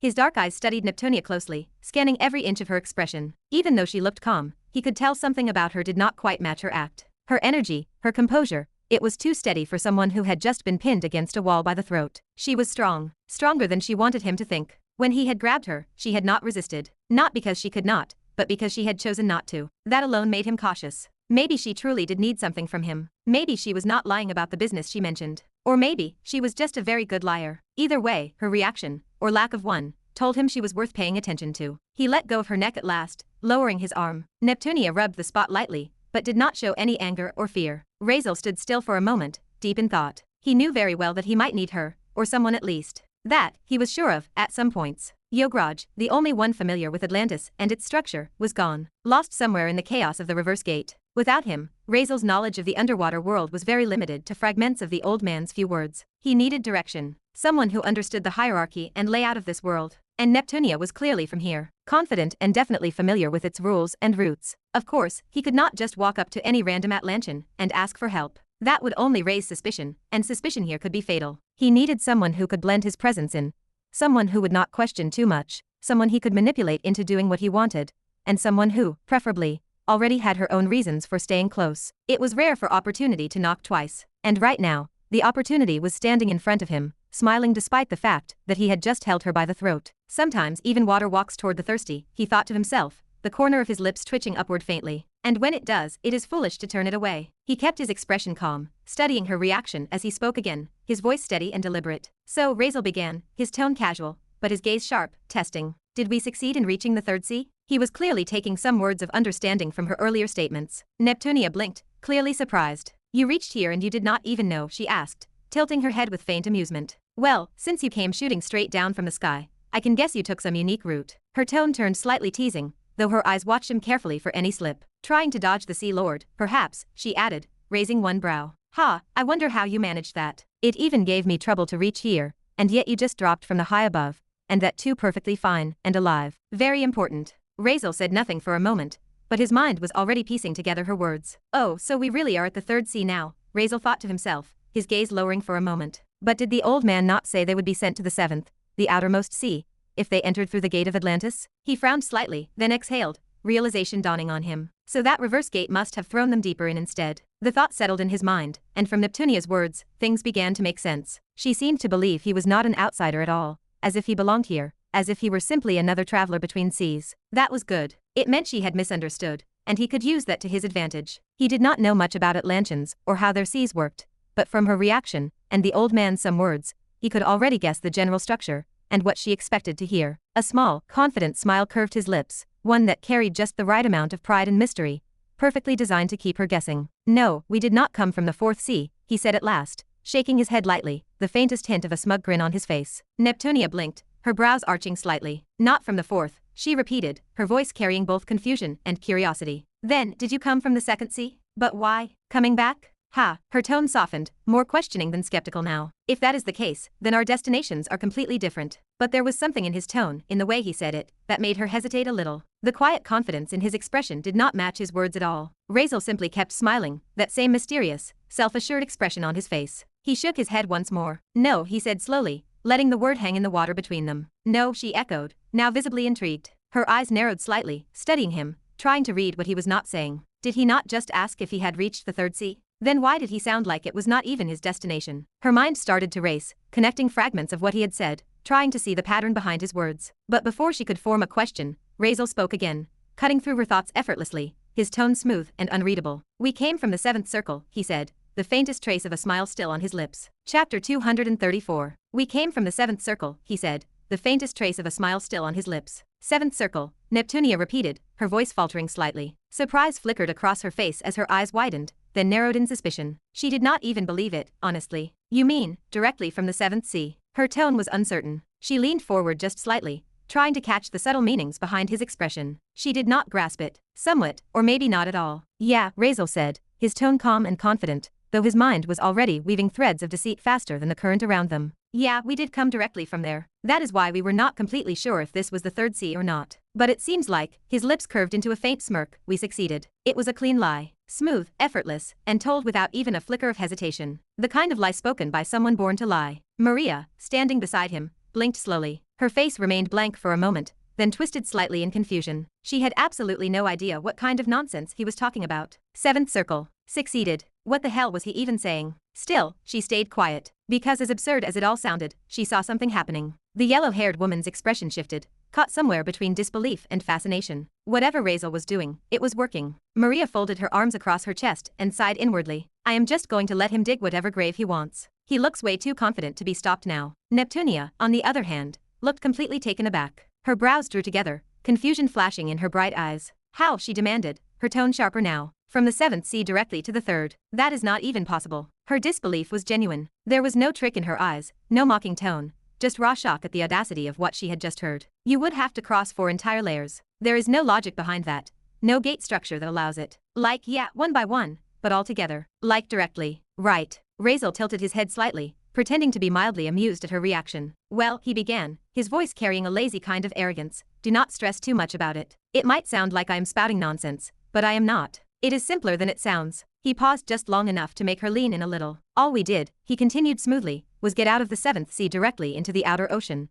then went straight to the gate of Atlantis, which connects to the outside. From there, we just waited for the right timing. The reverse gate forms eventually. We simply calculated when it would occur, and used it to drop inside another sea directly. No need to cross one by one. That would have been such a bother. He said it all with such calm conviction, as if he were teaching her something obvious, like it was a routine technique that anyone clever enough could pull off. Neptunia's golden eyes widened slightly as she blinked, her mind spinning through the information he had just thrown at her. Wait, she said slowly, you mean you knew about the Gate of Atlantis? You knew its direction, its pattern? That is impossible. How do you even know about that? And the reverse gate? How could you possibly predict that phenomenon? Her words came out in quick bursts, her disbelief clashing with growing intrigue. No, you said you are from the 7th sea, so how did you even manage to calculate the reverse gate? It is random, chaotic. It is not even a thing in the Royal Ocean, and yet you are saying you used it intentionally. Her eyes darted across his face, searching for some hint of deceit, but all she found was calm confidence. That unshakable composure, the faint curve of a man who did not need to prove himself. He stood with arms folded, his gaze steady and unreadable. To her surprise, the longer she stared, the more convincing he seemed. Worse, his explanation made a strange kind of sense. It was not impossible, not entirely in theory at least. Just extremely difficult. She swallowed softly, murmuring almost to herself, such genius. Why did I not think of that? Her voice was low, thoughtful, and far less defensive now. The suspicion had dulled, replaced by genuine curiosity. Razeal caught that shift instantly. He did not even have to say much. Just one push further. I have my ways, he said with a faint chuckle, his tone carrying both arrogance and amusement. I do not say it often, but people tend to call me a genius. So of course, what is difficult for others, he spread his hands lightly, comes easy for me. His fake confidence was almost dazzling. It was so well performed that it looped back into believability. Neptunia blinked again, still processing everything. Her posture relaxed slightly as she rubbed her chin, her gaze lingering on his face longer than before. In her mind, Razeal's image began to shift. From a person who fell through her city roof, to someone far more intriguing. Someone capable. Her expression softened into faint amusement, but her eyes remained sharp. You are not what I expected, she murmured. Maria, off to the side, watched all this with a mix of frustration and awe. What a bullshitter, she thought, pressing her hand against her forehead. I did not know he could lie this smoothly. Does he just make this up as he goes? Or does he have this much actual knowledge about Atlanteans? She looked at the yellow-haired woman, clearly impressed and completely buying into his story. Then back at Razeal, who now looked almost smug. Is this how he has been tricking everyone this whole time? She wondered, narrowing her eyes. Has he ever lied to her too? The thought lingered longer than she expected. Meanwhile, Razeal sighed lightly, as though genuinely disappointed by something. Still, he said, his tone casual but carrying a trace of dissatisfaction, it is a little disappointing. From my calculations, I expected we would land directly inside the Royal Sea, or at least somewhere within the 2nd sea. He shook his head, his dark eyes lowering slightly, his voice dropping into a faint mutter that sounded far too real. What a disappointment. Disappointment, my ass. Neptunia cursed inwardly, her bright golden eyes twitching slightly. If only I had thought of this, or had a way to cross the seas like that, how easy life would be. And this motherfucker, her lips curved into a thin, incredulous line, crossed 4 entire seas like it is nothing, and now he is looking disappointed. What a damn smartass. She forced a smile to keep her irritation hidden, but her expression betrayed the faint twitch at the corner of her mouth. He really has no idea how impressive that sounds to anyone else, she thought, rolling her eyes internally. Still, she did not say anything about it. Instead, Neptunia tilted her head slightly, her voice taking on a smoother, more composed tone. That is really brilliant, I must say, she said, almost sincerely this time. Even I have never thought of that. Then her gaze sharpened, her yellow eyes running from his feet to his face as if evaluating him. And from what you have said, it sounds like our destinations might just be the same. The Royal Ocean. Her lips curled into a faint smile, more teasing than friendly. So tell me, are you going there to watch the Royal Challenge? She leaned forward slightly, her tone turning almost playful. Or are you planning to participate in it? The way she said participate carried a faint mocking edge, as if she found the very idea amusing. Her tone was light, but her eyes, the sharp glint in them, showed that she was judging him. Razeal's dark eyes narrowed slightly. Royal Challenge, he repeated in his mind. He had no knowledge of it, but the way she spoke, the weight she gave to the words, made it clear this was something significant. Something that drew people across seas to the Royal Ocean, maybe. So that is why she is going there, he thought, quietly connecting the dots. This challenge must be an event big enough to draw every ambitious soul in Atlantis, even making other people attracted to it. His mind immediately began to absorb every piece of information, storing it like a puzzle he could assemble later. No, I am not, he said finally, his voice calm but confident. I have another destination. He let a small, dismissive smirk curve his lips. I am not interested in something that's small. My goals are far bigger than that. The arrogance in his tone was not subtle. It was deliberate. A mask of pride meant to provoke curiosity, and perhaps, challenge. Neptunia raised a brow at that, the teasing smile fading from her face. Oh, she said slowly, her tone rising with feigned amusement. Oh, far bigger you say. Her voice shifted slightly, carrying a note of disbelief that did not bother to hide itself. And what exactly would that be? The sharpness in her words was not just curiosity. It carried a hint of offense. Razeal caught it instantly. So this event really means something to her, he thought. Either it is sacred, or personal. Whatever it was, it clearly was not something to mock lightly. Still, he did not flinch. He met her eyes evenly, his voice level as he replied, Ocean Black. That is where I want to go. For a brief second, silence fell between them. Then Neptunia's expression changed completely. Ocean Black, she repeated, her tone both surprised and disbelieving. Her eyes widened slightly, her voice laced with confusion. But why would you, or anyone, want to go there? Her gaze swept over him once again, from head to toe, as though re-evaluating him entirely. Like seriously, why, she asked again, her tone bordering on incredulous. It was not just curiosity anymore. It was genuine concern mixed with judgment. But realizing how harsh she might have sounded, she quickly softened her tone, her posture straightening again. The faintly dismissive look faded from her face, as she shifted to a more measured, businesslike tone. Well, even if I do not understand why, she said carefully, I would not say our destinations are different. Maybe he is just crazy, she said in her head, of course. Razeal arched a brow slightly, silent but interested, his expression telling her to continue. Neptunia folded her arms loosely across her chest and sighed. Because, whether you know it or not, she said, if you are aiming for the Ocean Black, then your path and mine are almost the same. Oh, Razeal's voice carried curiosity this time, faint but noticeable. His dark eyes glinted as he watched her, the subtle shift in his expression urging her to go on. Well, she began, the Ocean Black is something deeply hidden. The royal family, I mean, only the king of the ocean himself knows where it is. No one else. She paused, her tone dropping lower, her words more deliberate now. And it is not just about secrecy. Even if someone did find its location,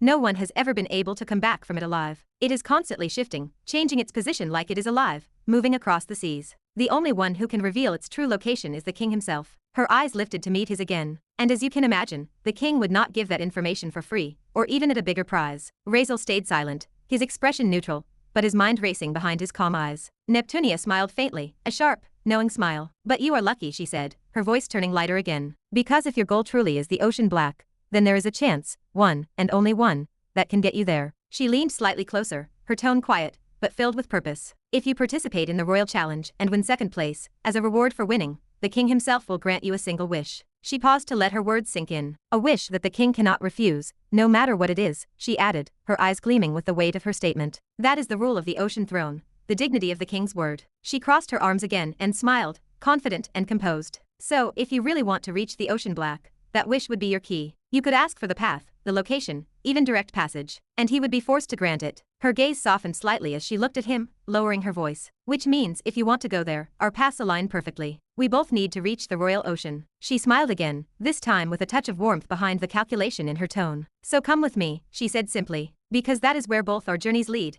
to the same destination. Razeal stood silent for a few seconds, the faint smile still on his lips. The shadows in his eyes shifted slightly, as if he were already calculating his next move. Razeal narrowed his eyes slightly at Neptunia's words, his gaze thoughtful and sharp. He was not the kind of man who believed things easily, not from strangers, and especially not from those who offered help so conveniently. Still, her explanation made a certain amount of sense. Could what she is saying be real? He wondered. The logic seemed sound enough, but it was too soon to trust it blindly. Yet, even with his doubts, one fact was clear. He needed to reach the Royal Ocean. That was his next step, no matter what. Whether Neptunia's words were true or not, he would figure it out eventually. He exhaled slowly, lowering his gaze for a moment in thought. That is fine, he said finally, his voice even and calm. It does seem that our destination is the same, the Royal Ocean. His dark eyes lifted again, his expression unreadable. As for the Royal Challenge or whatever that is, he continued, his tone casual, I will consider it later. If there is another path to what I need, I will find it myself. But for now, he leaned forward slightly, his tone growing heavier, I need to know one thing. His gaze locked on hers. What is it that you want from me? Or from us? You would not help for nothing.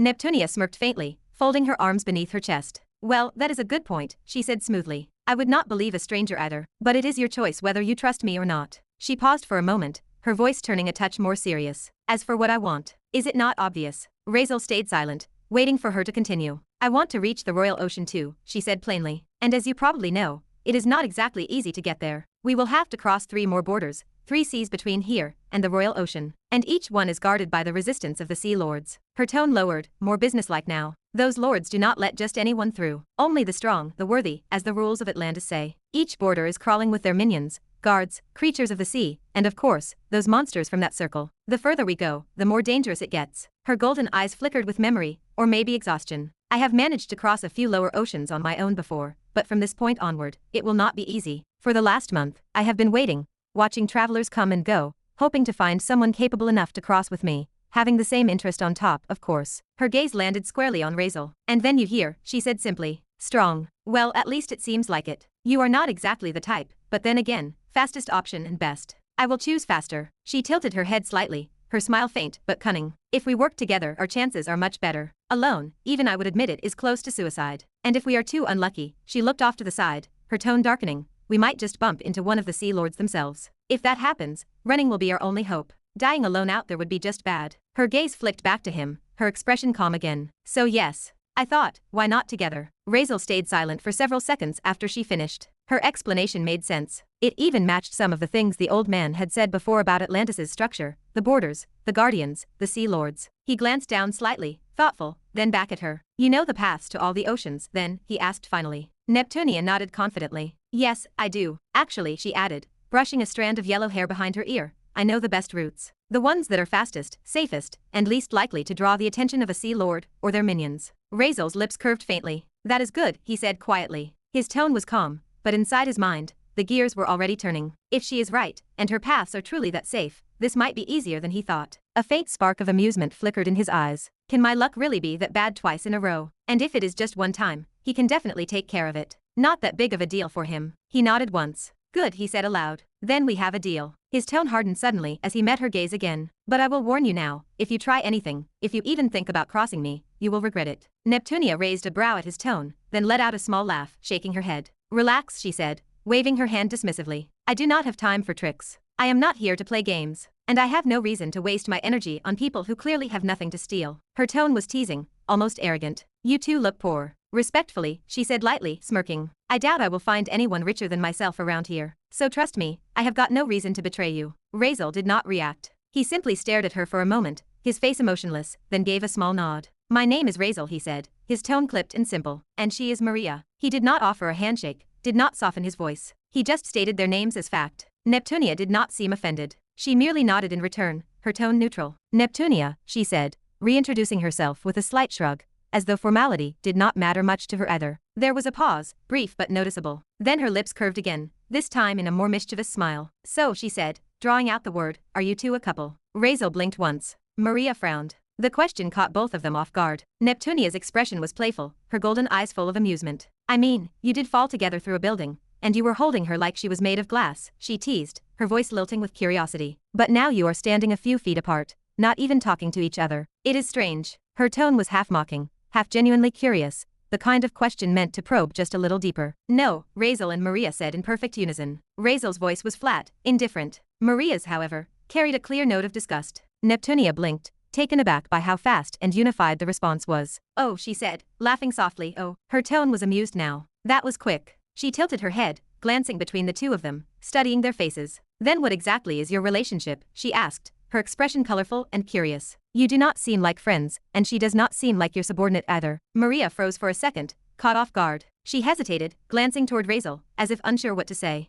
Razeal, however, did not hesitate for even a breath. A small, confident smile appeared on his lips. Well, she is my bitch. Chapter 235. Razeal, however, did not hesitate for even a breath. A faint, confident smile curved on his lips, the kind that revealed nothing yet implied everything. Well, he said calmly, his tone unreadable, she is my bitch. The way he said it almost made Maria blink in disbelief. She had been about to say something, ready to come up with something better, but his words struck her first. Her mouth opened, then closed again. For several long seconds, she simply stared at him, her expression frozen between confusion, outrage, and disbelief. Bitch, how dare he? Her noble pride twitched, but her sense of survival told her not to explode, not yet. Neptunia blinked too, caught off guard by the unexpected answer.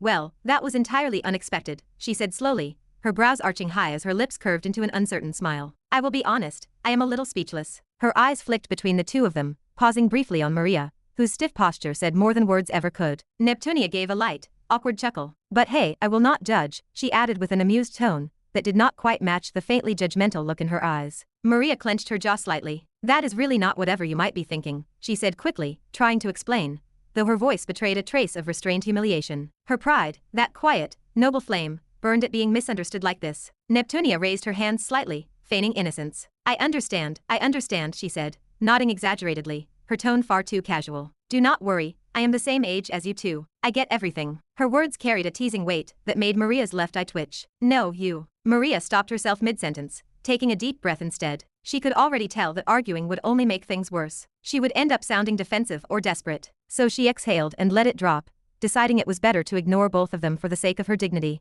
Razeal, on the other hand, did not seem affected in the slightest. He just shrugged casually, like the conversation had not even mattered. Changing the topic entirely, his expression returned to its calm neutrality. Also, he said, his voice level again, I had other people with me. They were shot out of the reverse gate along with us. Neptunia blinked at that, her teasing expression replaced by mild surprise. Other people, she asked, frowning slightly. How many? 3 more, Razeal replied, his tone clipped. We were together when it happened, but the force of the reverse gate separated us. We were scattered in random directions. Since we landed in the third sea. He paused, glancing at her. Do you think they might have ended up here too? Neptunia thought about it for a few moments, her expression serious now. I would not say that is likely, she admitted finally. The reverse gate is unpredictable, chaotic, really. As I said before, I never even thought about this way, or anything as far as I know. But as much as I know, the current is strong enough to throw people across multiple seas in a heartbeat if you were able to come here. That is the proof of it. She folded her arms, thinking aloud as she explained. There is a chance they could have been thrown anywhere, from the 7th sea to even the Royal Ocean itself. It depends on where the current chose to release them. Her tone turned more cautious as she looked at him again. But first tell me, are they strong like you? Razeal tilted his head slightly, considering the question. Neptunia continued, her voice quieter now. I am asking because you two survived something that should have killed anyone else. That impact alone could have crushed you flat. And if someone was unlucky enough to get caught by a monster or sea creature mid-descent. She trailed off, her gaze softening slightly. Well, let us just say the chances of survival are not great. She frowned again, rubbing her chin. Honestly, I would not believe either of you made it if I had not seen you standing here myself. Which I am not even sure of now. Razeal sighed softly, running a hand through his white hair. They will survive, he said, almost to himself. Though I am not completely sure about one. He tilted his head, thinking aloud. I would say 60, maybe 70% chance he made it. His tone was calm, unnervingly so, but there was a quiet weight behind it that showed he cared more than he let on. Neptunia watched him for a moment, noting that faint flicker in his eyes. So she asked, what are you planning to do? Her tone had changed, less teasing now, more serious. Are you going to wait for them to find you, or are you going back to search for them? The question hung in the air. Before he could answer, she continued, her voice firm and businesslike. Because if that is the case, I will be honest. I am not going back with you, nor will I be waiting. I do not have the time for that. She crossed her arms, her golden eyes steady on him. But if you decide to keep moving forward toward the Royal Ocean, then I will cooperate. If we happen to find them along the way, great. I will help. But I am not turning around. Her tone was practical, sharp, and straight to the point. Going back would be wasting time, and time is not something I have much of right now. Razeal's eyes narrowed faintly at her words, his expression calm but unreadable. He was not angry, more like calculating, weighing her sincerity. Neptunia did not flinch under his gaze. I am being honest with you, she said firmly. I do not do pointless detours. The deeper we go, the stronger the currents get, and the more dangerous the creatures that swim in them. Turning back would just double the risk. She tilted her head slightly, her tone softening just a little. You will have to decide now, she said. Are you going back for them, or moving forward? Maria's gaze also turned toward Razeal, her expression sharp and searching. This was his decision now, his choice. And it would tell her everything she needed to know about him. Would he go back for the others, the people who had followed him, who had trusted him enough to come to Atlantis by his side? Would he take responsibility for them, as a leader should? Or would he just leave them behind without a second thought, abandoning them the moment they became inconvenient? Maria's eyes were heavy with judgment, her jaw tight as she waited. Let us see what kind of man he really is. Razeal stayed silent for a few long seconds, the tension around him growing thicker by the breath. He could feel both women's eyes on him, one calm and assessing, the other silently judging. He ran a hand through his pure white hair, his expression unreadable. His gaze flicked once toward the faint, shimmering horizon of the underwater city, the unknown depths stretching endlessly beyond it. A quiet exhale left his lips. Let us go to the Royal Ocean, he said finally, his tone calm but cold. That would be best for us right now. There was no hesitation in his voice, no emotion, no explanation, just a statement, firm and absolute. For a moment, neither woman spoke. Okay then, Neptunia said after a pause, blinking in mild surprise. She had expected him to deliberate, to hesitate at least a little, maybe even argue for a reason to go back. But instead, his answer came instantly, cold and clean, as though he had already made peace with abandoning the others. Her brows twitched slightly as she studied him. So he really does not care, she thought. Cold type, dangerous and heartless. Still, she did not say anything aloud. If anything, his decision worked perfectly for her. The fewer attachments he had, the easier it would be to move forward without distractions. From the side, Maria's quiet voice broke the silence. I see, she said softly, her tone mixed, disappointment laced with resignation. She did not look at him directly. Instead, she stared ahead at the glowing coral walls, her hands tightening slightly at her sides. In her heart, she had already known what kind of person Razeal was, selfish and distant. But still, a small part of her had hoped that maybe, just maybe, he had changed. That he would at least show a hint of responsibility, that he would care. But no. She sighed quietly, shaking her head. I should have expected this. The disappointment in her was bitter. For days now, she had seen glimpses of something human in him,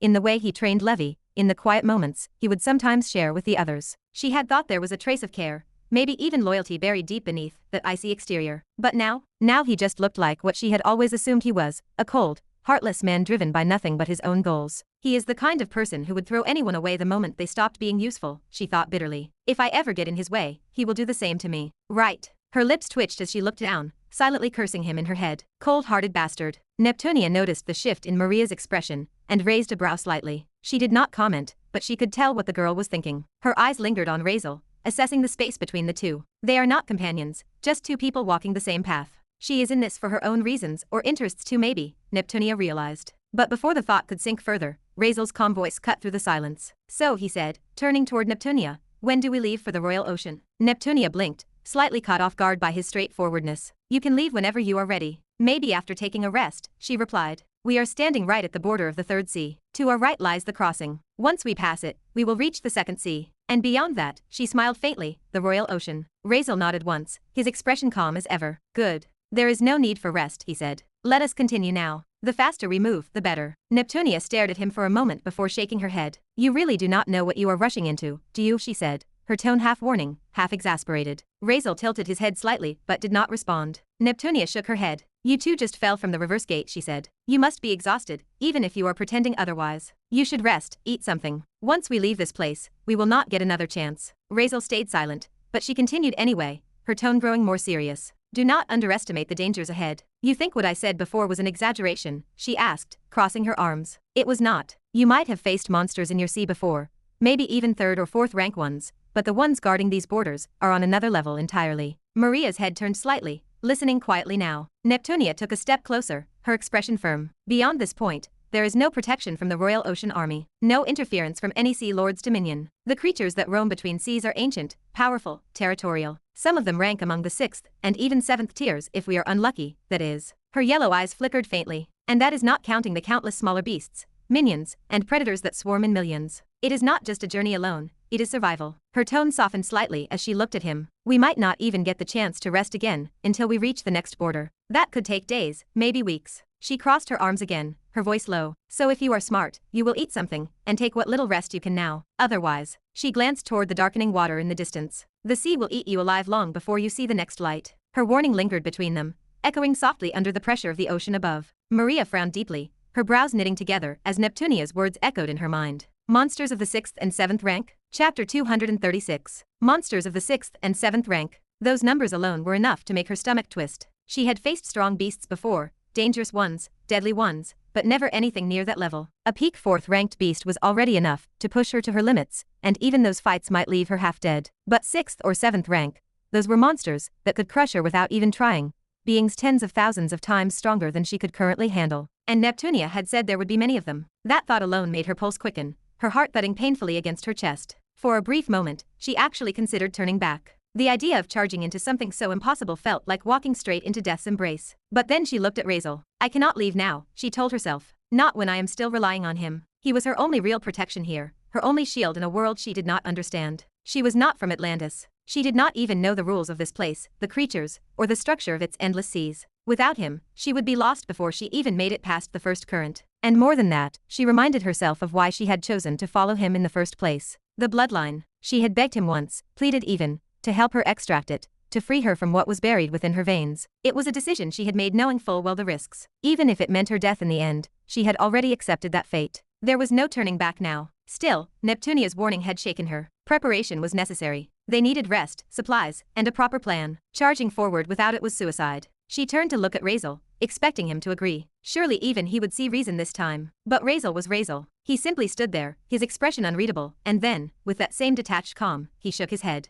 There is no need, he said flatly. Do not worry. He turned slightly, the dark glint in his eyes reflecting the faint blue light around them. The faster we move, the better. You can tell me the details along the way. I will form a plan while we are traveling. He paused, glancing briefly at the two women. And do not worry about protection. I will not let either of you get harmed while you are with me. His tone was calm, confident, almost reassuring, but there was an edge of cold practicality in his words. I need you both for now, he finished quietly. So do not be afraid. Let us go. Maria's eyes widened slightly, disbelief flashing across her face. No, she said sharply, stepping forward before she could stop herself. You should be a little more considerate about this. It is too dangerous to just rush in like that. Razeal did not react, did not even turn toward her. Maria clenched her fists. We lose nothing by slowing down a little. Why take unnecessary risks? She pressed, frustration leaking into her tone. Her voice trembled slightly, not from fear of him, but from the sheer tension in her chest. You are being reckless again, she said quietly, her voice hardening. You have already proven you do not care what happens to others. Do not make me pay for it too. The words slipped out before she could stop them, her tone sharper than she intended. Neptunia's eyes flicked between the two, her brow creasing. The tension between them was thick, like an invisible storm building under the calm surface of the sea. Then Razeal finally moved. He turned his head toward Maria, his gaze sharp and cold enough to still her instantly. His voice was low but carried weight, calm, commanding, final. I said we are leaving now, he said. If you do not want to come, then stay. Maria froze. His tone was not loud or cruel, but it hit harder than any shout could have. His eyes were dark, his expression as emotionless as stone, as if he truly did not care whether she followed or not. Her throat tightened. For a moment, she wanted to scream at him, to yell, to hit him, to make him feel something. But instead, she bit her lip so hard she almost drew blood. Fine, she said finally, the word heavy with restrained anger. Fine. Her voice cracked slightly, but she turned her head away quickly, hiding the frustration in her eyes. She did not have a choice anyway, she thought bitterly. Not yet. Neptunia exhaled slowly, watching the scene with a faint frown. For a brief moment, she seriously considered backing out of this entire arrangement. The atmosphere between these two was toxic, sharp and unpredictable. This did not feel like a team. It felt like walking on a knife's edge, one wrong step away from being cut apart. This is dangerous, she thought. Not just because of the monsters ahead, but because of him. She studied Razeal for a moment longer, the calm arrogance in his face, the unshakable certainty in his tone. Then she looked at Maria, silent and tense beside him. They do not trust each other, not even a little, she realized. But even with all her concerns, Neptunia could not afford to back out. Not now. Time was slipping away, and she had been waiting too long already. If she did not move soon, others would reach the royal ocean ahead of her, and she could not allow that. Going alone would be suicide, but going with them at least gave her a chance. If things go bad, she thought quietly, I can always cut them loose and go alone. Finally, she sighed and shook her head. All right, she said after a pause, her voice calm again. Let us go then. Her tone was not enthusiastic, but it was decisive. Follow me, she said, glancing once at Razeal before turning away. I will lead the way. Without another word, she began to move, her body gliding effortlessly through the shimmering water, her yellow hair flowing like liquid sunlight behind her as she drifted forward. Can you swim? Razeal turned his head slightly toward Maria, as he asked the question, his tone casual, but his gaze direct. Maria stopped mid-motion, her sharp eyes narrowing in disbelief. I am from the Grave family, she snapped, her voice dripping with disdain. This is my favorable domain. Her words carried the weight of pride and irritation, as if the very act of him asking such a question was an insult in itself. Without waiting for a response, she turned away, her long hair flowing behind her like strands of deep water silk, and drifted forward effortlessly through the water. Razeal watched as she glided toward Neptunia, her movements smooth and controlled, almost like she was part of the sea itself. Neptunia swam beside her, graceful and natural, each movement fluid, the water responding to her body, as though it were obeying her will. He exhaled softly, glancing down at himself. How am I supposed to do that? He was not embarrassed, not really, but it was inconvenient. He had never learned to swim. There was simply no reason to, not in the world he had lived in before. And now, here he was, walking along the sea floor while the two women drifted ahead like spirits of the ocean. He frowned slightly, a rare hint of frustration in his otherwise calm expression. This is ridiculous. He missed his shadow manipulation more than ever. The control, the freedom it gave him. He could have used his own shadows to move effortlessly through the water, to leap, to flow with the currents. But now, with his dark mana completely drained, he was stuck using his body alone. Still, he was not the type to be limited for long. Bending his legs slightly, he pushed off the ocean floor with sheer force, propelling himself forward.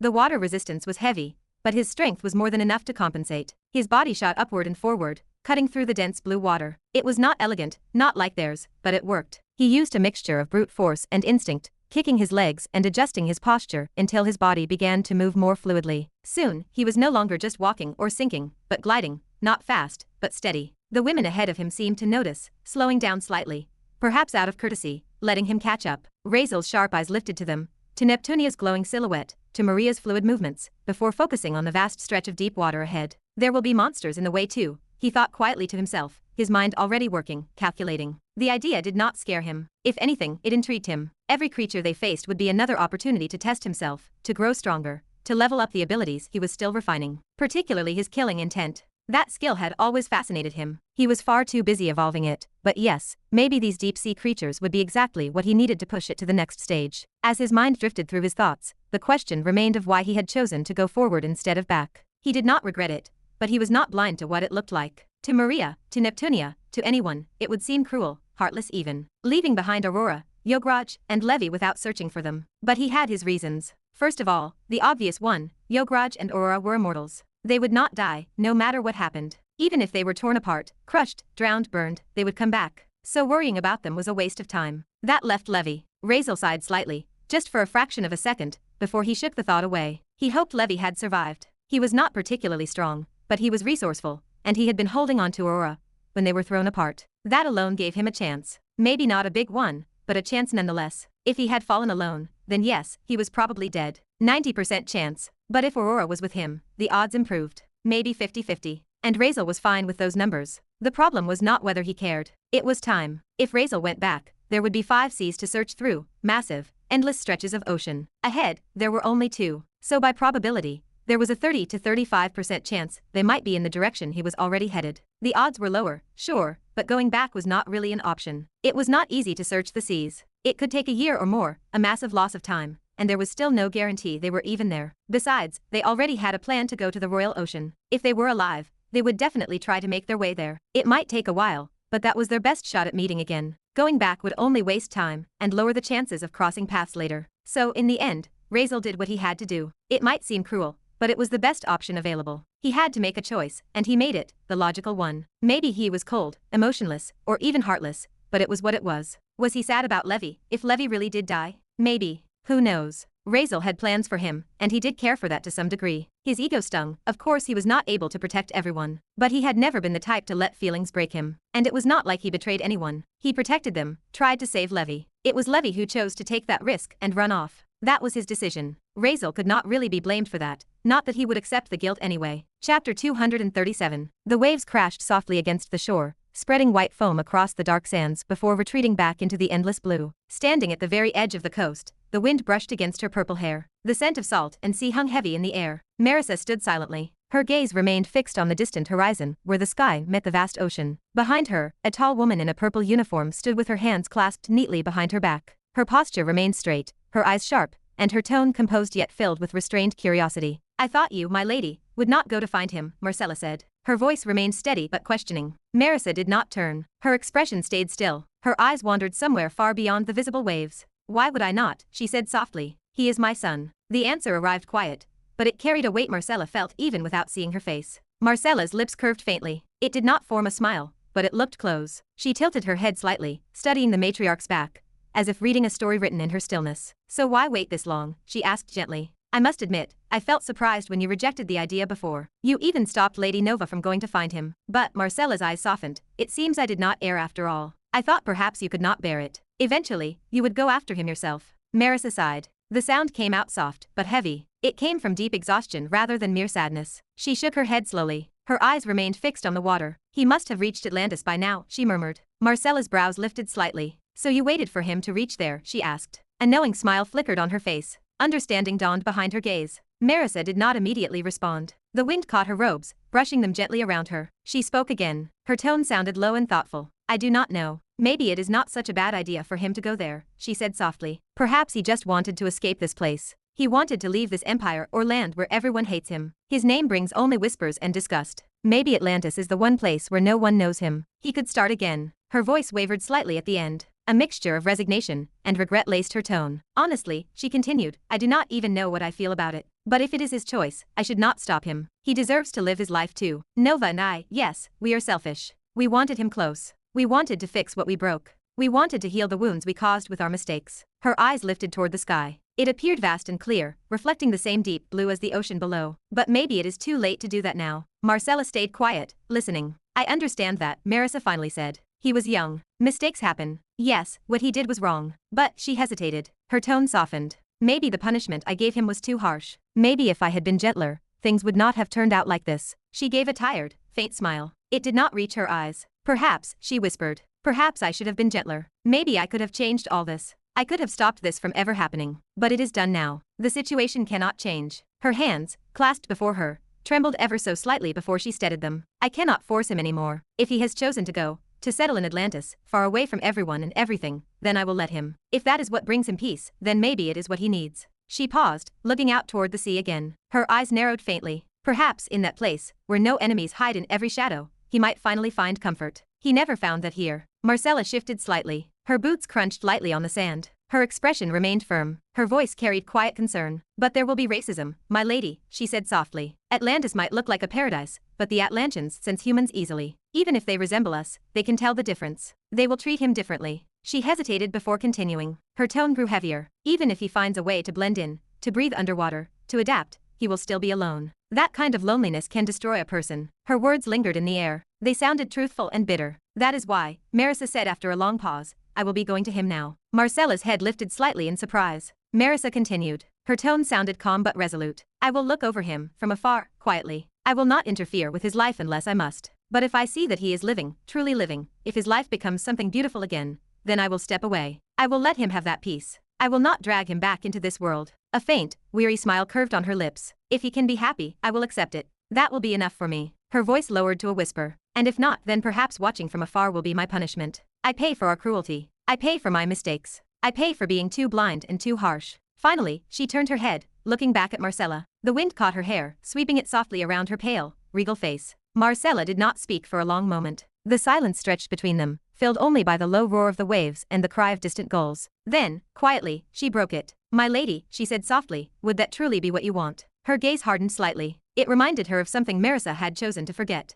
And, would that not be risky? Marissa's expression did not change. Her eyes flickered faintly. Marcella continued. Her voice sounded quieter now. He wrote in his letter that, if he ever saw anyone from our family again, anyone especially you or Nova. She paused. Her tone dropped to a whisper. He said we would be enemies. He said that if you tried to go after him, he would kill you. No matter what. Her voice trembled slightly at the last words. And that only one of us would walk away alive. He or us. At this, Marissa's hands clenched tightly at her sides. Her knuckles turned pale against her fair skin. The faint tremor betrayed the frustration beneath her composed appearance. That is the problem, she muttered under her breath. Her tone hung heavy with emotion. I do not want him to see me, or Nova, or even you as enemies. She exhaled sharply, dragging a hand through her long, dark purple hair in agitation. The loose strands shimmered faintly in the sunlight as her fingers raked through them. He already hates us enough. Now he makes threats. He says he will kill his own family if we approach him. She paused. She pressed her palm against her forehead as if trying to massage away an ache that was not just physical. I do not really know how to handle that. Her voice wavered for a moment.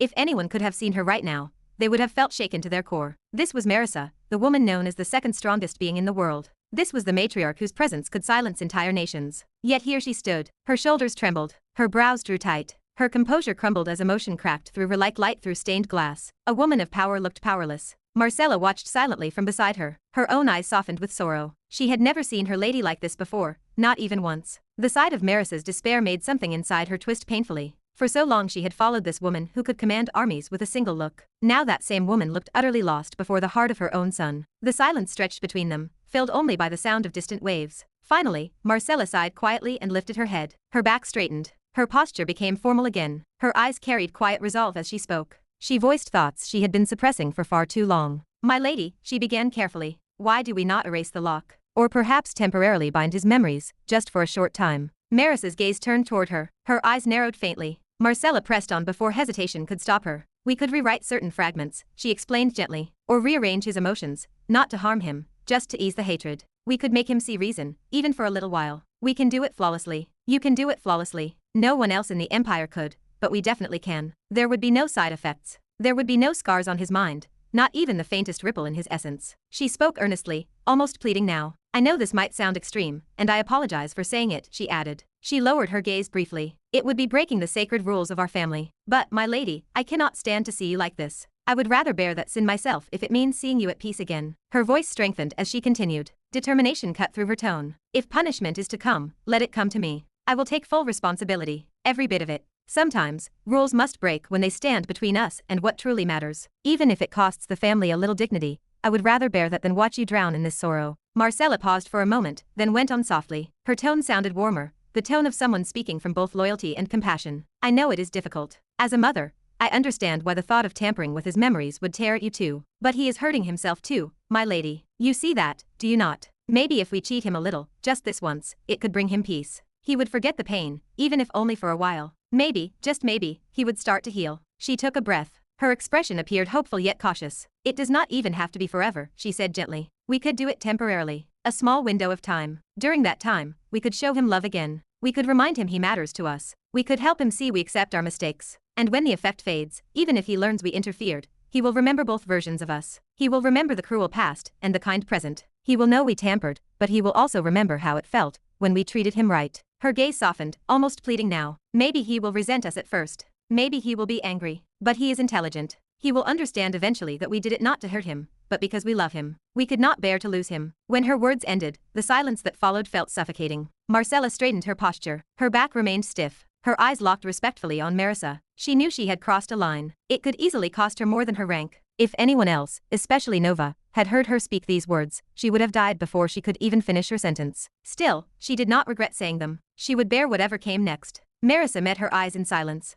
For several long seconds, neither spoke. Then, finally, Marissa exhaled softly. Her gaze appeared heavy yet calm. "No," she said simply. Marcella blinked, startled by the quiet finality in her tone. Marissa continued slowly. Her voice sounded steady, but touched with sadness. "We will not do that." Her eyes lowered. Her lashes shadowed the faint pain hidden behind them. "The feelings he carries, all that hatred, all that pain, I deserve it. Every single bit of it." Marcella's lips parted as if to argue, but the gentle weight of her lady's tone silenced her. "Even though what you suggest would work," Marissa said softly, "I will not do it. I do not want to. If my love as a mother is not strong enough to reach him through his hatred, then I do not deserve to be forgiven. If my actions made him hate me, then it should be my actions, not magic, not manipulation, that make him love me again." She lifted her gaze once more. For a moment, the regal strength of the matriarch returned. It did not show in power, but in resolve. "I do not want to cheat that," she said. She shook her head faintly. "I know there are countless ways I could make him forgive me. I could force his heart open. I could make him love me again. But that would not be real. That would be cruelty disguised as kindness." Her expression softened. A small, sorrowful smile formed on her lips. It looked tired and fragile, but full of dignity. "He deserves a mother who can face him honestly," she whispered,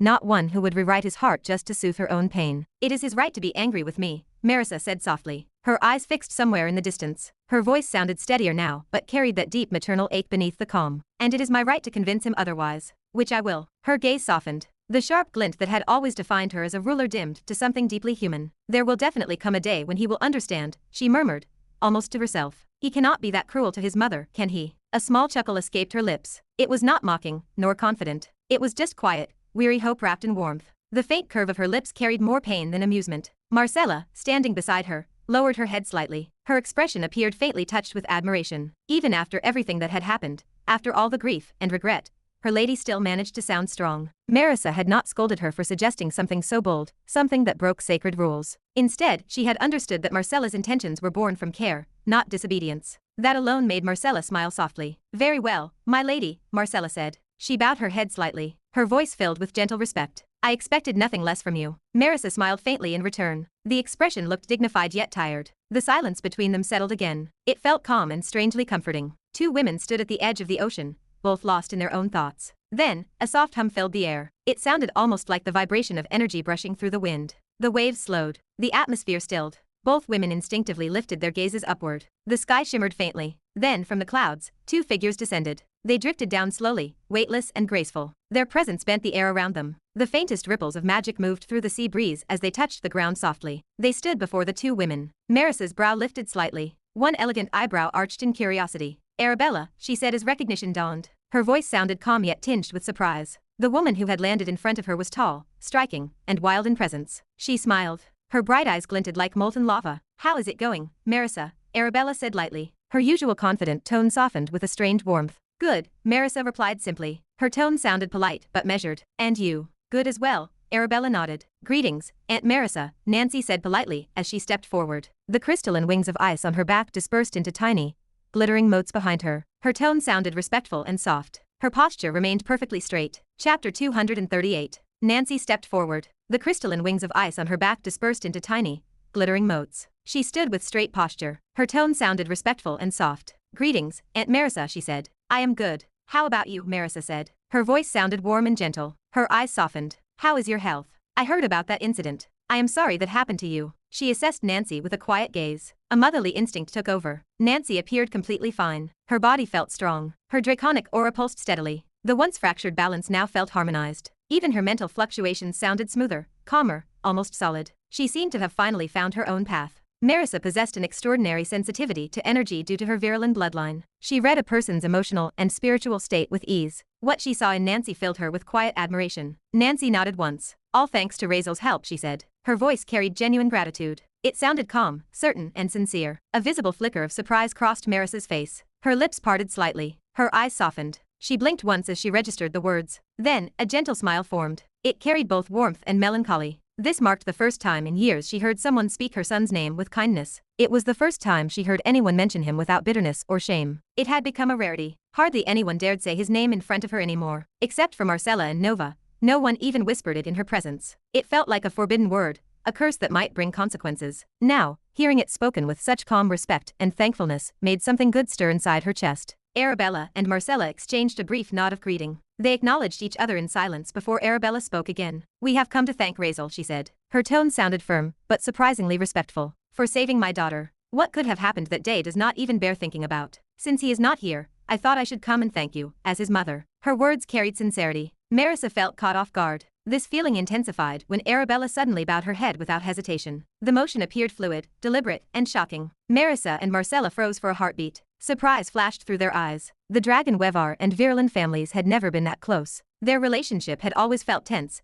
distant, prideful, and edged with rivalry. Arabella possessed a wild, fierce personality. Something like this, her bowing in front of anyone, much less Marissa, was unthinkable. Marcella's eyes opened slightly. Her lips parted. Nancy stood beside her mother. She turned her head to the side. Her eyes widened. Her breath caught in her throat. She watched the woman she knew best, her fiery, stubborn, proud mother, bow in front of someone else. The sight left her completely stunned. She had never seen her mother do something like this. Arabella would rather break mountains than lower her head to anyone. Yet she lowered her head before Marissa. Nancy's fingers curled by her side. The shock melted into a quiet, heavy realization that settled deep inside her chest. She realized her mother must care for her far more than she ever thought. Arabella did not give away her pride easily. Bowing meant she swallowed her own ego. That was nearly impossible for her nature. Nancy said nothing. She could not. Her lips trembled. She turned her head away. She could not keep watching. It felt too strange and too emotional to see her mother like this. She did not want to witness it. Deep down, the image etched itself into her heart. Even if she looked away, she knew she would never forget this moment.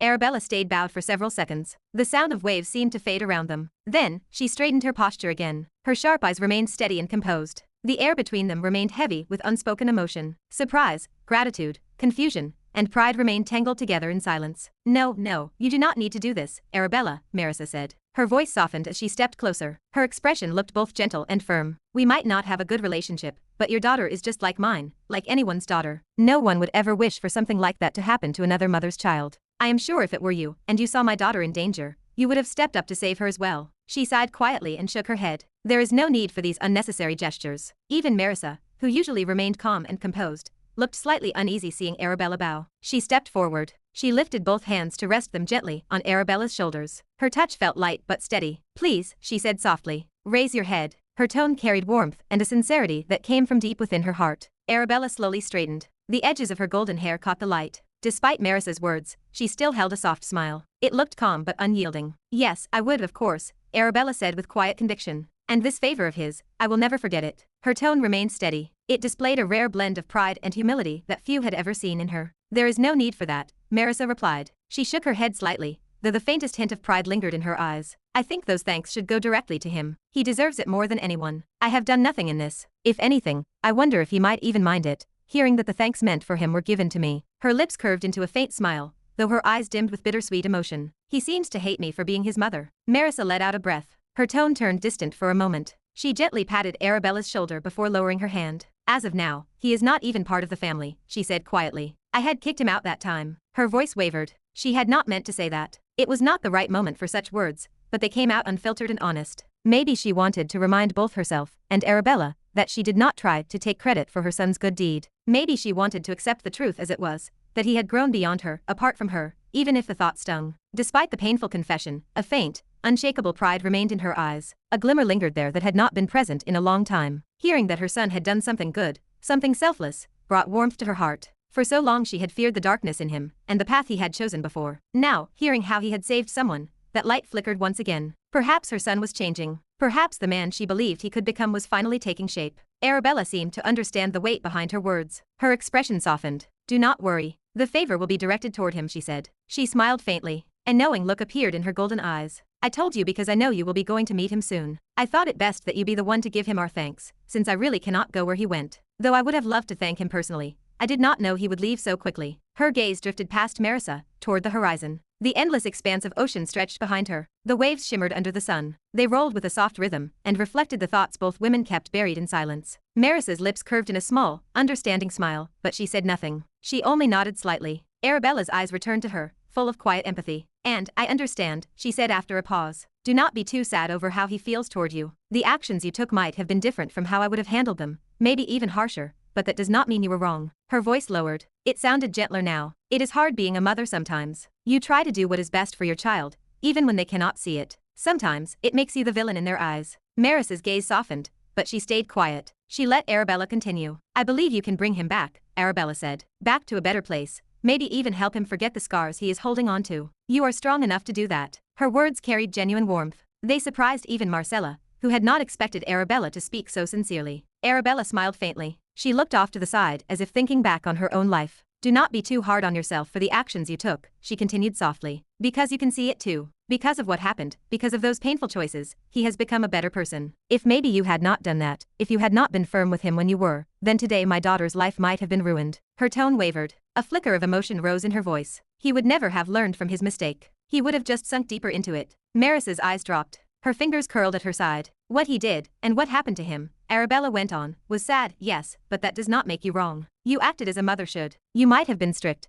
but you were never cruel. And I truly hope, he will come to understand that one day." The sound of waves filled the silence again. Marcella watched both women. Her heart felt heavier, but touched. "Sometimes," Arabella said quietly, "accepting the harsh actions of someone who loves you is harder than facing the hatred of someone who does not. He is still young, maybe too young to see it now. But he will someday." Her eyes met Marissa's. They appeared firm and sincere. "Do not lose hope, Marissa. And as for you saying you kicked him out of the family," she smiled knowingly, "we both know how true that really is." Marissa blinked. A small, tired smile tugged at the corner of her lips. Arabella chuckled faintly. "Once a Virelan, always a Virelan. I do not believe you ever truly wanted to push him away. You said those words only to teach him something, and it seems it worked, even if at one point it went very wrong. Still, he is turning into a good person, someone you can be proud of as a mother." Marissa finally looked at her. She really looked. For a moment, both women shared the same soft, silent understanding that only mothers could possess. Marissa smiled faintly at Arabella's words, though the expression on her face appeared complicated. She felt every word echo inside her, because it mirrored what her mind had whispered all along. That small smile carried 1,000 emotions. One side of her heart told her that perhaps her choice back then had been the right one. The other side, the heavier one, knew that her son's life had been shattered because of it. How could she be happy? She exhaled softly. The weight of the past pressed against her chest. Her gaze drifted toward the endless horizon. The wind carried the faint salt of the sea across her face. "I wish," she said quietly. She shook her head. I wish I could have found a better solution. I wanted to make him good. I really did. But yes, there would definitely have been a better way. I should have understood back then what he was going to go through too. Her voice trembled. It will always be my biggest regret. Honestly, she continued. Her eyes lowered. I can never even understand now how stupid that decision was. Marissa rarely allowed herself to speak so openly about this. Her tone carried a raw vulnerability that even Marcella had not heard before. As the two women continued speaking, Nancy quietly listened from the side. Her brows furrowed more with every word. Her fingers curled. Her expression darkened. She bit the inside of her cheek. Something in her could not bear to listen any longer. They talked about him, about Razeal, as if what had happened had somehow fixed him or made him better. They spoke as if the punishment had been a lesson. Nancy knew the truth. She knew what really happened. Her frown deepened. She looked up. Her blue eyes burned with restrained anger. She stared at Marissa's calm, composed face for a moment. Unable to stop herself, she spoke. I would not say that, Nancy said firmly. Her voice cut through the quiet like a blade through still water. All three adults turned toward her. Marcella blinked in surprise. Arabella's eyes twitched. Nancy stood her ground. Her shoulders stayed straight. Her expression remained unshaken. I do not think he was ever a bad person, she continued. Her voice sounded unwavering. So saying that he learned from his mistake, that is a wrong statement to give. Chapter 239. Nancy stood her ground, shoulders straight, expression unshaken. I do not think he was ever a bad person, she continued, voice unwavering. So saying that he learned from his mistake, that is a wrong statement to give. Nancy. Arabella turned toward her daughter quickly. Her tone sounded sharp, a warning edge in her voice, as she tried to stop her before she said too much. She did not want her child to sound disrespectful, especially not toward Marissa of all people. But before she could say anything else, Marissa raised a hand slightly, stopping her. No, let her be, Marissa said gently. Her tone sounded calm and oddly understanding. For her, after all, he is a good person. I am happy she is standing up for him. She placed a light hand on Arabella's shoulder, smiling faintly. Her eyes, however, betrayed a flicker of emotion, pain mixed with pride.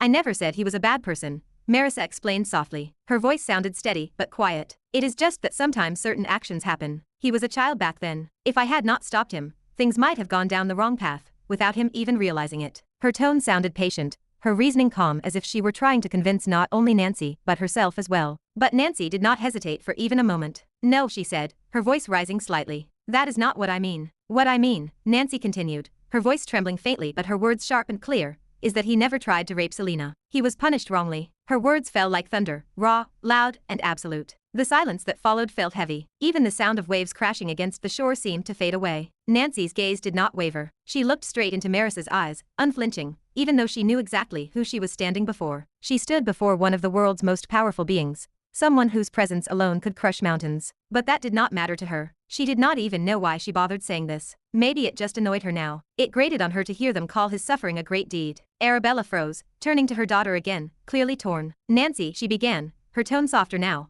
uncertain whether to stop her or let her continue. But then she caught the look on her daughter's face, that fierce, trembling conviction, and she sighed silently, lowering her gaze. She decided not to interfere, knowing that Marissa would not mind it since she was not someone who would lash out at a child for speaking, at least not when Nancy was just trying to talk well about her son. So she let her be. Still, she kept her eyes carefully on Marissa, ready to step forward if anything changed. Marcella, standing slightly behind them, stayed silent. Her gaze moved between them, her face composed but her mind alert. After a long, heavy pause, Marissa finally exhaled softly. Her expression remained calm, though her eyes darkened slightly with an emotion too complex to name. I appreciate your passion, Marissa said slowly. Her tone sounded even and deliberate. But believe me, at that time I was more desperate than anyone to prove that he did not do it. Her voice grew softer, quieter. I tried everything, she continued. Every possible way to find a reason, to prove his innocence. But everything I found, all the evidence, every testimony, every witness, it all proved him guilty. Her gaze lowered for a moment. Why, she asked quietly, would I, as his mother, ever want to punish him for something he did not do? Why would I ever do that wrongly? Her tone lacked anger. She just asked calmly. But before she could finish what she wanted to say next, Nancy, face still full of determination,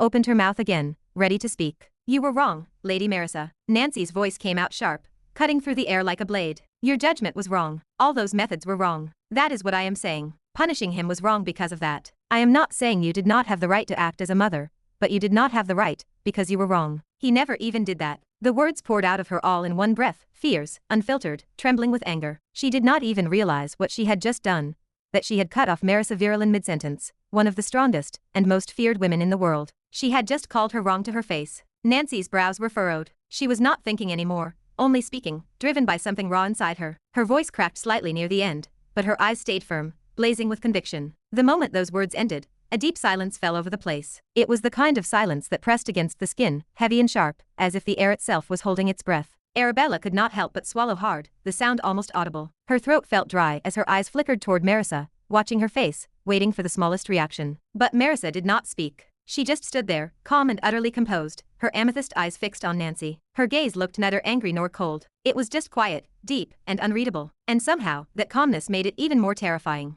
"And you know why he is not forgiving you?" she continued, her tone shaking but determined. "As you all say, that is what Lady Nova was saying most of the time, right? That he is not coming back home because he is still angry. Well, this is why. Because you people, none of you are even apologizing in the first place. You are not admitting that it was you who failed to find the truth. You punished him without knowing, without seeing what really happened. You keep saying, accept that you did wrong, it is all right, forgive us for what we did, as if saying you guys were cruel and all that, but that is not what he needs. That is not what he deserves. The reason he does not want to talk to you, the reason he will not come back, is because none of you are even trying to understand him. You are not trusting him. You are not even apologizing for the actual right thing. You both are not even apologizing. I am rather surprised at how kind, or maybe what a pushover he is for not taking revenge on you all for what you did to him. Nancy." Arabella's voice snapped like a whip as she turned sharply toward her daughter, her face full of sternness. "That is enough now." Nancy blinked, realizing what she had just said, but the anger was still simmering in her eyes, too strong to cool. The tension was so thick that even Marcella, standing silently at the side,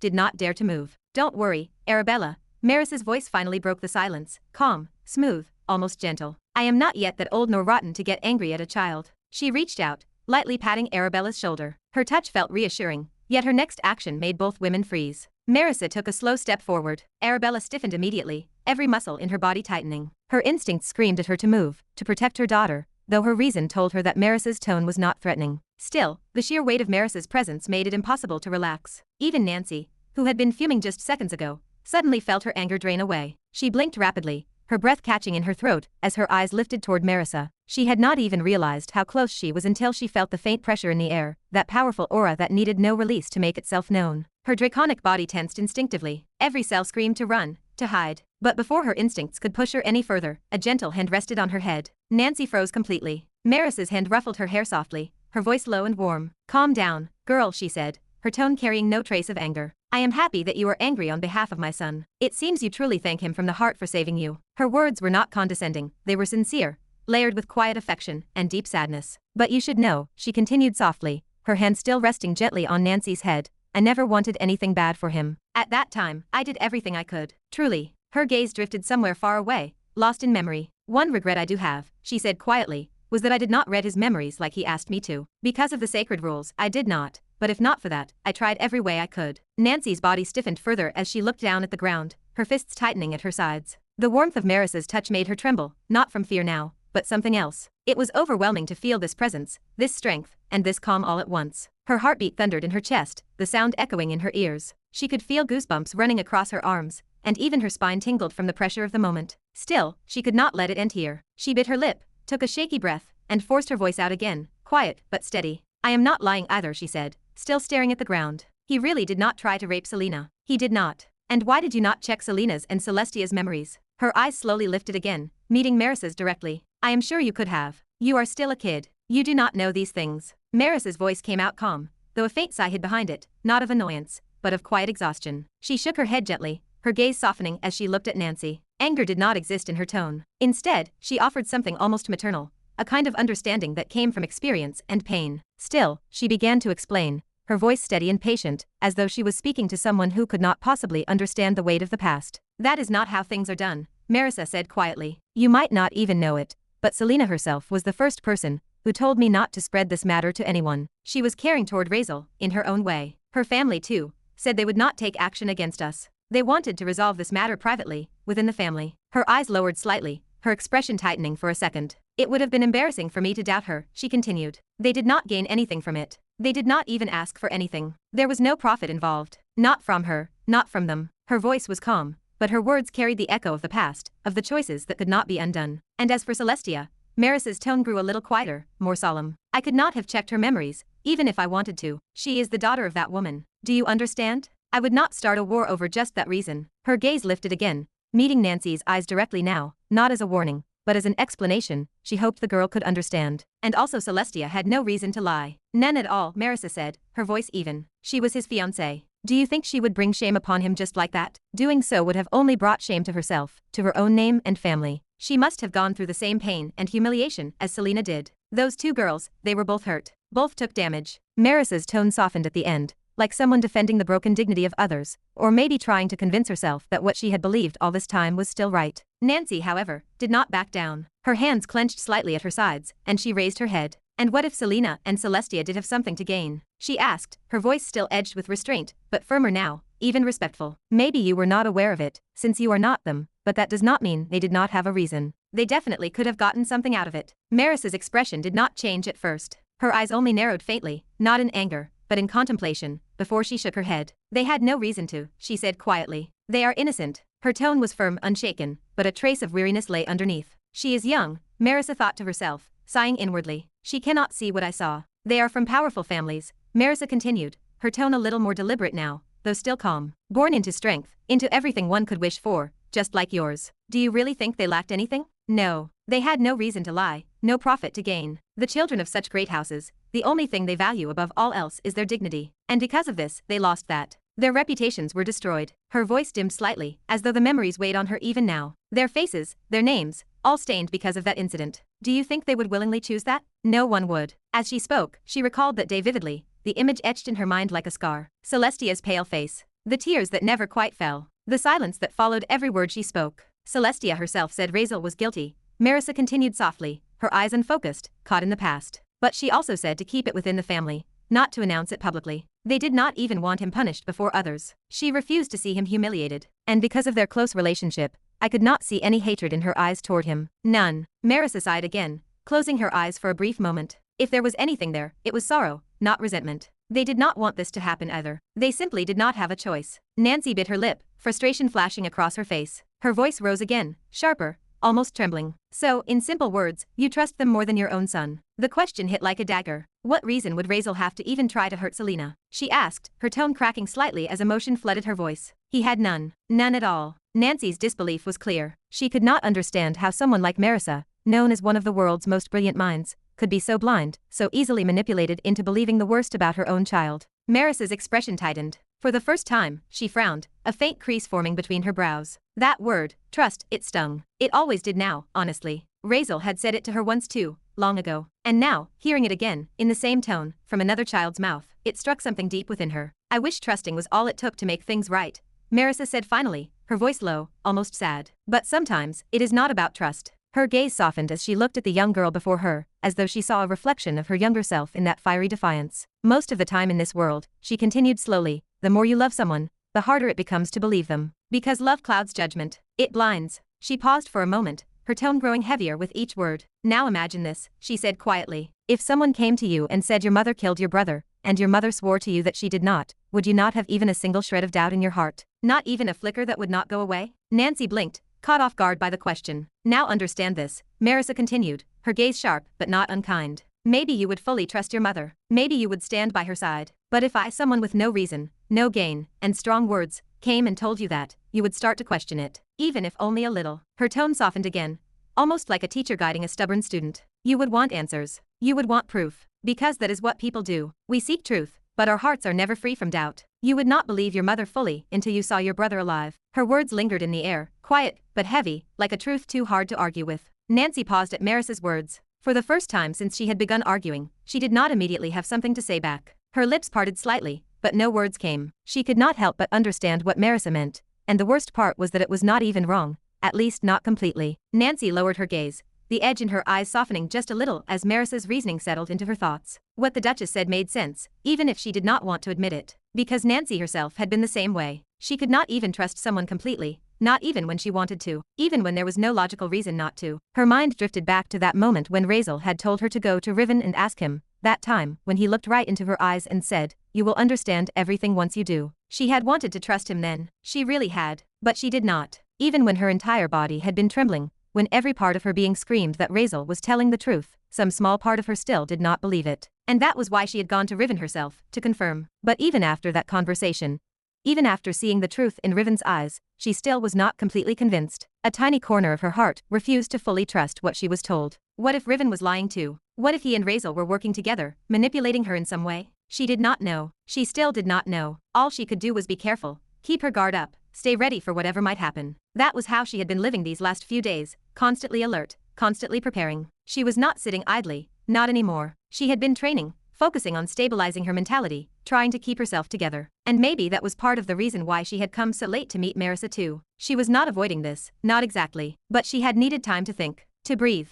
to come to terms with what had happened for her. Because regardless of everything else, Razeal had saved her. That fact alone remained clear in her mind, unshakable. She was still caught in these thoughts when Marissa's calm voice broke the silence. "Do you have any proof?" the Duchess asked softly, her expression steady. "Anything that can prove they lied?" That Razeal really did not do it. Her tone was not mocking or harsh, it was quiet, almost hopeful. But there was a trace of finality in it too, as if she already knew the answer. Marissa did not expect the girl to have proof, not really. She had only asked because she wanted Nancy to understand something, that conviction alone, without evidence, could never overturn what had already been done. Still, a small part of her, deep inside, wanted to be proven wrong, wanted to hear something that could undo years of guilt. Proof. Chapter 240. Proof. Nancy frowned at the word. It echoed strangely in her head, heavy, repeating, "Proof." Her mind raced at this word. Then, like a spark lighting in darkness, Razeal's words appeared in her memory. "Go to Riven. He will tell you." The memory was so clear it almost sounded like he was speaking inside her head again. Without realizing it, her lips parted. "Go to Riven," she said softly. Her voice sounded low at first but grew steadier as she continued. "He would tell you. He was the one who told me to." But the words never reached anyone. Not a single sound left her mouth. Her lips moved, her throat strained, but no sound came. It was as if the world itself had muted her voice. Nancy blinked rapidly, startled. She tried again, forcing the words out harder this time. But again, silence. Nothing. Not even a whisper. Marissa stood in front of her, calm as ever, watching her quietly. To her, to everyone, it only looked like Nancy had opened her mouth, and then gone speechless, unable to respond. The Duchess sighed softly. "Do not worry, girl," she said. Her tone sounded surprisingly gentle. "I do not want him to hate me either. I will just look for what is best for him. I am his mother, after all." She reached out and ruffled Nancy's hair once more before turning away. The touch felt warm and soft, but it made Nancy tremble. Marissa walked back toward Marcella, the long waves of her dark hair flowing behind her like a shadow. Nancy stood there, frozen, her hands trembling slightly at her sides. "What happened to me?" she thought. Her mind raced. "Why can I not speak? Why can I not say anything?" Her breathing grew shallow as confusion and panic twisted in her chest. Then, a voice suddenly rang inside her head. A deep, calm voice echoed directly in her mind. "Do not try to interfere too much, girl." Nancy's eyes widened instantly. Her pulse jumped, and she almost turned her head to look around, but she stopped herself just in time. "Razeal's fate is far too heavy for any of your actions to even ripple it. If I had not stopped you just now, you might have been destroyed completely." Her heart skipped. The voice sounded smooth and measured, but there was something about it that made her skin crawl. "Do not take this as me trying to hide the truth," the voice continued. "I did what was best for you. Small things are fine, but do not try to become an outright enemy of fate. I only saved your life just now. You should be grateful. I am not a bad person, you know. I just look for what is best for the world." Nancy froze. That voice. She recognized it instantly. "Riven," she whispered silently. Her lips moved but still made no sound. Her mind reeled as his words sank in. He had silenced her, stopped her voice entirely. She blinked hard, steadying her breath, forcing herself to stay calm. Her eyes flicked toward her mother, toward Marissa, toward Marcella, but none of them seemed to notice anything. Not even a hint. That realization made her narrow her eyes further. "This bastard," she cursed in her head, but she said nothing aloud, understanding that this might actually be dangerous. Looking up, she noticed that even her mother and Duchess Marissa had not reacted. They had not heard the voice in her head.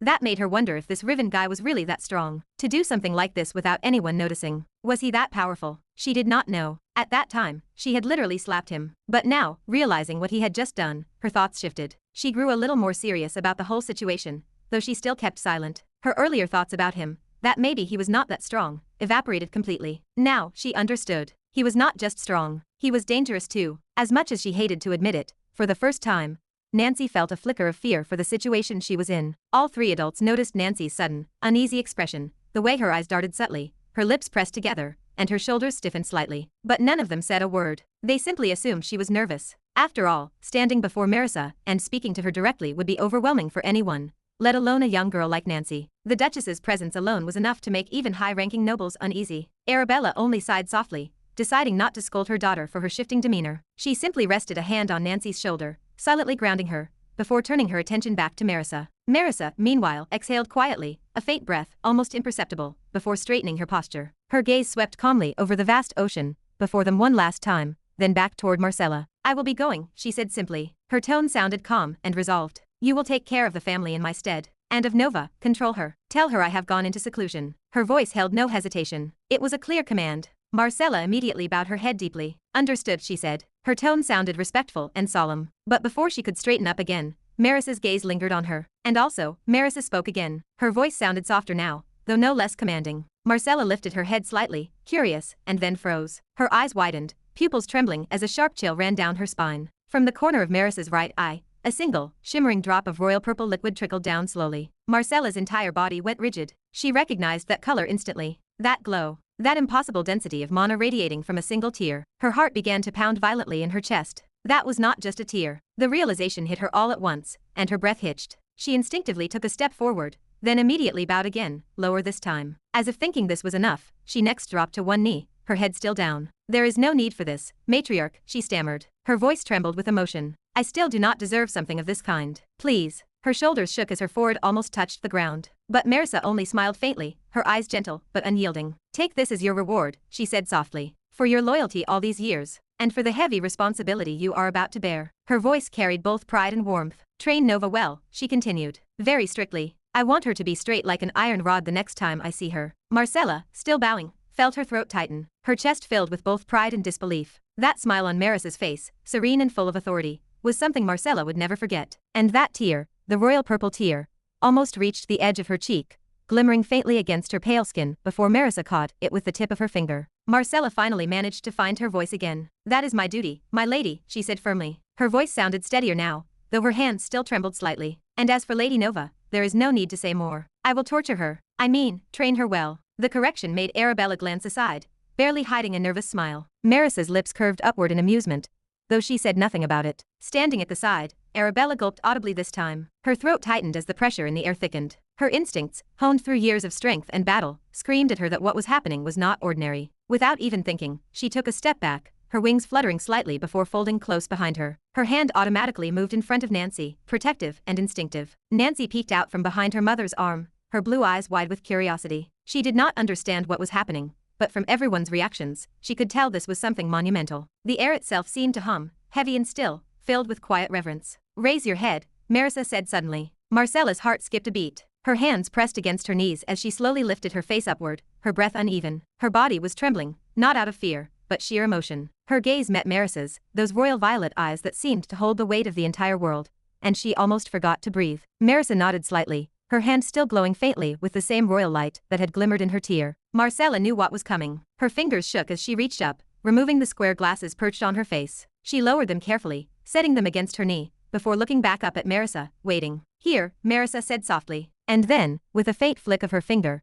the royal purple tear shot forward, a streak of shimmering light slicing through the air with grace and precision. It landed directly on Marcella's left eye. For an instant, the droplet seemed to hover against her iris, glimmering, and then it sank in, vanishing completely, as though it had been absorbed into an endless ocean. Marcella did not flinch. She did not even blink. But as the tear entered her eye, something inside her changed. A faint hum of energy rippled through her body. Her left eye began to glow, the color shifting, deepening, swirling from its usual violet hue into a radiant royal purple. Her breath caught as she felt power surging, but it was not painful. It was profound, calming and heavy. The glow spread, slowly, like flowing liquid, into her other eye, until both shimmered with the same divine shade. And then her hair began to change too. The long strands, once a muted dark violet, gradually deepened strand by strand, as if ink was spilling through them, until her entire head of hair gleamed with the same majestic royal purple. The transformation was silent, but powerful. The air around her seemed to bow in acknowledgement of the new authority born in that instant. Marcella's body trembled, tears threatening to spill, but she held them back, lowering her head again in a deep bow. I will honor this, my lady, she said firmly. Her voice sounded filled with reverence and emotion. With all my life, I will honor this blessing. For the first time in many years, Marisa's expression softened fully, no trace of burden or regret in her gaze, only trust. I trust those words, she said quietly, nodding once. Her eyes glowed faintly as she looked down at her loyal follower, her voice gentle, but carrying immense weight. Nancy peeked out from behind her mother, her eyes following every movement with quiet curiosity. Her gaze lingered on Marcella, and then drifted toward Marisa, who stood calm and regal, her presence alone demanding silence. That scene before her eyes left Nancy puzzled. That tear from Duchess Marisa's eye, she put it directly into Marcella's eye. Nancy's mind repeated the sight over and over again, trying to process what she had just witnessed. And then, it had changed Marcella visibly, almost instantly. Her once dark hair had turned several shades deeper, her eyes gleaming like twin amethysts touched by lightning. The entire transformation had been silent, yet so powerful that Nancy could feel the energy ripple faintly through the air. Her brows furrowed slightly. Was that a family technique, she wondered, her thoughts racing. She had heard about the Virelan family countless times, of course. Everyone had. The depth of the purple in their eyes and hair was said to be a direct mark of their strength and lineage. The lighter shades belonged to the collateral branches, those of lesser rank and diluted bloodline. But those with royal deep purple, they were the true ones, powerful, direct descendants of the original Virelan bloodline. The main blood, Marisa, Nova, and Razeal only. Nancy's eyes flicked between the two women. Duchess Marisa's eyes were an impossible shade, so rich and deep they almost seemed to absorb light itself. There was no color darker than that royal hue, it radiated authority. And Marcella, now her eyes gleamed almost as brightly, her hair shimmering under the faint sunlight that reflected off the sea. It was not quite as deep as Marisa's, but it was far beyond what Nancy had ever seen among other members of the family, of course, except Nova and Razeal. Her mind whirled. Did that mean Marcella just became stronger? She did not know. She could not tell, but it felt that way from the looks of it. Nancy's lips pressed together thoughtfully. I will ask Mother about it later, she decided silently, committing it to memory. She did not say anything now, not wanting to interrupt the solemn moment. The sound of the waves brushing against the shore filled the silence. The faint, salty wind carried strands of Marisa's dark hair across her face as she turned to look toward the horizon. Her expression was calm again, composed, but something in her eyes looked distant, as if she were already thinking of the long journey ahead. All right, Marisa said finally. Her tone sounded even. I will be leaving now. Take care. She gave Marcella a nod, one of command and trust, and then turned her gaze briefly toward Arabella, who responded with a short, respectful nod of her own. But before Marisa could turn completely away, a voice broke the air. Wait. The small but clear voice broke the air. All eyes turned. Nancy stepped forward from behind her mother. The wind pulled lightly at her ice blue hair as she walked closer, standing straight despite the sudden weight of attention pressing down on her. Marisa paused mid-step, turning her head back toward her. Nancy took a small breath before speaking, her eyes locking directly onto Marisa's royal gaze. Aunt Marisa, she said. Her voice sounded steady but soft. Please tell Razeal, thank you, and give him my words. Marisa's eyes narrowed faintly, a subtle curiosity flickering within them. Nancy continued, her tone clear and honest. Tell him, I am under his favor, and if he ever needs me for anything, anything at all, he can ask me. I will stand with him, for anything. She did not look away, not even for a heartbeat. Her words were not empty courtesy, they came from somewhere deeper. A quiet, personal promise. For a moment, silence hung in the air again, just the waves moving, and the faint whistle of the sea breeze. Marisa studied her face, the young girl's determined eyes meeting her own. There was something raw there. Youthful sincerity mixed with a spark of something she had not expected to see. And then, slowly, a faint grin tugged at the corner of Marisa's lips. I will, she said softly. Amusement blended in her tone. I will definitely give your words to him. And then, before Nancy could even say anything more, Marisa's figure shimmered, and in an instant, she vanished. No movement, no sound, just gone. The faint swirl of mana where she had been standing was the only sign she had ever been there at all. And then, only a second later, Marcella's figure blurred too. She turned her head briefly toward the ocean, eyes reflecting the water's endless expanse, and then disappeared in the same quiet flash of light. The powerful presence of both women dissipated entirely, leaving only the soft crash of waves and the distant call of seabirds. Nancy blinked, her heart still thudding from the suddenness of it all. Just like that, they were gone. The coast suddenly felt much larger and emptier. The power that had filled the air moments ago had vanished, leaving behind a still calm that felt almost strange after all that tension. Nancy slowly turned her head toward her mother, who stood quietly beside her. Arabella's wings folded softly behind her as she exhaled a small, relieved sigh.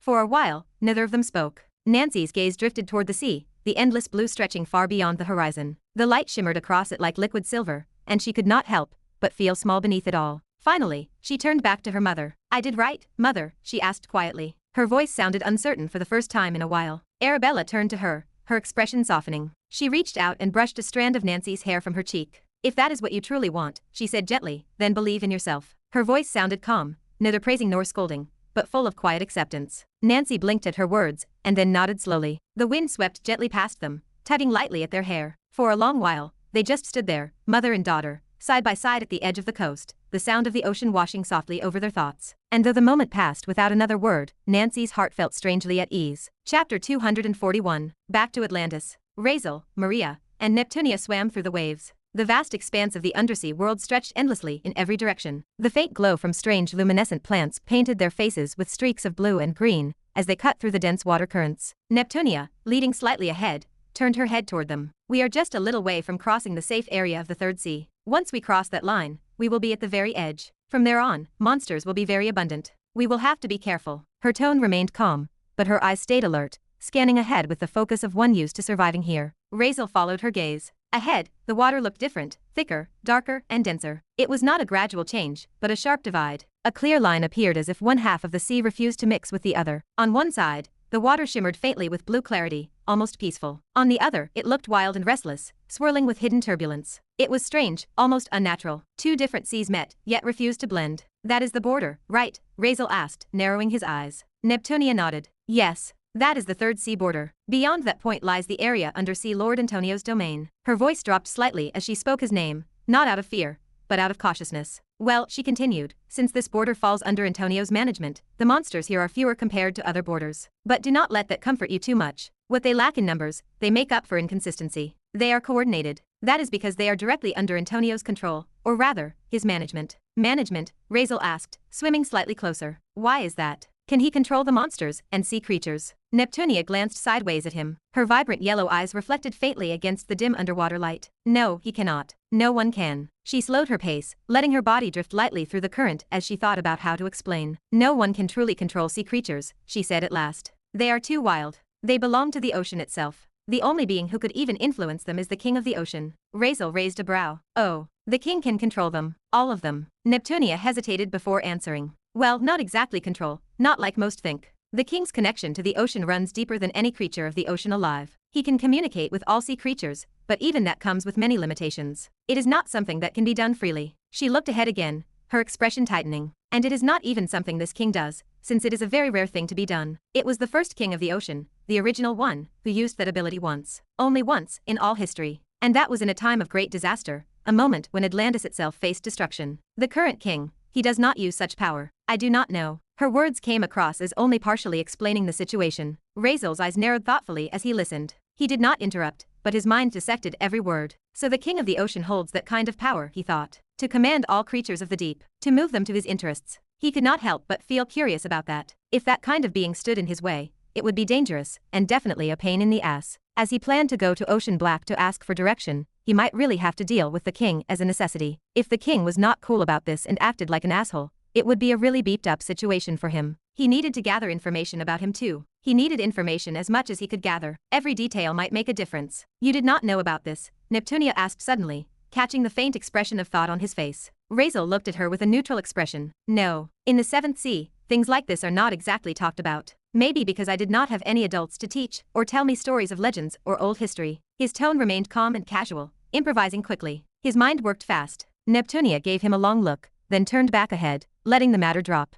Razeal continued, and also, you still have not explained why there are fewer monsters here. If Lord Antonio cannot control them, how are they under his management? At that, Neptunia's lips pressed together slightly, her gaze dropping as she thought about how to phrase it. Well, she began slowly. It is because the sea creatures here are not natural. Razeal raised an eyebrow. Not natural. Yeah, she said. They are not born or gathered in the normal way. These ones, most of them, or maybe all of them, are created. Created, Razeal repeated, wondering why this woman was so slow. Still, he controlled his impatience. Neptunia nodded. It is not exactly control. He does not command them, he makes them. Not born of the ocean's natural cycle, or out of those other worlds, but crafted through unnatural means. Her words trailed off for a moment as if unable to find a better word for it. What do you mean? Razeal asked, not totally understanding what Neptunia was trying to say. Neptunia's gaze shifted slightly toward him. Her yellow-colored hair drifted lightly through the water as she swam beside him. I mean, she began slowly, he is the holder of a legendary ranked relica. And not just that, but also an awakening wielder of it. Her tone sounded serious, carrying surprise and respect. With that rank of relica,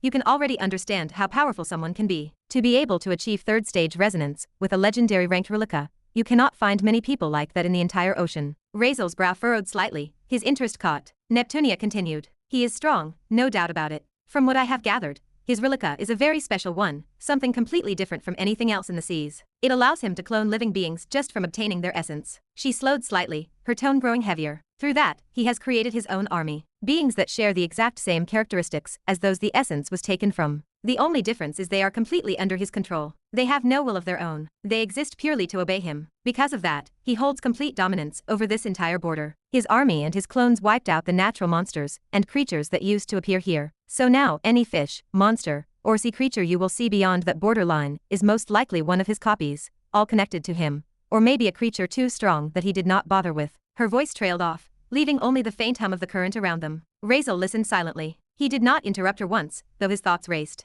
Relica ranks. Awakening wielders. Third stage resonance. The old man had told him about relicas before, but definitely not to this extent. Not in this kind of detail. Razeal's knowledge of the topic was surface level at best. He had heard of relicas being powerful tools or artifacts connected to the power system of all Atlantans, but ranks, resonance stages, that was very new to him. He did not understand it fully, but he could guess. Legendary rank must mean something extremely rare, probably beyond ordinary comprehension. Awakening Wilder maybe was something like skill proficiency, a level of mastery. Just like his own skills had ranks, perhaps relicas worked the same way. He needed to get information about the stats clearly to be aware of what exactly that meant, but for now, he would stay quiet. Asking too much could easily raise suspicion. If this was common knowledge in Atlantis, and he did not know it, that would look strange. He would not risk that. He simply stayed quiet, listening carefully to everything Neptunia said, absorbing it all. When it came to her last words about the relica's ability, Razeal frowned slightly. To create and clone living beings from just their essence. That sounded absurdly overpowered. He had encountered strange powers before,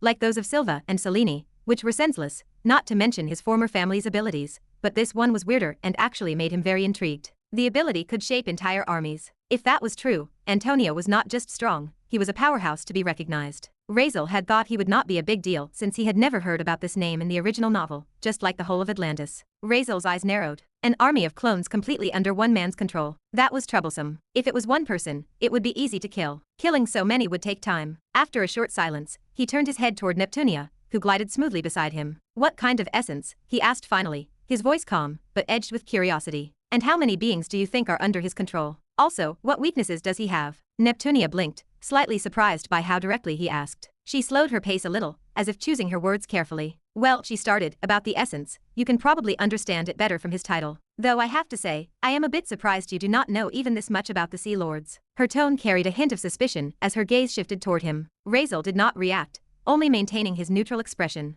Neptunia sighed lightly before continuing. The third Sea Lord, Antonio, is titled as the Sperm Lord. That is because of the ability of his legendary ranked relica, called Spermicious. She said it calmly, as though stating something entirely ordinary. Maria, who swam just a little behind them, nearly choked on her own breath. Her eyes twitched, and she threw a glance toward Neptunia from over Razeal's shoulder, her face clearly speechless. She had listened to their whole conversation so far, not really bothering to speak up, but this. Her expression said it all. What kind of nonsense am I hearing right now? Even Razeal paused for a moment. I see, he said slowly, his brows furrowing as if trying to confirm he had heard correctly. His tone stayed composed, but his mind moved fast. So you were saying, Razeal continued, narrowing his eyes slightly, he can replicate living creatures, completely recreate them just by using the sperm of those beings. Neptunia nodded simply. Razeal exhaled slowly, shaking his head once. That is absurd. There have to be limitations to that, right? I mean, sperm is not exactly a rare thing. If that is really the source of essence, then could he not theoretically make an infinite army? One sample can contain millions of sperm. So how does that even work? Yes, as far as I am aware of it, his ability works like that,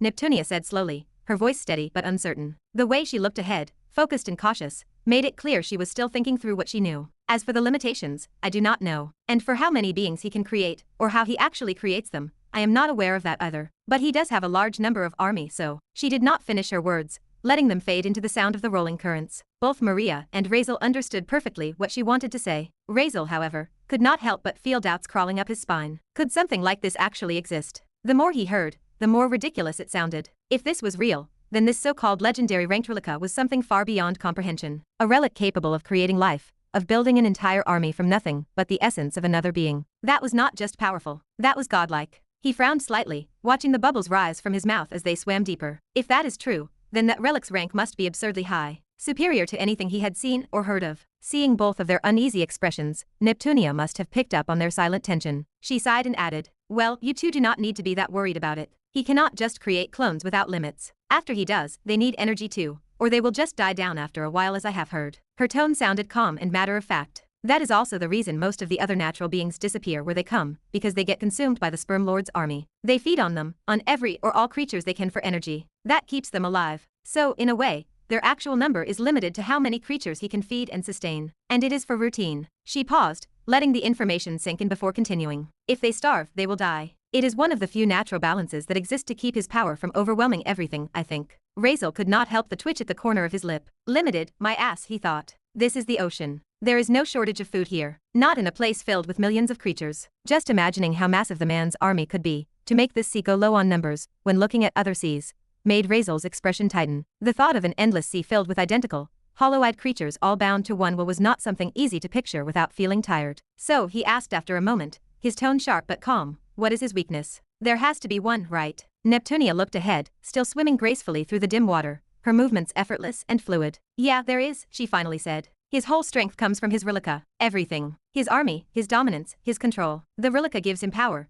but it does not give his own body any real strength. It is said that Antonio himself, the sperm lord, is actually very weak if separated from his creations. Physically weak, vulnerable even. Her gaze flicked back toward Razeal. It is said that if someone could find his real body, then even a normal Atlantean could kill him. Razeal's eyes narrowed slightly. That caught his attention. So how do you find him? He asked directly. Neptunia shook her head lightly, her hair floating like ribbons around her. That is the problem. No one has ever found him. Not once. Like 20 years ago, there was a war between him and the Sea Lord of the Second Sea. Even she could not locate him, as he could also make clones of himself. They fought for 5 years straight, but Antonio's real body was never seen, never touched. It was like fighting a shadow that could not die. Maria's brows furrowed slightly. 5 years, she asked in disbelief. Neptunia nodded. Yeah, 5 years. It is said that thousands of his copies were killed, but none of them were the real one. Every time one fell, another took its place. His clones fought endlessly, and the Sea Lord could not tell which one was real. It is said she destroyed entire parts of the border, killing everything in sight,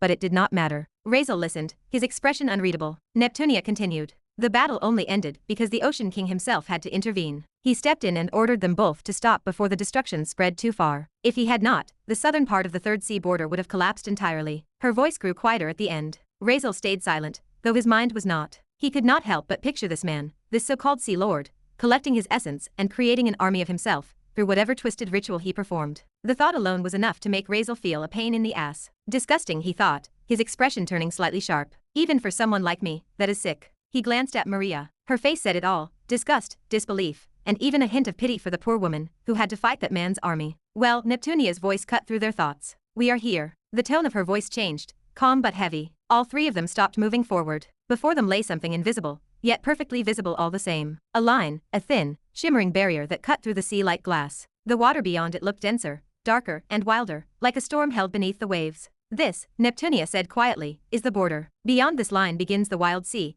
the region that separates the Third Sea from the Second. From this point on, there is no control, no order or law, just chaos. The three floated there for a moment, staring through the barrier. On the other side, faint shadows moved, massive, distant, and unnervingly alive. Razeal's eyes followed the motion, his expression calm but focused. How long is this wild sea, he asked, his tone sharp. 30 to 40 kilometers, Neptunia replied. Once we cross it, we will reach the Second Sea. But between here and there, we will face everything this place has. Monsters, currents, and storms. It is a nightmare, and that is why it is called the border. Razeal nodded once, slowly. His gaze did not leave the swirling dark water ahead. All right then, he said finally, his voice steady, his tone almost casual. Let us go. Chapter 242. Let us go, Razeal said, his voice firm, as he came to a stop right at the edge of the separation line. The faint shimmer of the water wall rippled before him like a living veil. Also, from now on, you both stay behind me. I will clear the way forward. If something appears ahead, I will deal with it. The front is mine. He turned his gaze toward both women. From the back,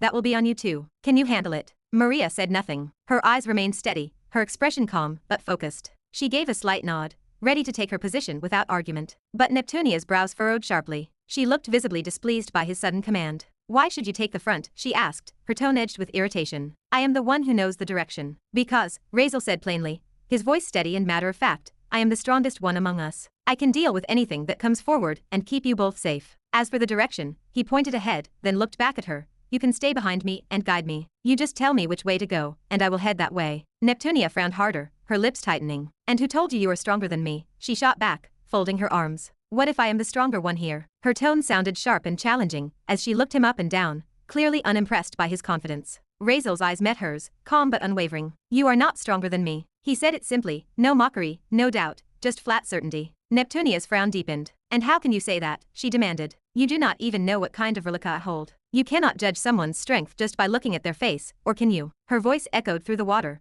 bubbles rising between them. She felt easygoing by nature, but this hit her pride. His words sounded arrogant, as if he looked down on her. But Razeal did not flinch. If you were scared to cross this ocean alone, he said slowly, his tone turning cool, then that already means you are either weaker than me, or afraid. Either way, it makes you unfit to lead from the front. A person who cannot face what is ahead alone should not be the first line of defense. Neptunia blinked, her expression tightening, but Razeal continued calmly. I can go through this alone if I need to, he added, his voice carrying confidence rather than arrogance. The only thing I lack is direction. That is what you are for. So do not misunderstand me. For a moment, silence filled the water between them. The steady sound of the ocean's current surrounded them like a quiet hum. Neptunia's eyes narrowed, her lips parting as if to argue. But before she could say anything, Razeal spoke again. Look, I am not looking down on you, he said, his tone softening just slightly. From your knowledge, I can tell you are not just some ordinary person. You probably have your own stuff. But I am saying this because I know myself. I am stronger. That is not an insult, it is just the truth. He paused, letting his words hang between them before adding,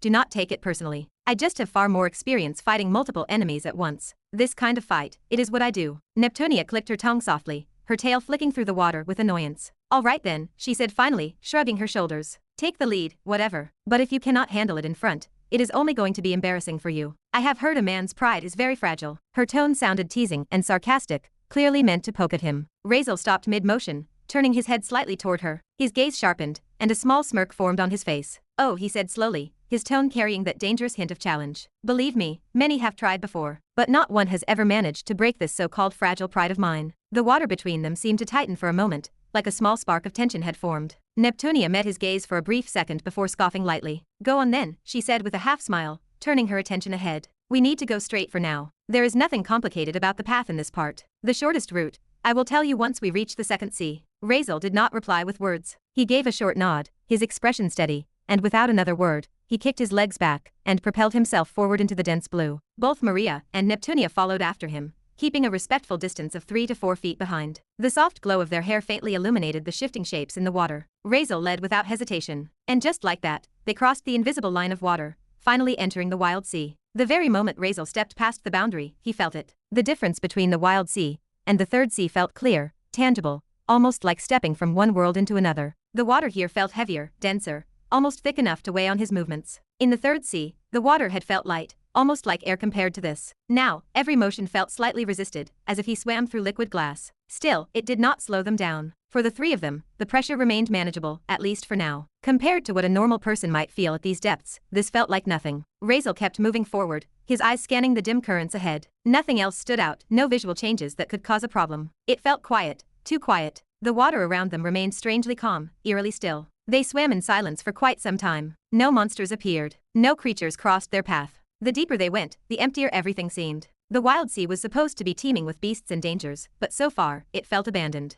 Maybe that is a good thing, Razeal thought. For now, at least. Behind him, Maria and Neptunia followed quietly. The stillness between them broke only by the faint rhythm of their movement through the water, the ripples fading behind them in long, soft trails. After a few minutes, Neptunia glanced sideways toward Maria and whispered, her voice low enough to avoid echoing through the water. Hey, is he strong? Maria turned her head slightly, her long hair drifting in slow motion through the current. She glanced at Razeal, swimming a few meters ahead of them, his form cutting cleanly through the heavy water. For a moment, she hesitated. He did not seem to pay attention to their conversation, or maybe he did, and just did not care to respond. Still, she whispered back softly, he is very strong, especially for his age. Neptunia's expression shifted slightly, curiosity flashing in her eyes. Is he a relica holder? She asked quietly. Maria hesitated again. The question caught her off guard. Her eyes flickered toward Razeal for a brief second. She did not know what to say. He had never told her what to say if someone asked about that, and she was not sure how much she could say. Not that she knew much about this topic. So, after a moment of silence, she shook her head lightly. I do not know, she said carefully.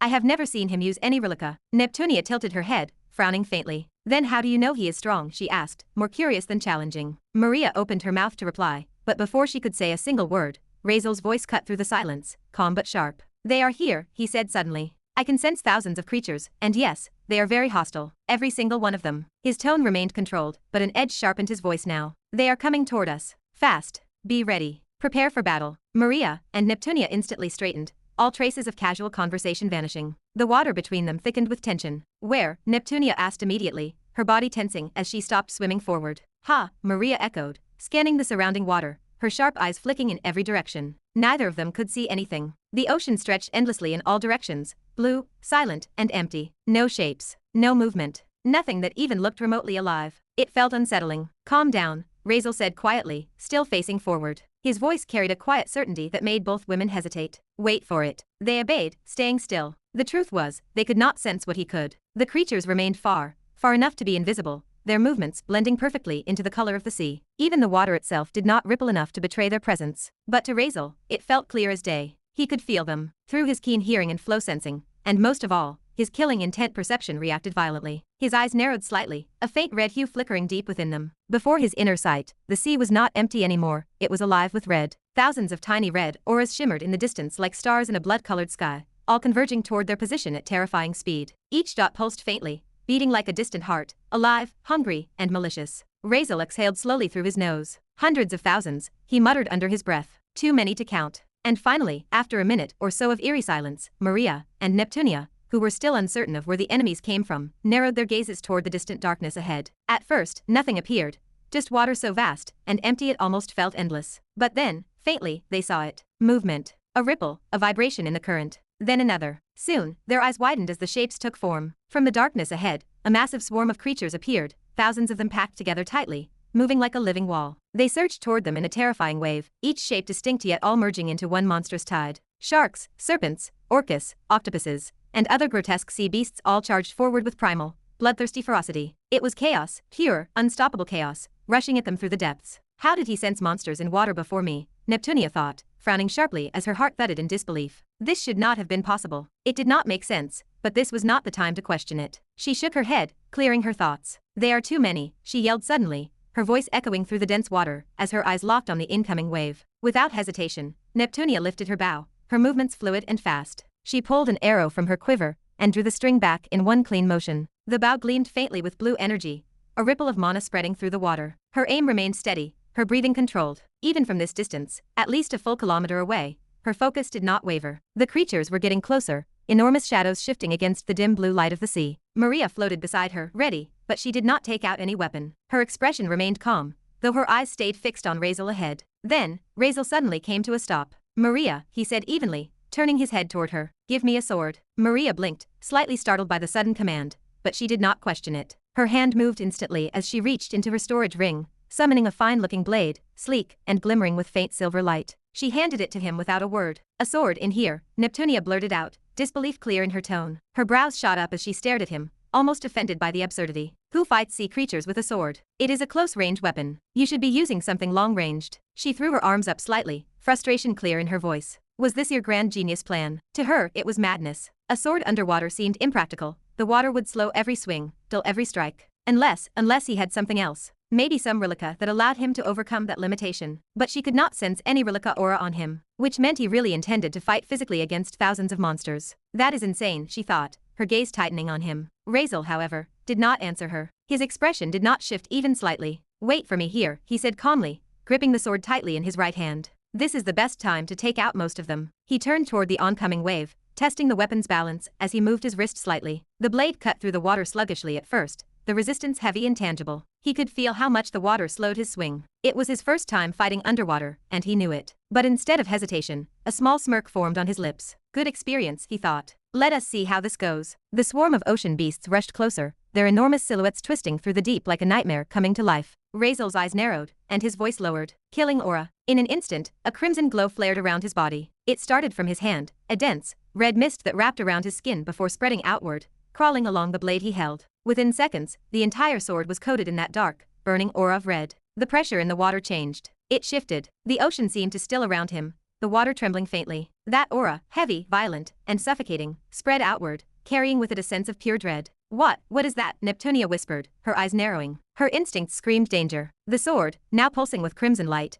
radiated something far beyond anything she had seen. Was that sword a relica? Was she unable to recognize it? Even Maria, who had seen that aura before, felt a chill crawl up her spine as the familiar red energy grew thicker and darker. And before Neptunia could even blink, Razeal disappeared. The sound escaped her before she even realized. She flinched back, her entire body tensing. Her eyes darted around, wide and confused. One moment he stood right there, in front of them, and the next, he was gone. Where? She started. But before she could finish her words, a massive shockwave tore through the water. Slash. The sound echoed like thunder beneath the sea, followed by a deep, booming explosion that sent a violent ripple through the water. The wave hit both women hard, pushing them backward through the water. Neptunia barely managed to brace herself, crossing her arms in front of her face. The pressure stung her skin as the water around her shook violently. When she opened her eyes again, what she saw froze her blood. From far ahead, from where the monstrous swarm had been, an enormous explosion of red mist burst outward. The water had turned into a cloud of blood. Thousands of creatures, sharks, serpents, orcas, were torn apart, their bodies drifting lifelessly in the current.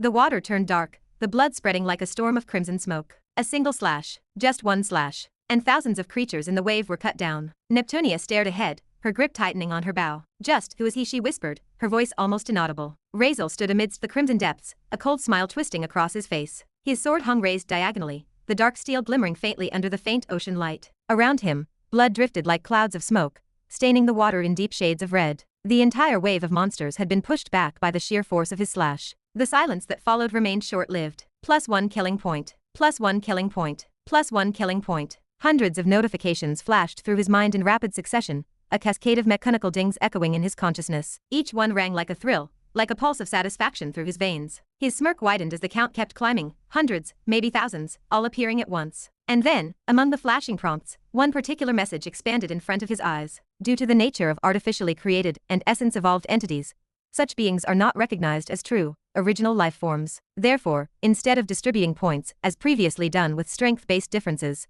deductions and altered calculations will apply. From now on, eliminating any duplicated or replicated being will grant +1 point, regardless of its strength level. Note, creatures below rank C do not qualify as valid targets and will not yield any points. And it will only be counted till this rank gets completed. On next rank it will not yield any point. The text lingered for a moment before fading, and Razeal's grin faltered slightly. His brow twitched, a brief flicker of irritation passing across his expression. TCH, he exhaled through his nose, amused despite himself. Seems reasonable, I guess. Makes sense, these clones are cheating shit after all. He could not deny it. If these things were artificially made, then they were not truly alive. The system's logic was solid. Still, the thought of not getting full credit for the massacre felt mildly annoying. Even so, the numbers rolling in still brought a certain pleasure. He opened his status window with a thought, his eyes locking onto the one part that mattered most. Killing intent, SSS, B, 7,926 out of 1 billion. Now, so many points left to go, he muttered under his breath. Let us see just how many sperm this bastard has created, huh? The water rippled faintly around him as his killing aura pulsed stronger, feeding off the thrill. The corner of his lips curled upward. It is leveling time, he whispered, voice low but laced with anticipation. Then louder, with a faint, mad edge in his tone,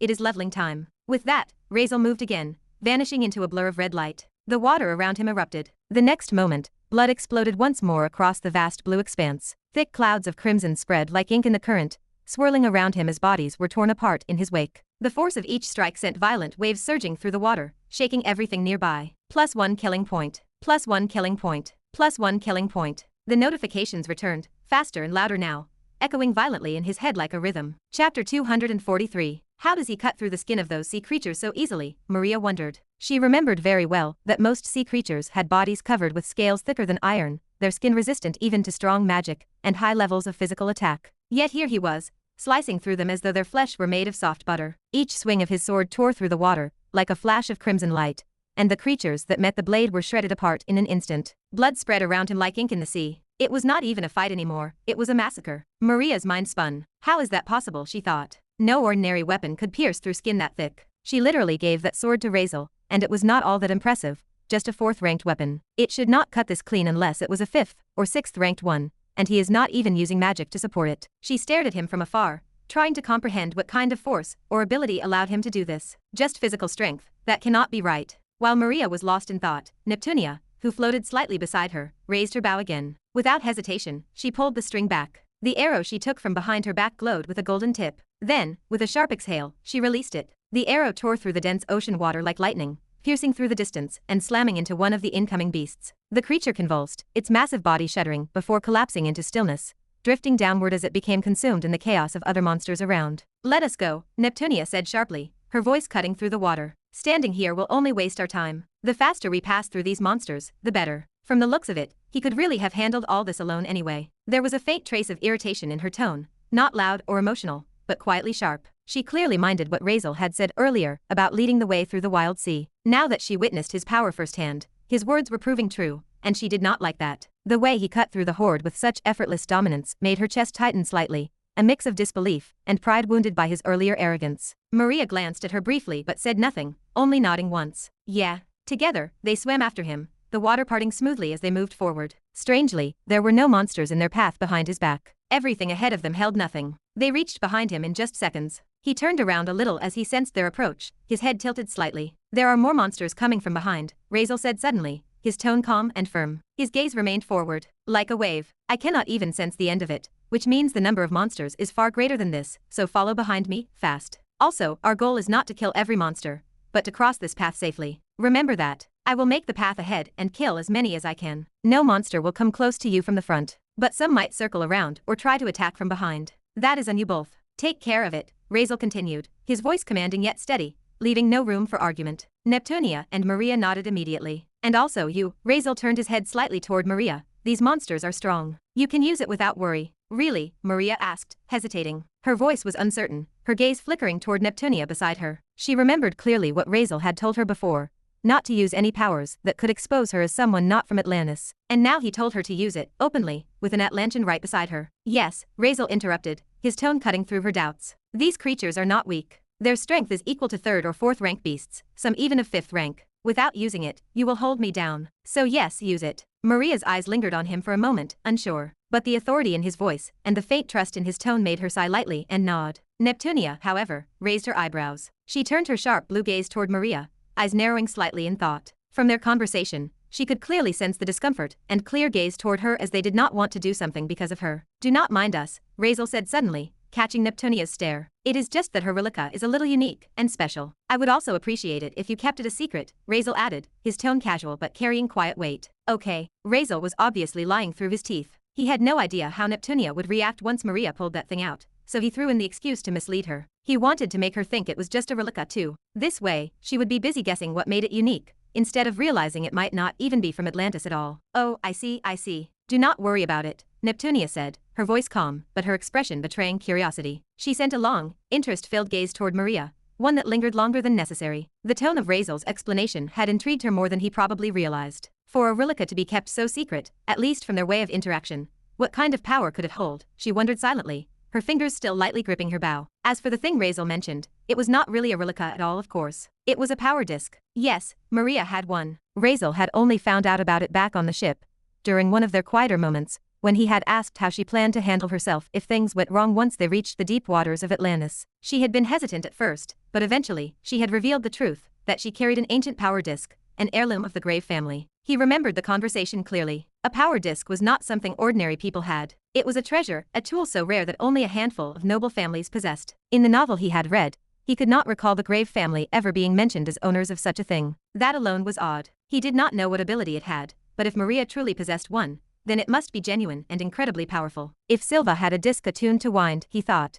then it makes sense that the Grave family might have water attributed. He was not sure, but that was the most logical assumption. Either way, it would serve for the better. And now, under the water, he found himself thinking the same. If she uses the disc, Neptunia will think it is a relica. That would be the best possible cover. Certainly better than Maria accidentally revealing her magic, which could instantly give them away as outsiders. Razeal's eyes narrowed briefly at the thought. The less anyone from Atlantis learned about who or what they really were, the safer it would be for all of them. And then the concept of power discs flashed through his mind again. A power disc was not simply a weapon. It was more like a shortcut to magic itself, a method to perform complex spells instantly, without going through the usual lengthy process. Normally, to create a single spell, like a wind arrow, one had to go through several steps, visualize the spell's form, control and compress the elemental particles, stabilize the mana within, and finally release it. Each step required focus, time, and perfect synchronization. Doing that for even one attack required significant effort, and doing it for hundreds at once was almost impossible for any ordinary mage. That is where the power disc came in. By storing the process of a spell inside the disc,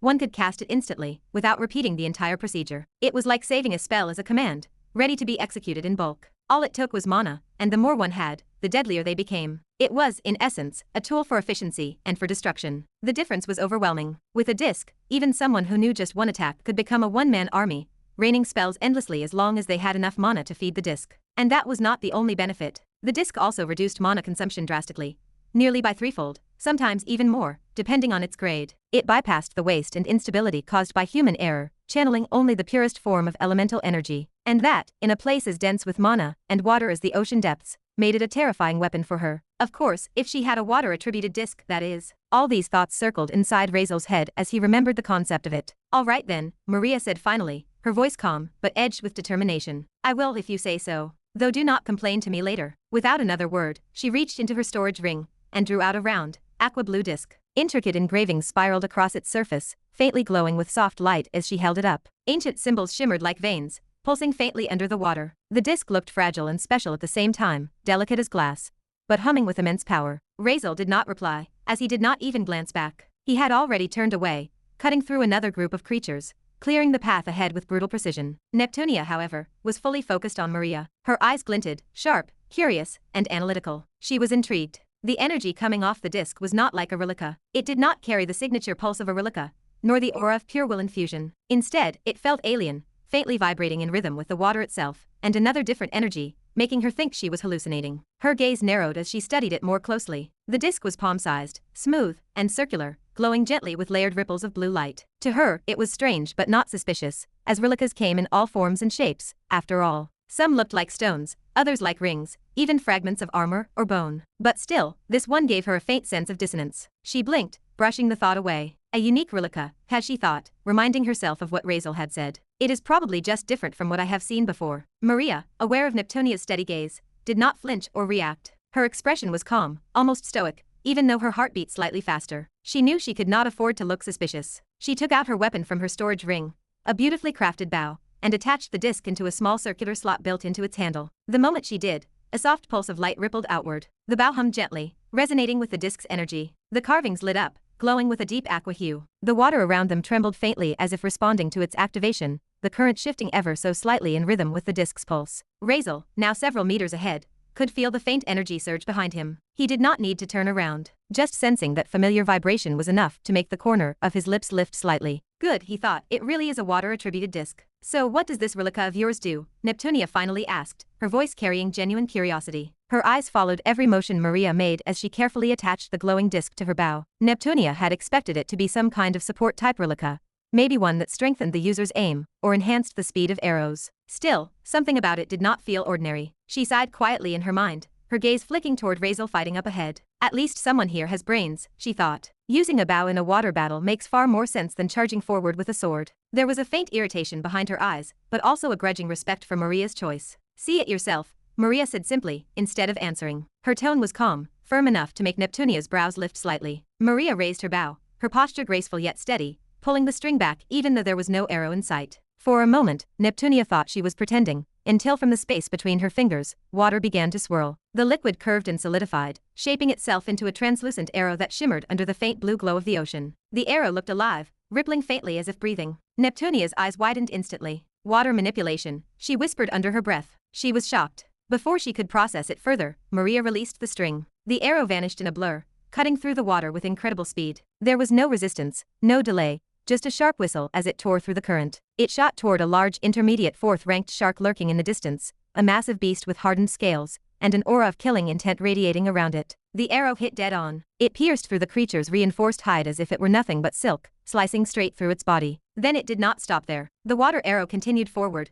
drilling through 2, 3, even 4 more monsters behind it. Within seconds, the entire cluster of beasts collapsed, blood clouding the water like red smoke. Neptunia stood frozen for a heartbeat, well, not from the strength of the attack, rather the attack itself. Her eyes were wide as the realization struck her that this was definitely water manipulation. Her mind buzzed with disbelief. That is impossible. Question marks were jumping all around her. She knew that there was only one relic in the entire ocean known to possess that kind of power, one capable of bending the water, shaping it like a limb. And from the looks of it, she was sure this was not that relica. Yet, here before her eyes, this girl was wielding something which was not that relica, but still manipulating water. She could not help but stare at the glowing disc embedded in Maria's bow. The faint blue lines carved into its surface pulsed with energy, matching the rhythmic movement of the surrounding water. That aura, strange, fluid, and foreign, felt unlike any relica energy she had ever felt before. Neptunia's expression turned serious, her curiosity deepening into quiet suspicion. If anyone found out about this, she thought, they would definitely be curious about this or might even mistake this relica as that relica. Her eyes now had understanding as to why Razeal was careful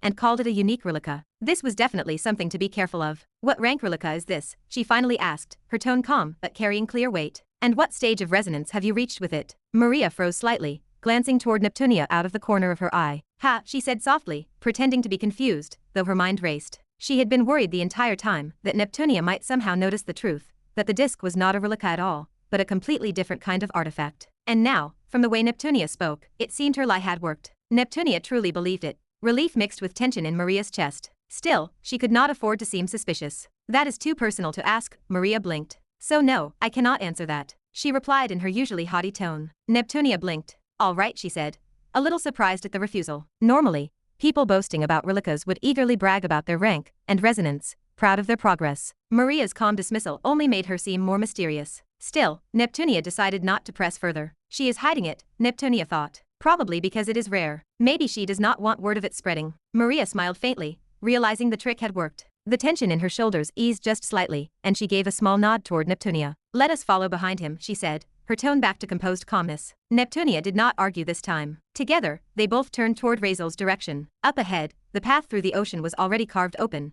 Bodies of slain sea creatures drifting downward, the water painted red. The visibility was clearer than before, though the smell of blood in the water was thick enough to make the surrounding predators restless. The two women swam forward, closing the distance between them and Razeal, keeping only 3 or 4 feet behind him. Razeal was still moving fast, his sword cutting through waves of monsters like a crimson blur. Every swing was precise, every motion efficient, not a single wasted movement. Behind him, Maria and Neptunia swam side by side, their expressions focused. Whenever a stray creature slipped past his range, a serpent darting from the side, or a shark turning from below, one of them would take it out. Maria's bow shone brightly, the disc glowing each time she pulled the string. Water condensed instantly into arrows, each one hitting its target with sharp precision. The arrows cut through scales, tails, and tentacles, sending bursts of blood into the current. Beside her, Neptunia did the same, but her bow shimmered with no cool glows nor any automatic reload arrows, as she had to always take one arrow from behind and then shoot. Though she shot arrows faster than most could blink, moving with ease born of experience. Keep up, Neptunia muttered softly, eyes focused ahead.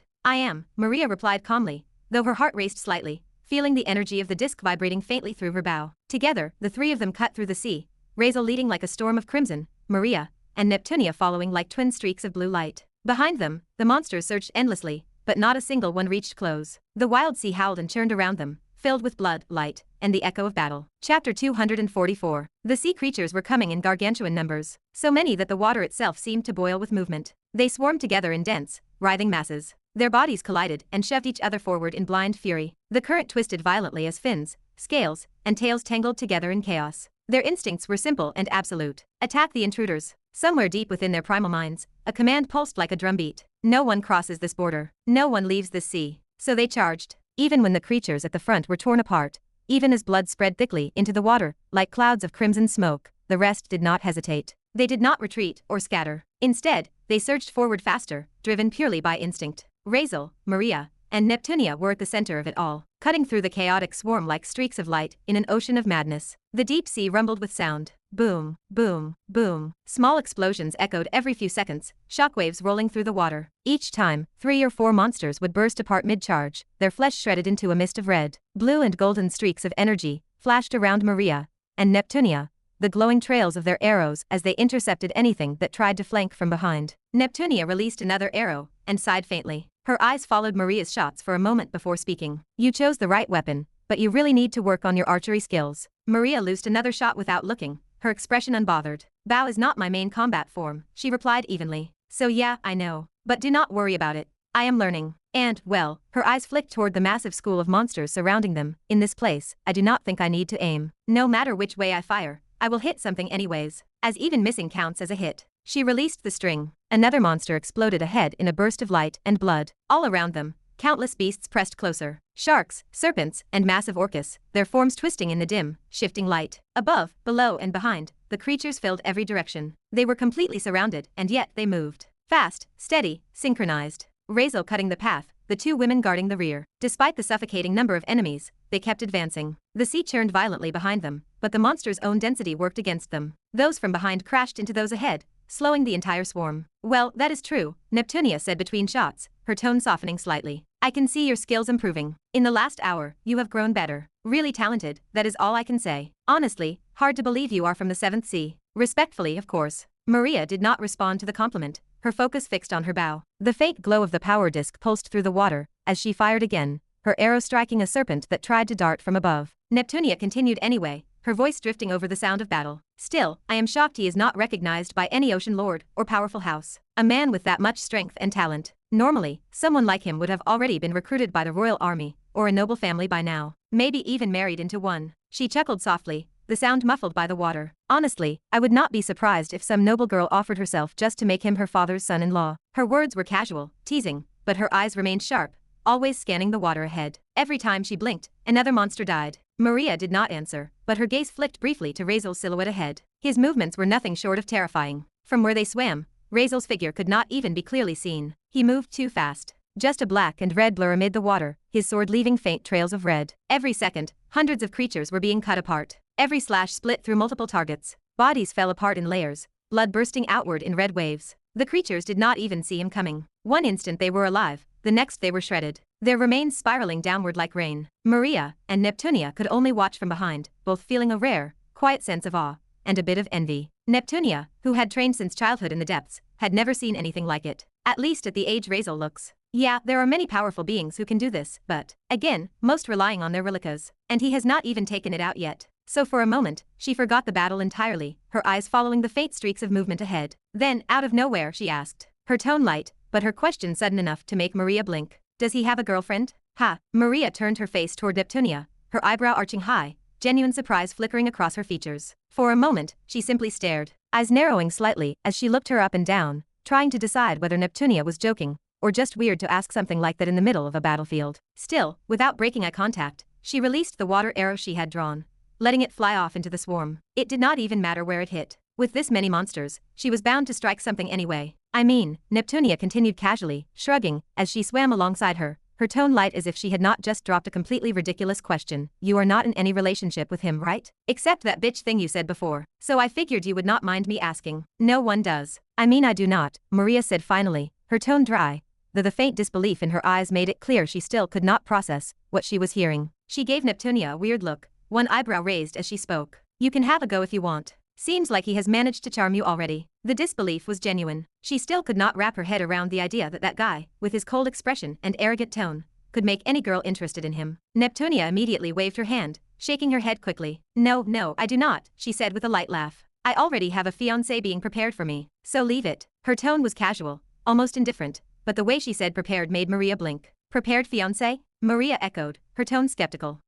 Whatever. But if you already have someone lined up, then why ask in the first place? She tilted her head slightly, her curiosity clearly piqued. Neptunia's eyes flicked toward Razeal ahead, his figure cutting through the waves like a living blade. She let out a small breath, pretending to brush off Maria's question, as she raised her bow and fired another arrow, this time behind her, striking an octopus that had tried sneaking from below. The creature burst in a puff of red. Nothing, she said at last, I was just a little interested, you could say. Her voice was light, but the faint glimmer in her eyes betrayed the truth. Interested, oh, Maria muttered, her right eye twitching slightly for some reason. She was not sure if it was annoyance or amusement. Maybe both. Neptunia grinned faintly, clearly not noticing, or perhaps choosing to ignore Maria's tone. So, she continued, shooting another arrow smoothly. Did he ever have a past relationship then? I mean, if not now, anyone before? Maria hesitated for a moment before answering, glancing toward Razeal's dark silhouette ahead of them. Well, yeah. You can say that, she said at last. He was engaged before. Had a fiancé since childhood, actually. But, she shrugged, her voice dropping lower, she broke it off. A few years ago. Broke off the engagement. Neptunia's eyes lit up immediately, her excitement almost comedic.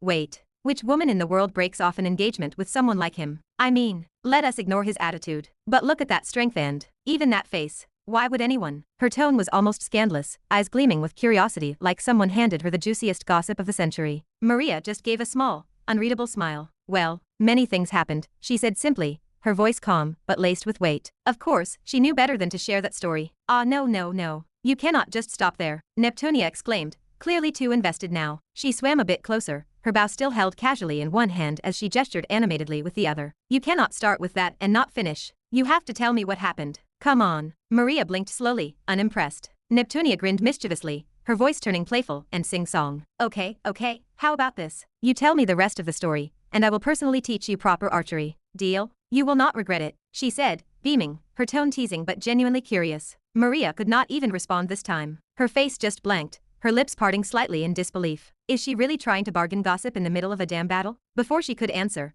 a voice suddenly cut through the water around them. Would you two rather focus on something important? Razeal's voice echoed, sharp and even, instead of wasting time with useless talk. Both Maria and Neptunia jolted slightly, their bodies tensing as they turned. And there he was. Razeal had appeared right between them, his expression unreadable, water rippling gently around his figure, as if the ocean itself dared not disturb him. Neither of them had sensed him coming. He had just appeared, like a shadow slipping through space. Neptunia blinked, trying to recover. Wait, you are here? Then what about the... But she stopped, Her words froze in her throat as her gaze darted forward, thanking that he left his job in middle. So who is going to stop monsters now? But, all around them the monsters, the thousands upon thousands that had filled the sea only moments ago, were gone. Or rather, what was left of them floated quietly through the water in torn, drifting pieces, shreds of flesh, severed fins, splintered scales. In a circular radius of almost 200 meters around them, the water was eerily clear of any living creatures. Not a single one had survived. The silence of it was suffocating, only the faint shimmer of blood particles floating like mist. Farther away, she could still see more monsters, far in the distance, coming towards them. But again it was some distance away. Razeal exhaled quietly, lowering his sword. His eyes flicked toward Maria first. And you. I thought having a power disc would make you a little more useful than just playing around with useless attacks. Maria blinked, taken aback for a second. Her gaze moved around the area, the field of absolute destruction he had just carved out, and she could not help the thought that flashed through her mind. If he can do this, why the hell is he even letting us bother shooting arrows? But before she could think much, his words hit. I am using it the way it is supposed to be used, Maria said back defensively, frowning slightly. Razeal did not even give her the chance to finish her thought. Sylvia, he said flatly, could create millions of arrows with her disc, each one thousands of times stronger than yours. And here you are, treating and using it like a toy. His tone was calm, but his words were sharp enough to slice through her confidence. She would have cleared this entire army by now. Maria at his piercing words shut her mouth, biting back a response, but only for a second. Her lips parted again almost immediately, frustration flaring through her expression. So why did you not bring Sylvia with you then? She shot back sharply, her voice louder than she intended. If you liked her that much, you should have taken her with you. She could have fought right beside you. The words came out fast, filled with equal parts anger and disbelief. Razeal glanced at her over his shoulder, his expression unreadable. His eyes lingered on her face for just a moment, seeing her flushed cheeks and clenched jaw before he exhaled through his nose and muttered quietly, useless. He did not stay to argue. Without another word, he turned back around, swimming ahead as his sword sliced effortlessly through another wave of monsters. The creatures around them screeched, their blood turning the surrounding water crimson. Each swing of his blade cleared meters of space. Razeal did not even seem to notice how the blood clouded around him. His movements were sharp and rhythmic. Behind him, Maria stood frozen for a heartbeat. Then her face went completely red, bright, furious red, her jaw tightening so much that it hurt. This bastard just called me useless. Again. Her nostrils flared slightly, and her grip on her bow tightened until her knuckles went pale. Her thoughts swirled with irritation and disbelief. This beeping moron. Neptunia, who had been silently following behind, raised an eyebrow at the outburst, her eyes shifting between the two of them curiously. So, who is this Sylvia girl? She finally asked, genuine curiosity slipping into her tone. A small frown appeared on her face as she spoke, her mind still replaying what Razeal had said earlier. Millions of arrows, thousands of times stronger. Same kind of thing she is using? What does he mean by that? She thought. Is there someone else who can use the same type of relica as Maria? Or are there more of other unique relicas? The possibilities raced through her head, but she did not voice them. Instead, she only asked what she thought she safely could. The girl that kicked his ass, Maria answered flatly, still clearly fuming, her tone clipped and cold. She did not even look at Neptunia as she spoke. Instead, she just turned away and started shooting arrows blindly into the mass of sea creatures again, each arrow ripping through water and tearing into anything in its path. Her anger fueled her rhythm, each release faster and sharper than before. This bastard, she thought bitterly, does he not understand that not everyone is born into some overpowered, cheating family like the damn Fairliths? Her mind ran wild as her arrows sliced through the ocean. My mana and elemental affinity are limited. He knows that for sure. Yeah, I might be inside water right now, my territory, where I do not need to create water from scratch, just mold it. But that does not mean it is unlimited. Every thought grew harsher, angrier. Yeah, I have buffs here. This is my field. I know that, but there is still a limit. I cannot just go firing off thousands of arrows at once like some monster. Yeah, she could for once or twice, maybe, but then what? We still have a long way to go. At least 20 kilometers, or more through this damned wild sea. If I drain myself dry of mana here, where am I supposed to go after that? Float helplessly to the bottom as fully trusting him? Or die? Only an idiot would do that just to show off. Maria clenched her jaw tighter, her blood practically boiling in her veins. The water around her trembled faintly, reacting to her rising irritation. Razeal, of course, did not respond, not that he could hear her thoughts. His movements stayed steady, precise, efficient. The dark aura around his sword flared as he swung again, cutting through another cluster of sea creatures. Each motion was smooth and terrifyingly effortless. The system's voice echoed faintly in his mind as he moved. Killing point +1. Killing point +1. Killing point +1. The notifications rang in his head one after another. Razeal's gaze flicked momentarily toward his skill panel, his mind half-focused even while fighting. Killing intent SSSB. 165,777 out of 1 billion. He frowned slightly. Still too slow, he muttered under his breath. In just the past hour, he had killed more than 1.5 million of these sea creatures. An insane number by normal standards, but even then, it barely made a dent in his progression. His blade sliced through another swarm, the water turning dark red around him. It was not even that hard for him, as his strength far surpassed theirs. Still, it irritated him. This pace is pathetic. And worse, his mind kept circling back to one persistent frustration: his lack of dark mana. Without it, his combat felt incomplete, limited.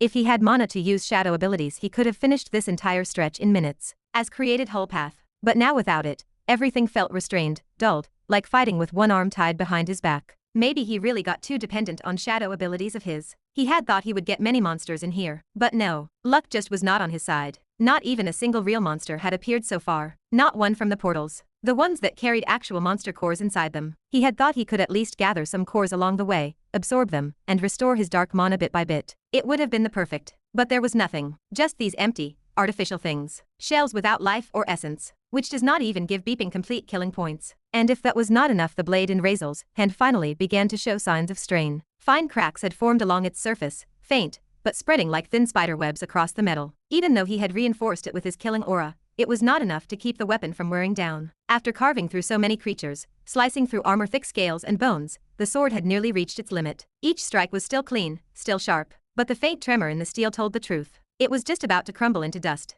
Razeal exhaled slowly through his nose, his gaze flicking to the blade. Ha, what a bother. He sighed, adjusting his grip on the hilt. Just 15 or so kilometers more, he muttered to himself, his tone tired but steady. 15 more, and we will be out of this damned stretch. That was all that kept him moving now. The only thing left to enjoy in this dull, endless massacre was the act of killing itself. The rhythm of motion, the constant hum of steel through flesh, the red mist rising through the water. But then, suddenly, something changed. Without warning, the sea went still. Every creature around them, the thousands upon thousands that had been surging toward him with endless hunger, suddenly froze in place. It was as if time itself had stopped. The water grew eerily silent, the sound of distant growls fading into nothing. Even the faint current of movement in the sea seemed to slow. Razeal's eyes narrowed slightly as sensing something coming. Maria and Neptunia, swimming behind him, stopped as well. Both turned in confusion, glancing around at the motionless hordes surrounding them. What happened? Maria asked, her voice carrying faintly through the water. Razeal, however, did not seem surprised. He shook his head slowly, exhaling again. I think, he said quietly, his tone laced with even more irritation, our Sea Lord is here. Both women looked at him immediately. And even before they could ask, he continued, muttering under his breath, sighing, talk about luck. Again.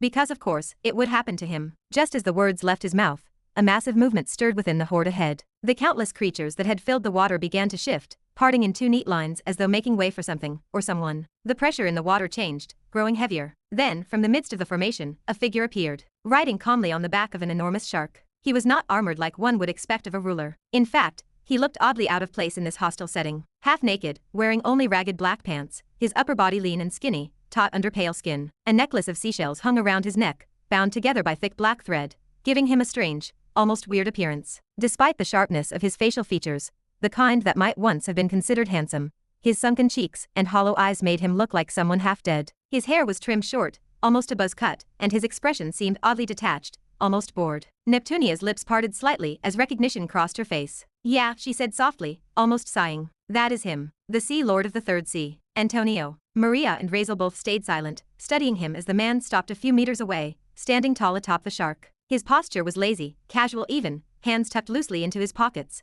gaze drifting over the three of them. No one spoke for several seconds. The tension was thick, the only sound the faint hum of the water between them. Then, unexpectedly, the man broke the silence. You. Antonio suddenly raised one hand, his grin wide and unbothered, waving as if greeting old friends. The abrupt cheerfulness clashed hard against the deadly silence of the moment. Razeal blinked once, expression blank, before turning his head slightly toward Neptunia. She gave a helpless shrug, exhaling softly. He is. Like that, she said, half embarrassed. Not really serious about anything. Razeal rolled his eyes faintly. Great. His gaze returned to Antonio, meeting the Sea Lord's lazy, amused stare. So, Razeal said evenly, his tone sharp, you are here to stop me now? Antonio tilted his head slightly, pretending to think about it. We can make a deal about that, he said after a pause, his voice light, almost joking. I do not really get much out of stopping you, you know? And besides, you have already proved you are strong enough to receive my test. The one that old man asked me to give you. He lifted a hand, covering his mouth as he let out a drawn-out yawn. So boring. Razeal did not blink. What kind of deal? Antonio hummed thoughtfully, rubbing his chin with exaggerated seriousness. Well, that depends, he said finally. Depends on my mood. Whether I feel like letting you pass or not. Even as he spoke to Razeal, his gaze kept drifting, sliding sideways toward Neptunia. His eyes, sharp and unsettling, trailed up and down her figure secretly. Still, Antonio chuckled softly, looking back at him. Well, he said, his tone dripping with sweetness. It is rare to see someone like you, a boy that beautiful, and with physical strength like that. The shark beneath him stirred slightly as he leaned forward, his grin widening. You would really come in handy, you know? So how about? He paused, licking his lips slightly, eyes gleaming with disturbing amusement. You give me some of your sperm. The words hung in the water, twisted and strange, but the meaning behind them was clear enough. Razeal expressionlessly looked at him, as speechless as could be. But, Antonio laughed lightly, raising his hands. What? Do not look at me like that, he said with a playful tone that did not match the tension rising in the water. It will be really useful for my collection, I promise. After all. His grin widened, his gaze gleaming with madness. There is nothing more valuable than the seed of something strong. Chapter 245. After all, Antonio said, his grin stretching wide and unsettling across his pale face. There is nothing more valuable than the seed of someone strong. His voice carried through the thick ocean water, laced with amusement and twisted fascination. The way he said it, so casually, as if he was discussing something as simple as a trade deal, made both Maria and Neptunia's expressions freeze. Maria let out a slow whistle, her lips curling into a smirk. I think he likes you too, she said teasingly, her tone dripping with sarcasm as her gaze flicked toward Razeal. Seems like this place really likes you, huh? Razeal turned his head slightly, his dark eyes narrowing sharply at her. That single look was enough to make her shrug and lift her hands half-heartedly in surrender. All right, she muttered. Just saying. Without breaking his cold expression,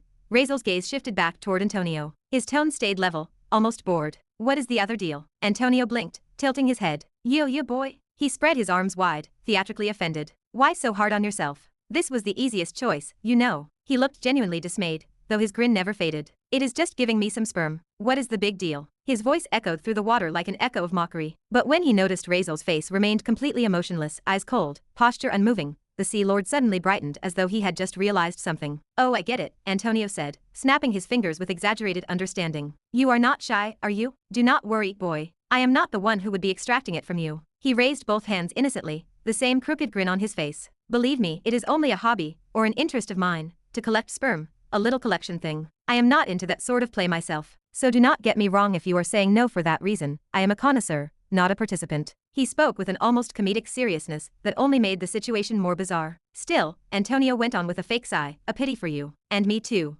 Well, since girls do not produce sperm, even I cannot ever make myself a beautiful woman to help you out. His grin widened into something openly perverse. So you will have to do it yourself. He leaned forward, lowering his voice just slightly. I can give you some space if that is hard for you, of course. Or, his eyes gleamed with a teasing glint as they flicked toward Maria and Neptunia. You could always ask for help from one of these two beautiful ladies beside you. I am sure they would not mind helping someone as handsome as you, He said it with a mock-serious tone, as though his suggestion was perfectly reasonable. A reasonable offer from a great and cooperative Sea Lord such as himself. The words hung in the water for only a heartbeat before Maria and Neptunia spoke at the exact same time, their voices flat and edged with rage. Kill him. The very next instant, both raised their weapons. One glowing golden, one gleaming blue, and fired simultaneously. The two arrows cut through the dense sea like streaks of lightning, slicing through the water with frightening speed. They aimed straight for Antonio's grinning face, twin projectiles of fury and pure insulted pride. But before the arrows could reach him, two enormous orcas emerged from the shadows of the other sea creatures, appearing in front of Antonio. Their sleek, massive bodies shimmered under the faint light filtering through the water. They were easily sixth-rank beasts, enormous enough to dwarf even the shark Antonio stood on. The arrows struck their armored hides, one golden, one made entirely of water, and both attacks simply stopped. The orcas did not even flinch. The water around them vibrated slightly, but their skin, dark and glossy, did not bear a single scratch. Maria's eyes widened slightly, while Neptunia's jaw clenched. Antonio sighed dramatically, resting one hand under his chin with exaggerated elegance. How not so woman-like of you both, he said, his tone suddenly soft and mock disappointed. So violent. Cannot even take a good joke? He shrugged his shoulders in a deliberately flamboyant way, flipping his wrist casually as if brushing off dust. Such a shame. I was only helping. The orcas glided back obediently, returning to circle lazily around their master. The Sea Lord smiled at them briefly before turning his gaze back to Razeal and the others. Dry humor, Maria muttered darkly, eyes narrowing. She raised her bow again, a glint of determination in her expression. This time, she did not hold back. Her next arrow formed instantly, shimmering blue light compressing into a sharp point. She loosed it without hesitation. The moment the arrow left her bowstring, another massive orca appeared. This one was even larger, emerging from Antonio's left side in a flash. It absorbed the full force of her attack head-on, its body taking the blow like it was nothing more than a splash of water. Antonio sighed again, louder this time. So mad at jokes, huh? He said, shaking his head like a disappointed teacher. Look, bro, I was trying to help you here. On my best behavior, even. But these girls. He gestured lazily toward Maria and Neptunia, smiling like a child who had been scolded unfairly. Seems like they do not really like you very much. He clicked his tongue dramatically. Tisk, tisk. Then his grin returned, playful and cutting. And beware of this one, he added, pointing at Neptunia with mock caution. The blue-haired girl does not seem to like you at all. Rather, she is so violent that I wonder if she will kill you in your sleep, because of just this. Such a harsh rejection. He sighed theatrically again. Tragic, really. And here I was thinking someone as pretty as you would have better luck with women. Maria's eye twitched. The blood in her face flared. Her hand froze mid-draw, bow still raised. And then, as Antonio laughed, an easy, carefree sound that only made it worse, Maria's lips pressed together tightly. Her expression changed. The fury on her face softened into an exasperated look. Slowly, she placed a hand over her face, dragging it down as if trying to physically wipe away the embarrassment of being grouped into this circus of nonsense. Oh, for the love of, she exhaled, lowering her bow. She sighed almost audibly. Then, Maria turned her head slightly toward Razeal, who was standing just beside her. His expression had not changed at all. No anger, no amusement, no irritation. Just that same, utterly flat and emotionless look that somehow made it worse. She tried to read if he was angry and might go berserk, but his face showed nothing. Maria felt her mouth twitch slightly. She coughed once, awkwardly, trying to break the tension. Believe me, she said after a second, holding up one hand half defensively. I really did not mean it that way. Her tone carried the faintest nervous laugh as she added, so, do not take it to heart. And definitely do not kill me for it. Neptunia blinked at her, momentarily distracted from her own rage. Razeal looked at Maria. For a brief moment, their eyes locked. His calm, unreadable gaze against her awkward, half-apologetic one. There was tension, unspoken words, but also the faintest glint of understanding. She exhaled quietly, shoulders lowering just slightly as if relieved. Whatever, Razeal said flatly. His tone carried no weight of irritation nor forgiveness. After saying that, he turned his head back toward Antonio. The Sea Lord was still grinning, standing proudly atop his shark, chin lifted high as if this was all some performance meant to amuse him. Around them, the sea was unnervingly still. The creatures that had once filled the waters now drifted restlessly, but did not move forward, as though awaiting a command. Razeal raised his sword slowly. The motion was calm, deliberate. The weapon, cracked and nearly spent,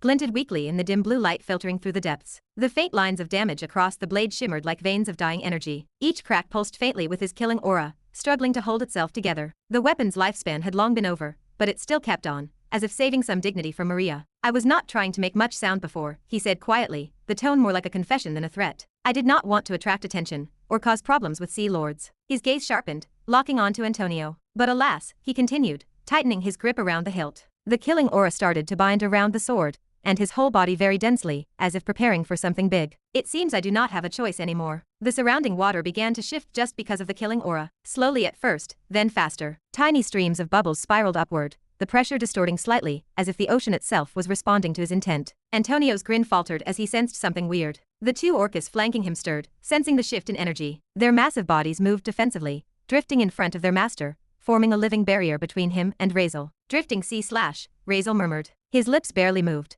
but the weight of the words pressed through the water, like thunder rolling beneath the waves. Then, without warning, he swung it down gently. It was as if it were the gentlest thing in the world, but no one saw it. Not even the afterimage. The movement was too fast, too clean, a flicker of motion that existed for less than a fraction of a heartbeat. A moment of silence followed, so brief it was almost nothing. Then the sound hit. A deep, echoing boom like the roar of a collapsing world tore through the ocean. The shockwave that followed shook the waters violently, making even the colossal sea creatures around flinch backward. A piercing blue light erupted from the path of Razeal's sword, cutting through the sea in a perfect, straight line. And in that instant, the blade in his hand, already fractured beyond repair, disintegrated into cosmic dust. It crumbled away from the hilt, dissolving into glittering fragments that shimmered like stardust before fading completely into the water. The remnants of his aura flowed forward, merging with the slash that had already been unleashed. Killing point +1. Killing point +1. Killing point +1. The attack, that single swing, had birthed something monstrous. From the point of impact, a massive blue arc of water itself carved through the sea, pushing, expanding, and accelerating with terrifying speed. The very flow of the ocean bent around it. The force behind the strike carried the velocity of billions of joules compressed into a single motion,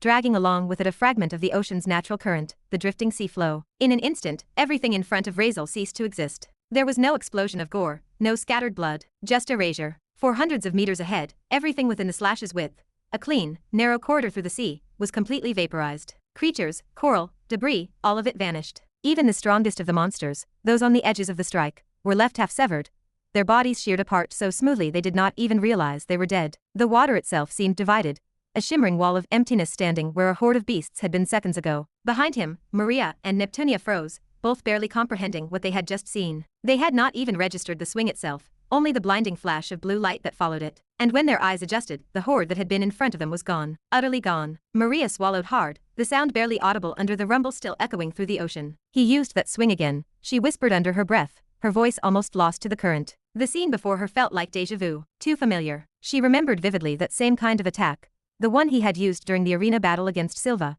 when he had split her colossal wooden construct in half with a single swing. The memory sent chills crawling down her spine, though this time, this attack felt different. Weaker, perhaps, less condensed, but still beyond comprehension. Even if the energy behind it was not as overwhelming as that day, the damage was still unrealistic for a boy his age. Maria's lips trembled slightly as she exhaled. Her heart thudded once, hard. How, she thought, staring at Razeal's back. How can a man with no bloodline do something like this? The jealousy that rose in her chest burned, not from hatred, but from awe. She was a noble, born with lineage, training, and power. Yet the boy in front of her, who by all rights should have been nothing special, even when he had never had mana, aura, or the ability to use a bloodline since childhood, wielded strength that defied logic. Not to say now he literally does not even have his bloodline. Should he not get weaker after that? Her fingers trembled on her bowstring. Neptunia, standing beside her, was even worse off. Her face had gone pale, her pupils shrinking as her brain tried to process what she had just witnessed. What, she whispered, breathless. What was that? Her voice cracked slightly, and she blinked rapidly,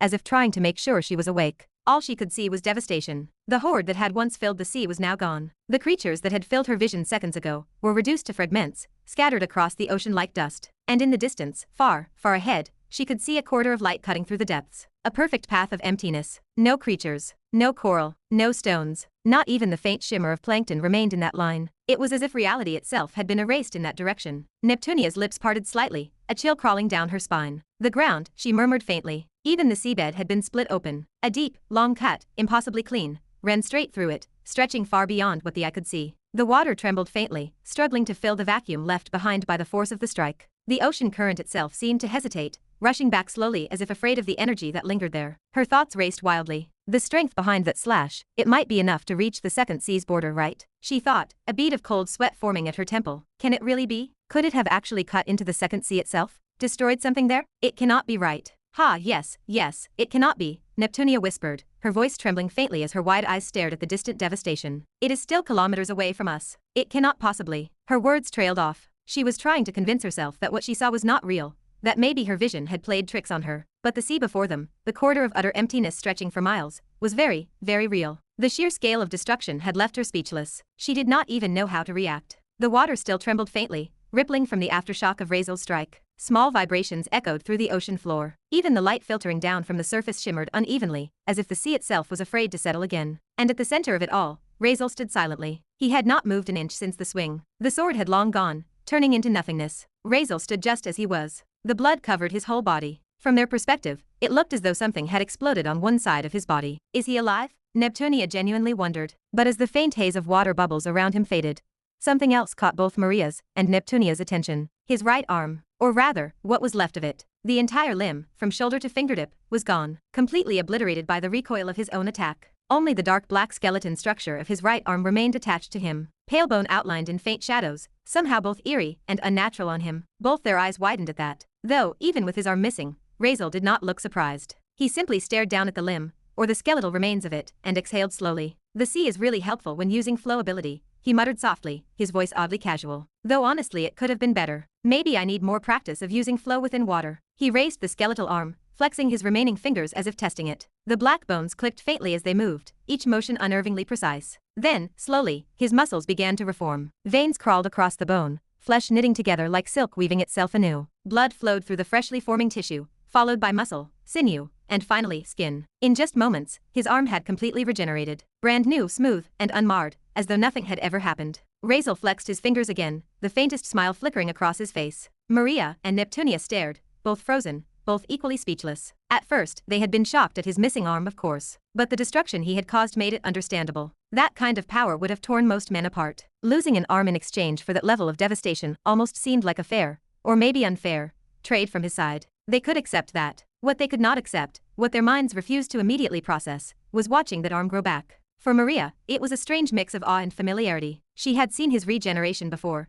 so she knew what he could do. So she was less shocked, even if the sight still made her speechless and full of awe. But Neptunia was completely floored. Her mouth opened slightly, her eyes flicking between Razeal's newly healed arm and his calm face. He can do that too. Just how? How is that even possible? Can all humans do that? Neptunia's thoughts spilled from her lips before she realized it. The words came out in a rush, her voice trembling with genuine astonishment. The scene before her was too overwhelming. Razeal's missing arm, his casual composure, and then that impossible regeneration. The sight defied everything she knew about her worldview. But as soon as she heard her own voice echo through the water, panic flashed across her face. Her eyes widened slightly. Wait, I did not just say that? In a hurried attempt to cover it up, she quickly added, her tone stumbling into forced curiosity, I mean, what kind of relica does he have? Her voice dropped lower and lower as she spoke, her last words almost a whisper. There was a faint, nervous laugh that followed, the kind one uses when trying to undo a mistake that cannot be undone. Instant realization hit her. She had slipped. She should not have said that. Her eyes darted to Maria beside her, silently praying she had not noticed. Maria, thankfully, seemed too focused on Razeal to think much about the strange phrasing of Neptunia's words. The woman's expression remained unchanged, her attention still fixed on Razeal's regenerating arm. Neptunia let out a soft, shaky sigh of relief. Okay, she did not notice, she thought, forcing her shoulders to relax. Good. Just stay calm. He probably did not hear it either. But the moment she dared to think that, her breath hitched in her throat. Because as she lifted her gaze again, her eyes met Razeal's. He was looking directly at her, not casually or curiously, but silently. Their gazes locked, the space between them heavy with unspoken tension. The ocean felt colder for that instant. For I do not know what reason, Neptunia's pulse quickened. Her fingers twitched slightly, but she forced herself to stay still. Outwardly, her expression remained composed, a picture of calmness. But inside, her mind was sighing hard. Did he hear that? He could not have, right? The water maybe muffled it, or he was just busy in his moment, right? She swallowed, keeping her breathing steady, refusing to show even a flicker of unease. But that unreadable, deep look in Razeal's eyes made her chest tighten. The silence between them was stretched. But then, shattering that stillness, Antonio's voice boomed through the water, loud, wild, and manic. What was that? His tone was feverish, full of uncontrolled excitement. That level of blasting power. I did not even sense any relica being used. And was that purely physical then? His laughter echoed, unstable and thrilled. Now I want your sperm even more. Chapter 246. The voice of Antonio came from Razeal's right side, loud, echoing through the water like a ripple of madness cutting across silence. From the corner of his vision, the endless tide of monsters began to part again. The colossal sea creatures shifted aside with synchronized movement, forming a vast path as the water darkened around them. Then, slowly emerging from the gloom, Antonio appeared once more. This time, he stood proudly on the massive head of a giant octopus. The creature's tentacles twisted restlessly beneath him, stirring the surrounding current into violent spirals. His grin was wide, his eyes gleaming with manic excitement. The blue glow of the ocean cast eerie light across his pale, hollow-cheeked face, making his expression seem even more unhinged. Ah, that was magnificent, Antonio shouted, spreading both arms as if greeting an old friend. You really are something special, boy. Around them, the ocean moved again. The enormous gap carved through the sea by Razeal's previous attack, that impossible quarter of emptiness, began to close. The endless horde of sea creatures surged inward once more, drawn together like waves pulled by a tide. Within moments, Razeal, Maria, and Neptunia were surrounded again, completely encircled by a living wall of scaled monsters. Hundreds of thousands, maybe millions. Their eyes glinted like countless lanterns in the dark, each pair glowing faintly in the deep blue. Teeth flashed, scales shimmered, fins quivered, yet not a single creature attacked. They hovered there, the weight of their collective killing intent pressing in on the three intruders, waiting for Antonio's command. Maria's hand instinctively went to her bowstring. Neptunia's expression hardened, her body shifting subtly into a defensive stance. The pressure was suffocating, so thick it felt like even the water itself had become heavier. Razeal, however, stood calmly amidst it all, unfazed. This cloning ability of yours, he began, his tone low and steady, eyes locked on Antonio. I must say, it is useful. But I wonder, he tilted his head slightly, studying the man on the octopus. How many times can you actually do this, before I find your real body and deal with you properly? The words fell like daggers through the water. For a moment, Antonio froze. The grin on his face twitched, the expression faltering. Then his pupils dilated, and his entire expression twisted. Cloning ability, he hissed, his voice trembling with disbelief before erupting into rage.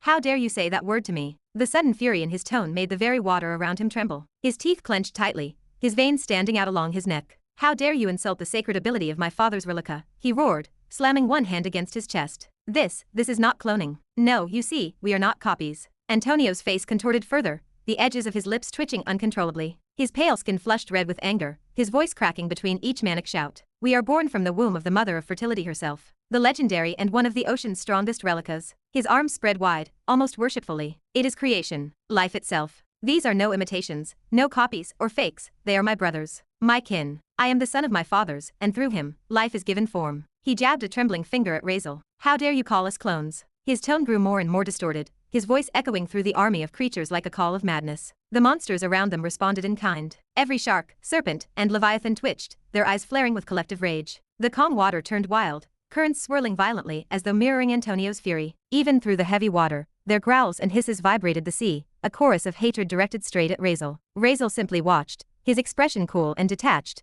though a faint smirk ghosted the corner of his lips. Now this is interesting, he muttered softly, scanning the encircling horde with mild amusement. He let Antonio's rant echo through the water, his words growing increasingly frenzied, while Razeal's mind worked quietly in the background. Pieces of information clicked together in his head. Antonio's outburst had given him more than enough clues. From what Neptunia had told him earlier, Antonio's power was the result of a cloning relica, capable of copying creatures through essence extraction. But now, with the words from the Son of the Sea Lord, that theory was unraveling completely. So this was not cloning at all. Razeal's eyes narrowed thoughtfully. Accelerated creation maybe, he thought. Not replication. Instead of copying life, Antonio's relica might create it, growing new beings entirely from his own essence. From sperm, the relica, the womb of the mother of fertility, must serve as the incubator, an artifact capable of accelerating biological development, converting a single fragment of essence into a complete living organism. Razeal exhaled slowly. Maybe that is it. Well, his guess could be little or very different, but that is what he could think of from just those words. But for now, he was intrigued. Questions were still there,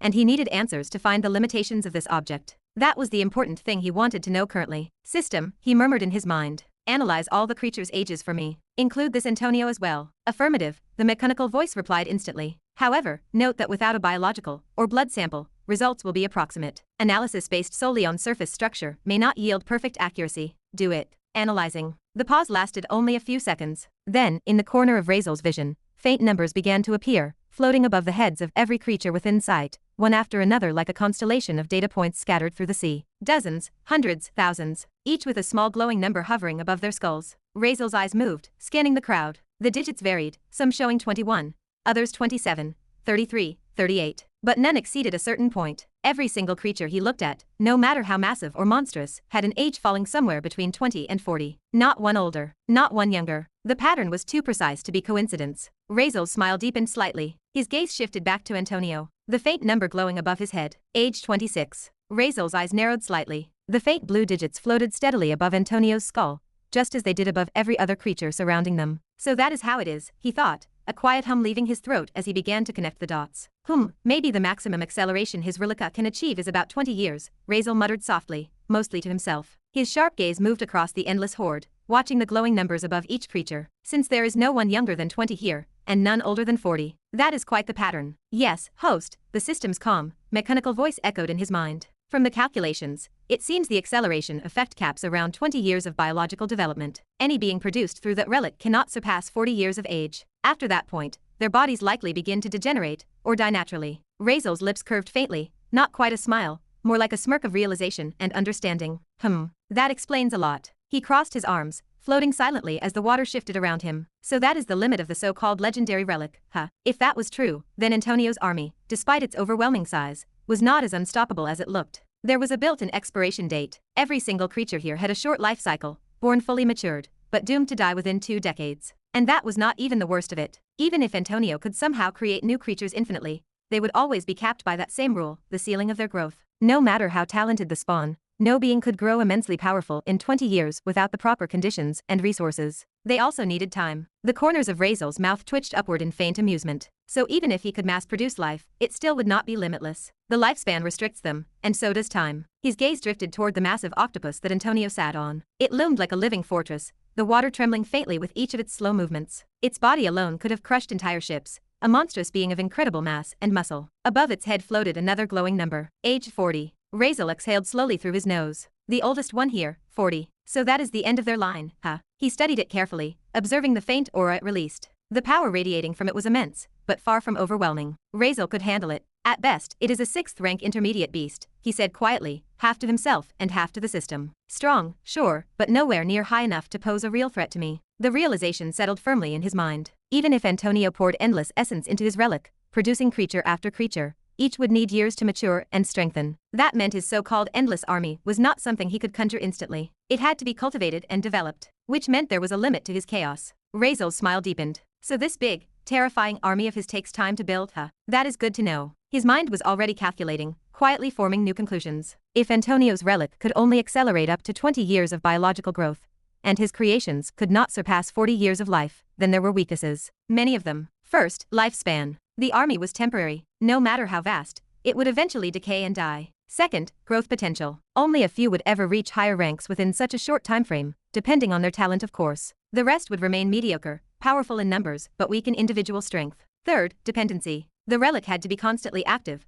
constantly producing new creatures to sustain the numbers. Which meant, destroy the relic, and everything else collapses. If it could be destroyed of course. Razeal did not know, but the system had said nothing in this world was indestructible. As he thought this through, a faint glimmer of satisfaction passed through his dark eyes. System, he said in his head, these beings, you told me before they are not true life forms, right? They are artificially made. You are sure about that? Because this logic is saying something else. If this concept I thought is true, it should be taken as a true life form, right? Then why am I only getting 1 killing point per kill? He asked flatly, even when some of these are 5th or 6th rank beasts. Do not tell me you are cheating me again, system. The accelerating of biological growth and development does not constitute true life, host, the system replied evenly, unaffected by his tone. These beings are not born naturally, nor evolved by their own will. They are artificially formed from another's essence, their existence dependent on external energy and divine manipulation. Therefore, they do not yield proportional essence energy upon death. So you are saying, Razeal said slowly, raising an eyebrow, they are just glorified puppets. To an extent, yes.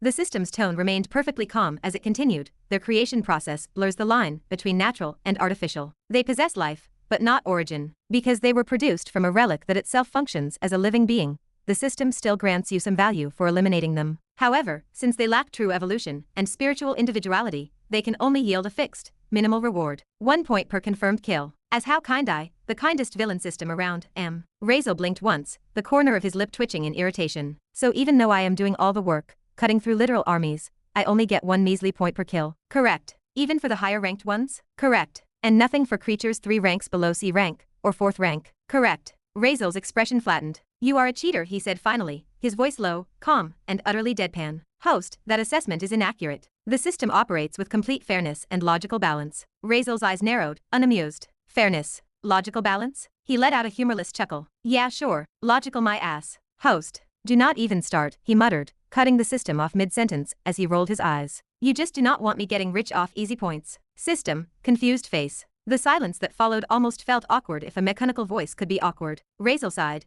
dragging a hand through his damp, disheveled hair as he glanced around again. Chapter 247. Anyways, Razeal shook his head, snapping out of his thoughts. A faint smirk tugged at his lips as he slid both hands casually into his pockets, turning his sharp gaze toward Antonio. So, he began in a tone that was both conversational and mockingly polite. The one I just killed earlier was not your clone then, but your brother, huh? He tilted his head slightly, watching the Sea Lord Sun's expression twist. And all these creatures floating around us, he gestured lazily at the swarm of sea beasts encircling them. They are your stepbrothers, right? Born from the same womb that birthed you out. His smirk widened into a grin, sharp and cruel. I wonder how many stepfathers you have got then. The words dripped with sarcasm, the kind of mockery that sank deep. It was not loud, but the deliberate amusement in Razeal's tone made it sting more than any scream ever could. Antonio's face went stiff. His mouth opened slightly as if to reply, but no sound came out. His eyes bulged in disbelief at the sheer audacity of this man before him. The level of disrespect was beyond comprehension. And also, Razeal continued, his voice smooth, but laced with the quiet venom of confidence. You sure you really want trouble with me? Because, see, he pointed toward the swarming army. I do not think you would want so many of your brothers to vanish. The ones your dear father cultivated so painstakingly over all these years. Cannot be easy making new ones, can it? His grin deepened, his teeth flashing faintly in the dim ocean light. It would be such a shame if all that effort went to waste. Antonio visibly trembled now, standing on the head of the massive octopus, his hands curling into fists. His face darkened, and veins appeared along his temples. Razeal's voice grew lower, colder, like the calm right before a storm. Look, he said, his smirk unwavering, you are not going to gain anything from stopping me now. But your losses, his eyes narrowed, those would be enormous. The silence that followed was deafening. Even the ocean itself seemed to pause. Razeal let the words sink in, then continued smoothly, you already know it, do not you? No matter how many of these creatures you spawn, I will always be able to cut through them. Always. Of course, if you will not believe, I will demonstrate to you again. But at last, what would be the use of that? He gestured toward the open sea behind Antonio, where faint trails of blood and damage still rippled through the ocean surface from his last attack. I mean, the border of the second sea is what, 15 kilometers or so away? Not too far. So unless you plan on burying me under millions of your poor,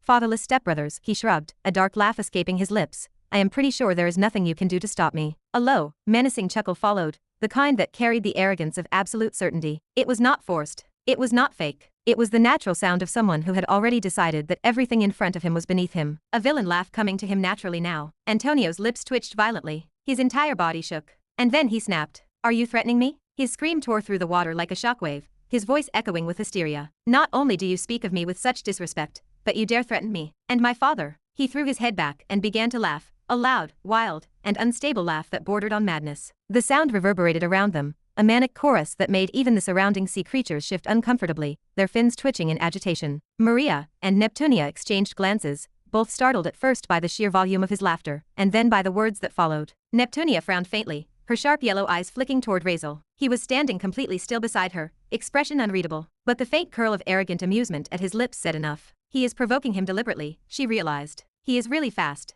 Razeal's ability to analyze, to deconstruct Antonio's entire ability from a few words and a few clues, was really terrifying. The way he had pieced together the truth behind the relica, its nature, and its limitations, all within minutes, it was beyond sharp. Yeah, he did not say anything, but from his words of provocation, to Antonio alone, she could guess he understood the concept of it. Neptunia bit her lip, her mind running back to her earlier interaction with him, when she had explained Antonio's abilities, but deliberately gave only half the truth. Since, well, of course he was a human, and she would not want to give him something so important and intelligent on a Sea Lord's abilities, so she just told him enough to prepare him for the fight, but not everything. Not the full, intelligent details. Even so, with just fragments of truth and observation, he had deciphered almost most of it now after combining her words with Antonio's. How the hell does he do that? Her thoughts were interrupted as Antonio's son's manic laughter echoed again. The man's eyes were wide now, glowing faintly as madness replaced anger. You, he said, still half laughing, half growling. You think you can cross into the second sea, do you? You think you will be safe there? He leaned forward, his grin spreading. You really think that will save you?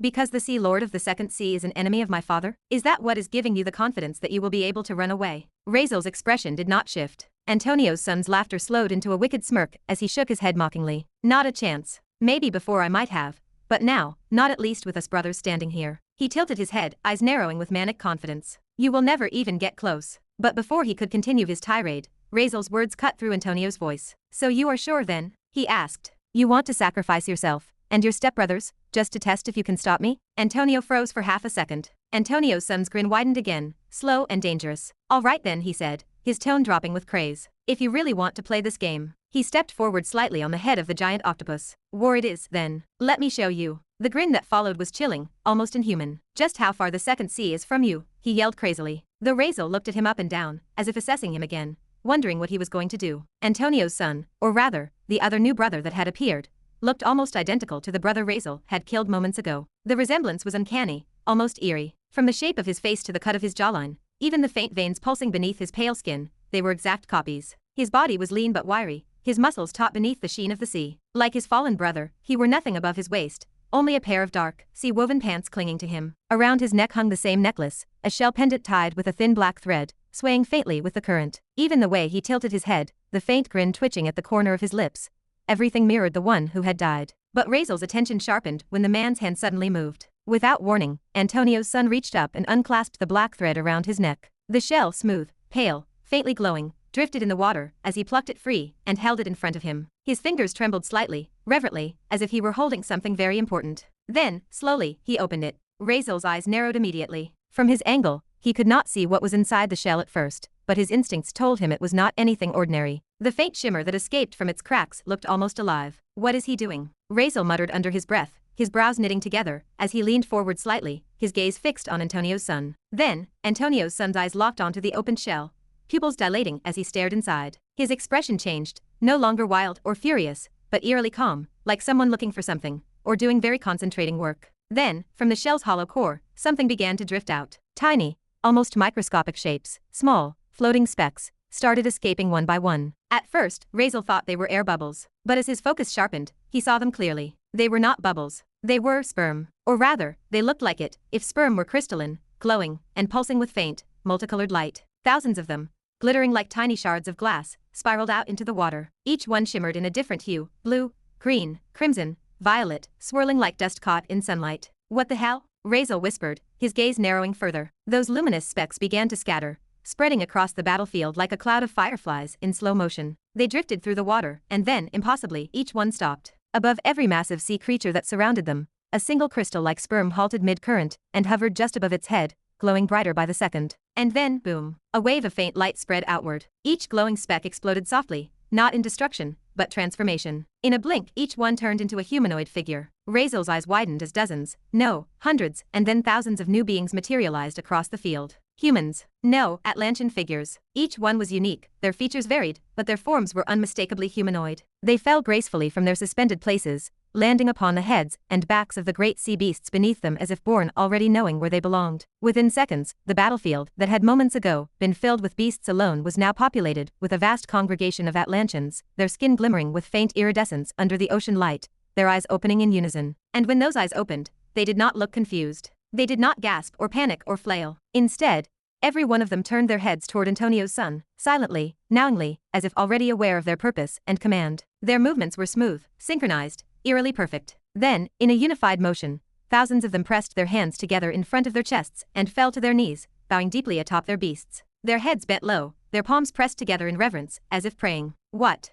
Razeal's eyes narrowed sharply, disbelief flashing across his face. Did those things just transform into Atlanteans? And they already know what they are supposed to do. His gaze drifted from one to another. Each newly created figure wore elegant garments that rippled lightly in the water, woven fabrics, accessories, even jewelry. They were clothed, fully. How? Razeal muttered under his breath. His mind spun rapidly. That does not make sense. If born from sperm, just as he saw now, how can they already be clothed? And why do they all look completely aware of everything, as not just born? Where is the relica? Razeal murmured. Can it really do all this just from that shell? Or is that shell the relica? Neptunia, standing beside him, had been equally silently looking at all this with a frown as understanding what it is, but could not, just as why. But when she caught the puzzled, calculating look in Razeal's eyes, she exhaled softly, realizing he was still trying to piece together what he was seeing. Her gaze flickered to the kneeling Atlanteans. She hesitated for a moment, then decided there was no point holding back anymore. It is the sperm preservation method, she finally said quietly, her voice calm yet cautious. Razeal turned to her, one brow raised. The what now? It is a preservation method used by the Sea Lord,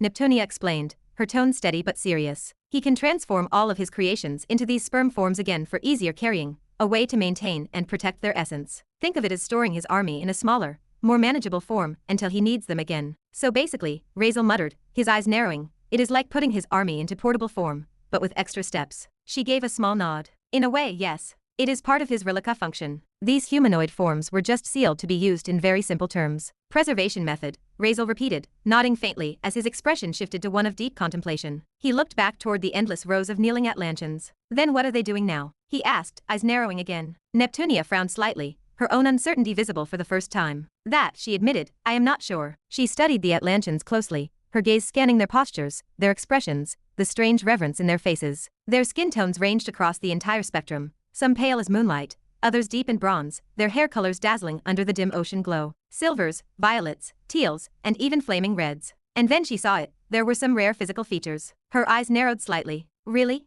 Her lips parted as a soft murmur escaped before she could stop herself. The true 100 noble families of the sea. Ha! Razeal turned toward her immediately, catching her whisper. What is that supposed to mean? These, well, all of these people have one thing in common. They are from the true 100 noble families of the sea, Neptunia said again. And what is that again? Neptunia blinked. They are, well, they are the noblest families of the ocean, the ones who were directly recognized by Mother Thalassa herself. So given this title as such. Thalassa? Razeal frowned, his head tilting slightly. The name was unfamiliar to him. Now what is that supposed to mean? He asked, glancing toward Neptunia. Mother Sea, she corrected flatly, her voice firm, but laced with an unmistakable hint of judgment. Her eyes flicked to him, sharp and disapproving, as though she found his ignorance offensive. Even a human should know this, right? She thought, but again just explained while shaking her head. She is the origin of all oceans, the first consciousness of the deep. Every sea, every current, every creature flows from her, even every relica. Of course, mythical ones, able to become living because of Mother Thalassa. Razeal raised an eyebrow, slightly taken aback by the tone. Oh, I see, he said quickly, holding his hands up in mild surrender. I will ask about that later then. But for now, what are they doing? I do not know, Neptunia replied, her voice quieter this time. Her gaze remained fixed on the scene before them, the thousands of newly formed Atlanteans kneeling in perfect unison upon their sea beasts, hands clasped together as their lips moved silently in prayer. The sound of their voices was faint at first, like a low hum traveling through the water. Why would they do this? But then it grew. The faint murmur became a chant, synchronized and haunting. The rhythm pulsed through the currents, vibrating in the bones of anyone who could feel the sea's breath. Razeal's eyes narrowed. The energy in the water had begun to change slowly, twisting, like something vast and ancient was stirring beneath the surface. Neptunia's ears twitched. She leaned forward slightly, listening more intently. Her eyes widened suddenly as she made out the words of their unified prayer. Wait, she whispered, her face draining of color. Then she froze, realization striking her like a tidal wave. Oh no, she gasped, her voice cracking as she turned sharply toward Razeal. Go, stop them, she shouted, her panic breaking through the composed edge of her tone. They are praying to Mother Thalassaw. The 100 nobles, together they are requesting for the ocean's ancient battlefield. Her words rang through the water like an explosion. Razeal did not know what that meant, but from her voice alone, it was clear it was not good. Stop them, now, Neptunia yelled again, already pulling an arrow from her quiver. Her hands moved in a blur as she drew back the string and fired toward one of the kneeling figures perched on a massive shark's head. Razeal moved at the same time, his instincts kicking in even without understanding. He darted forward, his palm away from one's neck. But before either of them could land their attacks, a slow, cruel smile spread across Antonio's son's face. Too late. The words dripped with satisfaction, and then the water around them shifted. A massive swirl erupted from the ocean floor, twisting violently upward. The currents roared, spiraling into a vortex that consumed everything in its pull. The sea itself began to rise, twisting, boiling, dragging all of them into the center. At the very heart of it, Razeal's group stood in the eye of the storm. Once again, Chapter 248. A massive swirl erupted from the ocean floor, twisting violently upward. The water screamed as the currents bent and tore apart, spiraling into a colossal vortex that seemed to devour everything in its pull. The roar of the sea became deafening, a deep, thunderous rumble that echoed across the endless abyss like the sound of the ocean itself wailing. The pressure crushed down as the light dimmed. At the very center of that chaos, Razeal's group stood, caught in the calm eye of the storm. For a single fleeting moment, the world held its breath. The currents froze, the air stilled. Then the ocean swallowed them, taking everything around them whole. In the blink of an eye, everyone was gone, taken into the swirling maw of the wormhole, consumed by the sea as though the ocean itself had decided to take them somewhere else. After what felt like only a few seconds, though it could have been minutes or hours in that timeless spin, Razeal's eyes snapped open. His body jerked as if waking from a nightmare. Cold water pressed against his skin, the sensation of the deep still wrapped around him. His mind reeled before clarity crept in. The first thought that surfaced was sharp and immediate. Where am I? He blinked, adjusting his vision to the murky light that surrounded them. His dark eyes swept across the space and his expression hardened. All around him stretched an endless expanse of the deep sea, but not the same one they had been in. This place felt different. The energy in the water was not alive. It was heavy, oppressive, and weirdly suffocating. Every current carried with it the faint metallic taste of blood, the stench of something ancient and dead. Razeal felt it. The killing intent was so close that it had almost become familiar. He felt killing aura all around, the simple presence of death. It was the echo of countless killings layered upon each other. The water felt haunted. He looked down, his gaze falling to the ground below. It was not sand. It was a deep, unnatural red. It was not coral and definitely not rust, but the red of blood that had soaked into the ground for an unknown amount of time. The seabed seemed to have drunk it in, staining itself permanently with the memory of slaughter. Weapons littered the ground, ancient blades, spears, and shattered pieces of armor corroded by time, but still glinting faintly in the dim light. The remnants of wars lay scattered in every direction. Razeal moved forward, crouching to examine one of the swords half buried in the ground. The metal was brittle, eaten away, but the shape still held the elegance of something once forged for a master. This place, he muttered under his breath. He lifted his gaze and saw bones, massive skeletal remains, some humanoid, others too large to belong to any human, ribs the size of trees, skulls of sea creatures half consumed by coral, and fragments of beings whose identities had long been lost to history. It was a graveyard, a battlefield frozen in time. Razeal exhaled, the weight of the place pressing against him. He hummed, his expression unreadable as he took it all in. His senses stretched far, picking up faint disturbances in the distance. He found no living beings, except the two he was already familiar with. He turned his head. Beside him, both Neptunia and Maria were on the ground, struggling to recover from the violent spin of the vortex. Maria was the first to move. Her face was pale, her breathing heavy. Arg, she groaned, clutching her stomach. That thing spun everything inside me. It feels like it mixed my organs and brain together. Her voice came out low and strained, her tone half complaint and half disbelief. The whirlpool they had been dragged through had not been just physical. It had twisted energies and everything inside her. Only she knew how it felt when mana and elemental energies were compromised. It was terrible. Razeal did not answer, simply watching her in silence before shifting his gaze toward Neptunia. So he asked evenly, "What is this place?" Neptunia was still steadying herself. One hand pressed to her head, she rose slowly, her movements graceful despite the lingering dizziness. Her yellow eyes flickered uneasily as she scanned their surroundings. "I cannot identify it for sure," she admitted softly, her tone carrying a weight of unease that did not suit her usual composure. But, she paused,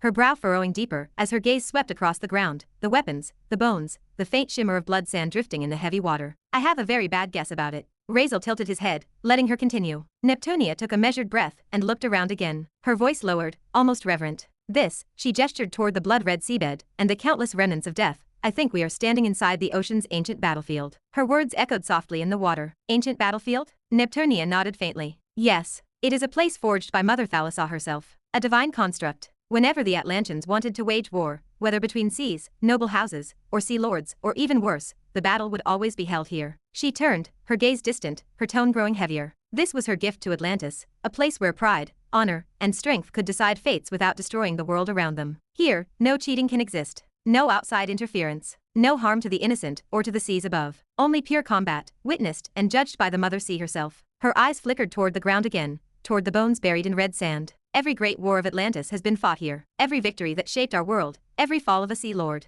The greatest warriors of Atlantis history have bled into this ground. Razeal listened silently. Neptunia continued quietly. It is a sacred place, but in simple words, it is a prison. Once summoned, it locks those within. No one leaves until the battle is decided. There is no escaping the arena once you have been chosen by it. So we are trapped. Yes, Neptunia confirmed, her tone grim. This battlefield has no known end. No horizon. It stretches endlessly, an illusion of infinity, or maybe it is real, I do not know. And no one does, as no one ever escaped it without finishing the war they were bound to. Her voice softened, as if speaking to herself. You cannot run. You cannot hide. You cannot do anything but fight. The silence that followed felt heavier than the water. Razeal finally broke it, his tone quiet, but thoughtful. So, he said slowly, piecing it together, we are trapped in a battlefield that will not end until one side loses, or admits defeat. Yeah, Neptunia said, glancing at him with a solemn nod. Razeal exhaled, rubbing the back of his neck as he looked around. And the ones who declared war against us, his dark eyes narrowed, that would be Antonio's son. And maybe all his stepbrothers too, right? This is not just the wild sea anymore, Neptunia said, her voice low, rubbing her temples. The water around them felt different here, deadlier, endless. It might be Antonio's whole army. We are not crossing a stretch of sea. We are in a place that has no edge. Maria pushed herself up despite the nausea. The whirlpool's spin had left her hollow and unsteady, but the moment she heard Neptunia's words, her dizziness took second place to shock. So you mean we have to kill all of them now? She said aloud, the words tasting absurd. Neptunia's mouth flattened. Her fingers worried the string of her bow. Yes, killing every single one, she echoed, the idea hitting her like a physical blow. Or making them admit defeat. But can we? If we were only trying to cross the wild sea, we might have some chance. Now we are in a battlefield that loops. There is no leaving unless we win. We are 3 people. She threw the bow hard to the ground, the action sharp with panic. We might not be able to win. We are beat. Really, really beat. Her voice cracked at the end. She pressed a flat palm to her face, breathing fast, furious at the helplessness. Maria moved without thinking, a hand on Neptunia's shoulder, steady and firm. Hey, calm down, she said, though she was shaking inside too. There is no point in losing our heads. We will find a way. Her words were softer than they should have been. Maria knew the value of Neptunia's knowledge. The woman was their map here, the only one who knew what rules or boundaries governed this place. If Neptunia gave up, they were blind. Maria felt the responsibility like a stone in her gut, knowing that if she did not handle it, Razeal would, and he was impulsive. She took responsibility to keep Neptunia together and keep a path forward. Neptunia's shoulders rose and fell. She refused to be consoled into passivity. It is not simple, she said after a long moment. How long can we even fight? Antonio's army. It is said to be larger than the whole population of Atlantis combined. Even if let us say Razeal is strong, let us say he can kill thousands, let us say even millions, what is a few million kills against an army like that going to do? How long can he keep going? Forever? It is impossible. She shook Maria's hand off with a motion that was full of stress. Razeal, who had been standing still, spoke in his usual blunt, calm way. So, how big is the population of Atlantis? He asked as if naming the number would shrink it to something manageable. Neptunia looked at him as if he had asked whether rain was wet. You are not serious, she snapped. Her voice had an edge. I do not know the exact number, but it is going to be in the billions. Like really billions. Can you handle that alone? Razeal did not flinch. He shrugged as if the scale of civilizations did not faze him. We will see about that. He bent,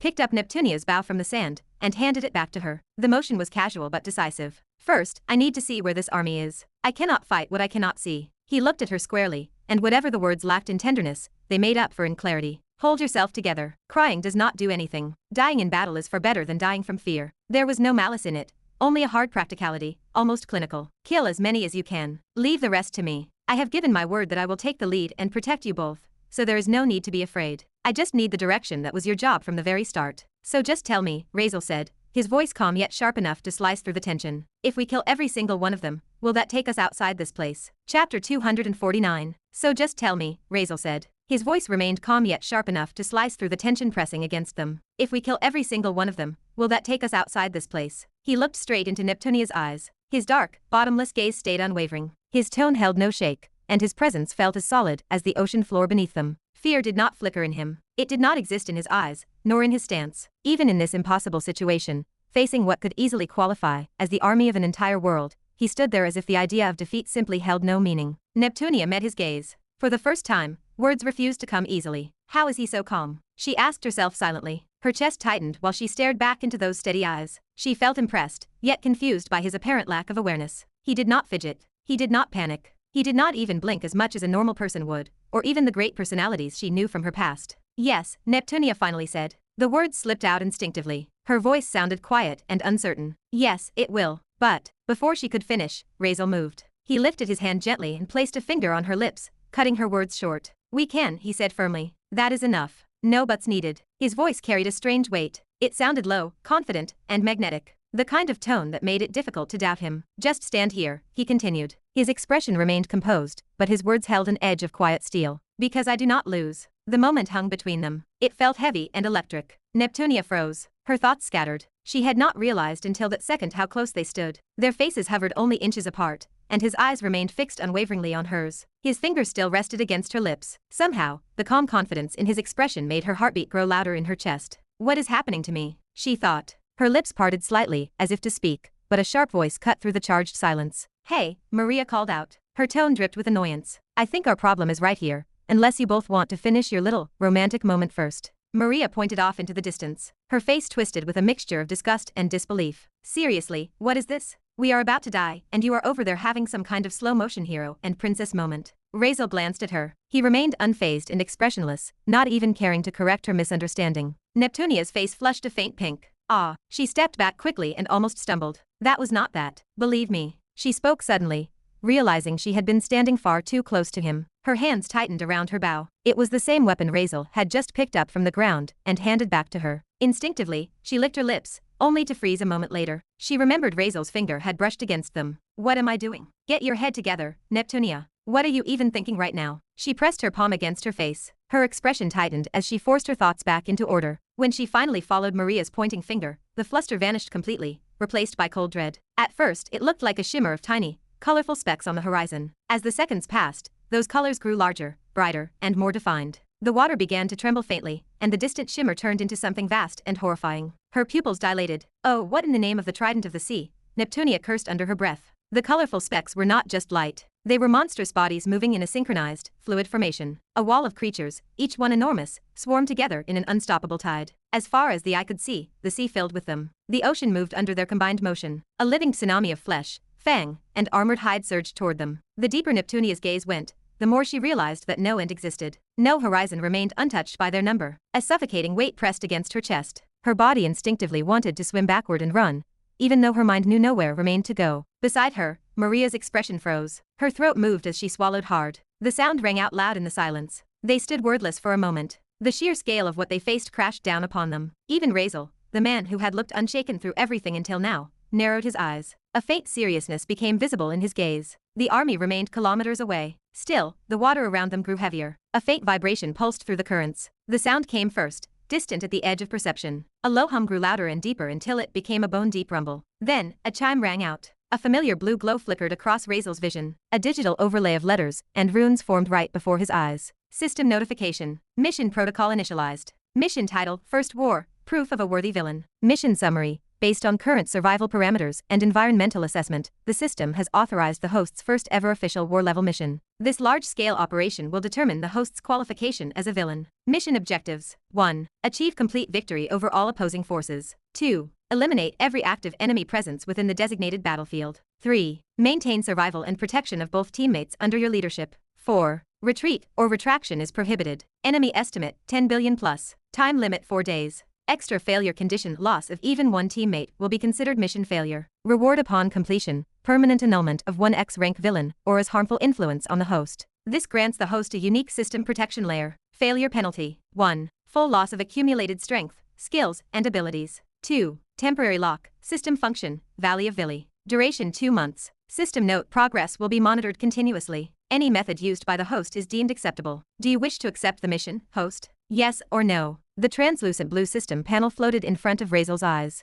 The flickering runes and data streams glowed against his face and blocked his view of the monstrous tide surging toward him. The hum of it pulsed faintly in the surrounding water, a low vibration that clashed against the rhythmic pounding of his heart. Behind that glowing screen, the vast ocean darkened. He could still see the silhouettes of millions, perhaps billions, of creatures converging. Their massive bodies shifted the current itself. but his attention stayed drawn completely to the words projected before him. He squinted, reading the mission description. I did not know you could give missions, Vili. His tone stayed calm and lazy, but his gaze remained sharp as he scanned every line. The familiar voice echoed in his mind. I thought this would indeed be helpful for your progression, temperament, and overall growth pattern. It will also test your skills and strength under absolute pressure. While I cannot distribute new abilities or skills due to existing limitations in my own framework, I can definitely bend certain rules. And so, Vili paused, as if thinking, I decided to give you something that may interest you. I have had this concept stored for quite some time, but lacked the appropriate situation to activate it. Now, however, this feels like the best possible moment. Consider it a test. If you can really win, if you can overcome this, I would say that would be quite excellent. Razeal's expression did not change. His face stayed unreadable as the system's words echoed through his mind.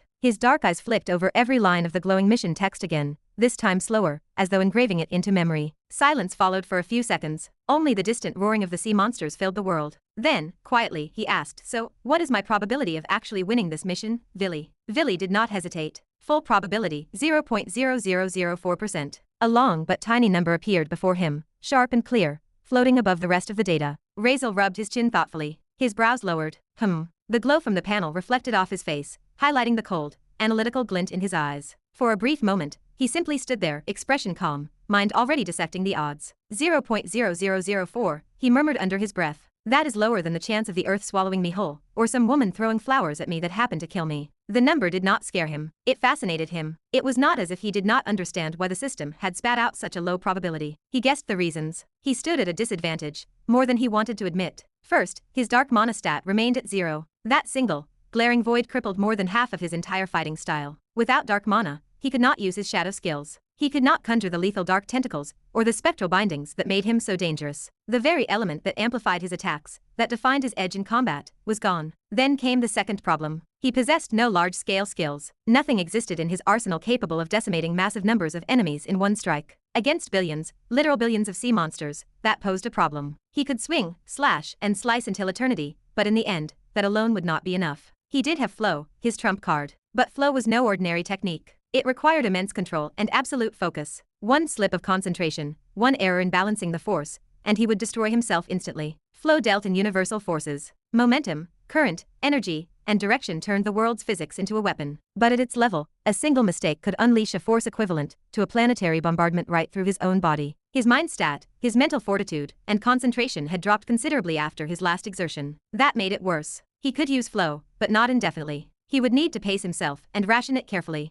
He muttered. His expression stayed thoughtful. His eyes flicked toward the corner of the screen where the timer rested, already counting down. 4 days. Kill 10 billion creatures in less than 4 days, he repeated. He exhaled through his nose. And protect both of them at the same time. His head tilted slightly toward Maria and Neptunia behind him. The two of them stood in uneasy silence, watching the growing wall of monsters in the distance. His lips curved faintly. Yeah.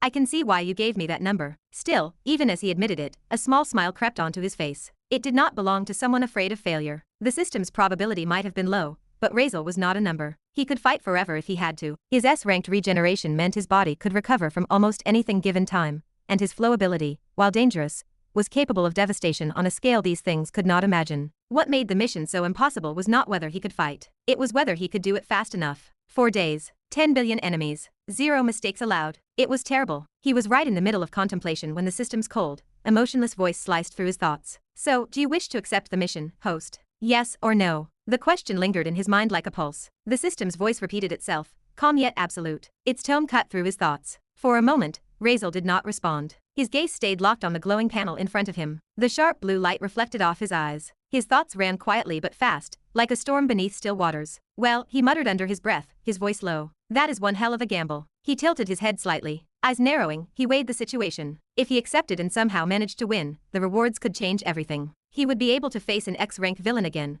without instantly collapsing under the sheer weight of their aura. He might even have a chance to gain one of their abilities. That alone was enough to tempt any sane man to risk it all. Even a cosmic lord entity would go crazy if it knew a chance like that existed. But still, Razeal was not naive. He was not blind to what the failure would mean. If he lost, it would not just be defeat. It would be erasure. Losing all his skills, all his progress, everything he had built and bled for. Even worse, he would be cut off from the system space for 2 whole months. Out here, in Atlantis, a world where every creature wanted to tear him apart, that was not a penalty. That was a death sentence. He exhaled slowly. The sound was calm but heavy. His hand went to his chin as he rubbed it lightly. His eyes remained fixed on the holographic words floating in front of him. What to do? For a few seconds, the world around him seemed to disappear. The roar of the sea faded. The movement of the monsters in the distance blurred into background noise. Even the faint shimmer of Maria's bow to his side felt distant. It was just him, the silent hum of the system, and that glowing question. Yes or no? His jaw tightened. Only an idiot would say yes to it, he thought to himself. His lips twitched faintly into a dry, humorless smile. Because really, who would? Who would willingly accept a mission with a 0.0004% chance of survival, with billions of enemies, limited strength, and 2 people to protect? Only a fool. Only someone with nothing left to lose. Or someone too damn stubborn to accept that the odds decided anything for him. The silence stretched, broken only by the distant rush of currents. Razeal's expression softened slightly. It did not relax, but it grew resolute. Then his lips curved upward into a small smirk. It carried a strange, calm defiance. But then again, is that not me? He murmured, rubbing the side of his chin with his index finger. I have always been that idiot. He had fought through worse. He had lived through things the system itself had once declared impossible. He had won a duel of honor against a son of destiny, and that too without even raising a weapon. Just a mortal, the weakest of the weak, and still, he had crushed fate's chosen. He had gathered 1,000 elemental cores with that same body. He had replaced his very bones with one of the deadliest weapons known to any world. He had died millions of times. He had even spat in the face of power, claiming he had violated the daughter of one of the strongest women alive, and somehow, he was still breathing. He had manipulated the world's most intellectual people like they were brain dead, and managed to escape. The list of his sins, his victories, and his sheer defiance was endless. He did not even count. If he could not win, then who the hell could? He lifted his gaze, meeting the words on the screen head-on. I accept, he said clearly. His tone was neither rushed nor hesitant. It was just final. The system went quiet for a second. The faint hum in his mind seemed to freeze. Then, a chime, soft and crystalline, echoed through his consciousness. Acknowledged. Mission accepted. Initializing war protocol. Proof of a worthy villain. The glowing panel flickered. Its letters dissolved into faint motes of blue light that scattered through the water like glowing dust. Razeal's expression did not change. He stood still, his gaze calm and unwavering as the last fragment of the panel faded from view. He rolled his shoulders once, slow and deliberate. His posture straightened. His heartbeat stayed steady. His mind remained quiet. He would win. Not because the system allowed it. Not because the probability favored him. He would win because he said he would. Because he decided it. It was the system that believed his odds were 0.0004%. Not him. And that made all the difference. A faint smile lingered on his lips. It was not arrogance, and it was not confidence. It was certainty. I will show you, he muttered softly. His voice carried through the stillness. I will show you how wrong your math is. Then, without another word, he turned his gaze back to the approaching wave of monsters. Chapter 250. Neptunia exhaled sharply through her nose, trying to steady her nerves. Her chest rose and fell while she looked at Razeal. He stood eerily still ahead of her, completely silent, unmoving. The faint light from the ocean depths shimmered off his figure, casting long, sharp shadows that danced across the seafloor. What happened? Scared? She asked quietly, taking a few cautious steps forward. Her tone was not mocking, just uncertain. The pressure of the approaching army felt suffocating to her. She watched Razeal, who remained motionless. He stood like a statue, facing the endless swarm of monsters closing in from the distance. His eyes were fixed forward, unreadable. Neptunia wondered if he had blanked out, unaware that Razeal was busy communicating with the system. Finally, his voice broke the silence. No, I am not, he said. His tone remained low and steady. It is just, I have a new plan. He turned slowly to face her. His expression appeared utterly composed, almost disturbingly so. The faint, pale glow from the approaching creatures shimmered against his sharp features. Neptunia frowned. Plan? What plan? Her arms crossed unconsciously. While still holding her bow, her frustration bled through her composure. She tilted her head slightly, her long yellow hair swaying with the motion. How can someone look so unbothered right now? She wondered bitterly. The weight in her chest grew heavier. The army ahead approached. Millions of monstrous silhouettes now visible, through the faintly lit water. Every beat of her heart seemed to echo louder than the waves around them. She sighed inwardly. She could not help it. The tension was too much. She was genuinely stressing. Well, Razeal began, raising one hand to his chin thoughtfully. Nothing much. It is just, we will have to finish all this in 4 days. Less than 96 hours, that is. Neptunia blinked. What? 4 days? Maria stepped up beside Neptunia. Her expression was incredulous. Her hair floated gently in the current, her eyes sharp but filled with disbelief. Why? Why 4 days? Her voice came out louder than intended, echoing faintly in the water. She took a quick glance toward the horizon, at the wall of monstrous shadows moving like a living tsunami, and then back at him. Has he lost it? She thought, gritting her teeth. The distance between them and the swarm was shrinking fast. The pressure alone from that many creatures made the water hum. She clenched her jaw. Her tone snapped slightly. This is not the time for jokes. I get it, you want everything done fast and always in a hurry, but 4 days? What kind of nonsense? Let us not be stupid and risk our lives. How about playing safe? No matter how much time it takes, just be safer. Can we? She stopped mid-sentence, realizing she was nearly shouting. Her frustration melted into exhaustion as she sighed, dragging a hand down her face. Ugh, whatever. Leave it. I do not even want to know the reason. The question is, she looked at him again, her eyes narrowing, can we actually win? She spread her hands out helplessly. Her voice rose in disbelief. Because if you have not noticed, that is not a few thousand monsters coming for us. It is millions, billions, or whatever. I can literally feel their eyes from here. Razeal simply nodded. We will. That was all he said. No emotion, no hesitation, just calm certainty. Neptunia and Maria exchanged a quick glance. He was not even looking at them now. He was lost in his own thoughts, still able to stay calm. Neptunia did not share that calm. Her eyes darted back toward the approaching swarm. The tremor in the water was now strong enough to be felt through her feet. They are close, she said sharply. Her voice tightened. It is not the time to stand around. Do something. We cannot let them get close or surround us. If they box us in from all sides, it will be suicide. We need them in front, one direction, not all. That way it will be safer. We will only have to protect ourselves in one direction. Maria snapped her head toward the direction Neptunia pointed. Her heart skipped. Wait, she whispered. They are already that close. Her voice trembled as her eyes widened. Through the dense blue, she could see massive forms closing in. Serpentine bodies coiled, fins glinted, and teeth flashed like jagged blades under the dim light. Her pulse quickened. Shit. Give him the sword again, Neptunia said suddenly. Her voice snapped with urgency. He will need it, just like before. Maria blinked, startled by the command, before her eyes lit with realization. Ah, right. Yes. She lifted her hand and focused, looking at her spatial ring storage. A faint blue shimmer appeared on her palm, but then her expression changed. Her face stiffened. I do not have one, she said quietly. Neptunia's head turned sharply. What? I do not have another sword. Maria's voice cracked slightly as she looked up. Guilt and panic mixed in her eyes. I just had one, and it is already gone. The silence between them was sharp enough to cut through the ocean current. Neptunia pressed a hand to her forehead, exhaling sharply. Then how the hell is he supposed to fight? She stopped, thinking fast. Her eyes darted toward the quiver on her back. Wait. What about trying the sword swing with one of my arrows? He can channel it with whatever he did, right? It will not be as strong, but... Before she could finish, Razeal finally turned to face them again. I do not need them, he said quietly. His tone was final. Both women looked at him. Razeal's expression remained calm, his voice unshaken. Keep them to yourself. Neptunia frowned deeply. Then what are you going to? I have better weapons than that. He reached into his coat pocket. Neptunia blinked. Maria frowned. Razeal's hand moved slowly, deliberately, and then, to their utter confusion, he pulled out two small, perfectly round apples. The bright red of their skins glowed faintly in the dim light, almost mocking against the dark sea. For a moment, the world went completely still. Neither Neptunia nor Maria said a word. They just stared. Maria's brow twitched. Are you serious? She finally managed. Her tone hovered between disbelief and irritation. Neptunia's lips parted slightly, but no words came out. She did not understand what he meant, or even what those were. But one thing she knew was that those definitely were not weapons. Do not tell me those are your weapons. Like seriously? Maria's voice carried the exact mix of disbelief and frustration she felt as she stared at the two red apples in Razeal's hands. The faint shimmer from the distant sea army reflected across her face, making her annoyance even more obvious. She blinked, waiting, expecting him to say something logical. Maybe a hidden blade inside? Maybe enchanted fruit? Something. But no. Her face fell. You have got to be kidding me. She sighed heavily, dragging a hand down her hair like she was going to pull it out. The gesture was tired, hopeless. I swear, this guy, she muttered under her breath, shaking her head. Her mind ran back to their time on the ship. Days and days of seeing him eat nothing but apples. Morning, afternoon, night, that was all he ever touched. She had even thought once that if the world ended, he would probably still take a bite first before saving himself. And now, this situation. Life and death. The literal end of the line. And what did he bring out? Apples. She wanted to scream. Why cannot this guy ever be serious? She muttered again, this time louder. Her chest tightened with irritation and disbelief. The army in front of them closed in. The water vibrated with the collective motion of millions of bodies. Their scales shimmered like stars in the dark water, a galaxy of death moving toward them. Yet, the man who stood between them and annihilation held fruit. He is really going to eat them, is not he? Maria whispered to herself. Her voice cracked slightly as her brain started to short-circuit. He is actually going to eat them. The weight of the moment pressed on her shoulders, heavy and cold. Her jaw clenched. Her mind screamed.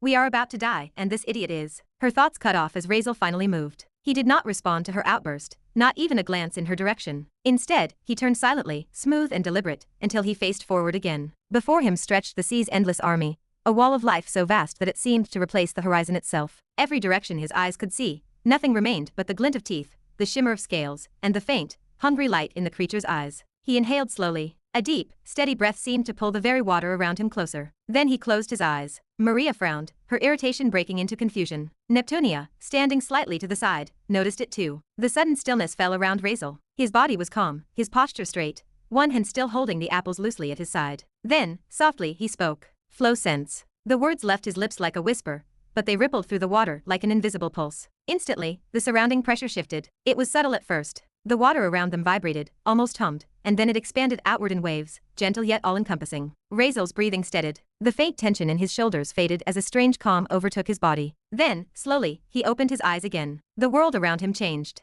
The dim environment of the deep sea exploded into color. Thousands upon thousands of threads appeared before his vision, bright and radiant. Each one was a different hue, each one alive. They flowed, intertwined, curved, and stretched infinitely through reality itself. Some spiraled around him like ribbons, others slashed through the water in violent arcs. It was beautiful, terrifyingly beautiful. Thousands of invisible streams of power, the flows, all moved in harmony yet never collided, never touched. They existed together but apart, like the veins of the universe woven into a single infinite tapestry. Razeal's gaze flicked between them. His mind quieted completely. His pulse slowed. Every heartbeat matched the rhythm of the invisible movements surrounding him. He could feel them. The density, the velocity, the force behind each one. Just sensing them made his skin prickle, and his head feel heavy. The sheer energy these flows carried, one wrong step, one wrong connection, and his entire body would be erased from existence in an instant. His eyes narrowed as he looked deeper, scanning through the colors. Each had its own distinct presence. There, a deep, dense brown line cut downward like a waterfall of molten stone. Its presence alone made the water around it heavier,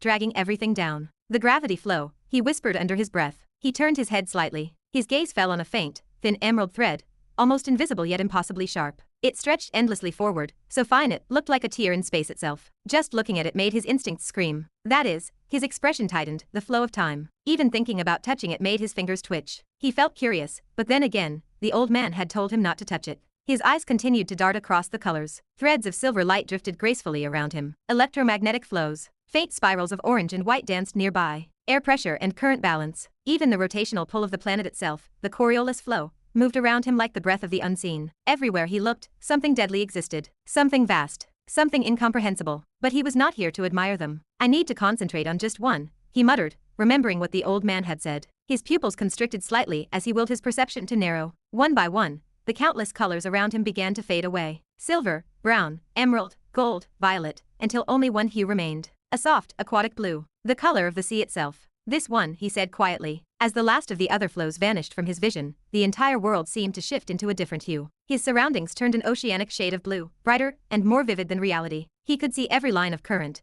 every motion of the water, from the tiniest ripple to the immense drag of the ocean's tides. It was breathtaking in its own way. The entire sea, every drop of it, moved in one direction. Slow, steady, but unstoppable. It was not just current. It was a colossal conveyor belt of planetary momentum. A machine of nature that had been moving since time itself began. Even though it looked gentle, Razeal could feel its power. His instincts screamed at him not to touch it, not even to brush against it, or he would be vaporized under the pressure. The force carried by this flow was immeasurable. It was not just strong, it was absolute. The flow of the whole ocean's movement, he murmured, half in awe, half in fear. His voice remained calm, but his mind stayed razor sharp. If I touch that one, he thought grimly, I will be torn apart by quadrillions of joules of force. He exhaled. So let us not do that. Instead, his focus shifted again. His consciousness scanned the overlapping layers of the ocean's natural flows, searching deeper, not for the strongest, but the weakest. The smaller streams, the gentle ones, the ones that did not come from planetary momentum. Then, just as he was about to give up, he saw it. Faint, delicate, almost invisible. The same soft blue as before, but thinner, smoother, flowing in lazy, uneven spirals. There you are, he whispered. It was not part of the planet's grand circulation. It was not the colossal motion of the sea's mass, or the gravitational pull between celestial bodies. This one was simpler, natural, spontaneous. The local current, he realized, may be created by uneven temperature, or the push of the wind at the surface. Weaker, safer, and definitely usable. Perfect. All right, let us do it, Razeal whispered. His tone was low, calm, almost too calm for what he was about to attempt. He exhaled slowly. His breath remained controlled and steady. The surrounding water vibrated faintly with his energy as his focus tightened. Even though this was not the first time he was doing something like this, it always felt like the first. The danger never faded. It only grew sharper with awareness. Every attempt at manipulating the flow carried the risk of complete destruction. One wrong move, one careless miscalculation, and his body would be crushed into atomic dust. He knew it. And still he did it. For most people, it was like using a self-explosion technique. This was crazy, but then again, that was who he was. He did not turn off his flow touch. Instead, he synchronized himself deeper into it, his senses merging with the invisible network of energy surrounding him. Every molecule, every vibration in the water was alive under his perception. The entire ocean breathed, and he breathed with it. His mind narrowed down on the chosen current. He made it into a slender thread of blue energy flowing steadily past him. It looked weak, slow, and gentle, but it was definitely faster than sound, faster than thought. It brushed inches away from his right shoulder. That was where he put it, for better use, even if it was the distance between life and death. He could see it now. That delicate line of moving light. A single shimmering thread cutting through the sea like liquid lightning. Razeal's pupils contracted slightly. He murmured quietly. The sound barely escaped his lips. Now all I need to do is flow with it. He slowly raised his right hand, the one holding the apple. His fingers were careful, precise. He handled it as if it were something fragile, holy. The tips of his fingers brushed the smooth skin of the fruit. Every movement was deliberate. Every fraction of a second was measured. His hand moved closer to the blue thread, closer and closer, until the apple hovered mere inches away from the flow line. He did not touch it. Not yet. His voice came out in a whisper, calm but filled with focus. Flow with it. To connect with a flow meant to move exactly as it moved.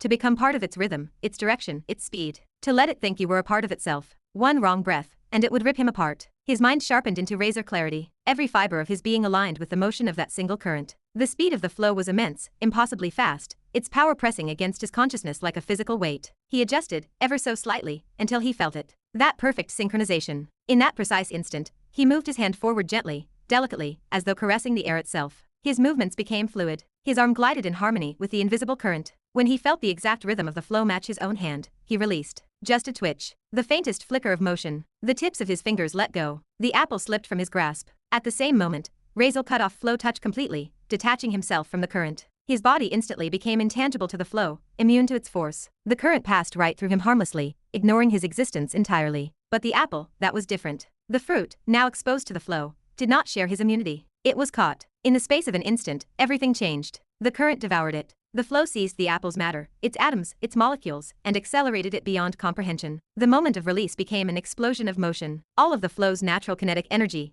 billions, no, trillions of joules worth of pure oceanic movement, transferred into that single object. The apple vibrated so violently that its entire structure blurred. Then, with a burst of invisible force, it vanished. All of this happened in less than a heartbeat. From Maria and Neptunia's perspective, they saw only Razeal raise his arm, move it in an elegant, almost liquid motion, and then the apple was gone. Disappeared. Just like that. Then came the sound. Boom. A deafening explosion tore through the water, shaking the seafloor beneath their feet. The force of it rippled outward in all directions, kicking up massive currents that nearly threw both women backward. Maria flinched, instinctively closing her eyes as she raised an arm in front of her face. Neptunia did the same. Their ears rang from the shockwave. When they opened their eyes, what they saw left them speechless. The sea itself looked like it had been cut open. A massive hole appeared in the oncoming army. A colossal, circular tunnel stretched endlessly forward, cleanly slicing through the monstrous tide. The explosion had cleared everything in its path. Where moments ago a suffocating wall of creatures had existed, now nothing remained, just open space. The water was filled with drifting fragments, halves of bodies, shredded fins, and scattered scales. The sea was dyed dark with blood and dust. To be continued. Hope you liked today's video. Join the community by subscribing and dropping a like. I'll be back with another update as soon as possible. See you then.